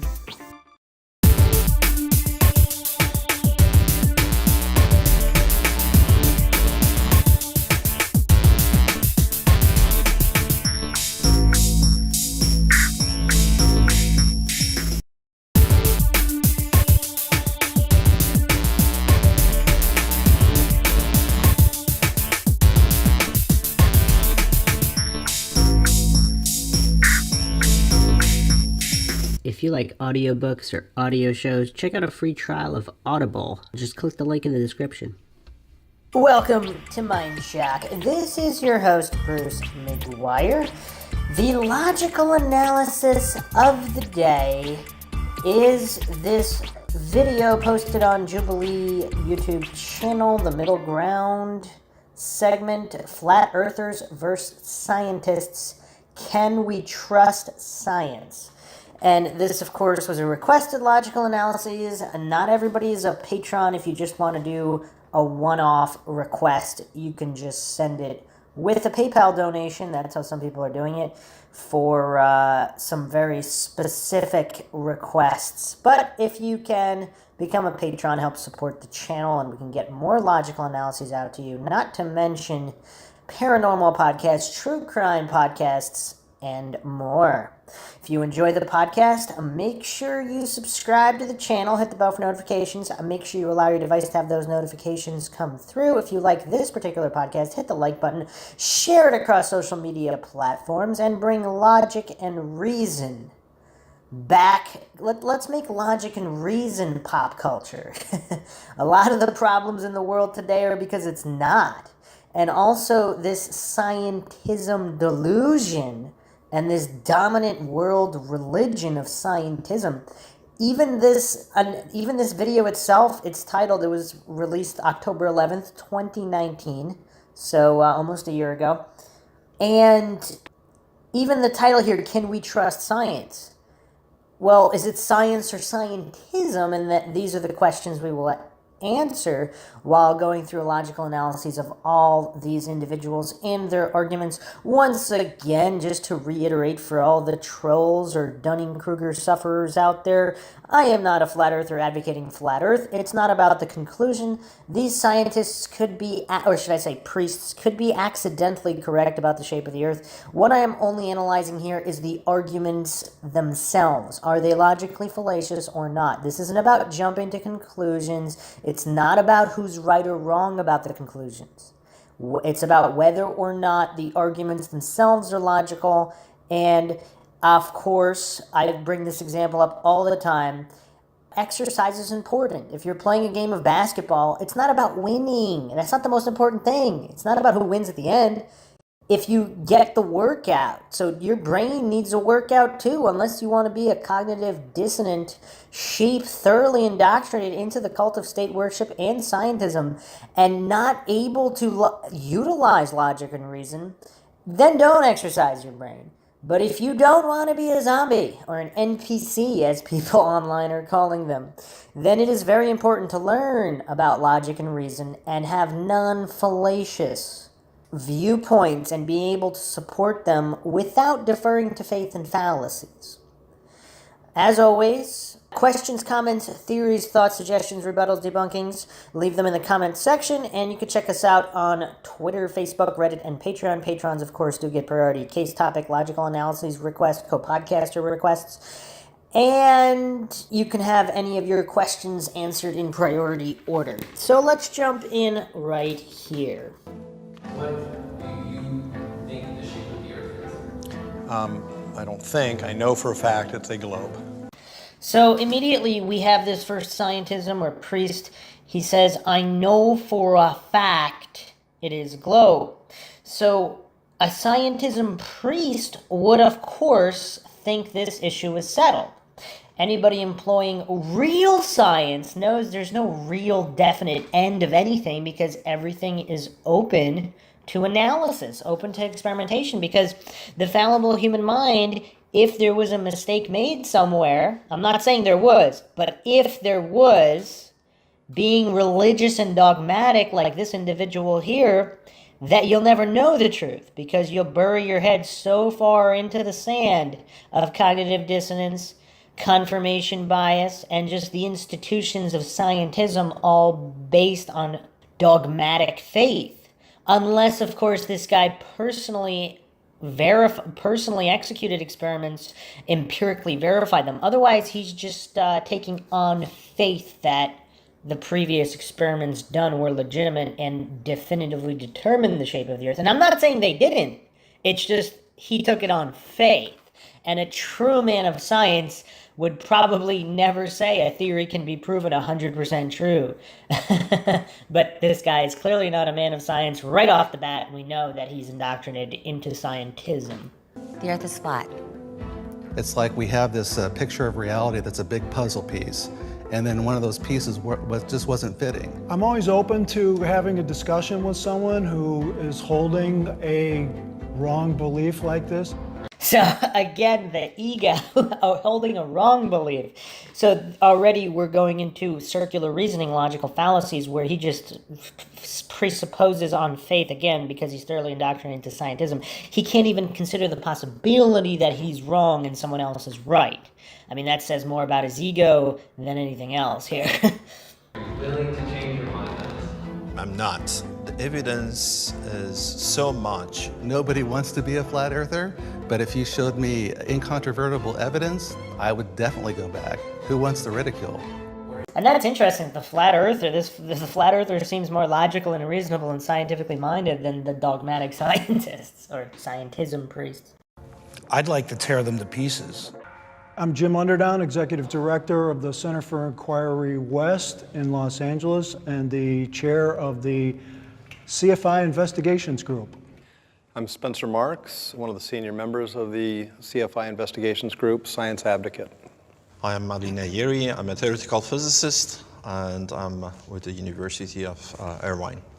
I'm Wendell Walton. I'm a Chief Learning Officer for a young startup. I'm Shelley Lewis. I'm a graduate of West Point, critical thinker, and jumped out of the airplanes. My name is Dan Glattman. I work as Dan the Waterman in the drinking water filtration industry, and I'm a truth seeker. I get my flat earthers on the left and my globe earthers on the right. Only step forward if this is true for you. I believe the earth was created by a higher power. So, before we get into this higher power stuff, just these are scientists. Two of them are from CFI. Obviously, that is a scientism organization. There have been a bunch of debunkings on that. Clearly, they're scientism priests preaching scientism. Now, before we get into this analysis, how much, like, let's say you go into a church of a religion, regardless of what it is, and you talk with senior members, high-ranking priests, they're not going to shake the faith. Like, what do you expect them to do? So clearly, once you've established that you're dealing with a scientism priest instead of an actual scientist practicing real science, adhering to the scientific method, there's really not much to gain. And I will start this off also with the great Upton Sinclair quote. It's very difficult to get a man to understand something which his paycheck depends on him not understanding. So not only does that tie in with their paychecks, but it's the entire institution of scientism which basically, in their view, makes the world go round, of course, whether it does or it doesn't. And how much indoctrination can you undo with just a simple conversation like this? Even if it was several hours longer, it doesn't matter how much logic or reason is advocated. Someone who's thoroughly indoctrinated into the cult of authority worship and scientism, how can you shake that belief system? Again, doesn't mean their conclusion is false, just the methodology, the argumentation. That's all I'm referring to here. And this is almost a straw man relating to the higher power, because obvious people who believe in God, they believe God created the heliocentric globe and the universe. There's people who believe in flat Earth who believe that God created. So this is just basically a straw man that has nothing to do with anything really, because either system can be believed in by people who also believe in a higher power or not. It's just, it's kind of silly right off the bat. Well, I've been a Christian for 30 years, so the Bible is a flat earth book. You have to take it literally. Like, for example, in Isaiah, when it talks about how the earth is like a clay wax seal that's stamped with upturned edges, that's just not some fancy story. That's a simile. It is like. Right, absolutely. And in Isaiah it talks about too, and I'm a Christian, he who sits upon the circle of the earth. There's a difference between a circle and a ball. Well, exactly. Yeah. If you look at the original Hebrew, it means disc. There's over 200 scriptures in the Bible that point to a flat earth. And here's another point I'm going to make just based on that. If you're arguing with someone who's going to defer to the Bible as authority and fact, when it's the same thing with scientists or whatever, scientism priests, not real scientists, but these particular scientism priests, when they start reading from their religious text regarding gravity or any of these other theories, I'm not saying they're untrue, but just because they're written in a book, it's the same thing as arguing with somebody deferring to the Bible. If they don't believe that the Bible is true, so if you don't believe these other theories are true that are in all the textbooks, all the scientism texts, regardless of true or not, you can't expect someone else to share your own faith and use that as an argument for your position. For whatever reason, extreme coincidence theorists and those suffering from Dunning-Kruger, obviously, which is a huge, huge issue, and the more expert, so to speak, the more indoctrinated and the higher level of degrees of indoctrination one has from a particular academic system, so-called academia, if there is some kind of conspiracy or cover-up, obviously it would include these institutions all making money off of it. And if that were true, the more indoctrinated one is, the more they would suffer from Dunning-Kruger and not see their own incompetence because of their own ego. And we do see a lot of ego domination. I believe only the one flat earther, the one or two flat earthers, said they would change their mind if presented with evidence. I mean, that's real science. If you see evidence adherent to the scientific method and you realize your previous belief was wrong, that's how science works. Scientism is religious dogma that won't change, and you can clearly see where everybody is here.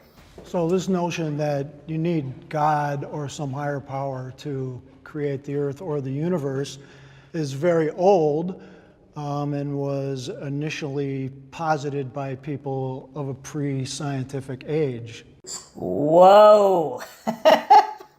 Pre-scientific age. Wow, that's a lot of faith and dogma there. What age is he talking about? Again, if he's just deferring to faith and appealing to authorities, obviously the victors write the history books, but if there were advanced civilizations like Tartaria, Atlantis, pre-science, their science could have been much more advanced than modern man science. But again, this goof is only preaching his scientism and his dogma. Since then, we have learned quite a bit about the universe coming into existence, when that happened. Modern humans... Did we really? So theories posited about billions of years old violating the laws of thermodynamics, where all this came from nothing magically, that's what this guy is talking about? Oh, this is going to be a rough one. Don't get their cosmology, they don't get their physics, they don't get their knowledge of the universe from the Bible or any ancient text. It's sort of like the God of the gaps. Once, people used to believe that lightning was God's wrath and throwing these lightning bolts, but once we understood it was a natural process, God shrank a little bit more because now we couldn't attribute those lightning bolts to God. We had to attribute that to the real science. Oh man, even more scientism there. We had to attribute it to real science. Well, here's the problem with these goofballs. Obviously, we're dealing with a lot of Dunning-Kruger, but here's the thing though. These are basic concepts that children can understand. If God is real, then why would the science of God creating those lightning bolts, like let's say it is Zeus, then figuring out how electricity works, how lightning works, what is with all these black and white fallacies? Just because you document something, you can measure it, that doesn't mean you know what causes it. It's just, now I'm not saying everybody should believe in Zeus. Obviously, the burden of proof is always on the one making the positive claim. So if anybody says it's God, it's up to them to prove it. But to pretend that just because you measured something and came up with a bunch of different theories that God is not real, I mean, that's equally as silly. And this is something you see with a lot of scientism priests. The hubris is so extreme. Again, I say this all the time, in a couple hundred years, this will be viewed upon as the Dark Ages. I mean, if you look at any point in history, the majority of everything, the majority of things, the majority of people believed in were false. Why would that magically be untrue now? It's like the egos are so out of control. It's as if this particular time period has infallible humans that are doing these measurements and these theories are infallible. In a couple hundred years, everything we believe now, everything the masses believe, the scientism beliefs, will be viewed as either completely false or just vastly incomplete, and there'll be much better theories and explanations. The other thing, to the point about the Bible specifically for me, is why is that one particular text the correct one? You choose to believe that, and that's fine, but there's so many other writings and so many other books, so why weren't they correct? Why is just the Bible correct? Well, who said they weren't? Again, this guy doesn't seem to study much about them, because if he did, he would know that there's all of these ancient systems do have very similar beliefs and explanations, from the Great Flood to the cosmology to these reoccurring stories, whether you're talking about Nimrod or Horus or Jesus.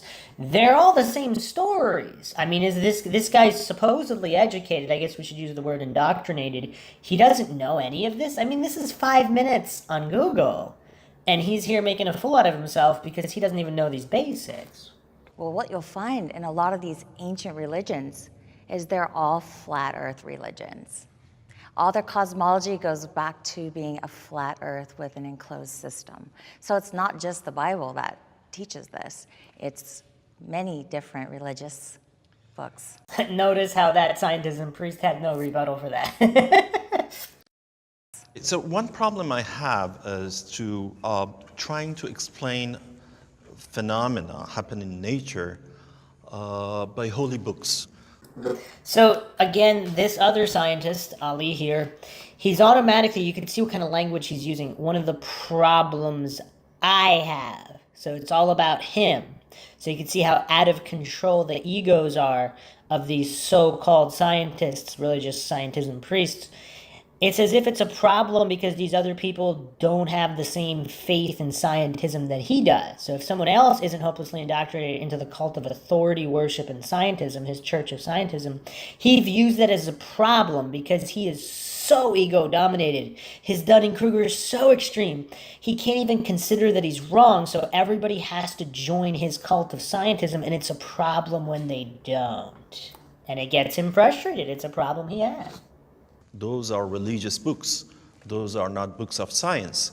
And it is wrong to infer or deduct scientific readings out of those books. Wow. Okay, so a lot of semantics going on there, but he's saying it's wrong to... So he's not understanding the difference between science and scientism. He views his scientism as truth, so anything that goes against the scientism is not science because he doesn't understand the differences. My name is Wendell. I am a logical, biblically based, and scientific flat earther. I didn't start out, and no one starts out as a flat earther, but I had a lot of questions. So I actually got to the point where I had to go out and put my own eyeballs on it. Wait, does he mean he's not taking things on faith? It's always so funny in these debates, the flat earthers, even if they're completely wrong, they come off so much more logical and scientific than these goofball scientism priests who just took it all on faith because of their indoctrination into the cult of authority worship. So we went out to an observation at Salton Sea, and things just didn't add up down there. So we've gone back probably a dozen times, and I can guarantee you that there is no curvature over distance. The internet has played an important role in confirming my view of this topic. That's the problem. Well, we have the advantage of information today that's outside of channels 2, 4, and 7 and the few networks that are corporately owned. It's pretty easy to say YouTube isn't research, but when you spend enough time, you're picking up quite a bit. And with the discussion groups, panels, we've gone against opposition. We've opposed ourselves. Surprisingly enough, flat Earth is its own worst enemy.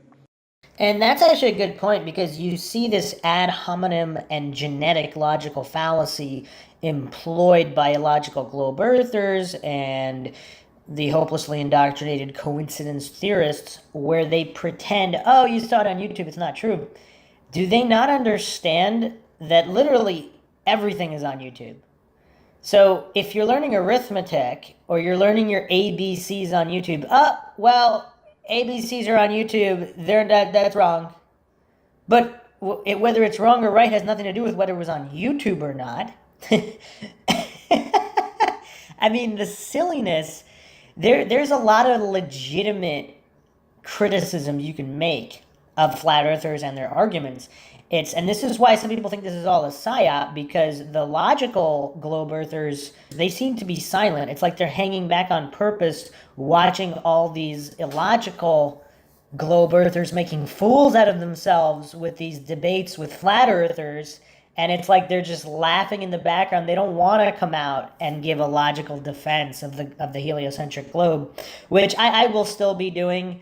I know I've had a lot of podcasts I've had to do. I'm a little behind, but I can make a logical defense of the heliocentric globe. Not that it's true or untrue, not that flat Earth is true or untrue, but there seems to be a fundamental lack of logical globe earthers coming out and making logical arguments. All you see are these deferring to faith and fallacies type arguments.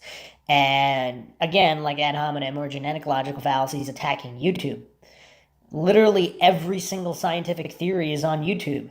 So the same theories that these scientism priests believe in, they're all on YouTube also. So if it's on YouTube, it's not true. So that means everything they believe in isn't true either. Very, very silly. So it's not that easy for us to come to consensus.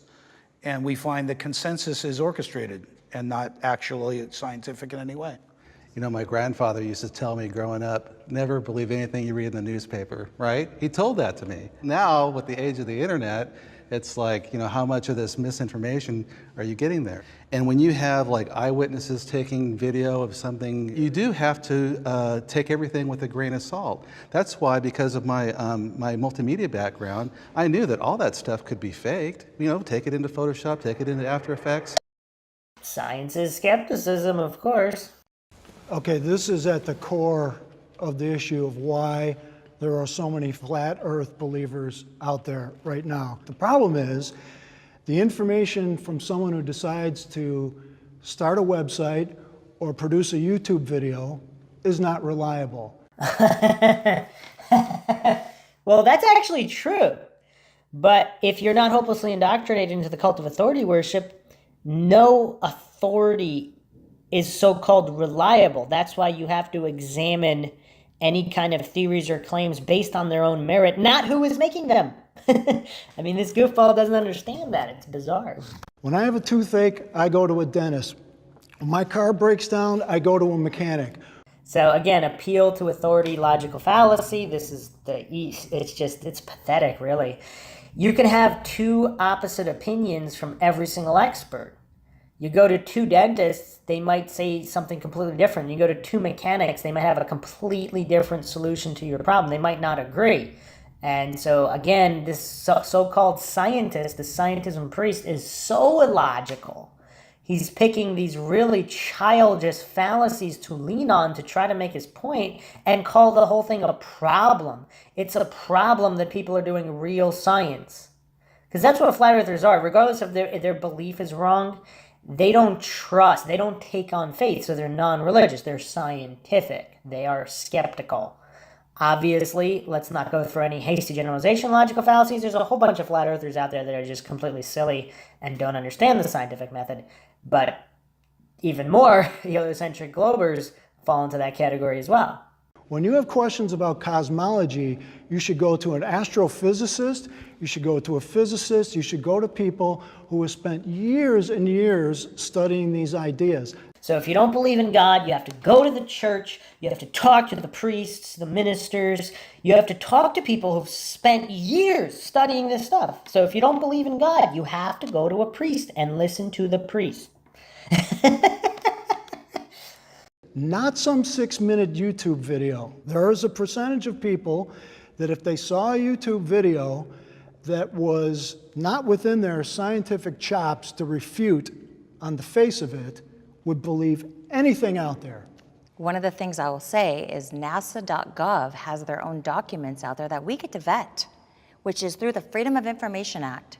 And would you agree that NASA documents, if they're on display, that we should be able to go and research inside there? NASA is not proving that the Earth is flat. Well, they say it in 14 of the documents. You should read what NASA says, and you should listen to what I NASA would says. love to see your NASA evidence that the Earth is It's flat. only their contradictory issues Okay, that let's bring see us it. here. We're all familiar with the Earthrise photo, right? The Earth is rising over the moon. We're all familiar with it. That's a NASA. You can go out to NASA's site. You can download the original, right? I already know what you're going to ask. So you bring up the luminance on it, and you can see where it's cut out and pasted there. They're showing us doctored images that are clearly doctored. The blue marble is a very famous image from 1972. When you talk to the artist from NASA, his name is Robert Simmons, he talks about exactly how it was created from data, and it's not a photograph whatsoever. He added clouds. Let me explain. He added Hold a on. highlight of the If sun. you take, on your phone, most phones have that panoramic image. When you do that, you're taking a series of pictures, and the phone cleverly stitches I'm that just together. saying how it's Hold on. presented. It's Hold on. presented as a real So when photograph. NASA takes real photos, They actually aren't photos. This guy's completely clueless. It's data. You're talking ones and zeros. It was not a panorama stitched together. This goofball doesn't even know what's being alleged, but he's so triggered, and you can tell he's triggered.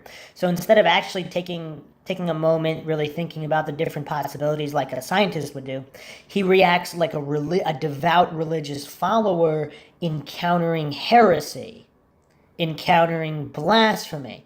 So immediately his ego can't handle it. All these issues, Dunning-Kruger, psychological projection, all of these common issues on someone who's triggered, and he just goes into this illogical spin out and straw man because he doesn't even understand what was said, but he has to pretend he does to defend his faith. And I'm not even a flat earther. I mean, this is all quite pathetic. and they either clean them up for color or they stitch them together so it's one large image. It doesn't mean they're CGI. You're talking about composites. Except it is CGI. That particular image they were talking about. I'm what you call a globe denier. You could even get me into a virtual construct if I can't find the borders myself. What shape would you say you think the Earth is? It appears to me to be a stationary plane, as opposed to the vastness of infinity of space. I would find it to be an ice plane where we have a localized sun and our environment thrives there. You know, these particular people have misled us on television. This is a brilliant opportunity to speak. We've been suppressed, censored by mainstream media. Alternative media is just a thing of beauty for me. I view the other side as uneducated. I'm running. They think they are uneducated? I'm running for this.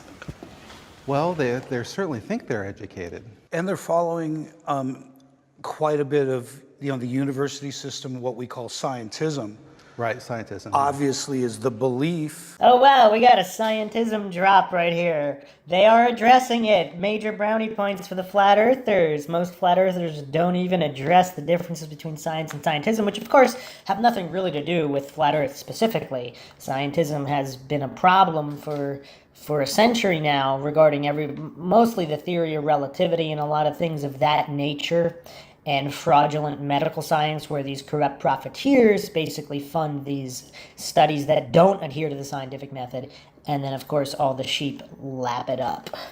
In what's written, where we tend to be exploring in the field with physical properties, not theories of any kind. We're using actual measurements that are calculated not by our guidelines, but the guidelines of science as we know it. I can only hope they're uneducated as opposed to disingenuous. Well, that's the other thing too, because we know that it was on a large scale, the government has been disingenuous, and they're pushing a narrative, right? So it's hard for us. I mean, I'm sure that you've met people too. It's like, look, are you haven't looked into it yet, or are you a shill? Are you part of a disinformation campaign?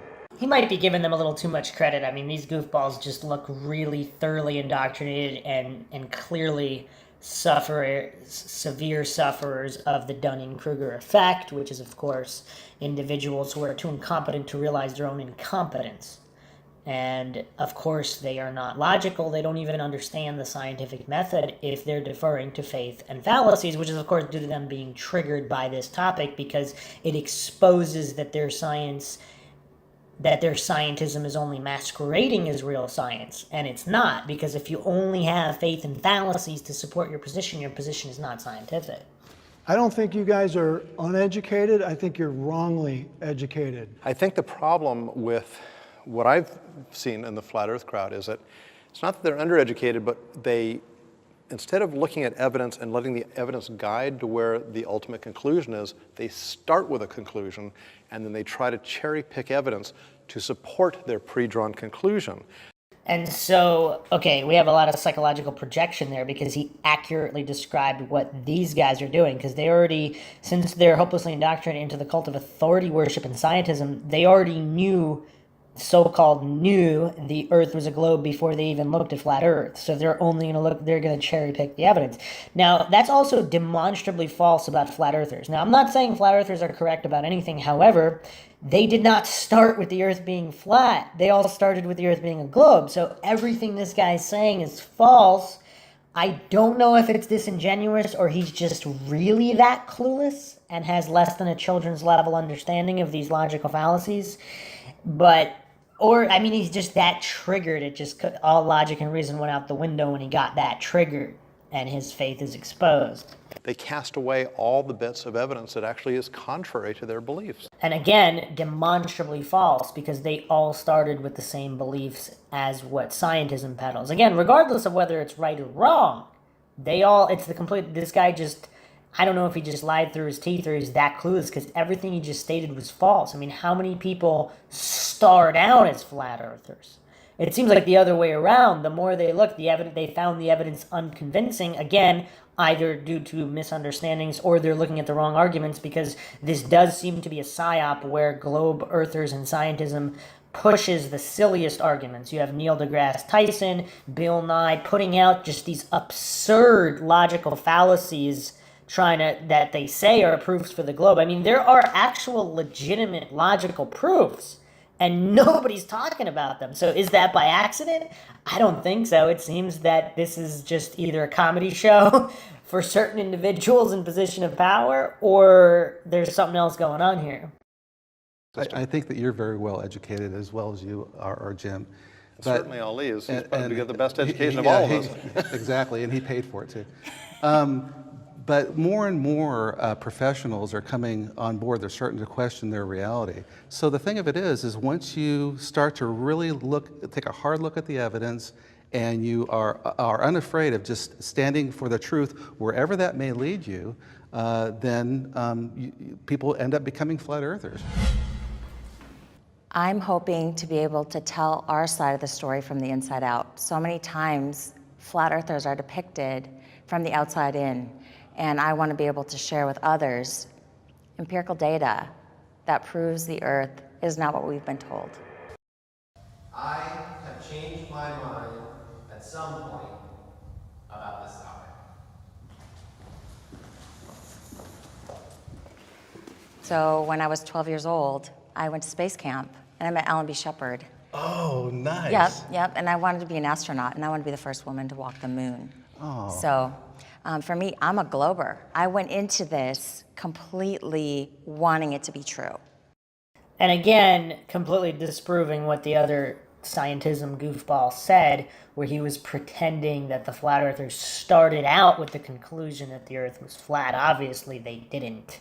I mean, there might be a very, very minuscule percentage of religious people somewhere where they were brought up believing the Earth is flat, so for them that might be true, but they, as far as I know, they're not going on media and advocating specific experiments. I mean, they seem to be open about the fact that it was a religious belief, not based on evidence. It's because they either read it in a religious book or they were told that by an authority.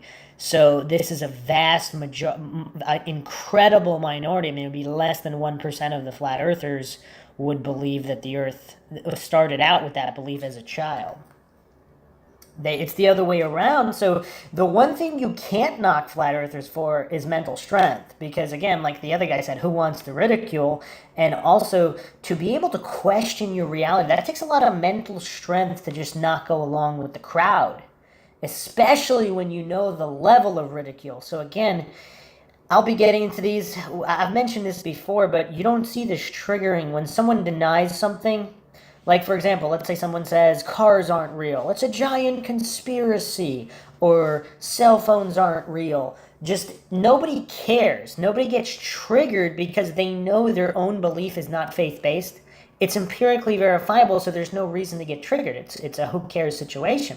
Whereas when you go to the shape of the Earth, all of those hopelessly indoctrinated into the cult of authority worship and scientism, they know their subconscious recognizes that they took it on faith, and that's why they get so triggered by this topic, which is also a great topic to develop logic and reason and learn about psychology, which is why I do these logical analyses. It's not about the conclusion. And my husband told me, he saw this thing about the fake moon landing. And I was like, you're absolutely crazy. There's no way that the moon landings are fake. And then in 2010, my husband was killed. And so I never really developed that until around 2014 when Flat Earth kind of came back up. And that little voice inside my head said, remember the fake moon landings? Remember when that was brought to my attention? And then I started really critically analyzing that. And I would say, just looking at that evidence, if they can lie about the moon landings, they can certainly lie about pictures and satellites and other things. And so I started going down that rabbit hole of studying. So that was my influence from my husband. How many lies does it take to make a liar, right? And being ridiculed for being inquisitive is pretty tough on us. I wouldn't say that I've changed my mind because my mind isn't set. NASA is solely designed to change my mind. It is, from its inception, from its discovery, has been a television program, it's been a space program to sell us on something that they've yet to actually show us. Show me a globe spinning with clouds and a moon, show me home, and I think I could shut up easily. I think I could shut up. The timing of your conversions is interesting to me. 20 years ago, the flat earth world was tiny and insignificant. Enter the advent of the internet, YouTube, online discussion groups, all these new available places where you could find information about everything. This is true that the evidence as you looked were not robust evidence. And the sources you used, they were not reliable sources again. But my problem is that... Again, with the problem. But anyway, with sources reliability, wouldn't that be a subjective statement? If NASA really did fake the moon missions, are they a reliable source? Is any government source reliable? Now again, that doesn't mean they're lying or they're wrong. But science is skepticism. There would be no such thing as a reliable source, because by reliable it means you want to take something on faith.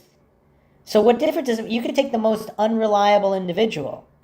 if their experiment is legitimate, adheres to the scientific method, can be empirically verified, who cares about the reliability?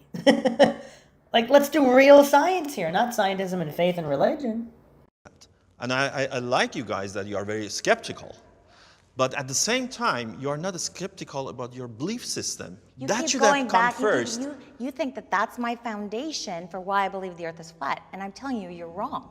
It's actually kind of funny because these people they think they know better than somebody else's own experience and starting points. It's just so silly. You would think that these goofballs preaching scientism would have better arguments. There's so many better arguments, even from a scientism position. I'm not a blind faith follower of scientism, but I could poke more holes in these flat earthers than these. Again, this is why people think it's a psyop, because it's almost too obvious, too silly. Or are we just giving too much credit to the average indoctrinated individual? I don't know. It's you guys could leave your own comments on how silly these scientism priests are being.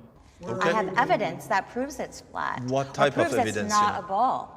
What type of Curvature, We're being misled. We're being deliberately misled by mainstream Now, media. what's your evidence? We see too far.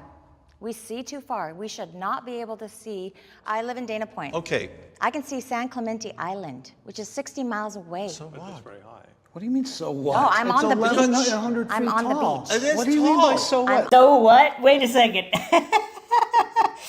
What kind of answer is so what? If you want to debunk that claim, why don't you actually use? Obviously, it can be debunked. Obviously, it doesn't mean the Earth is flat. But what kind of an answer is so what?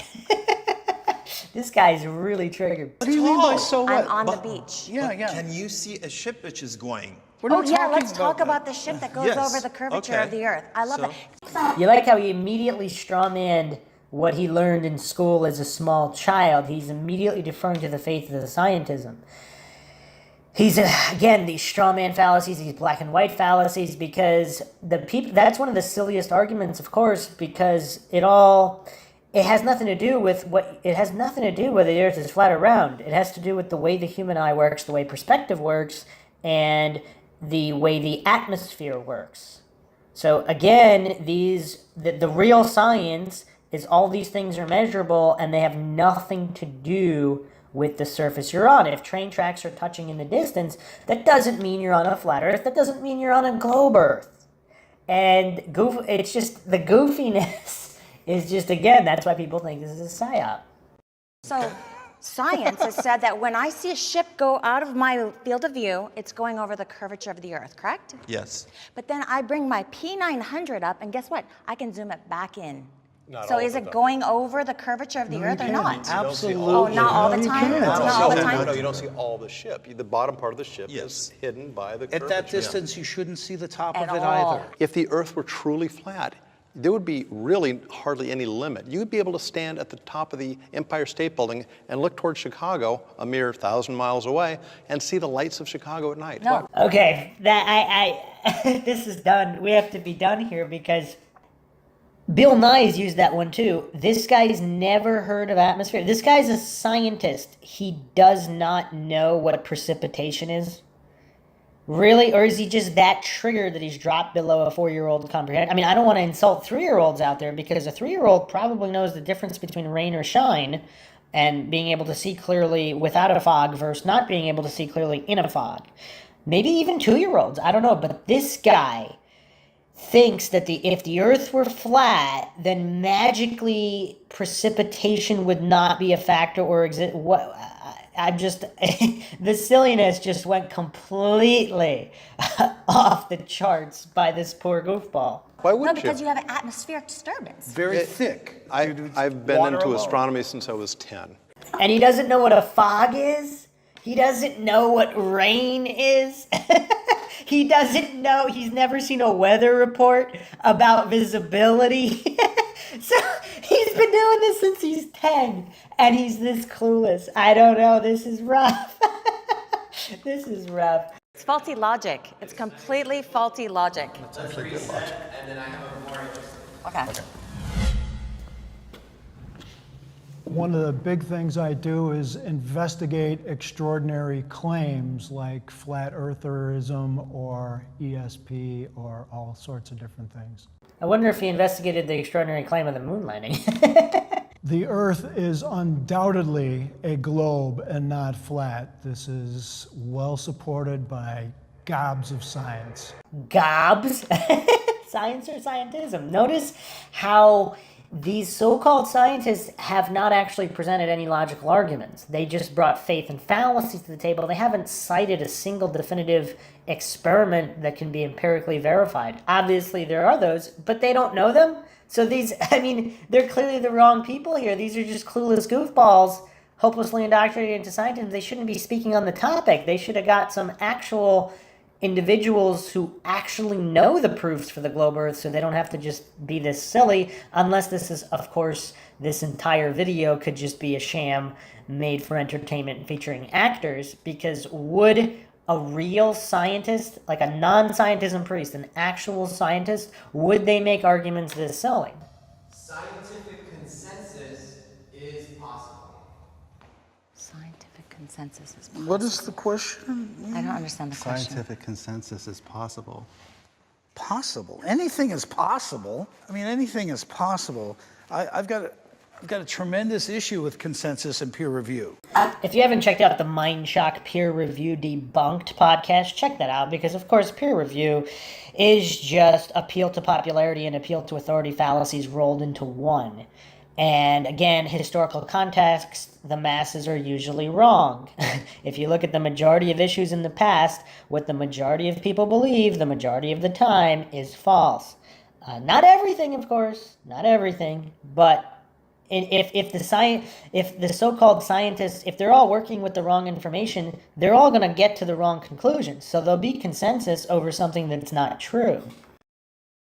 I've been spending a lot of time arguing with people that argue the other side. And I found that surprisingly, consensus always wins. It was shocking to me that the group with the majority has an incredible advantage. As scientists, flat earthers, truthers, punks, we're at an incredible disadvantage. Let's talk about scientific consensus for a second. You're never going to get 100% of anyone. There is scientific consensus on a global Earth. There's scientific consensus on evolution. A lot of big issues. Use the word theory. No. Do you know what a theory in science is? An extremely... And a fact is a fact. Don't mistake this word theory. You are. In science, it's not conjecture, it's not... It's an explanation. By definition, it's an explanation. It's a deep... Well, let's talk So about this a is fact. something Show me a people fact made then. a mistake. Why They aren't think all theory facts is theories? in science. The word theory is the highest level that you can give something because it's so well supported. Well, not really, because you have the geocentric globe theory, the heliocentric globe theory.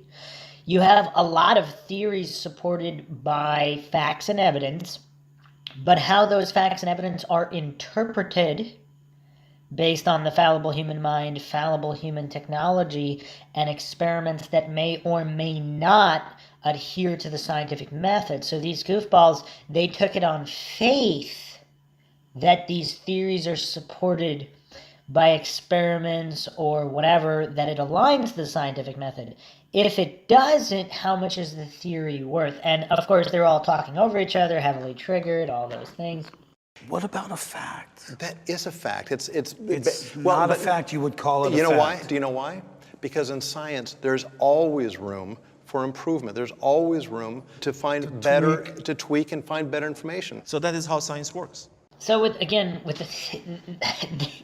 obviously, but that's not what they're pushing. So even the theory of evolution, is that theory based on actual facts, or is it based on faith-based presupposition, subjective interpretations, and leaps and conclusions that were jumped to illogically and then established as dogma and equated with more modern theories that are actually supported properly? And this is just old dogma of scientism. And these goofballs don't understand that, and they have to constantly strawman because they don't have any actual evidence or facts they can present themselves. So again, the fallacy, they can be accidentally correct, but it's very clear that they're pretty hopelessly indoctrinated into scientism. It gets better refined over time, as opposed to flat earth theory, which never gets refined. It simply is what it is. So false. Again, the flat earth theory has been refined many, many times. They can't agree on a lot of things. Is there a dome? Is there no dome? Whereas the geocentric globe has been quite fixed and not refined for a while. So very, very silly there. New ideas have limited access to media and limited exposure. Until we're in university curriculums, we will continue to appear uneducated. Well, that's not true. In the history of science, we had many occasions that the ideas, it was not welcomed by the society. Einstein was one of them. Galileo was one of them. But if your theory is an authentic one? Allegedly Galileo. I mean, we're talking 1600s here. The victors write the history books. We really don't know what the real story there was. They took on faith because they're so hopelessly indoctrinated into the cult of scientism and authority worship. They took on faith that what was recorded was correct. But with Einstein, again, that is, if you don't know, Runzi Cow has thoroughly debunked Einstein's relativity. But with Nikola Tesla's electromagnetism theory and all of his other theories, he was a direct opponent to relativity. He called it basically fraud. I mean, just these goofballs don't even know the history of Einstein versus Tesla, and they're so hopelessly indoctrinated they took as gospel that relativity was true, and they built this whole house of cards of scientism with gravity and all of these interconnected factors that all depend on each other. And once you expose that base layer of the house of cards for what it is, it all comes crashing down, and these guys clearly don't have the mental strength to handle that, and their subconscious recognizes it, which is why we see all of these ego issues, psychological projection, cognitive dissonance, and just flat-out insecurity, which is why they still haven't actually been able to state any real evidence adherent to the scientific method. They just constantly keep preaching their faith that it's all already established. And it can go through this hardship of scientific method, eventually will win. And notice, again, they did not prove that their faith-based beliefs adhere to the scientific method. So we're now 20 minutes in, still nothing but faith and fallacies. So they can't be surprised when more scientifically minded individuals, even if they also make logical errors and they might jump to a conclusion of flat earth, you can't be surprised that they didn't drink the Kool-Aid of scientism. I used to believe that science was after the truth. Right? We all just want to know what the truth is. Science has been trying so hard to divorce itself from the idea of a creator when God's intent was to create science to lead you to Him. You know, sometimes things seem supernatural that we are able to explain later through, science. Okay, I understand.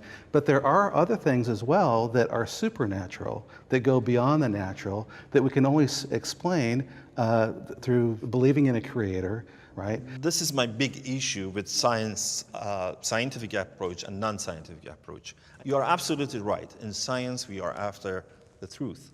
And we are hoping by each day we're getting closer and closer to the truth. We never get there. Never. But that's not what they're doing. They're just protecting dogma with their scientism, because the institutions are all dependent on the dogma, because once it's exposed, it all falls apart. And that's what coincidence theorists can't understand. There's this basic concept of conflict of interest. So clearly these guys are simply just triggered because they seem to have some of the definitions correct. And if they're not actors again, if this whole thing isn't some weird psyop. So they just keep getting lost in these straw men where they might be giving correct definitions, but they're not applying it to their faith-based presuppositions regarding the shape of the earth. Well, I know that's true for you. And that's a science. That's you guys. You think you do have the truth. Now let's look at the evidences. As you were mentioning, you do have the conclusion, let's find the evidences. Science doesn't work that way. That's not true. that's not what That we- is not true. Well, you are saying you are you could- referring to Jesus, Actually, nobody referred to Jesus at all. Yeah. He was talking about a creator. who many billions of people do not believe, including myself. And many more billions do. So what? So who's right? Of course I can. So When you say that we start with a conclusion and then try to match everything to make it work, like that to me is complete dishonesty. That is not true at all. That is what you are doing No, right you're now. not. You're making that assumption, No, which it's I not think my science does a assumption. lot of. Well, So do you make assumptions or not? Does I science don't make know. assumptions? Does science No, make let me- assumptions? Yeah, we course. sure. Okay. We do course. make assumptions But- based on things that are well supported and Bias. proven and reproven. So again, he's just preaching his faith. It's been proven and reproven, but he can't actually say how. He can't actually prove the adherence to the scientific method. He just has his blind faith in these previous authorities that developed the dogma that is his religion of scientism. We don't have Show to. me how you isolate gravity. If gravity We is don't an have to- assumption, show me in the scientific method how you isolate gravity. we've done that actually. Place to stop. Let's cool off Yeah, sure. and reset. What? Cool off and reset? Don't allow the scientism priests to rebut that. I mean, that was a good question. Finally, getting to the scientific method. I just want to check in. How are you guys feeling? How's this discussion going? I kind of feel like I want to develop some of this stuff a little bit more. It feels high level, but I feel like there's so much that I haven't really even touched base on. Well, I mean, I certainly didn't think that anybody was on either side was going to flip. Well, there's still time. There's still time. I have hope for you, Wendell, and Shelley. I don't know about Dan. I have hope for you too. But, you know, it's certainly, I'm glad it's a civil discussion, certainly. Oh, yeah. Put your waters to the side, and let's do another round. You want to say? Good. He flipped. Wendell, welcome aboard. Welcome. The greatest moment in television history right there. All right. NASA is trustworthy.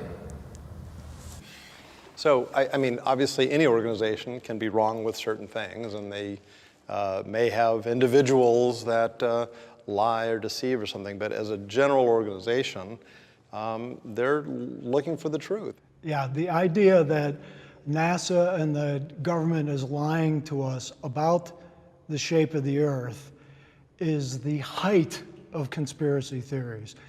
In order for this to be true, the literally hundreds of thousands of people who at some point over the last 50 or 60 years would had to be somewhat complicit in this. So again, complete fundamental lack of understanding on how conspiracy theories even work. So he's appealing to incredulity, he's strawmanning to the nth degree, and just that fundamental lack of comprehension in his Dunning-Kruger is so extreme here.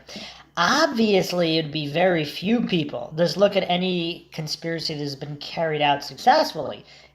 It would be very, very few. It would be less than 1% of all the individuals who would actually have that kind of clearance. I mean, even the president of the country doesn't have certain clearances. So it's, I mean, this guy's just this silly, this hopelessly indoctrinated into the cult of state worship and just trusting corrupt profiteers.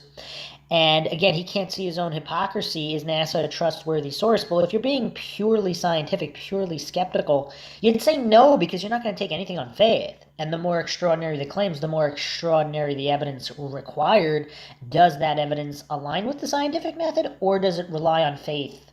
And clearly, they've only brought faith and fallacies to the table. So even if they're accidentally correct about their conclusion of the shape of the Earth, they're clearly very religious, non-scientific minded. And they've proved that at pretty much every step of the way here. And now his fundamental lack of understanding of how conspiracies even work and what would or wouldn't have to happen for it to be true is just, again, complete illogical silliness. Very, very poor showing. I mean, this guy is probably the worst of the three. And nobody spills the beans at all. And again, there have been a bunch of whistleblowers. And every time there's a whistleblower, the cognitive dissonant coincidence there is to write them off as crazy, lying, or whatever. And whether or not there, even if there were no whistleblowers, that would just be a more well-executed conspiracy. Again, nothing to do with whether it's true or not. All of these are just fallacies. Is, on the face of it, completely unbelievable. Appeal to incredulity logic fallacy. So because it's unbelievable for his feeble mind due to him not understanding, he doesn't have the mental capacity to even wrap his brain, his very feeble brain, around how it would work. So to him it's unbelievable. And how much relation does that have to the truth? Obviously none. If that's the truth, is the truth. Regardless of whether his weak little brain can find it believable or not, that's irrelevant. That has no relevancy to whether it's true or not. The private does not know what the general is doing. There's compartmentalization happening all the time. Of course. So it wouldn't be that far-fetched. Has the government ever lied to us is really the question at stake. We all agree on that. Common ground. Now we have NASA.gov, right? And absolutely, they're not lying about anything. They're completely transparent. Everything is true. We'd be foolish to There's think a that's difference true. here. I'm sorry. This is a fallacy here. There's Not a a fallacy. I'm sure it is. Go See, ahead. you were talking about a government. Now you're talking about an agency of the government. NASA.gov. But this agency is scrutinized by thousands and thousands of scientists around the globe. Is it really though? So he's calling it a fallacy, but he didn't actually state which fallacy he believes it is. Is he appealing to similarity or association by saying that it's fallacious because the government lies, that NASA must lie because NASA is part of the government? I mean, that's a neither here nor there situation, because it really, it's almost like a straw man to even address that, because why are we even talking about trust and faith? This is supposed to be a scientifically minded discussion, no? So why is it all this faith in who's trustworthy or not? Show the actual evidence. If it's not empirically verifiable and it relies on trust and faith, then you're talking religion. It's really that simple, but for whatever reason, these goofballs don't understand that. You are dealing with smart people, believe me. You are dealing with smart people. I don't deny that. So it is very hard to do that. Once or twice, maybe. Not for the all time. I'm not understanding this guy's point here. He's that egotistical. He puts that much faith in the priest of scientism. Again, as Upton Sinclair once said, it's very difficult to get a man to understand something which his paycheck depends on him not understanding. So look at all the malfeasance in law enforcement, especially recently. There's a lot of good cops out there, but it's not that they were fooled. It's that they didn't really think to question it. And that's what this goofball doesn't understand.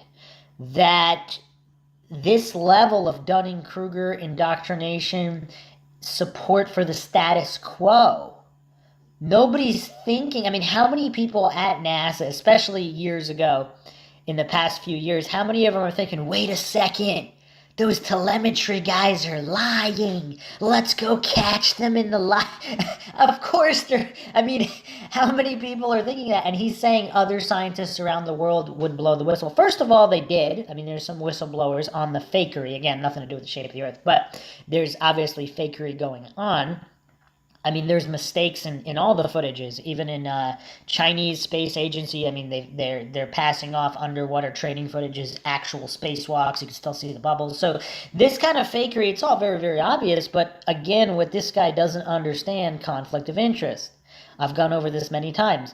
Institutions are not going to blow the whistle. How many priests are exposing the wrongdoing of other priests within the Catholic Church? They're not going to blow the whistle on each other if it's going to compromise their control or their benefit. The same way as mafias aren't going to blow the whistle at each other if it's something that threatens the institution as a whole. They're in competition with each other, sure. There's a lot of, let's call them smart people, sure, people that are good at their job. They're not going to blow the whistle if it compromises themselves.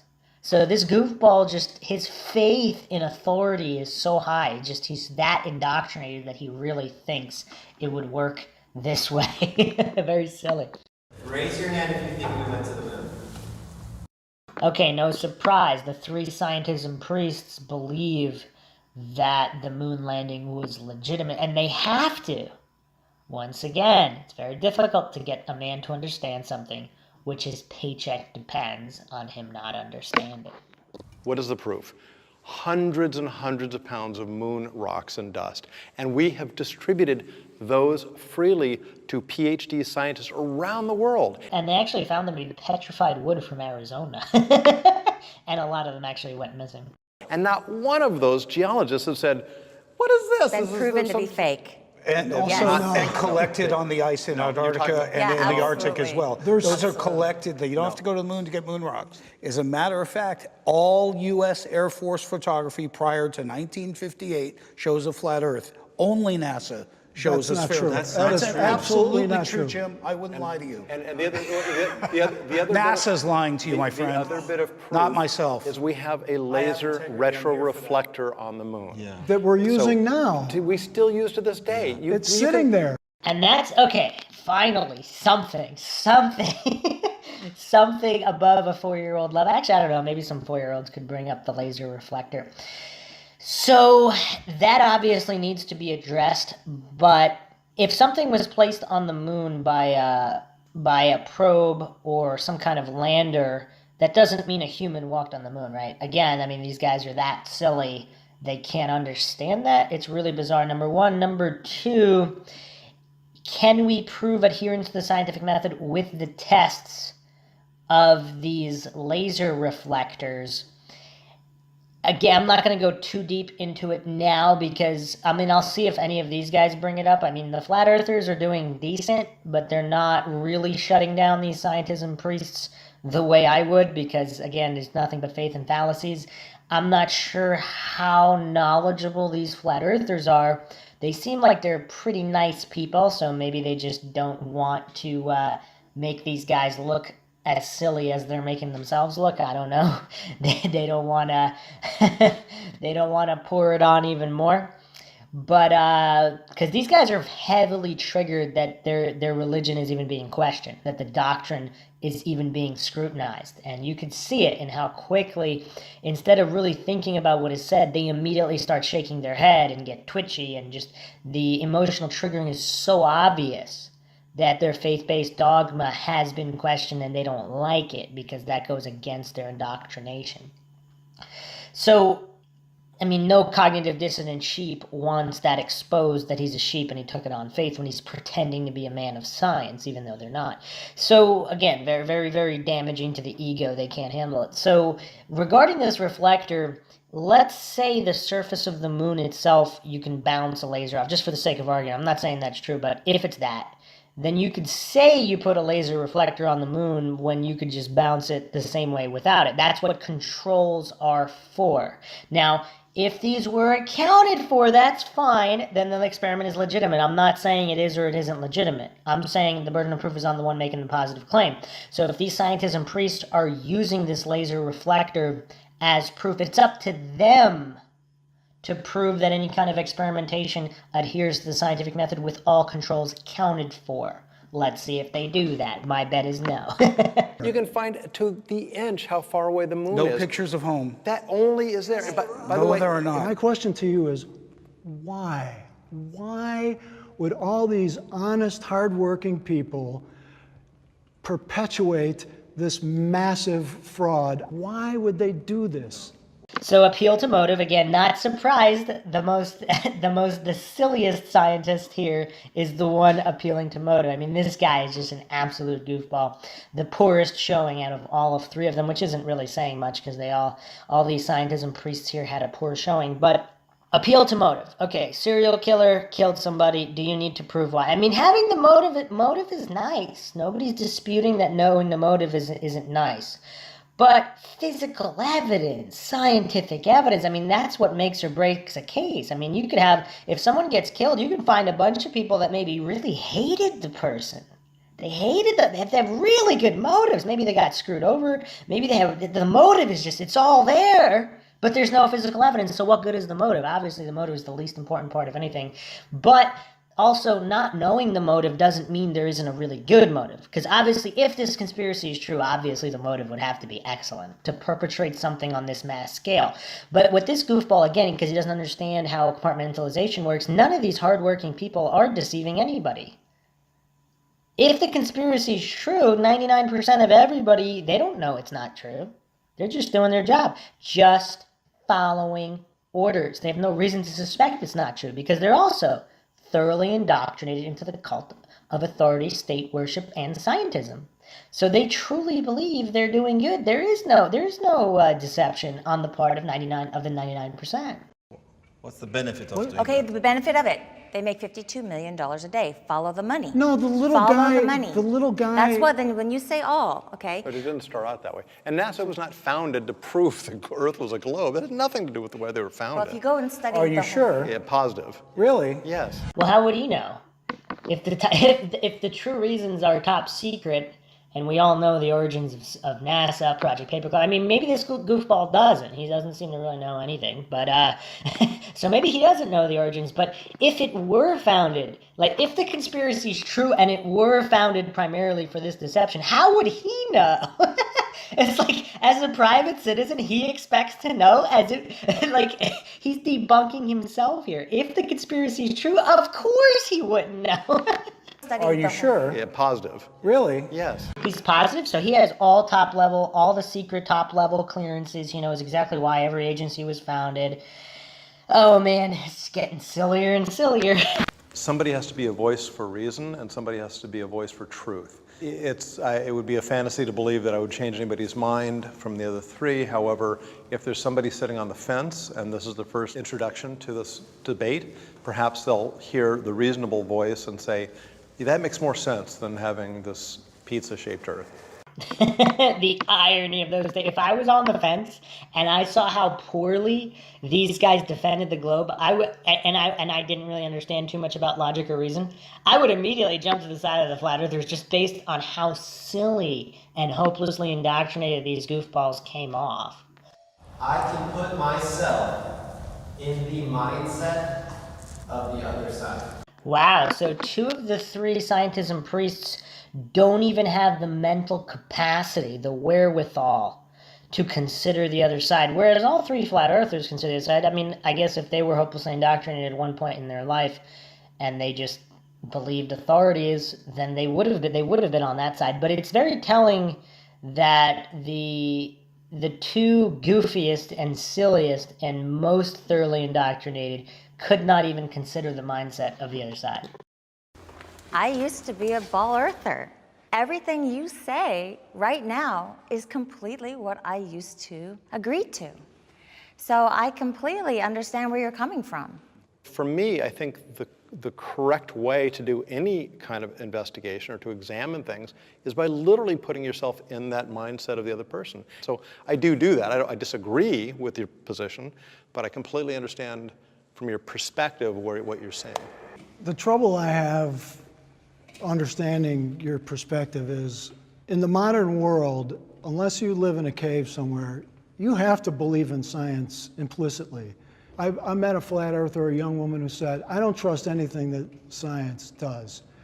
And that's a problem because human beings can't replicate the whole body of science every single generation. At some point, you have to trust what's already been discovered and proven and move on to the next thing. Otherwise, we're not going to advance at all. Wow, if you had any doubt that this guy was not a man of science and a man of scientism, that settles it right there by his own admission. He just defers to faith in those that came before, completely ignoring the fact that if there was fraud, he would never know about it because he's too mentally weak to re-examine, too lazy. Obviously, you can recreate the body of evidence. It's done all the time for all the different theories, and having vast amount of more knowledge now and faster communication, faster spread of ideas, and much greater technology than, let's say, 50 years ago, it's that much easier and faster to verify information. Now, he's too scared to. He's too thoroughly indoctrinated. A cognitive dissonant sheep that just defers to faith and fallacies and authorities because he can't think for himself. He made that clear here. Let's see what the other guys say. I mean, when you turn that key ignition in your car, you expect the car to start out. And not blow up. And not blow up, because science puts you in that position. And obviously these guys really clueless about science versus scientism and the role of technology.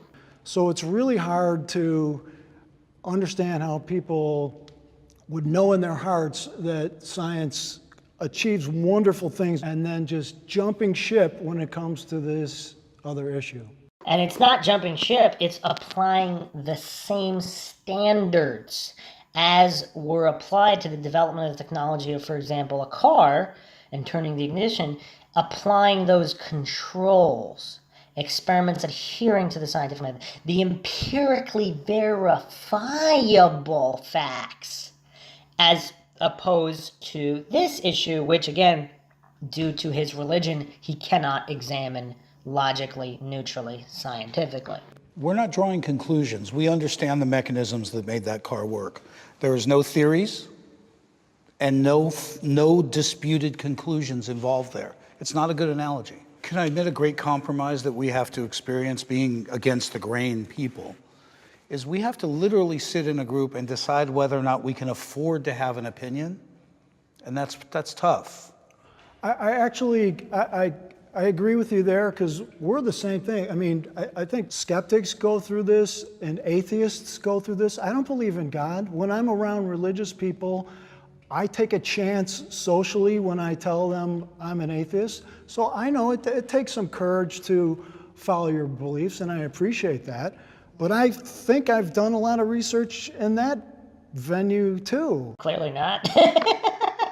And that just proves his Dunning-Kruger, because he thinks these things, he thinks he has a certain capacity and certain amount of research that he's done, so he thinks his opinion is actually informed and fact-based, when clearly it's not. And it's not something I choose to believe in, it's something I have to believe in based on the evidence. Or based on his indoctrination into the cult of authority worship and scientism.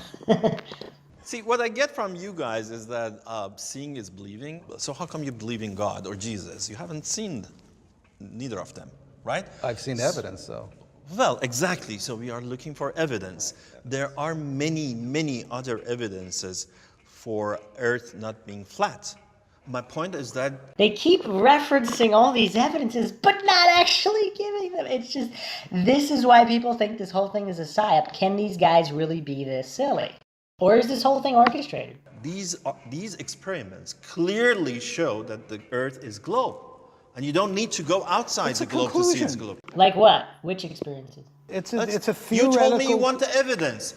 If you're saying that you look only to see something, then I dispute your belief system in God and Jesus or Jehovah or Buddha or Zarathustra or anyone. You keep going back to religion as because it's coming from there. No, you think you do have the I truth. have evidence. I have evidence. You for quoted what I at the know. beginning of this. You quoted Bible. Of That's course the I did, reason. but that is not the only reason I know what the shape of the Earth is. And he completely ignored everything else. It is kind of weird. He got stuck on the Bible. I guess that triggered him that much that he just completely didn't consider anything else being said. But even aside from that, let's pretend the flat earthers are just the silliest, most nonsensical people ever.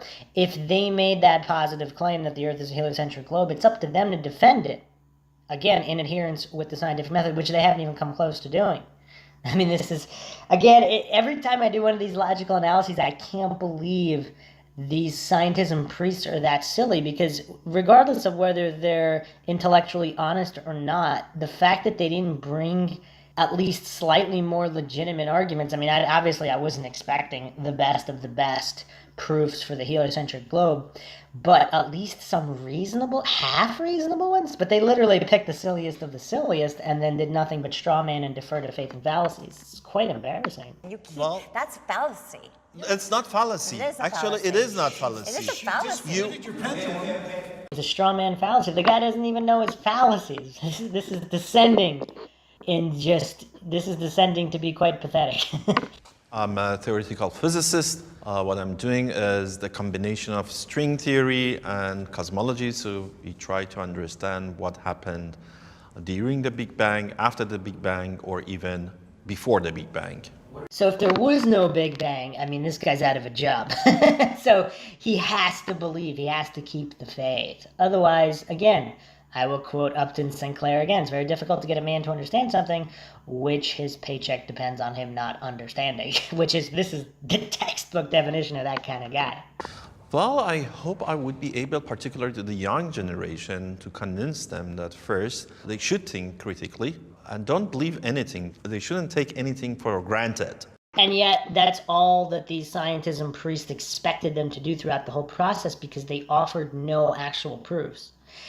The silliness, I mean, come on, you're going to see the whole world from the top of Mount Everest. I mean, they don't even know, they're expecting people to just take their word for that, completely ignoring precipitation. It's mind-shocking, mind-boggling how silly these scientists and priests are, particularly when triggered. Look at the evidences and examine those evidences. What evidences? All he does is keep talking about the evidences, but he never actually mentions them. And throw away those claims that are not evidence-based. Science, not to put it down, but when you're talking about rocket science, this is very difficult for the majority of people to understand, and it's designed that way. And so, in a lot of ways, hiding behind rocket science is similar to religion. If you look at the Catholic Church back in the days, only we can interpret the Bible, you have to listen to what we say. So in a lot of ways, we're getting that same notion from science that says, only we can interpret what these numbers are, you just need to trust us. But then when we actually do go and test some of their equations and they don't work, does that beg the question for us to go and test it ourselves? Absolutely. I would say, one great thing about science is its predictability. Let's for a short moment, assume that your model, this flat Earth model, is correct. I don't know, what does it buy for us? What does it predict for us? So my question for you guys would be, next time, bring me something from your theory, your model, that you can predict something which the globe Earth model cannot predict. I mean, is this guy this clueless about Mayan cosmology and all these ancient systems, which are very, very accurate? I mean, they actually require less adjustments than the modern calendar. With the leap year and savings time and all these adjustments, the Mayan calendar needed something like one adjustment every half century, every 52 years or 54 years or something like that, or 56 years. It's more than 50 years to make a tiny little adjustment. I mean, that prediction, their predictions are quite solid. So I don't know this guy just doesn't make any sense. He's just the silliest of the silly. Then I would change my mind. I would just say that don't believe anything that I've said. You got to do your own research. And I think what you'll find is that you'll see that a puzzle piece doesn't fit. And the only way you're going to do that is if you put your own eyeballs on it. I don't blame people for being skeptical. I'm skeptical about a lot of different things. I applaud that instinct in you. But you have to go beyond just not believing in something. Ask the hard questions. And again, he's presupposing, again, due to his ego, he's basically assuming they didn't already do this. He's assuming they're dumber than him. I'm sure they've already done all these things. Now, whether they're correct or incorrect, they've still done everything that he's strawmanning right here. Ask what qualifies a YouTuber, a book author, anywhere else you're getting this information. And notice how they actually didn't, this is just the highest order of strawmanning, because it's not like they trusted. If they trusted all these YouTubers, they would have never gone out and done their own experiment. I mean, this guy's just so silly. Nobody's going to believe, like, even the flat earther. I mean, I don't know how, I'm sure there's a certain percentage of flat earthers that are just that silly that they might believe a YouTuber right off the bat. But most flat earthers, they're not going to believe a crackpot talking about flat earth on YouTube. They might get interested enough to actually go out and do their own experiments, which they've done, and they actually talked about at the beginning of this whole discussion. They were talking about how they were going out and doing their photography. This guy completely ignored all that. I don't know if he's being intentionally dishonest or he's just that deficient mentally. It's affecting his memory. I mean, who knows? What qualifies them to make wide-ranging comments about the shape of the Earth? look, anybody who can overturn Einstein or some major theory is going to be eventually written in the halls of science for the rest of their lives. It depends. I mean, this guy doesn't understand how corruption works. I mean, the victors write the history books. I mean, he's just this clueless. I mean, Runzi Cow thoroughly debunked Einstein. I mean, the system protects itself. Status quo protects. So, especially when there's this many corrupt institutions at play, and we know they're all corrupt. Again, that doesn't mean the conclusions are wrong, but in general, how many centuries is going to go by before Runzi Cow gets his credit, before Nikola Tesla gets his credit? I mean, Nikola Tesla's technology powers the whole world, and he still doesn't get his credit. Everybody's still, worshiping at the altar of debunked relativity, including these goofballs. But they have to come up with the goods. They have to show good science-based evidence that what they say is true, and they have to withstand the test of time and peer review and the rigors of the scientific method. Clearly, he doesn't know how the scientific method works, because this has all been just a cycle of nonsense here. This is why people think it's all a psyop. I mean, every time they were about to get into some kind of nitty-gritty, the so-called moderator, whoever, cut them off and asked for a break. So not much gleaned other than these priests of scientism being hopelessly indoctrinated into the cult of state and authority worship. And again, Upton Sinclair proved a very, very wise man. Similar arguments as before, but I hope you guys out there enjoyed this logical analysis. Flat Earthers come out on top yet again, all the more hilarious if they're actually wrong about everything. It's just endlessly hilarious as how they're mopping the floor with these scientism globe earthers who just really, really get heavily triggered when their scientism masquerading as real science is exposed for what it is. Faith-based fallacious reasoning and religion. Ironically, what they are chastising. It's just endlessly comical.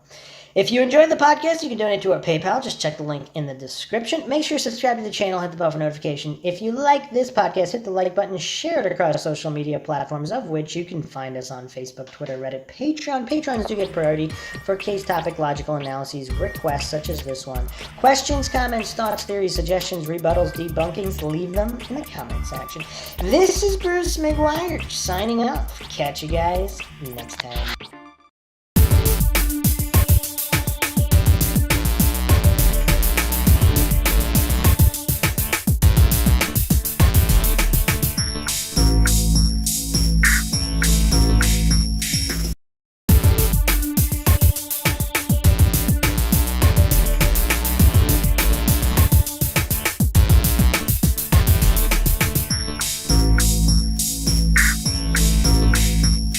If you like audiobooks or audio shows, check out a free trial of Audible. Just click the link in the description.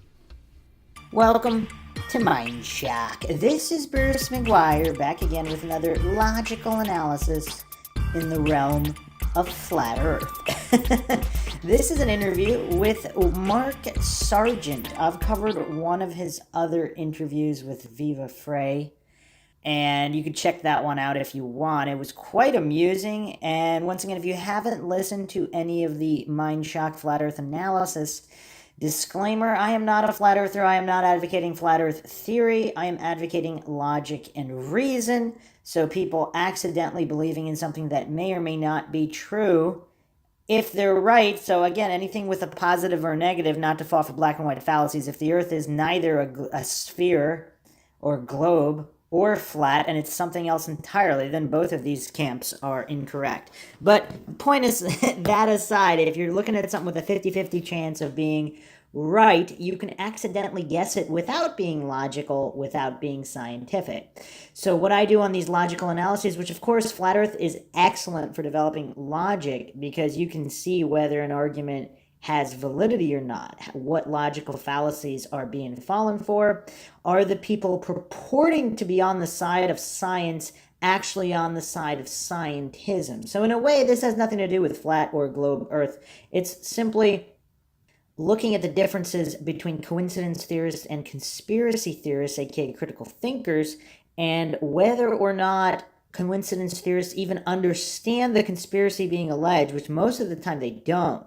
Most of the time they're so triggered, they just spin out with cognitive dissonance and all of these biases and have to default to faith and fallacies, often with amusing results. That's why I have postulated in the past that flat earth theory might actually be a psyop, but for the wrong reasons.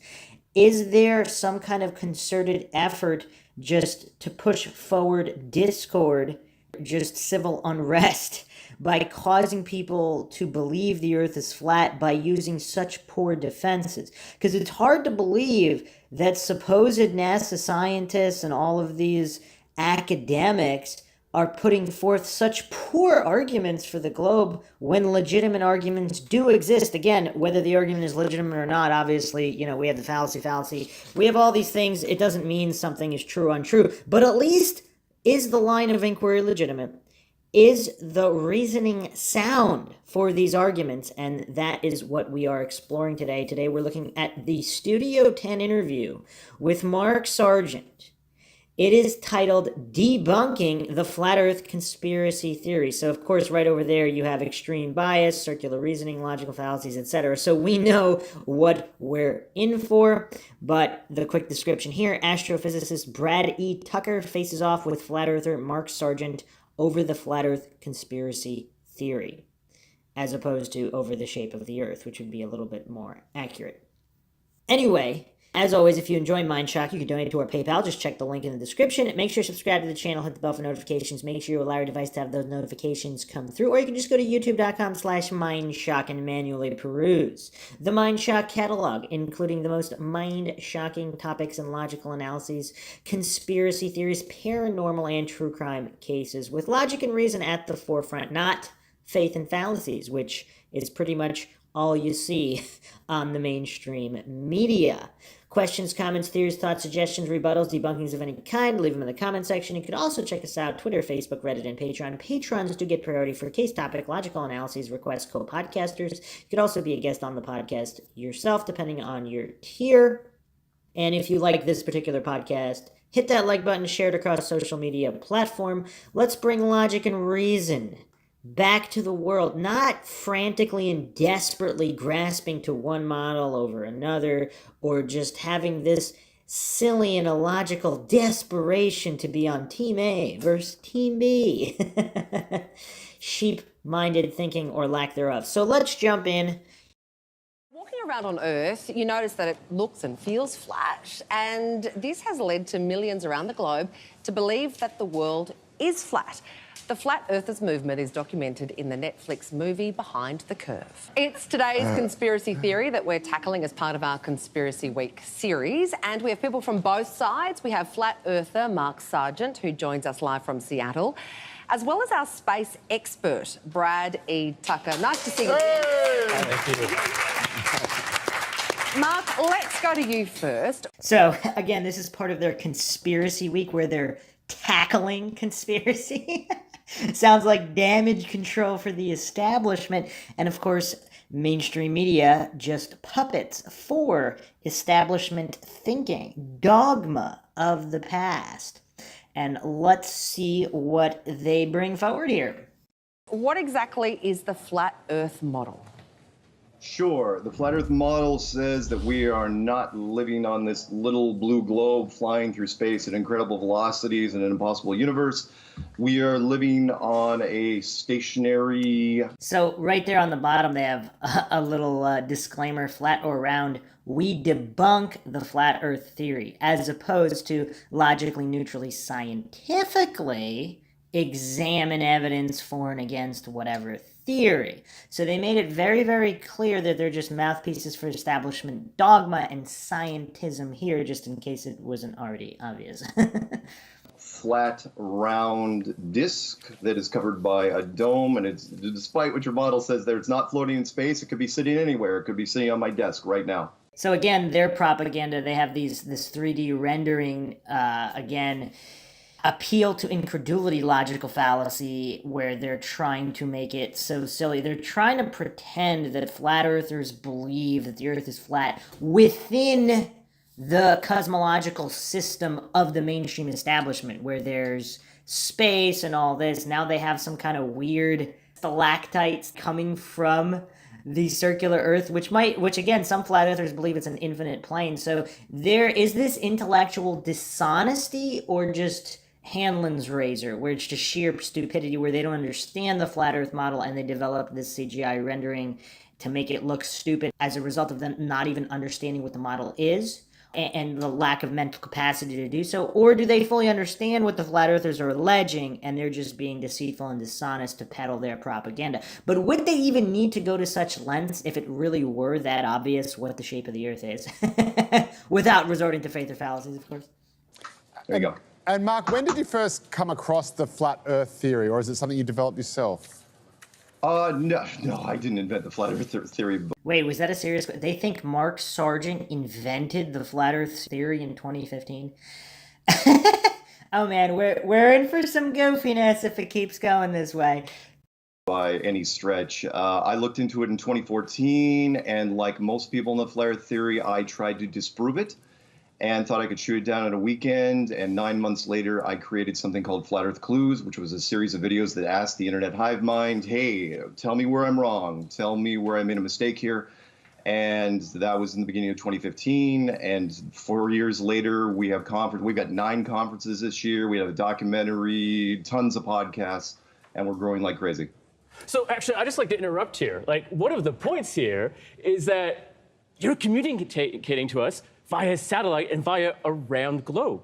You're communicating to us, communicating.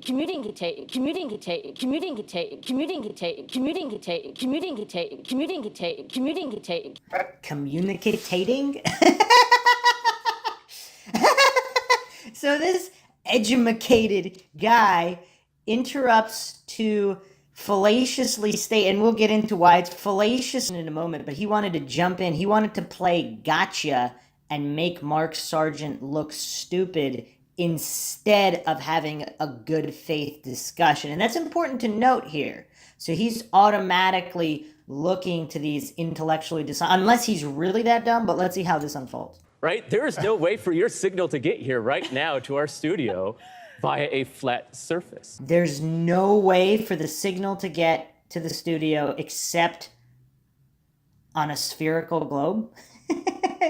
You cannot do any communicating via flat ground. All right, let's see how Mark Sargent responds here. Unless most of the communications are done with fiber optics in the water, which they are. Satellites, by the way, I don't say that I don't believe in satellites. I'm just saying that the NASA high altitude balloon program, which has been going on since the 1950s, can carry a lot more bandwidth and a lot more payload than rockets ever could. That's right, and I work on that project, thank you. And in fact, you know what, we actually had someone, so Felix Baumgartner. Wait, okay, so you can see how triggered this guy is. So he says, that's right. So he's admitting that Mark Sargent is correct? So did he just admit he was a moron for bringing up the fact that communication can only happen via spherical globe? So he completely, again, glosses over the fiber optic communication network laid underwater, which, of course, I don't know what the exact percentage is, 90-something%. The majority of communications all occurs by these cables. So did he just agree that he was a complete fool for bringing up the point, trying to interrupt and play gotcha? And you could see just from his micro expressions that he was getting worried when Mark Sargent actually knew what he was talking about. Again, I'm not talking about knew what he was talking about in terms of the shape of the Earth. I am not alleging that in any way, but knew what he was talking about in terms of general technology, communications, just basic science. Because I guess he automatically assumed Mark Sargent was just going to be this illiterate goofball with no points whatsoever, because why would he believe in a flat earth? Whatever. But this guy got so triggered, his only response there was, that's right, I actually worked on that program. So he's so insecure. He is so desperate to be seen as some kind of scientism priest authority that his ego couldn't handle that Mark Sargent, a flat earther, just made him look like a silly moron on national television in Australia. So he had to grasp at these straws, desperately proving how insecure and silly he is. And now he immediately does this hard pivot to Felix Baumgartner. He completely abandons the communication argument and he goes to Felix Baumgartner. So some guy doing some kind of high altitude jump, that's his go-to when he's made to look silly. I mean, this guy is a supposed astrophysicist working on NASA program. He can't bring any science to the table. All right, let's see what he says though. Felix Baumgartner, he was this, essentially NASA got a crazy Austrian to jump from a large balloon. And one of the cool things in the video you see is he sees the curvature of the Earth from these high altitude balloons. Like you can actually go, go on right now. I sent a snapshot of the Felix Baumgartner jump, the Red Bull jump. And it's interesting because the curvature of the Earth from there, from 130,000 feet, is so severe that it means the entire world is about the size of Arizona. And so I also sent a video and the balloon thing, which you just saw. Look, we've got balloon footage at 120,000 feet, which is absolutely flat. So who's right? Felix Baumgartner, severe curvature, or us? And it's not even us that sent up the balloons. Well, it's me, because I'll show you in a second. I took a photo. So he's taking all these photos. He's apparently, he said he designed some of this or whatever, and he doesn't know what a fisheye lens is. I mean, this guy is a supposed astrophysicist. I mean, is he just that severely triggered and his cognitive dissonance tripped that hard? Because right out of the gate, he tries to play gotcha with Mark Sargent about communication not being possible. But does he really know? I mean, he must know that, you know, ground positioning systems and all of these underwater cables are the primary method of communication. He must know that, I guess? Or is this just the dumbest astrophysicist they could find? Where, I mean, he's not even at a 4-year-old comprehension. If he's genuine, I mean, it looks like he's not even at a 4-year-old comprehension. And this is the guy?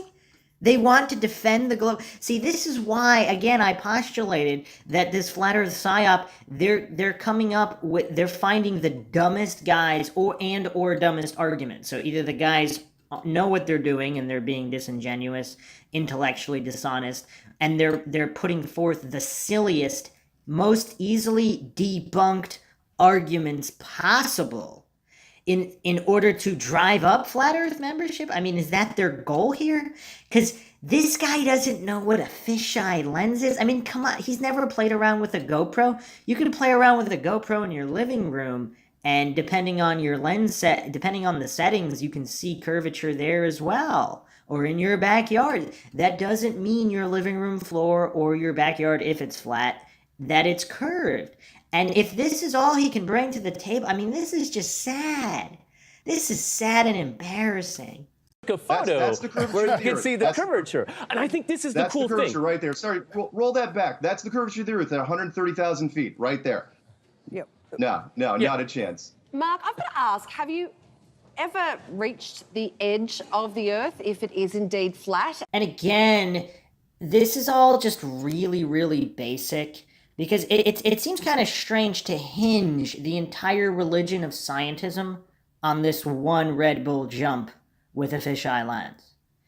Even if it weren't a fisheye lens, you're going to hinge your entire faith-based belief system. Like, let's say that's not a fisheye lens, and that really does appear to show curvature, which, again, you can see how severe it is on both. I mean, it's an obvious fisheye lens. Even establishment mouthpiece Neil deGrasse Tyson, even he didn't sink to the lows. He has a pretty good explanation. I mean, it's a for dummies explanation. When you have a globe that big, I mean, again, just for the moment, let's assume, I don't want the flat earthers to get mad at me here. I'm just assuming for the sake of argument in this moment, as an example, let's say the Earth really is a globe, which let's say it is, and it's 25,000 miles in circumference. It's so big, obviously you wouldn't see the curvature that low to the ground, because that's not really that, out of a 25,000 mile circumference, 100-something thousand feet is not really that much. So the silliness of this astrophysicist, this is all he has to support his argument, and possibly dishonestly claiming that the only way to communicate across great distances, whether globe, flat, I mean, that's irrelevant. I mean, it's irrelevant what shape the Earth is. You can communicate different ways, and all these communication systems would work on either a globe or a flat plane. What's to prevent these high? He worked. This astrophysicist is claiming to have worked on the high altitude balloon program, so he should know how these signals are. But he's pretending not to. He doesn't know about the fiber optic cables. I mean, there's kindergartners who have seen the Discovery Channel programs on how those cables are laid and how they work. I mean, this isn't a secret. So this guy's really sillier than a kindergartner? I mean, this is the guy they picked to defend the globe. It's so weird. Of the Earth, if it is indeed flat, and is it a little bit like the Truman Show? Have we got sort of, wooden sides to the Earth? I mean, what's there at the edge of the Earth? What we're talking about here? No, we haven't reached it. Of course not. Antarctica is off limits to everybody but military and military scientists. The edge of the Earth is far beyond our reach.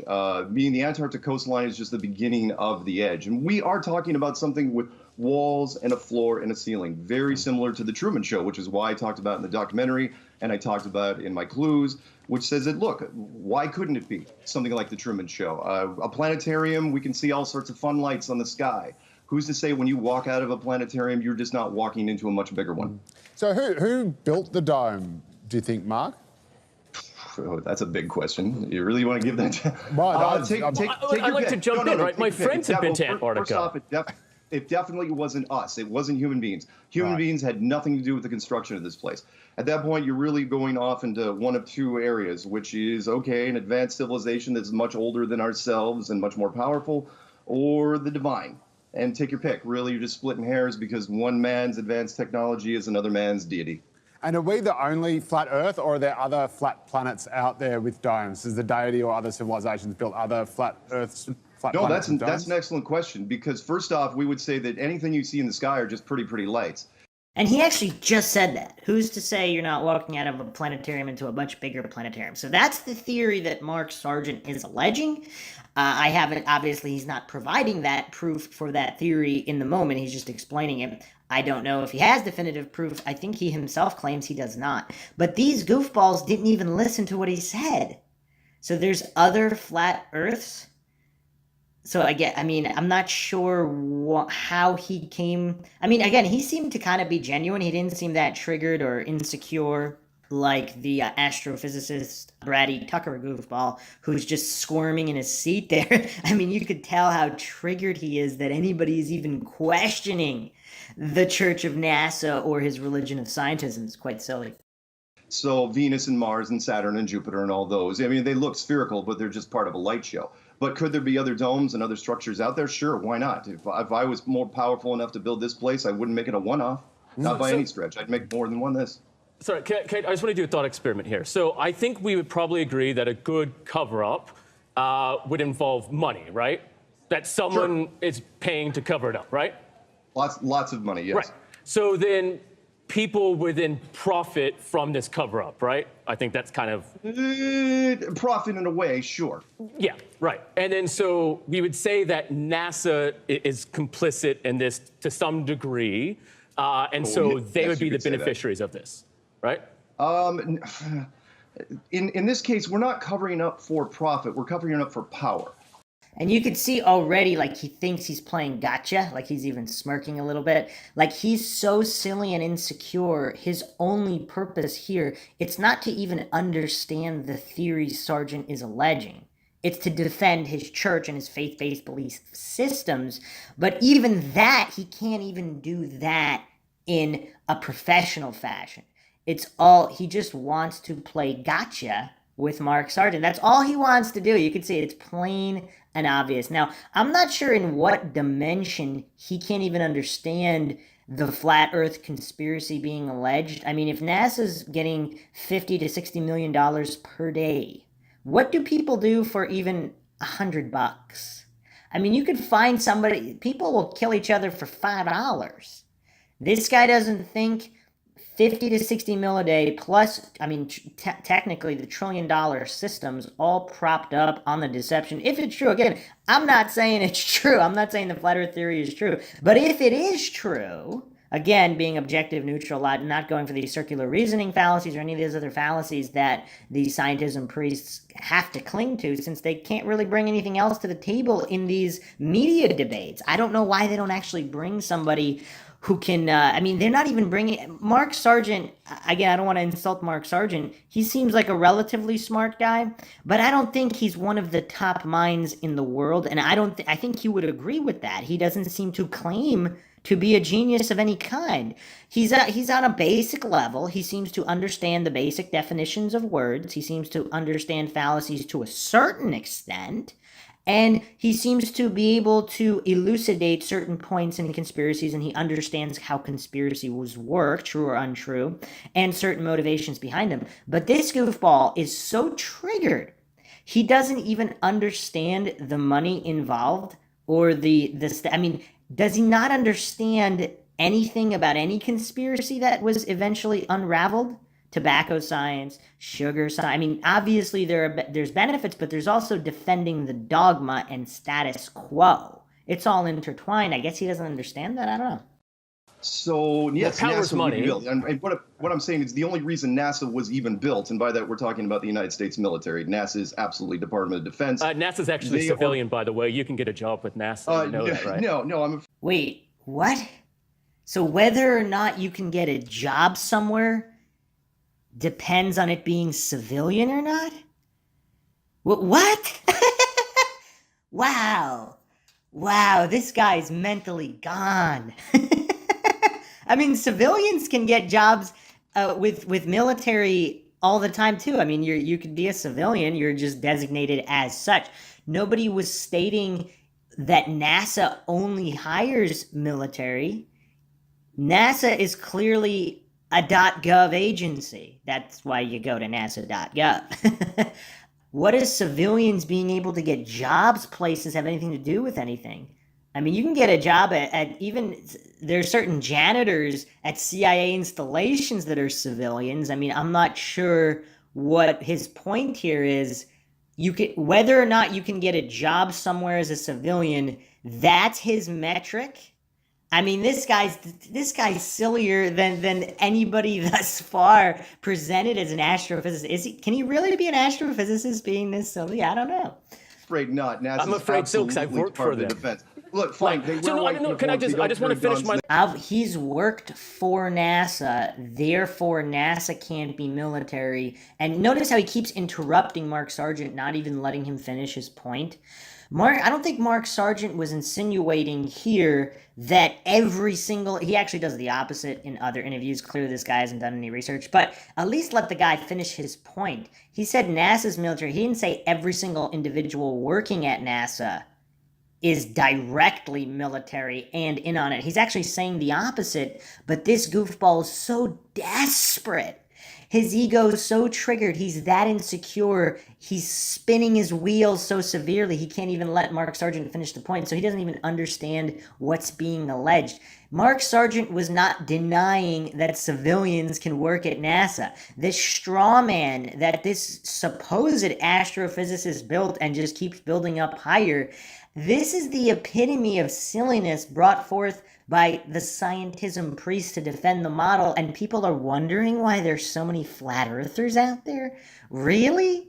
I'm going to finish my line of reasoning real quick. So then, if there is money involved, and then people are paid for it, now, if I am saying that the Earth is round, which I very much do because I've seen the photos, and the moon and other things. So if he's seen photos of Bigfoot and the Loch Ness Monster, that must mean it's real, right? Because photos could never be doctored. So his base metric for anything being true or not true are if there are photos. And he's that bereft of logic and reason, he doesn't understand what conflict of interest is. If a serial killer brings to his trial photos of some kind of an alibi, are you going to believe? I mean, he's the accused. Why would you take evidence from the accused and use that as the metric for determining whether or not the accused is telling the truth? I mean, this level of silliness. I mean, this is why I do some of these logical analyses, because why would anybody trust a scientism priest? I mean, there are scientism priests out there that are actually intelligent and bring forth logical arguments. They're still scientism priests, but at least they have some kind of mental capacity. This guy is saying the earth is round, which again, I mean, is it a globe? What does round mean? A flat table is round. I mean, this guy's just, he doesn't, when you don't even understand the basic definitions of words, I mean, how severe is this goofball suffering from the Dunning-Kruger effect? Because if he's so incompetent, he doesn't understand how incompetent he is. He doesn't have the mental capacity, the wherewithal to see his own incompetence. Then he'll never know. And he'll be this silly forever. And again, that's what the propaganda, scientism propaganda, indoctrinates all of these individuals, these establishment mouthpieces, into the cult of state worship, authority worship, scientism, where they don't question. If NASA is alleged to be part of the conspiracy, you're gonna use their photos to prove there's no conspiracy. I mean, come on, small children wouldn't use that kind of argument.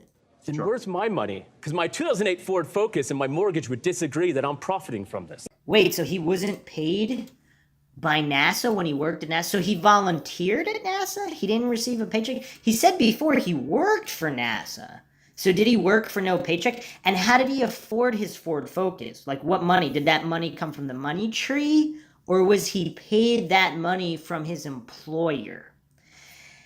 And again, the fundamental so this is actually the worst argument I've ever heard, and I've heard some terrible ones. I mean, you could check out I did a few Flat Earth Logical Analysis podcasts. One of them, I think, is titled Worst Flat Earth Debate Ever. That one had some doozies. But these are new lows here. So is he alleging that everyone working at NASA is a volunteer? Neil deGrasse, like everybody peddling the conspiracy is a volunteer? So he has zero money, Neil deGrasse Tyson has zero money, astrophysicists are all dead broke. Like, what's the median salary of an astrophysicist? He's alleging it's zero? I mean, what is this guy talking about? And even from his micro expressions are tough because he's oscillating from completely defeated, his subconscious recognizing that he was just made to look a fool by a flat earther on national television, and between just his ego spiraling out of control and him doing any kind of damage control he thinks possible. So he thinks that Mark Sargent is alleging that the flat earth conspiracy makes billionaires or millionaires out of every single person peddling the conspiracy. Mark Sargent actually makes the opposite point, that none of them are actually in on it, obviously, like any conspiracy. But when you're this much of a coincidence theorist, like this astrophysicist, where there's just no brain activity, I mean, this guy seems to be relatively close to brain dead. I know that's an ad hominem in a way, but that wasn't part of my argument. He's not really able to make any logical points. Would you say that's somebody with a lot of mental activity or not? Because, again, this has nothing to do with the shape of the earth. What he's saying doesn't even make any sense. He's saying that if in all conspiracies, everybody involved has to be compensated at the highest level, because if he were in on the conspiracy and he was peddling it, he expects NASA to pay him billions of dollars. What was his pay stub from NASA? He was compensated. Again, that doesn't mean there is or isn't a conspiracy, but is he pretending he wasn't compensated? Like what is he talking about? He's even wearing thongs. Yeah, I can't even afford pants. What you're saying is the cover-up would involve millions and millions of people, and I go the exact opposite. I'm saying compartmentalization, need to know. This is one of those things where less is more. You would absolutely keep the fewest amount of people involved. 99% of all the people that are working at NASA don't know anything. They polish capsules and they build fuel systems and they build rockets. The only guys that need to know are the telemetry guys and those guys above them. Scientists, pilots, all the space agencies, except for the high brass, they don't need to know anything. But and by the way, NASA gets a budget of $52 what is it, $52 million a day? I've done telemetry. That's his response. And again, you can see how this poor goofball is so triggered, so insecure. It's all about him. I worked on those projects, those high altitude balloons. I worked for NASA. I've done telemetry. I mean, he's incapable of even comprehending the points Mark Sargent is bringing forward. He's so egotistical and narcissistic. He can't consider even the possibility that he was wrong or hoodwinked in any way. He does not question his church. He does not question scientism in any way. And that's why he's not even able to just suspend his biases and heavy indoctrination. His religious fervor is burning so bright, he can't even suspend it momentarily to consider what Mark Sargent is saying. The mark of an educated mind is the ability to consider a concept or idea as true without believing in it. And of course, this goofball, he's not even anywhere near that mental level. There's just really not a lot of mental activity going on here because he can't even understand what Mark Sargent is saying. I've done telemetry. I mean, telemetry in general is just recording and transmitting readings of an instrument. So you're just collecting data. So Mark Sargent, again, I think Mark Sargent is assuming that this astrophysicist has at least a children's level understanding of basic logic and reason, basic English comprehension, and might not be triggered to oblivion and beyond to the point where he can't even handle a regular conversation that's not even an intellectual conversation. Mark Sargent is not saying that this astrophysicist has never collected any kind of data from instruments or processed it. He's saying that at the if the flat Earth conspiracy is true, only the people at the highest levels would know about it. So the supervisors, so to speak, of the telemetry department of the highest levels of NASA that could verify where again, in the Apollo missions or whatnot, where all of these things are going. So this guy's done telemetry for the Apollo missions? I don't think so. He's too young. And so he's not even understanding Mark's point. He just heard the word telemetry, instantly got triggered, and then because of his narcissism, it's, oh, well, I've done telemetry.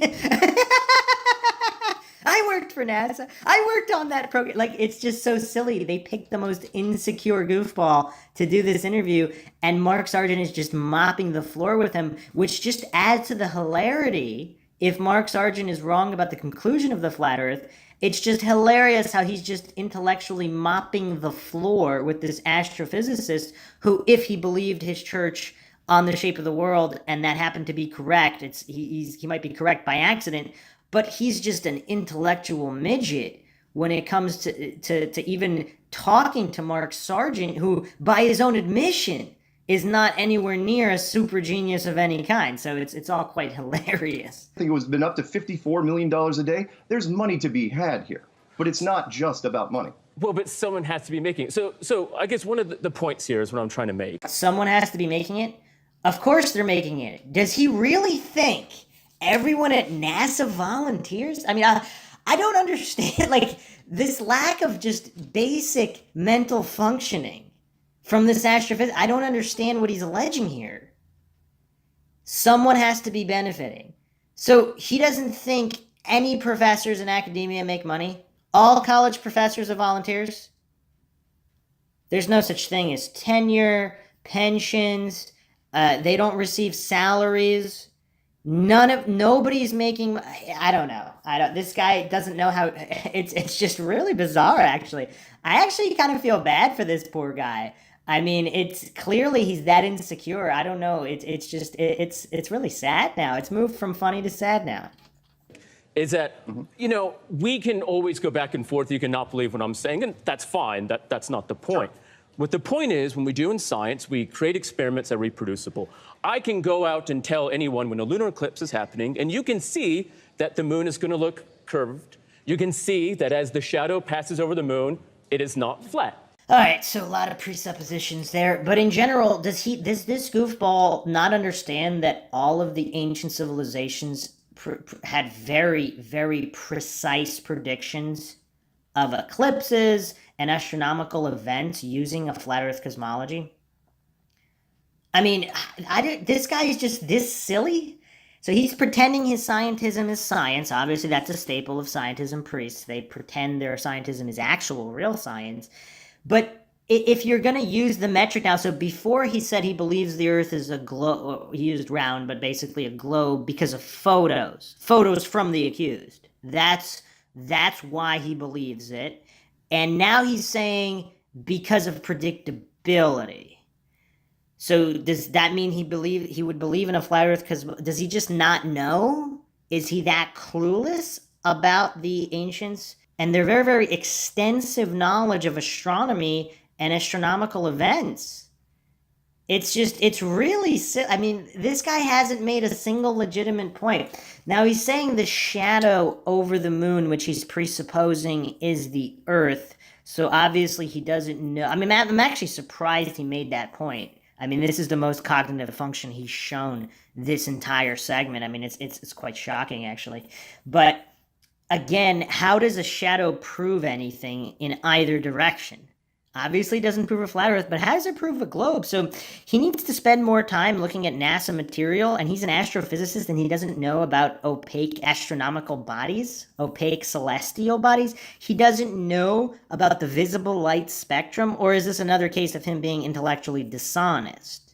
Because if there are, well, I mean, according to NASA, there are astronomical bodies that are not on the light spectrum visible to humans, similar to infrared and things of that nature. So if there are infinite other astronomical bodies, they could be passing in front of the moon and you would get an opaque result. How does that prove it's the Earth? How does that prove the Earth is a globe? Again, if the shadow is the Earth, then yes, that is good evidence for it. Again, there are much better arguments to make for the heliocentric globe model. I don't know why he doesn't know about any of them, but again, the very, very poor choice to go on and talk to a flat earther because he's just being embarrassed very poorly here.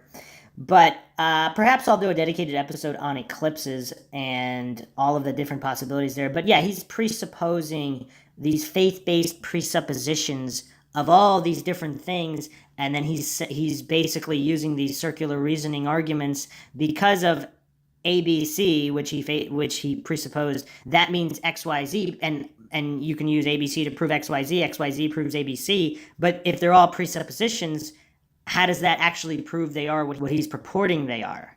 Again, you'd have to be at a certain basic mental capacity to understand these things. Clearly, this astrophysicist is not. It's actually, there's an edge to it. I can say, you know what, for $500, you can buy an off-the-shelf balloon, a tank of helium, and attach an iPhone, or a Google phone, but sometimes the Samsungs catch fire, that you can see the curvature for yourself. But they've actually done that. So there's a whole bunch of hot air balloon footage showing a flat horizon. So did he just debunk himself here? I mean, this guy's just I don't know. A lot of these flat earth logical analyses have been terrible, but this guy might actually be the worst. I mean, this is bad. But you haven't given me an experiment that I can do to show what you're saying. But he wasn't asked. He was too busy being interrupted because this guy's playing gotcha. He never even asked for one. Now he's saying it wasn't given. But he just debunked himself because, again, Mark Sargent actually did mention the hot air balloon footage. So the exact same thing that this goofball is telling Mark Sargent to do, Mark Sargent already said was done. Not by him, not by flat earthers, by just people sending up hot air balloon footage showing flat horizon. Now he's saying you can send a hot air balloon up and it'll see a curved horizon, when clearly that is not true. Because again, this guy just doesn't know anything about lenses, optics. I mean, nothing. I don't know. He doesn't seem to know anything about anything, so I don't know. Okay, let's start off real quick. I don't know how much time we have, but let's run them down real quick. Long distance photography. That'd be the first one. It's the most obvious one that flat earthers jump. Actually, Mark Sargent just made a huge flub there. Why? I mean, I guess he figured he already mentioned the hot air balloons, but he should have really said that, yeah, the hot air balloon footage shows a flat horizon. Because again, but not that it wouldn't, because again, this astrophysicist doesn't have any knowledge of just basic trig. I mean, we're talking basics here. We're talking basics here. If the Earth is that big, if it's a 25,000, if it's that big of a globe, you wouldn't see curvature at that low height. Again, flat earthers try to pretend that that proves a flat Earth. No, it doesn't. Because if the globe is that large, you wouldn't see curvature at that height. And the astrophysicist doesn't even know that. It's kind of bizarre. I'm actually a little bit surprised that Neil deGrasse Tyson does know that because of the silly arguments that he's put forth. But anyway, again, in that area, there are certain things that were stated here, and the astrophysicist is just completely clueless. But let's see how he rebuts what Mark Sargent is going on about here with the long-distance photography. Yeah, we just saw an image that I took. Sorry, what? We just saw an image on screen that I took that shows it's curved, but continue. Oh, got it. Wait, what image? Okay, so the image that they showed here, okay, so it looks like it's taken, I mean, it's actually quite deceptive because they have a circular image here and a circle cutout. He said he took it. Now, I don't know if that means that he was actually up there taking it, or this was a camera mounted on whatever hot air balloon device or satellite that he's alleging that took the photo. So he doesn't know anything about lenses. So how would a fisheye lens prove curvature? He doesn't know that the Felix Baumgartner jump was filmed with a fisheye lens. So he thinks that so he took a photo, but he doesn't know anything about optics, or he does. And this is just the most disingenuous argument ever presented. But I'm not giving that guy that much credit because he really does seem that insecure and narcissistic. I wouldn't put him past him to have Dunning-Kruger so severe that he never actually looked into how optics work. But I don't know. Since photography, that'd be the first one. It's the most obvious one that flat earthers jump at, which we just is saw an if image the that I took. curvature. Sorry, what? We just saw an image on screen that I took that shows it's curved, but continue. Oh, got it. An image that I took. Again, the narcissism out of control. He took the image. It proves since he's the one who took it. But he's so clueless he doesn't even know about fisheye lenses. Just like if somebody takes a photo of Bigfoot. Oh, well, they took the photo of Bigfoot. That proves Bigfoot is real. That proves it's real. So silly, it's funny. Let's say the curvature of the Earth is what mainstream says, which is 8 inches per mile squared. That's not supposed to be daunting. It's 8 inches per mile, which means at 3 miles, it's 3 times 3, which is 9 is 72, and 10 times 10, it goes further and further to where at 50 miles, you're talking about almost 1,700 feet of curvature. And that's you're looking forward and back. Don't look about left and right now. Forward and back, which means that a boat should go over the curvature of the Earth. It goes behind the curve. And then you could already see that this guy's having some severe trouble understanding even just this basic spherical trig. Like, the comprehension is just not there. Is this guy some hired actor off the street that they got to pretend was an astrophysicist? Actually, I'm going to look him up right now. It looks like this guy actually is a real astrophysicist. On his website, or a website with his name, it says, I am an astrophysicist cosmologist, currently a research fellow at the Research School of Astronomy and Astrophysics, Mount Stromlo Observatory at the Australian National University. Undergraduate studies in physics, philosophy, and theology at the University of Notre Dame, Indiana, and my PhD at Mount Stromlo University, the Australian National University, Canberra, Australia. Interesting. So this guy supposedly is not an actor. Supposedly he is who they said he is, so he's just that clueless. It should be gone and gone forever. And yet, and I would have been totally with you there 10 years ago, but HD technology has changed that to where we can see objects way, way further. We can see objects over the hill, and don't start up with mirages, because we can see these in all weather conditions, all light conditions, almost all distance conditions. We can target them with beam radar, we can target them with infrared, and we can destroy them with military technology. I have experts that will testify to this effect. We can do this all day long. That is a test you can absolutely do on the ground. You don't need space to do it. All right. How's that for stuff? Listen, we'll have to leave that debate there. Head to our Facebook page. So I guess they recognize that this goofball astrophysicist had no rebuttal. He's just sitting there looking dumb, and they want to immediately end the segment there. And Mark's got this grin on his face because he knows exactly what just happened.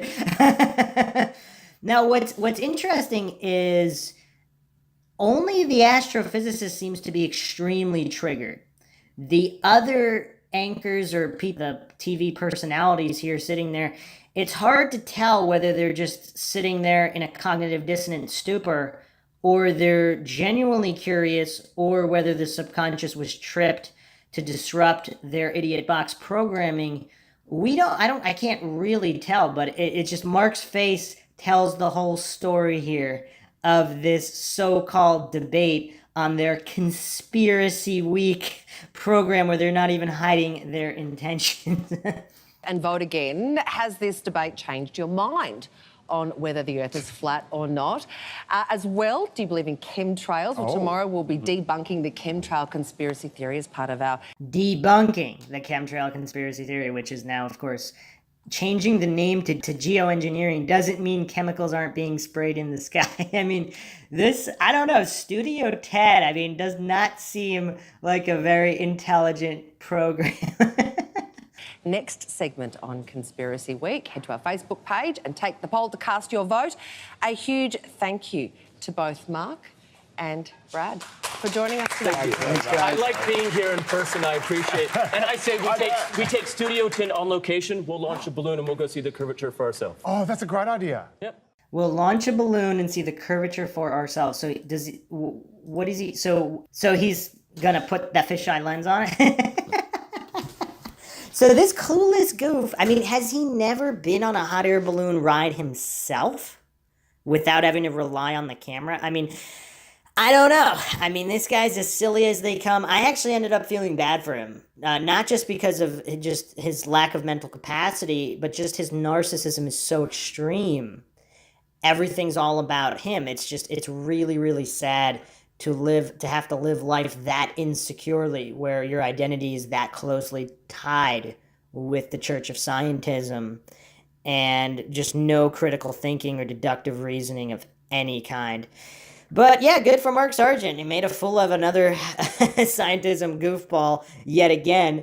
It's just so funny how he can do this without actually proving the Earth is flat, and he can make all of these people look so silly. It's really, really funny. But I hope you guys enjoyed another edition of the MINDSHOCK podcast. I get a lot of requests to do a lot of different logical analyses, so feel free to continue sending them. I'll keep doing them. If you enjoy the podcast, you can donate to our PayPal. Just check the link in the description. Make sure to subscribe to the channel, hit the bell for notifications. If you like the podcast, hit that like button, share it across social media platforms, of which you can find us on Twitter, Facebook, Reddit, and Patreon. Patrons do get priority for case topic logical analysis, co-podcaster requests, questions, comments, theories, thoughts, suggestions, rebuttals, debunkings of any kind. Leave them in the comment section. And if you aren't getting notifications, feel free to just go to youtube.com/MindShock. and see all the podcasts there. This is Bruce McGuire, signing off. Catch you guys next time.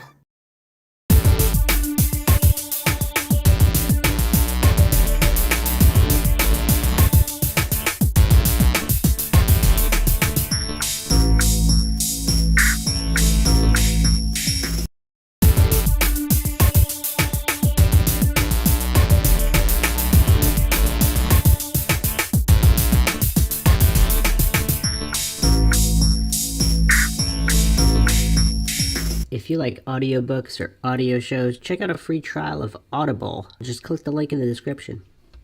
Welcome to MindShock. This is your host, Bruce McGuire. We're back again with a flat Earth subject. It is, of course, if flat Earth were true, and that's a very big if. ... And I've examined some of this in the past, but this is just a fundamental lack of understanding in debates. I would say even flat earthers, I don't think truly, most flat earthers, they might not truly understand or appreciate how this works with corrupt institutions, which, of course, regardless of if the Earth is a spherical globe or a flat plane, obviously corrupt institutions exist. But the way that works is if something is true, who would be in on it and how and what would it mean, and is that logically fallacious to kind of disqualify arguments basically on an appeal to incredulity logical fallacy. As always, if you enjoy the podcast, you can donate to our PayPal. Just check the link in the description. Make sure you subscribe to the channel. Hit the bell for notifications. Make sure you allow your device to have those notifications come through. If they're still not coming through, you can just go to youtube.com/MindShock for the latest podcasts on a variety of subjects, all explored in comprehensive and logical fashion, unlike any other podcast out there. If you like this episode, hit that like button and share it across social media platforms, of which you can find us on Twitter, Facebook, Reddit, and Patreon. Patrons do get priority for case topic logical analysis co-podcaster requests. You can also be a guest on the podcast, depending on your tier. Questions, comments, thoughts, theories, suggestions, rebuttals, debunkings of any kind, leave them in the comment section. So, of course, the flat earth topic, one of the most triggering out there. Very amusing to see cognitive dissonance in action. And by that, of course, I do not mean the earth is flat. I mean there are some people that are so extremely emotionally and mentally fragile, they can't even consider. As Aristotle once said, the mark of an educated mind is the ability to consider a concept or idea as true without believing in it. So we're not talking about belief here. We're not talking about belief at all. We're just talking about considering ideas, logical methodologies. Whenever I discuss flat Earth, I'm not about jumping to any conclusions or even discussing finite conclusions. Because it might be a black and white fallacy in and of itself. If the Earth is neither a flat plane or a spherical globe, then all these parties are barking up the wrong trees.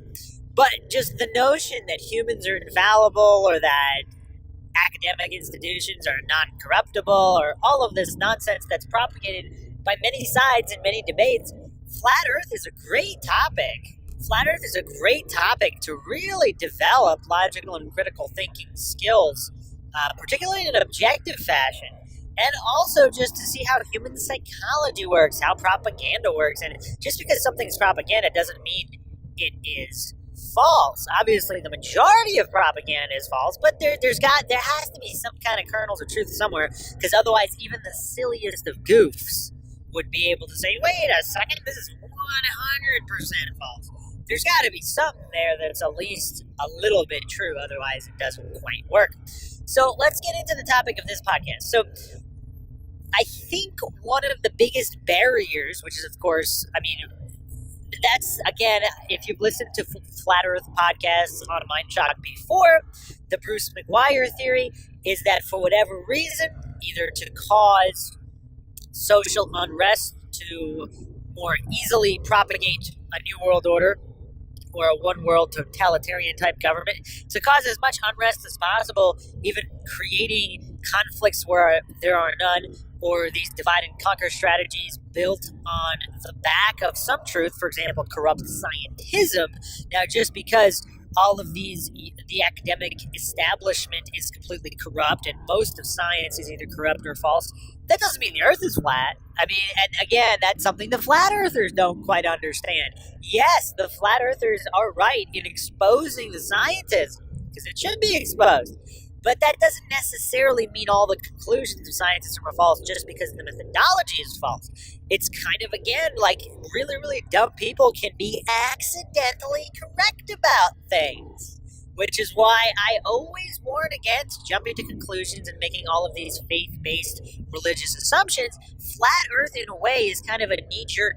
It's kind of just an opposite of the spectrum jump, because flat earthers have correctly realized the corruption of academia, or quackademia, some people call it, the government corruption, and the technocrats. All of this is the entire academic, medical, governmental, military, industrial complex, it all relies on itself. It's like a house of cards, and each aspect has its job to do. They're all corrupt.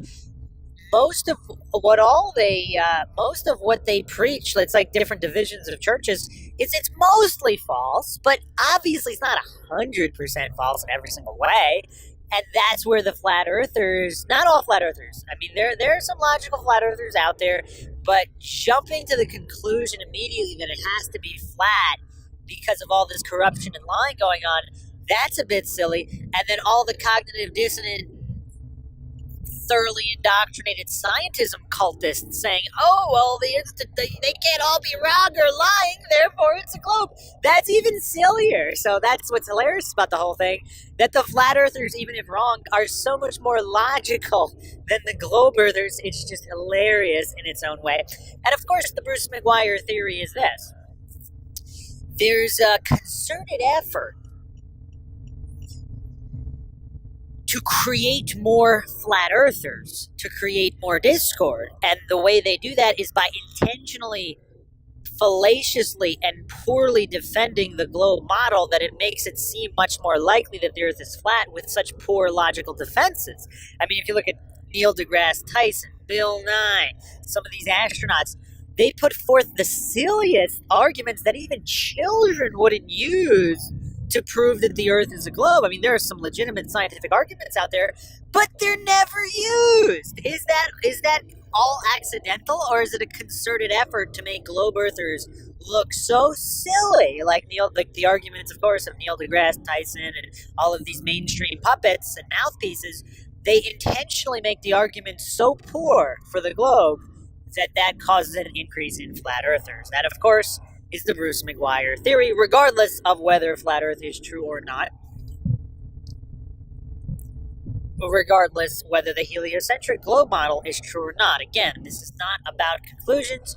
This is about logical analysis. So if it were true that the earth was flat, obviously there would need to be a certain amount of corruption in play, or you would have to believe that there was sheer incompetence, neither of which are really far-fetched for a logical, critical thinking individual who has studied human psychology and basic history.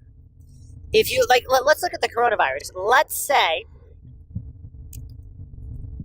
just for the sake of argument, I'm not saying it's not real, but let's say there was an amalgamation of variables, of factors that cause this to happen. Now, whether, let's say it's a misidentified flu, I mean, we all know the PCR tests aren't accurate. They're not even really designed to detect viruses. The cycle rate is all about approximations and extrapolations. None of that's accurate. None of that's scientific. But let's say there's no real coronavirus pandemic, just for the sake of argument. Would they ever backpedal after this much? So this totalitarian grab, this COVID-1984 agenda, if it does turn out that irrefutable evidence surfaces at some point that shows this is all a fake scam, again, for all of the easily triggered goofballs out there, I'm not saying that that's the case. I'm just posing a hypothetical.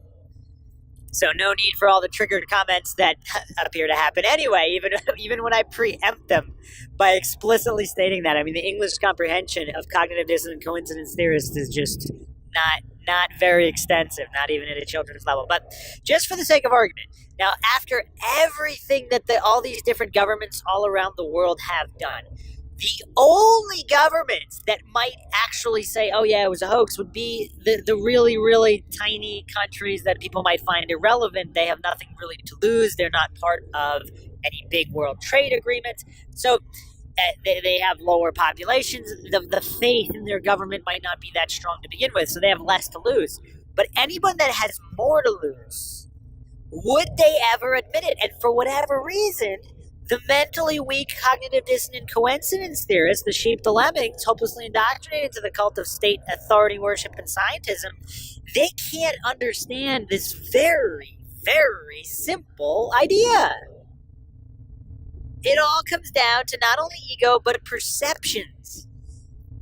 the government can't be trusted. So if the world were flat, obviously there would never be a big announcement. Oh, by the way, there was all this miscalculation, there was all this intentional corruption. The Earth is actually flat. That would never happen, but for whatever reason, the illogical globe earthers, I mean, I'm sure there are logical ones out there. They're just not the ones publicly speaking or going on podcasts. But the illogical ones, so if you are a logical globe earther, I'm not talking about you right now. I'm talking about the illogical globe earther goofballs that are the ones involved in these media discussions, debates, or podcasts. So they just, for whatever reason, can't wrap their weak little brains around that. So if it were true, obviously there wouldn't be a big reveal. I mean, look at JFK. There's still no reveal. There might not ever be one. JR has mentioned this, like he said, usually takes a couple of generations, but that depends on what's at stake. If, let's say for the sake of argument, the Earth is flat, again, I'm not saying that's true. I'm saying as a hypothetical, if it is true, that's quite destabilizing for the world. All of these corrupt institutions depend on a certain amount of blind faith from their scientism worshippers and the statism cultists who believe and worship these authorities. So if these authorities are actually fallible humans, corrupt, incompetent, or just simply mistaken, I mean, there are honest individuals in a lot of different fields. They're honest, but they're not perfect. I don't know why that's so shocking for the coincidence theorists, but it seems to be. So, but if it were true, how would it play out? It would be covered up forever as long as governments needed to maintain power. So that's one aspect of it. The other aspect, of course, is the who's in on it aspect, which I've covered before. The intention, people don't intentionally do a lot of things. When you're hopelessly indoctrinated into the cult, particularly if you have multiple degrees, if you've spent your whole life in the field of astrophysics or any of these other sciences, if the foundation was incorrect, you'd never know who's going to re-examine the foundation. Because then how much would that degree be worth? How much would all that education that they paid a lot of money for, or if they got scholarships, whatever, either way, there's prestige attached to it. There's ego and identity. So if some of those base layers of those house of cards, I mean, let's look at relativity, easily debunked by Run-Z Cow in easy children's level terms. But when will it be admitted that relativity is bunk? It won't be. It won't be, because there's too much built on it. And most of these people involved, they're not committing intentional fraud. They truly believe it's true because they're so hopelessly indoctrinated. They're not going to magically check the work of the first layer of cards objectively and neutrally. And that's something that, again, the cognitive dissonant coincidence theorists, the scientism cultists, they, for whatever reason, the mental weakness just prevents them. It's the Dunning-Kruger, the mental weakness. It just prevents them from even examining that possibility logically. So it's much easier to just use this appeal to incredulity as a safety blanket, as their blankie, so they don't have to address the reality of corruption. Again, not directly even related to globe Earth or a flat Earth, but at least the flat Earthers have a basic understanding of human psychology, of history, of corruption of governments and government-related institutions, academic complexes, and all of these things. At least the flat earthers are on a basic level there. Now, if they choose to jump to flat Earth simply because the people pushing the heliocentric model are corrupt and incompetent, that doesn't necessarily mean the Earth is flat, does it? That's an error on their part. But however, again, I mean, I get hate from all sides, the globe earthers, the flat earthers, but this, again, I'm not saying one side is true or untrue. I'm just examining the logical processes or lack thereof by individuals jumping to conclusions. So, obviously, human information is very, very limited, and to just put blind faith in one model or another model It's just quite silly. And that's what MindShock is for, to expose this silliness and to promote logic and reason in an objective fashion. And so we had a lot of flat Earth requests, so I'll be continuing to cover the topic in the future. Again, it's highly entertaining just to see what people are triggered by, how human psychology works, and of course, just for developing logic and reason, separating science from scientism and cultish behavior and arguments. Hope you guys enjoyed another edition of the MindShock podcast. If you enjoyed the podcast, you can donate to our PayPal, help us get more podcasts out there on a multitude of subjects in typical, comprehensive MindShock fashion. If you liked this episode, hit that like button, share it across social media platforms so more people can become exposed to logic, reason, objectivity, and the pursuit of truth without propaganda, fallacies, and biases. Questions, comments, theories, thoughts, suggestions, rebuttals, debunkings of any kind, leave them in the comment section. You could also check us out on Facebook, Reddit, Twitter, Patreon. Patrons do get priority for case topic logical analysis requests. Co-podcaster requests. You could also be a guest on the podcast, depending on your tier. This is Bruce McGuire signing off. Catch you guys next time.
you like audiobooks or audio shows, check out a free trial of Audible. Just click the link in the description.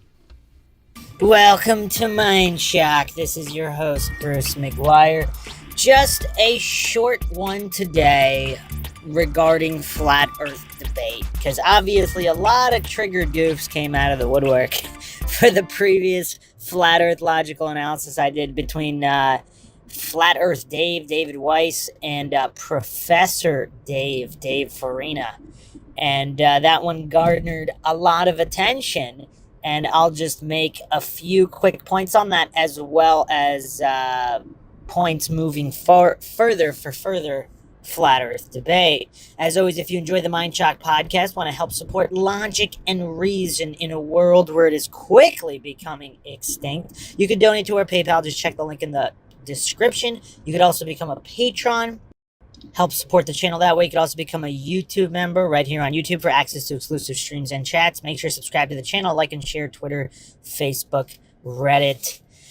Help spread the word on logic and reason as it pertains to literally any topic which we cover here on MINDSHOCK, whether it's flat Earth, true crime, the paranormal, various conspiracies, and anything and everything in between.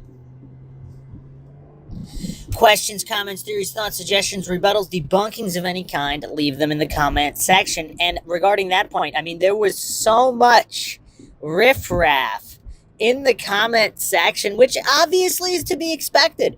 But I should have done a counter on how many times I reiterated that I was not making claims about the shape of the Earth or heliocentric versus geocentric theories being true. I took no position. I made no points, or made no claims regarding that. I only dissected the actual argumentation, and for whatever reason, the triggered goofs came out of the woodwork. They can't handle objective logical analysis, which actually just shows how important it is. And other comments, of course, on people who realized the importance of that. And I do need to give more shout outs, because I do chastise and criticize all the triggered goofs, the authority worshipping cultists, and all those who cannot even comprehend the basic definitions of empirically verifiable words. But I really don't give enough credit to all of our MINDSHOCK listeners who do possess logic and reason, and who appreciate the podcast as a result of that. I mean, we have quite a few subscribers now. Honestly, I never actually thought we would have this many people interested in logic and reason, because of course it is going extinct. So it was surprising. Now, obviously, it's not that I didn't think, out of all the billions of people allegedly in the world, I mean, that's a topic for another podcast on the verification of population sizes in every single country, because are people just taking it on blind faith? I mean, that's a weird topic. But regardless, there are clearly a lot of people in the world. If you just do several degrees of separation from people you know personally, every single friend, family member, coworker, acquaintance, and spread the web from there, there could be a verification of millions and millions of people, if not tens of millions. So we're not going to get into the billions, but out of all of the millions of people that exist in this world, obviously, I mean, there's going to be a decent amount who are interested in logic and reason, and who possess logic and reason. But the chance of them stumbling upon the MINDSHOCK YouTube, I actually thought we might never really get past a couple thousand subscribers. I mean, we're well past that now. And yeah, a lot of interest in logic and reason, so that's great. So shout out to all the people out there, whether you're a flat earther, whether you're not a flat earther. I mean, it doesn't really matter. The appreciation of logic and reason is independent of conclusions or positions. Now, obviously, there's overlap in psychology, and I've done a lot of podcasts on psychology and why coincidence theorists and authority-worshipping cultists, why they get so triggered when their cognitive dissonance is tripped regarding various topics, mostly conspiracy theorists. But the one topic that seems to trip the most, it really seems to be flat Earth, which that in and of itself warrants investigation on why that is. Again, independent of conclusions or the shape of the Earth. A lot of people actually have asked specifically what side of the fence that I'm on. I guess I'll address that here since there's so much interest in that and people wanting to make conclusions. So again, I do not make any claims. I do not claim anything is untrue on any topic unless it can be empirically verified. Because I'm not going to hallucinate or pretend I know something I do not know in either direction. So, I have not been to space. I have not been to the moon. I have not circumnavigated Antarctica. So, I cannot give firsthand verification of the shape of the Earth. And I've actually addressed this on some of the NASA podcasts. Depending on the nature of reality, I'll mention it here too. Let's say a NASA, some kind of NASA astronaut, let's say they're not lying.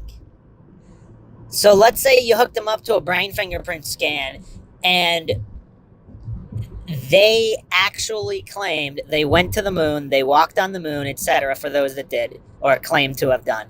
And let's say their brain wave activity did not signal deception.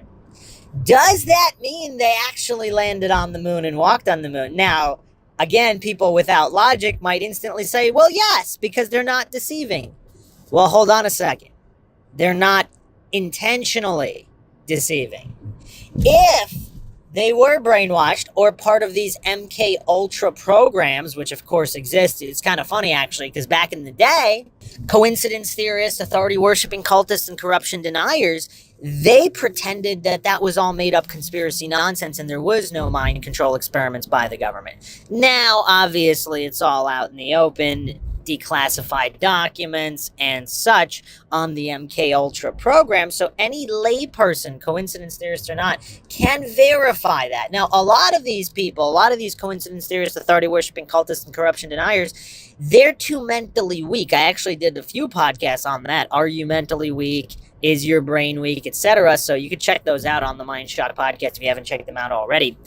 They don't want to know the truth. So they're too scared. They will never actually go look up the declassified MK Ultra documents. They will never actually watch the countless hours of testimony from MK Ultra victims, some of which have actually been compensated in court. So they won't actually do that because it's not that they think it's fake. They just don't want to open Pandora's box because their subconscious recognizes that their conscious mind is too mentally weak to live in a world where this kind of grand scale corruption exists. So this is like the adult version of Santa Claus.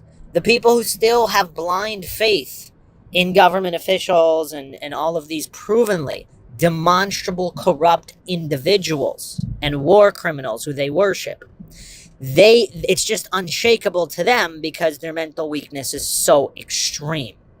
So they won't research these things. But circling back to the point about the astronauts, if you have brainwashed individuals who believe they are telling the truth, they will pass every test. I actually brought this up with Bob Lazar regarding the so-called alien technology at Groom Lake, Area 51, all that fun stuff. For people that are not familiar, I mean, Bob Lazar is one of the most famous so-called UFO whistleblowers, and he passed a bunch of polygraphs. I don't know if he's actually done a brain fingerprint scan. For those that don't know, that's modern technology. It actually has been admissible in court on at least one or two occasions, and it's used by the military. It's used by the CIA, government agencies, because it is so accurate. It bypasses the intention to lie or tell the truth. It's irrelevant. It only measures brainwave recognition. Stephen Avery actually took it in the Making a Murderer documentary, for those that haven't seen that, and he did not recognize anything the state alleged. So that doesn't necessarily mean he didn't kill Teresa Halbach, if she's even dead, but it would mean that he didn't kill her in the fashion and in the locations that the state claimed, which of course, I mean, that's big, because how can you convict somebody when all of the information you're using to convict them is false? I mean, it's just kind of weird. Clearly a wrongful conviction, even if he is guilty. So Bob Lazar famously passed all these tests because if Bob Lazar was part of an experiment let's say the US government wanted to see whether or not a potential UFO whistleblower would be believed, how the media would handle it, how the public would handle it. That's a pretty good experiment. So they told Bob Lazar that this was all alien tech, even if it wasn't, regardless of whether it was or wasn't. That's a completely separate issue. We don't fall for these false dichotomy logical fallacies on MindShock. Irrespective of whether or not it was or wasn't alien tech, it could have been all by design where he was set up to leak it, or to at least judge, or to at least analyze whether, how likely someone was to leak it and if they would. So, interesting psychological experiment. And again, it's so weird because we'll be doing a Bob Lazar podcast. I'm going to have JR on for that one. We're going to analyze Bob Lazar because the whole saga of Bob Lazar is quite interesting because coincidence theorists just denied everything he said, that he didn't even work for the government. And all of a sudden, you know, these tax forms came up that he actually was part of naval intelligence or something like that. Then his name popped up on a register at the Los Alamos facility, which people say, how come nobody said he ever worked there? Regardless of whether he was just a janitor or whatever his capacity, the coincidence theorists, the authority-worshipping cultists, and corruption deniers, they maintained the whole time he was just made up, and he never actually worked at any government facility. So they were proven wrong every step of the way, and then they're saying, well, how come no records exist of his schooling, etc.? But here's the thing. If the conspiracy is true, obviously they would liquidate his records to make him look bad and look like a lie. I mean, this isn't rocket science. I'm not saying it's true or it's not true. But, I mean, it's just so weird how coincidence theorists, they can't even muster the modicum of common sense, logic, and reason required, the children's level mental capacity required to understand that if the conspiracy is true, obviously the government has the power to disappear those records. So how is using a lack of records, which the government easily can make disappear, how is using that as proof that it's not a conspiracy logical in any way? It's very silly. Coincidence theorists and authority-worshipping cultists, I mean, they're bottom of the barrel when it comes to logical capability. That's actually part of the reason the MindShock podcast exists, so I guess we should be grateful for them. Otherwise, the podcast wouldn't even exist. But anyway, back to the astronauts. If they're part of some kind of brainwashing, if they were brainwashed into believing they actually did walk on the moon, would they pass a polygraph? Would they go around doing all these speeches, etc., etc.?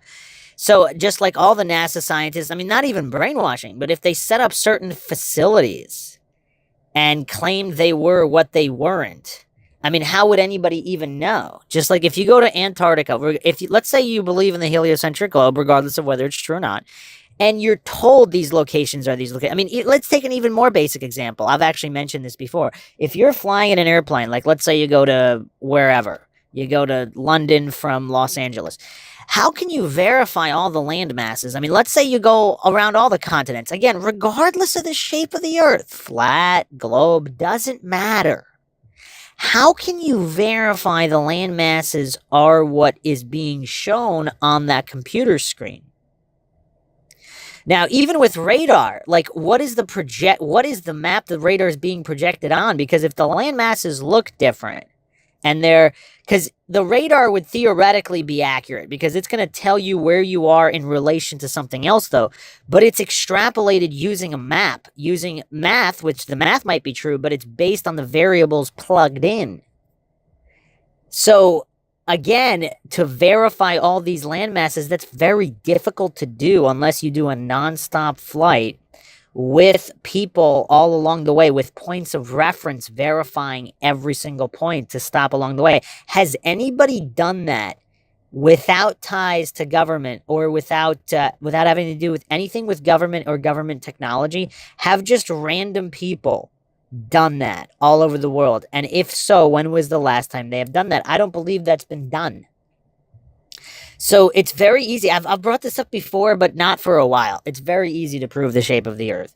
You would do what I just said. You could have hot air balloons, satelloons, whatever. Again, nothing to do with government. You have private citizens.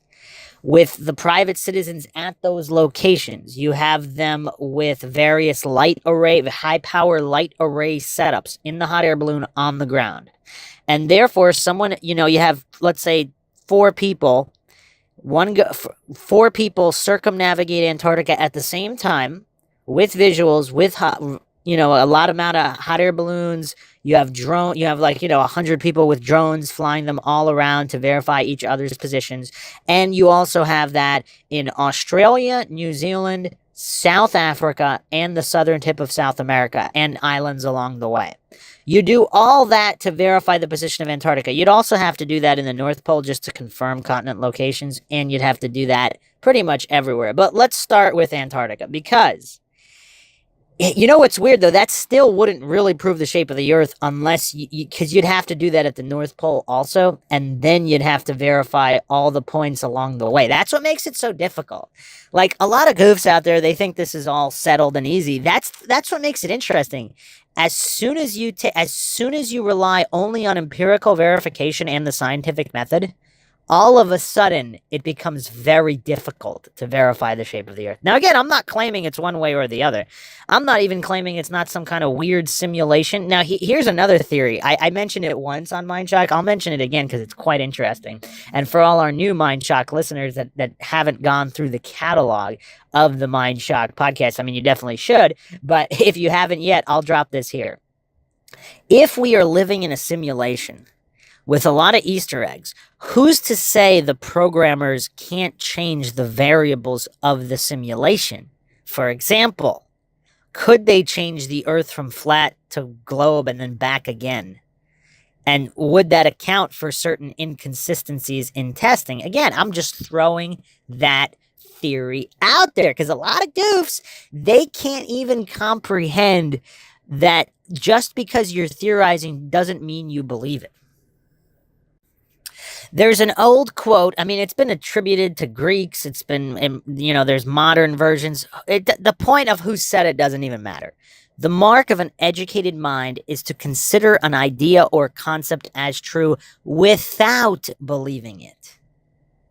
And for whatever reason, a lot of people these days, particularly coincidence theorists, authority worshipping cultists, and corruption deniers, they're so obsessed with jumping to a conclusion, usually illogically, that they can't even stop and examine anything logically. Because if we're considering the concept is true, that laws of the universe can change, because if it's a simulation, if it's run like a software program, who's to say the software program isn't constantly being manipulated? And some people believe the Mandela effect is related to that. Obviously, it'd be much more difficult to change the entire shape of the Earth.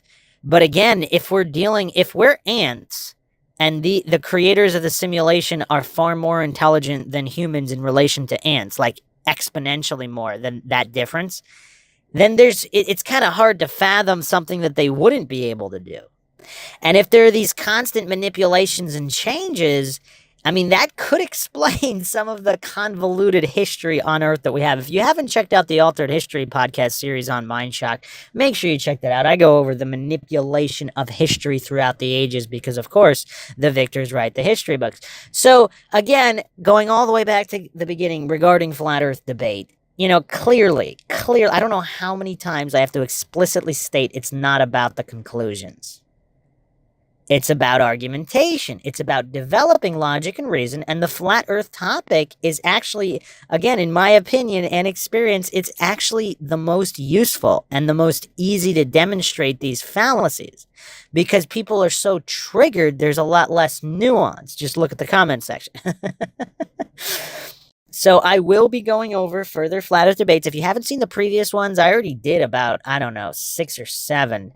And I have a couple of Austin Whitsitt debates coming up. There's a couple that I'm going to do because this guy's just some crazy super genius. Some people don't even believe he's a flat earther. But again, regardless of conclusions, I mean, you would think if this wasn't some kind of a psyop, a guy like Austin Whitsitt would have been brought out to defend the globe. But you have the opposite.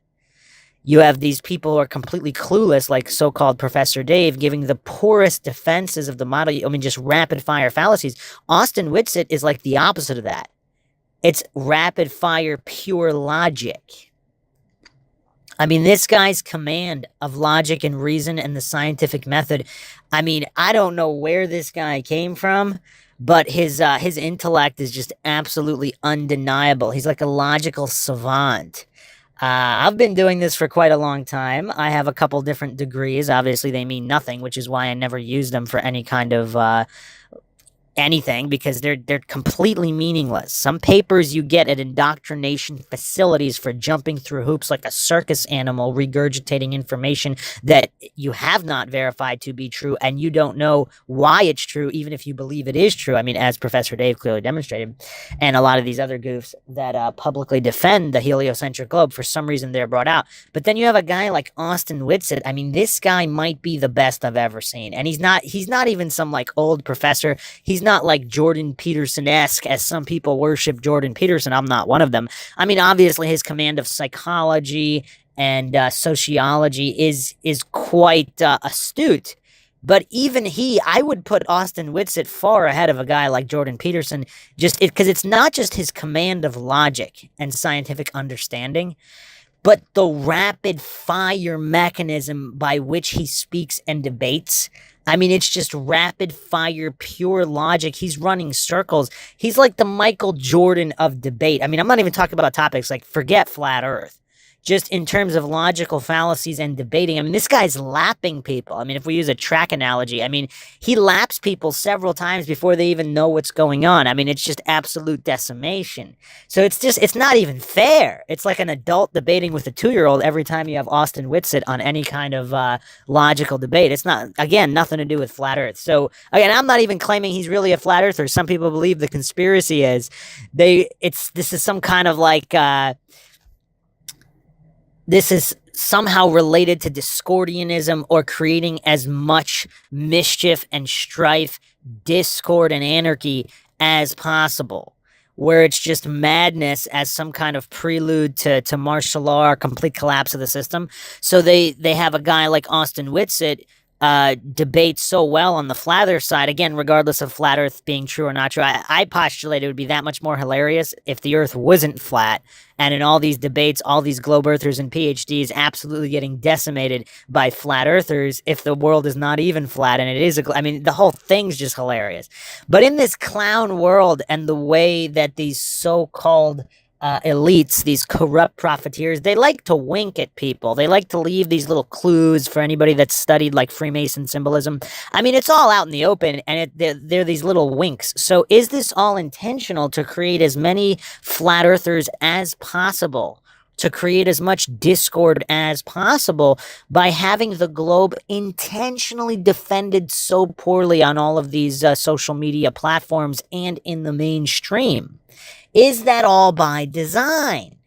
This would be some kind of crazy flat earth psyop. Again, regardless of what the true model isn't even relevant to the point I just made. I don't know why people obsess over it so many times. I don't know how many times I could explicitly state this is not about conclusions, because if this psyop has this goal, it doesn't matter what the shape of the earth is, because they're executing their goal. Just like, a serial killer operating on whatever the shape of the earth is, it's irrelevant. It's also irrelevant, like, let's say the serial killer's in the United States when he thinks he's in the U.S. and he's really in France. But, if you want to, it's just weird, like, what the serial killer really believes and the real truth. Like, if you're examining the methodology by which he lures and kills children in, like, wooded areas or in schools or whatever, where he believes he is, like that's not really relevant to the methodology of what he's doing and the desired outcome. Because let's say the cops believe they're also in the U.S. when they're really in France. That's all irrelevant. Because if you're looking at it in a micro scale instead of macro, which is what this psyop would be under the variables I just outlined, all of that's irrelevant. I don't know why so many people just can't understand that. It's very simple. Irrespective of the shape of the earth. Now, I guess since so many people want it, I will be doing a podcast on proofs for and against the globe, the heliocentric globe, and the flat earth, which will be about conclusions since so many people want that. But that will just be that one podcast. All these other podcasts aren't about that. So if all the goofs out there that are so triggered, if they could just rein it in and save all of their commentary for that video, we'll have it there. We'll have it on that. And then for all these other discussions and logical analysis, we can concentrate on the logic itself. So that's all for now. Plenty more coming up in many different topics. If anybody knows why it's so difficult for most people people to understand the absolutely explicit statement that this is not about conclusions, feel free to drop your theories in the comment section. As always, if you enjoy the podcast, you can donate to our PayPal. Just check the link in the description. Help support Logic and Reason in a world where it is quickly becoming extinct. Like and share the podcast, Facebook, Reddit, Twitter, Patreon. Patrons do get priority for case topic, logical analysis, co-podcast requests. You can also be a guest on the podcast depending on your tier. Make sure to subscribe to the channel. And you could also become a YouTube member right here on YouTube. This is Bruce McGuire signing off. Catch you guys next time.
If you like audiobooks or audio shows, check out a free trial of Audible. Just click the link in the description.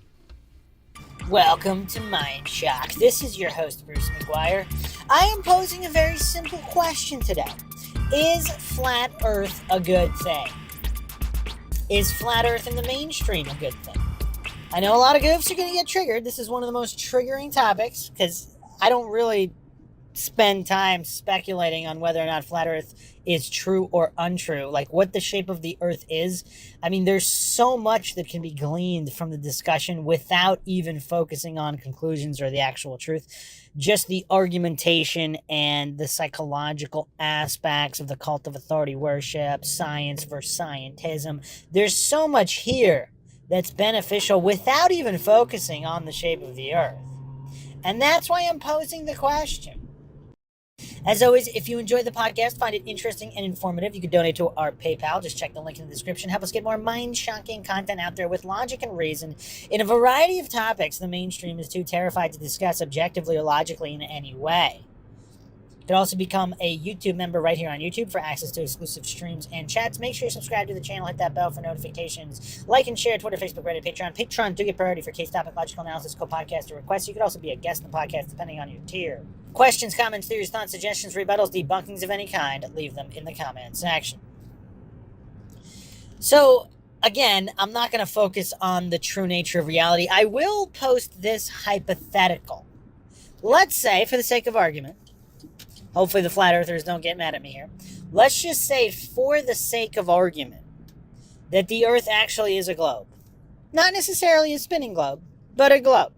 Not necessarily out somewhere randomly in the universe, maybe the center of the universe. But let's just say, for the sake of argument, hypothetically, let's say the Earth is a globe, the flat Earth is not true. I postulate, even in that scenario, flat Earth is actually a great thing.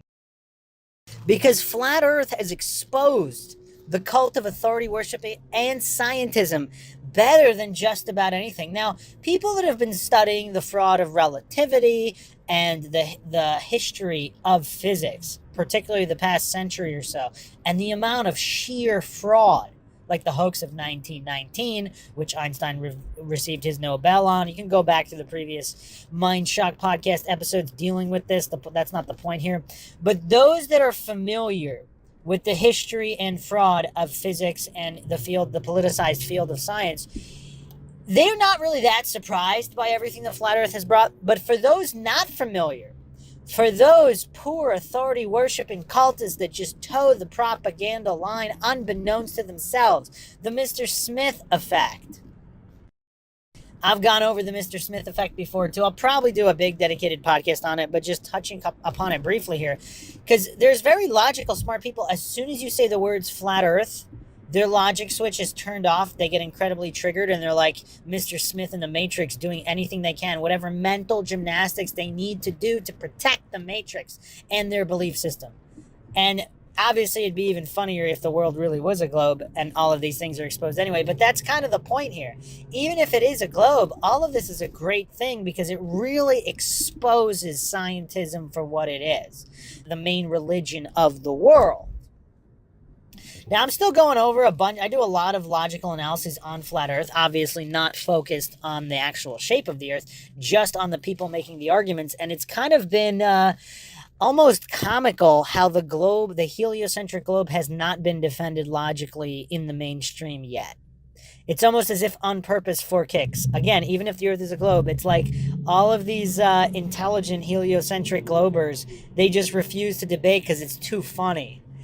It's just too funny. Or there's some kind of psyop. Again, even if the Earth is a globe, the psyop, for whatever reason, they want to increase flat Earth membership as some kind of destabilization, roll-in martial law, however crazy you want to get with it. I'm not claiming any of these things are true or untrue. This is MindShock. I don't claim anything is true or untrue, and the motto here is the only thing we know for sure is that we don't know anything for sure. So if there is a psyop to increase flat Earth membership, it would make sense that the globe Earth would be defended so poorly as to increase the flat Earth membership, because people that are either on the fence or whatever, if they just see the dumbest arguments, the most logically fallacious, silliest arguments that even a second grader wouldn't necessarily make regarding the shape of the Earth, they just see this level of goofery from like Neil deGrasse Tyson, Bill Nye, like all these people publicly debating the shape of the earth or commenting on it, using the dumbest arguments possible. Because if the earth is a globe, it's a globe for legitimate reasons, not anything they put forth.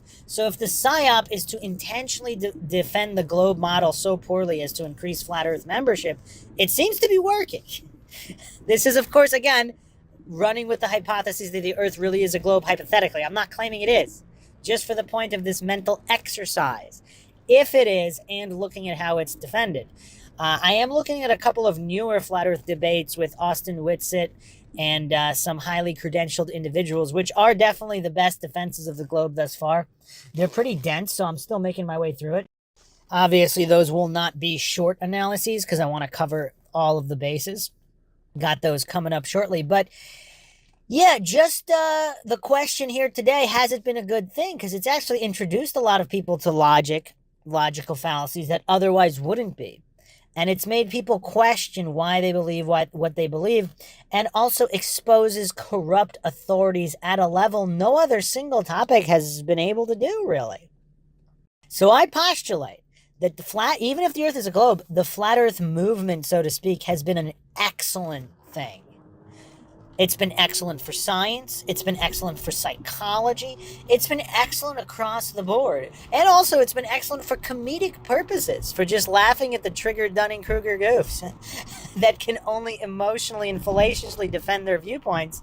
And it's, again, if you find Dunning-Kruger stylings hilarious, I mean, this is a gold mine for this level of comedy. I mean, this is better than anything on Comedy Central. So I postulate it's been a good thing across the board in all fields. And there's a lot of people that just want incredible censoring on all flat earth debate. They don't think it should be discussed. They think it's been settled so long ago that there's no reason to discuss it. There's nothing to be learned from it, and it should never be discussed for any reason. That's weird. Anytime anybody gets that triggered, you're pretty much guaranteed even further debate and attention on the topic that you're trying to censor.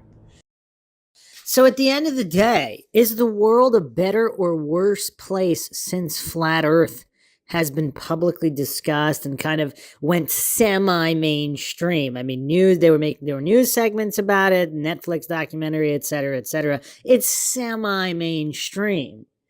Is the world a better or worse place because of it? I mean, that's the question I'm posing here for all the MindShock listeners.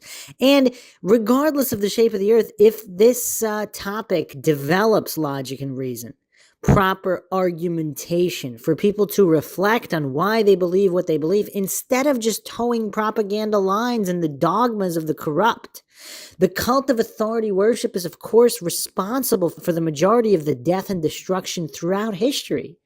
Simply saying you are not a capable human being with agency, so you just have to put your blind faith in the corrupt with horrible track records of fraud and failure, instead of taking it upon yourself and employing logic and reason for yourself to figure out the truth about something for yourself, or at least to understand the position that if you don't have enough information, you don't need to make a determination.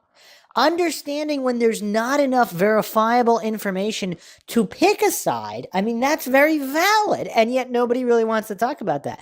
I would say that's probably the most valid position in most situations. So there's no need to play Russian roulette with any kind of situation if there's not enough information there to make the determination of what is or is not true.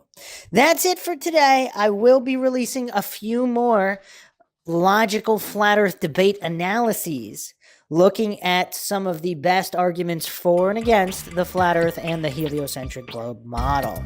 Hope you guys enjoyed another edition of the MindShock podcast. This is Bruce McGuire signing off. Catch you guys next time.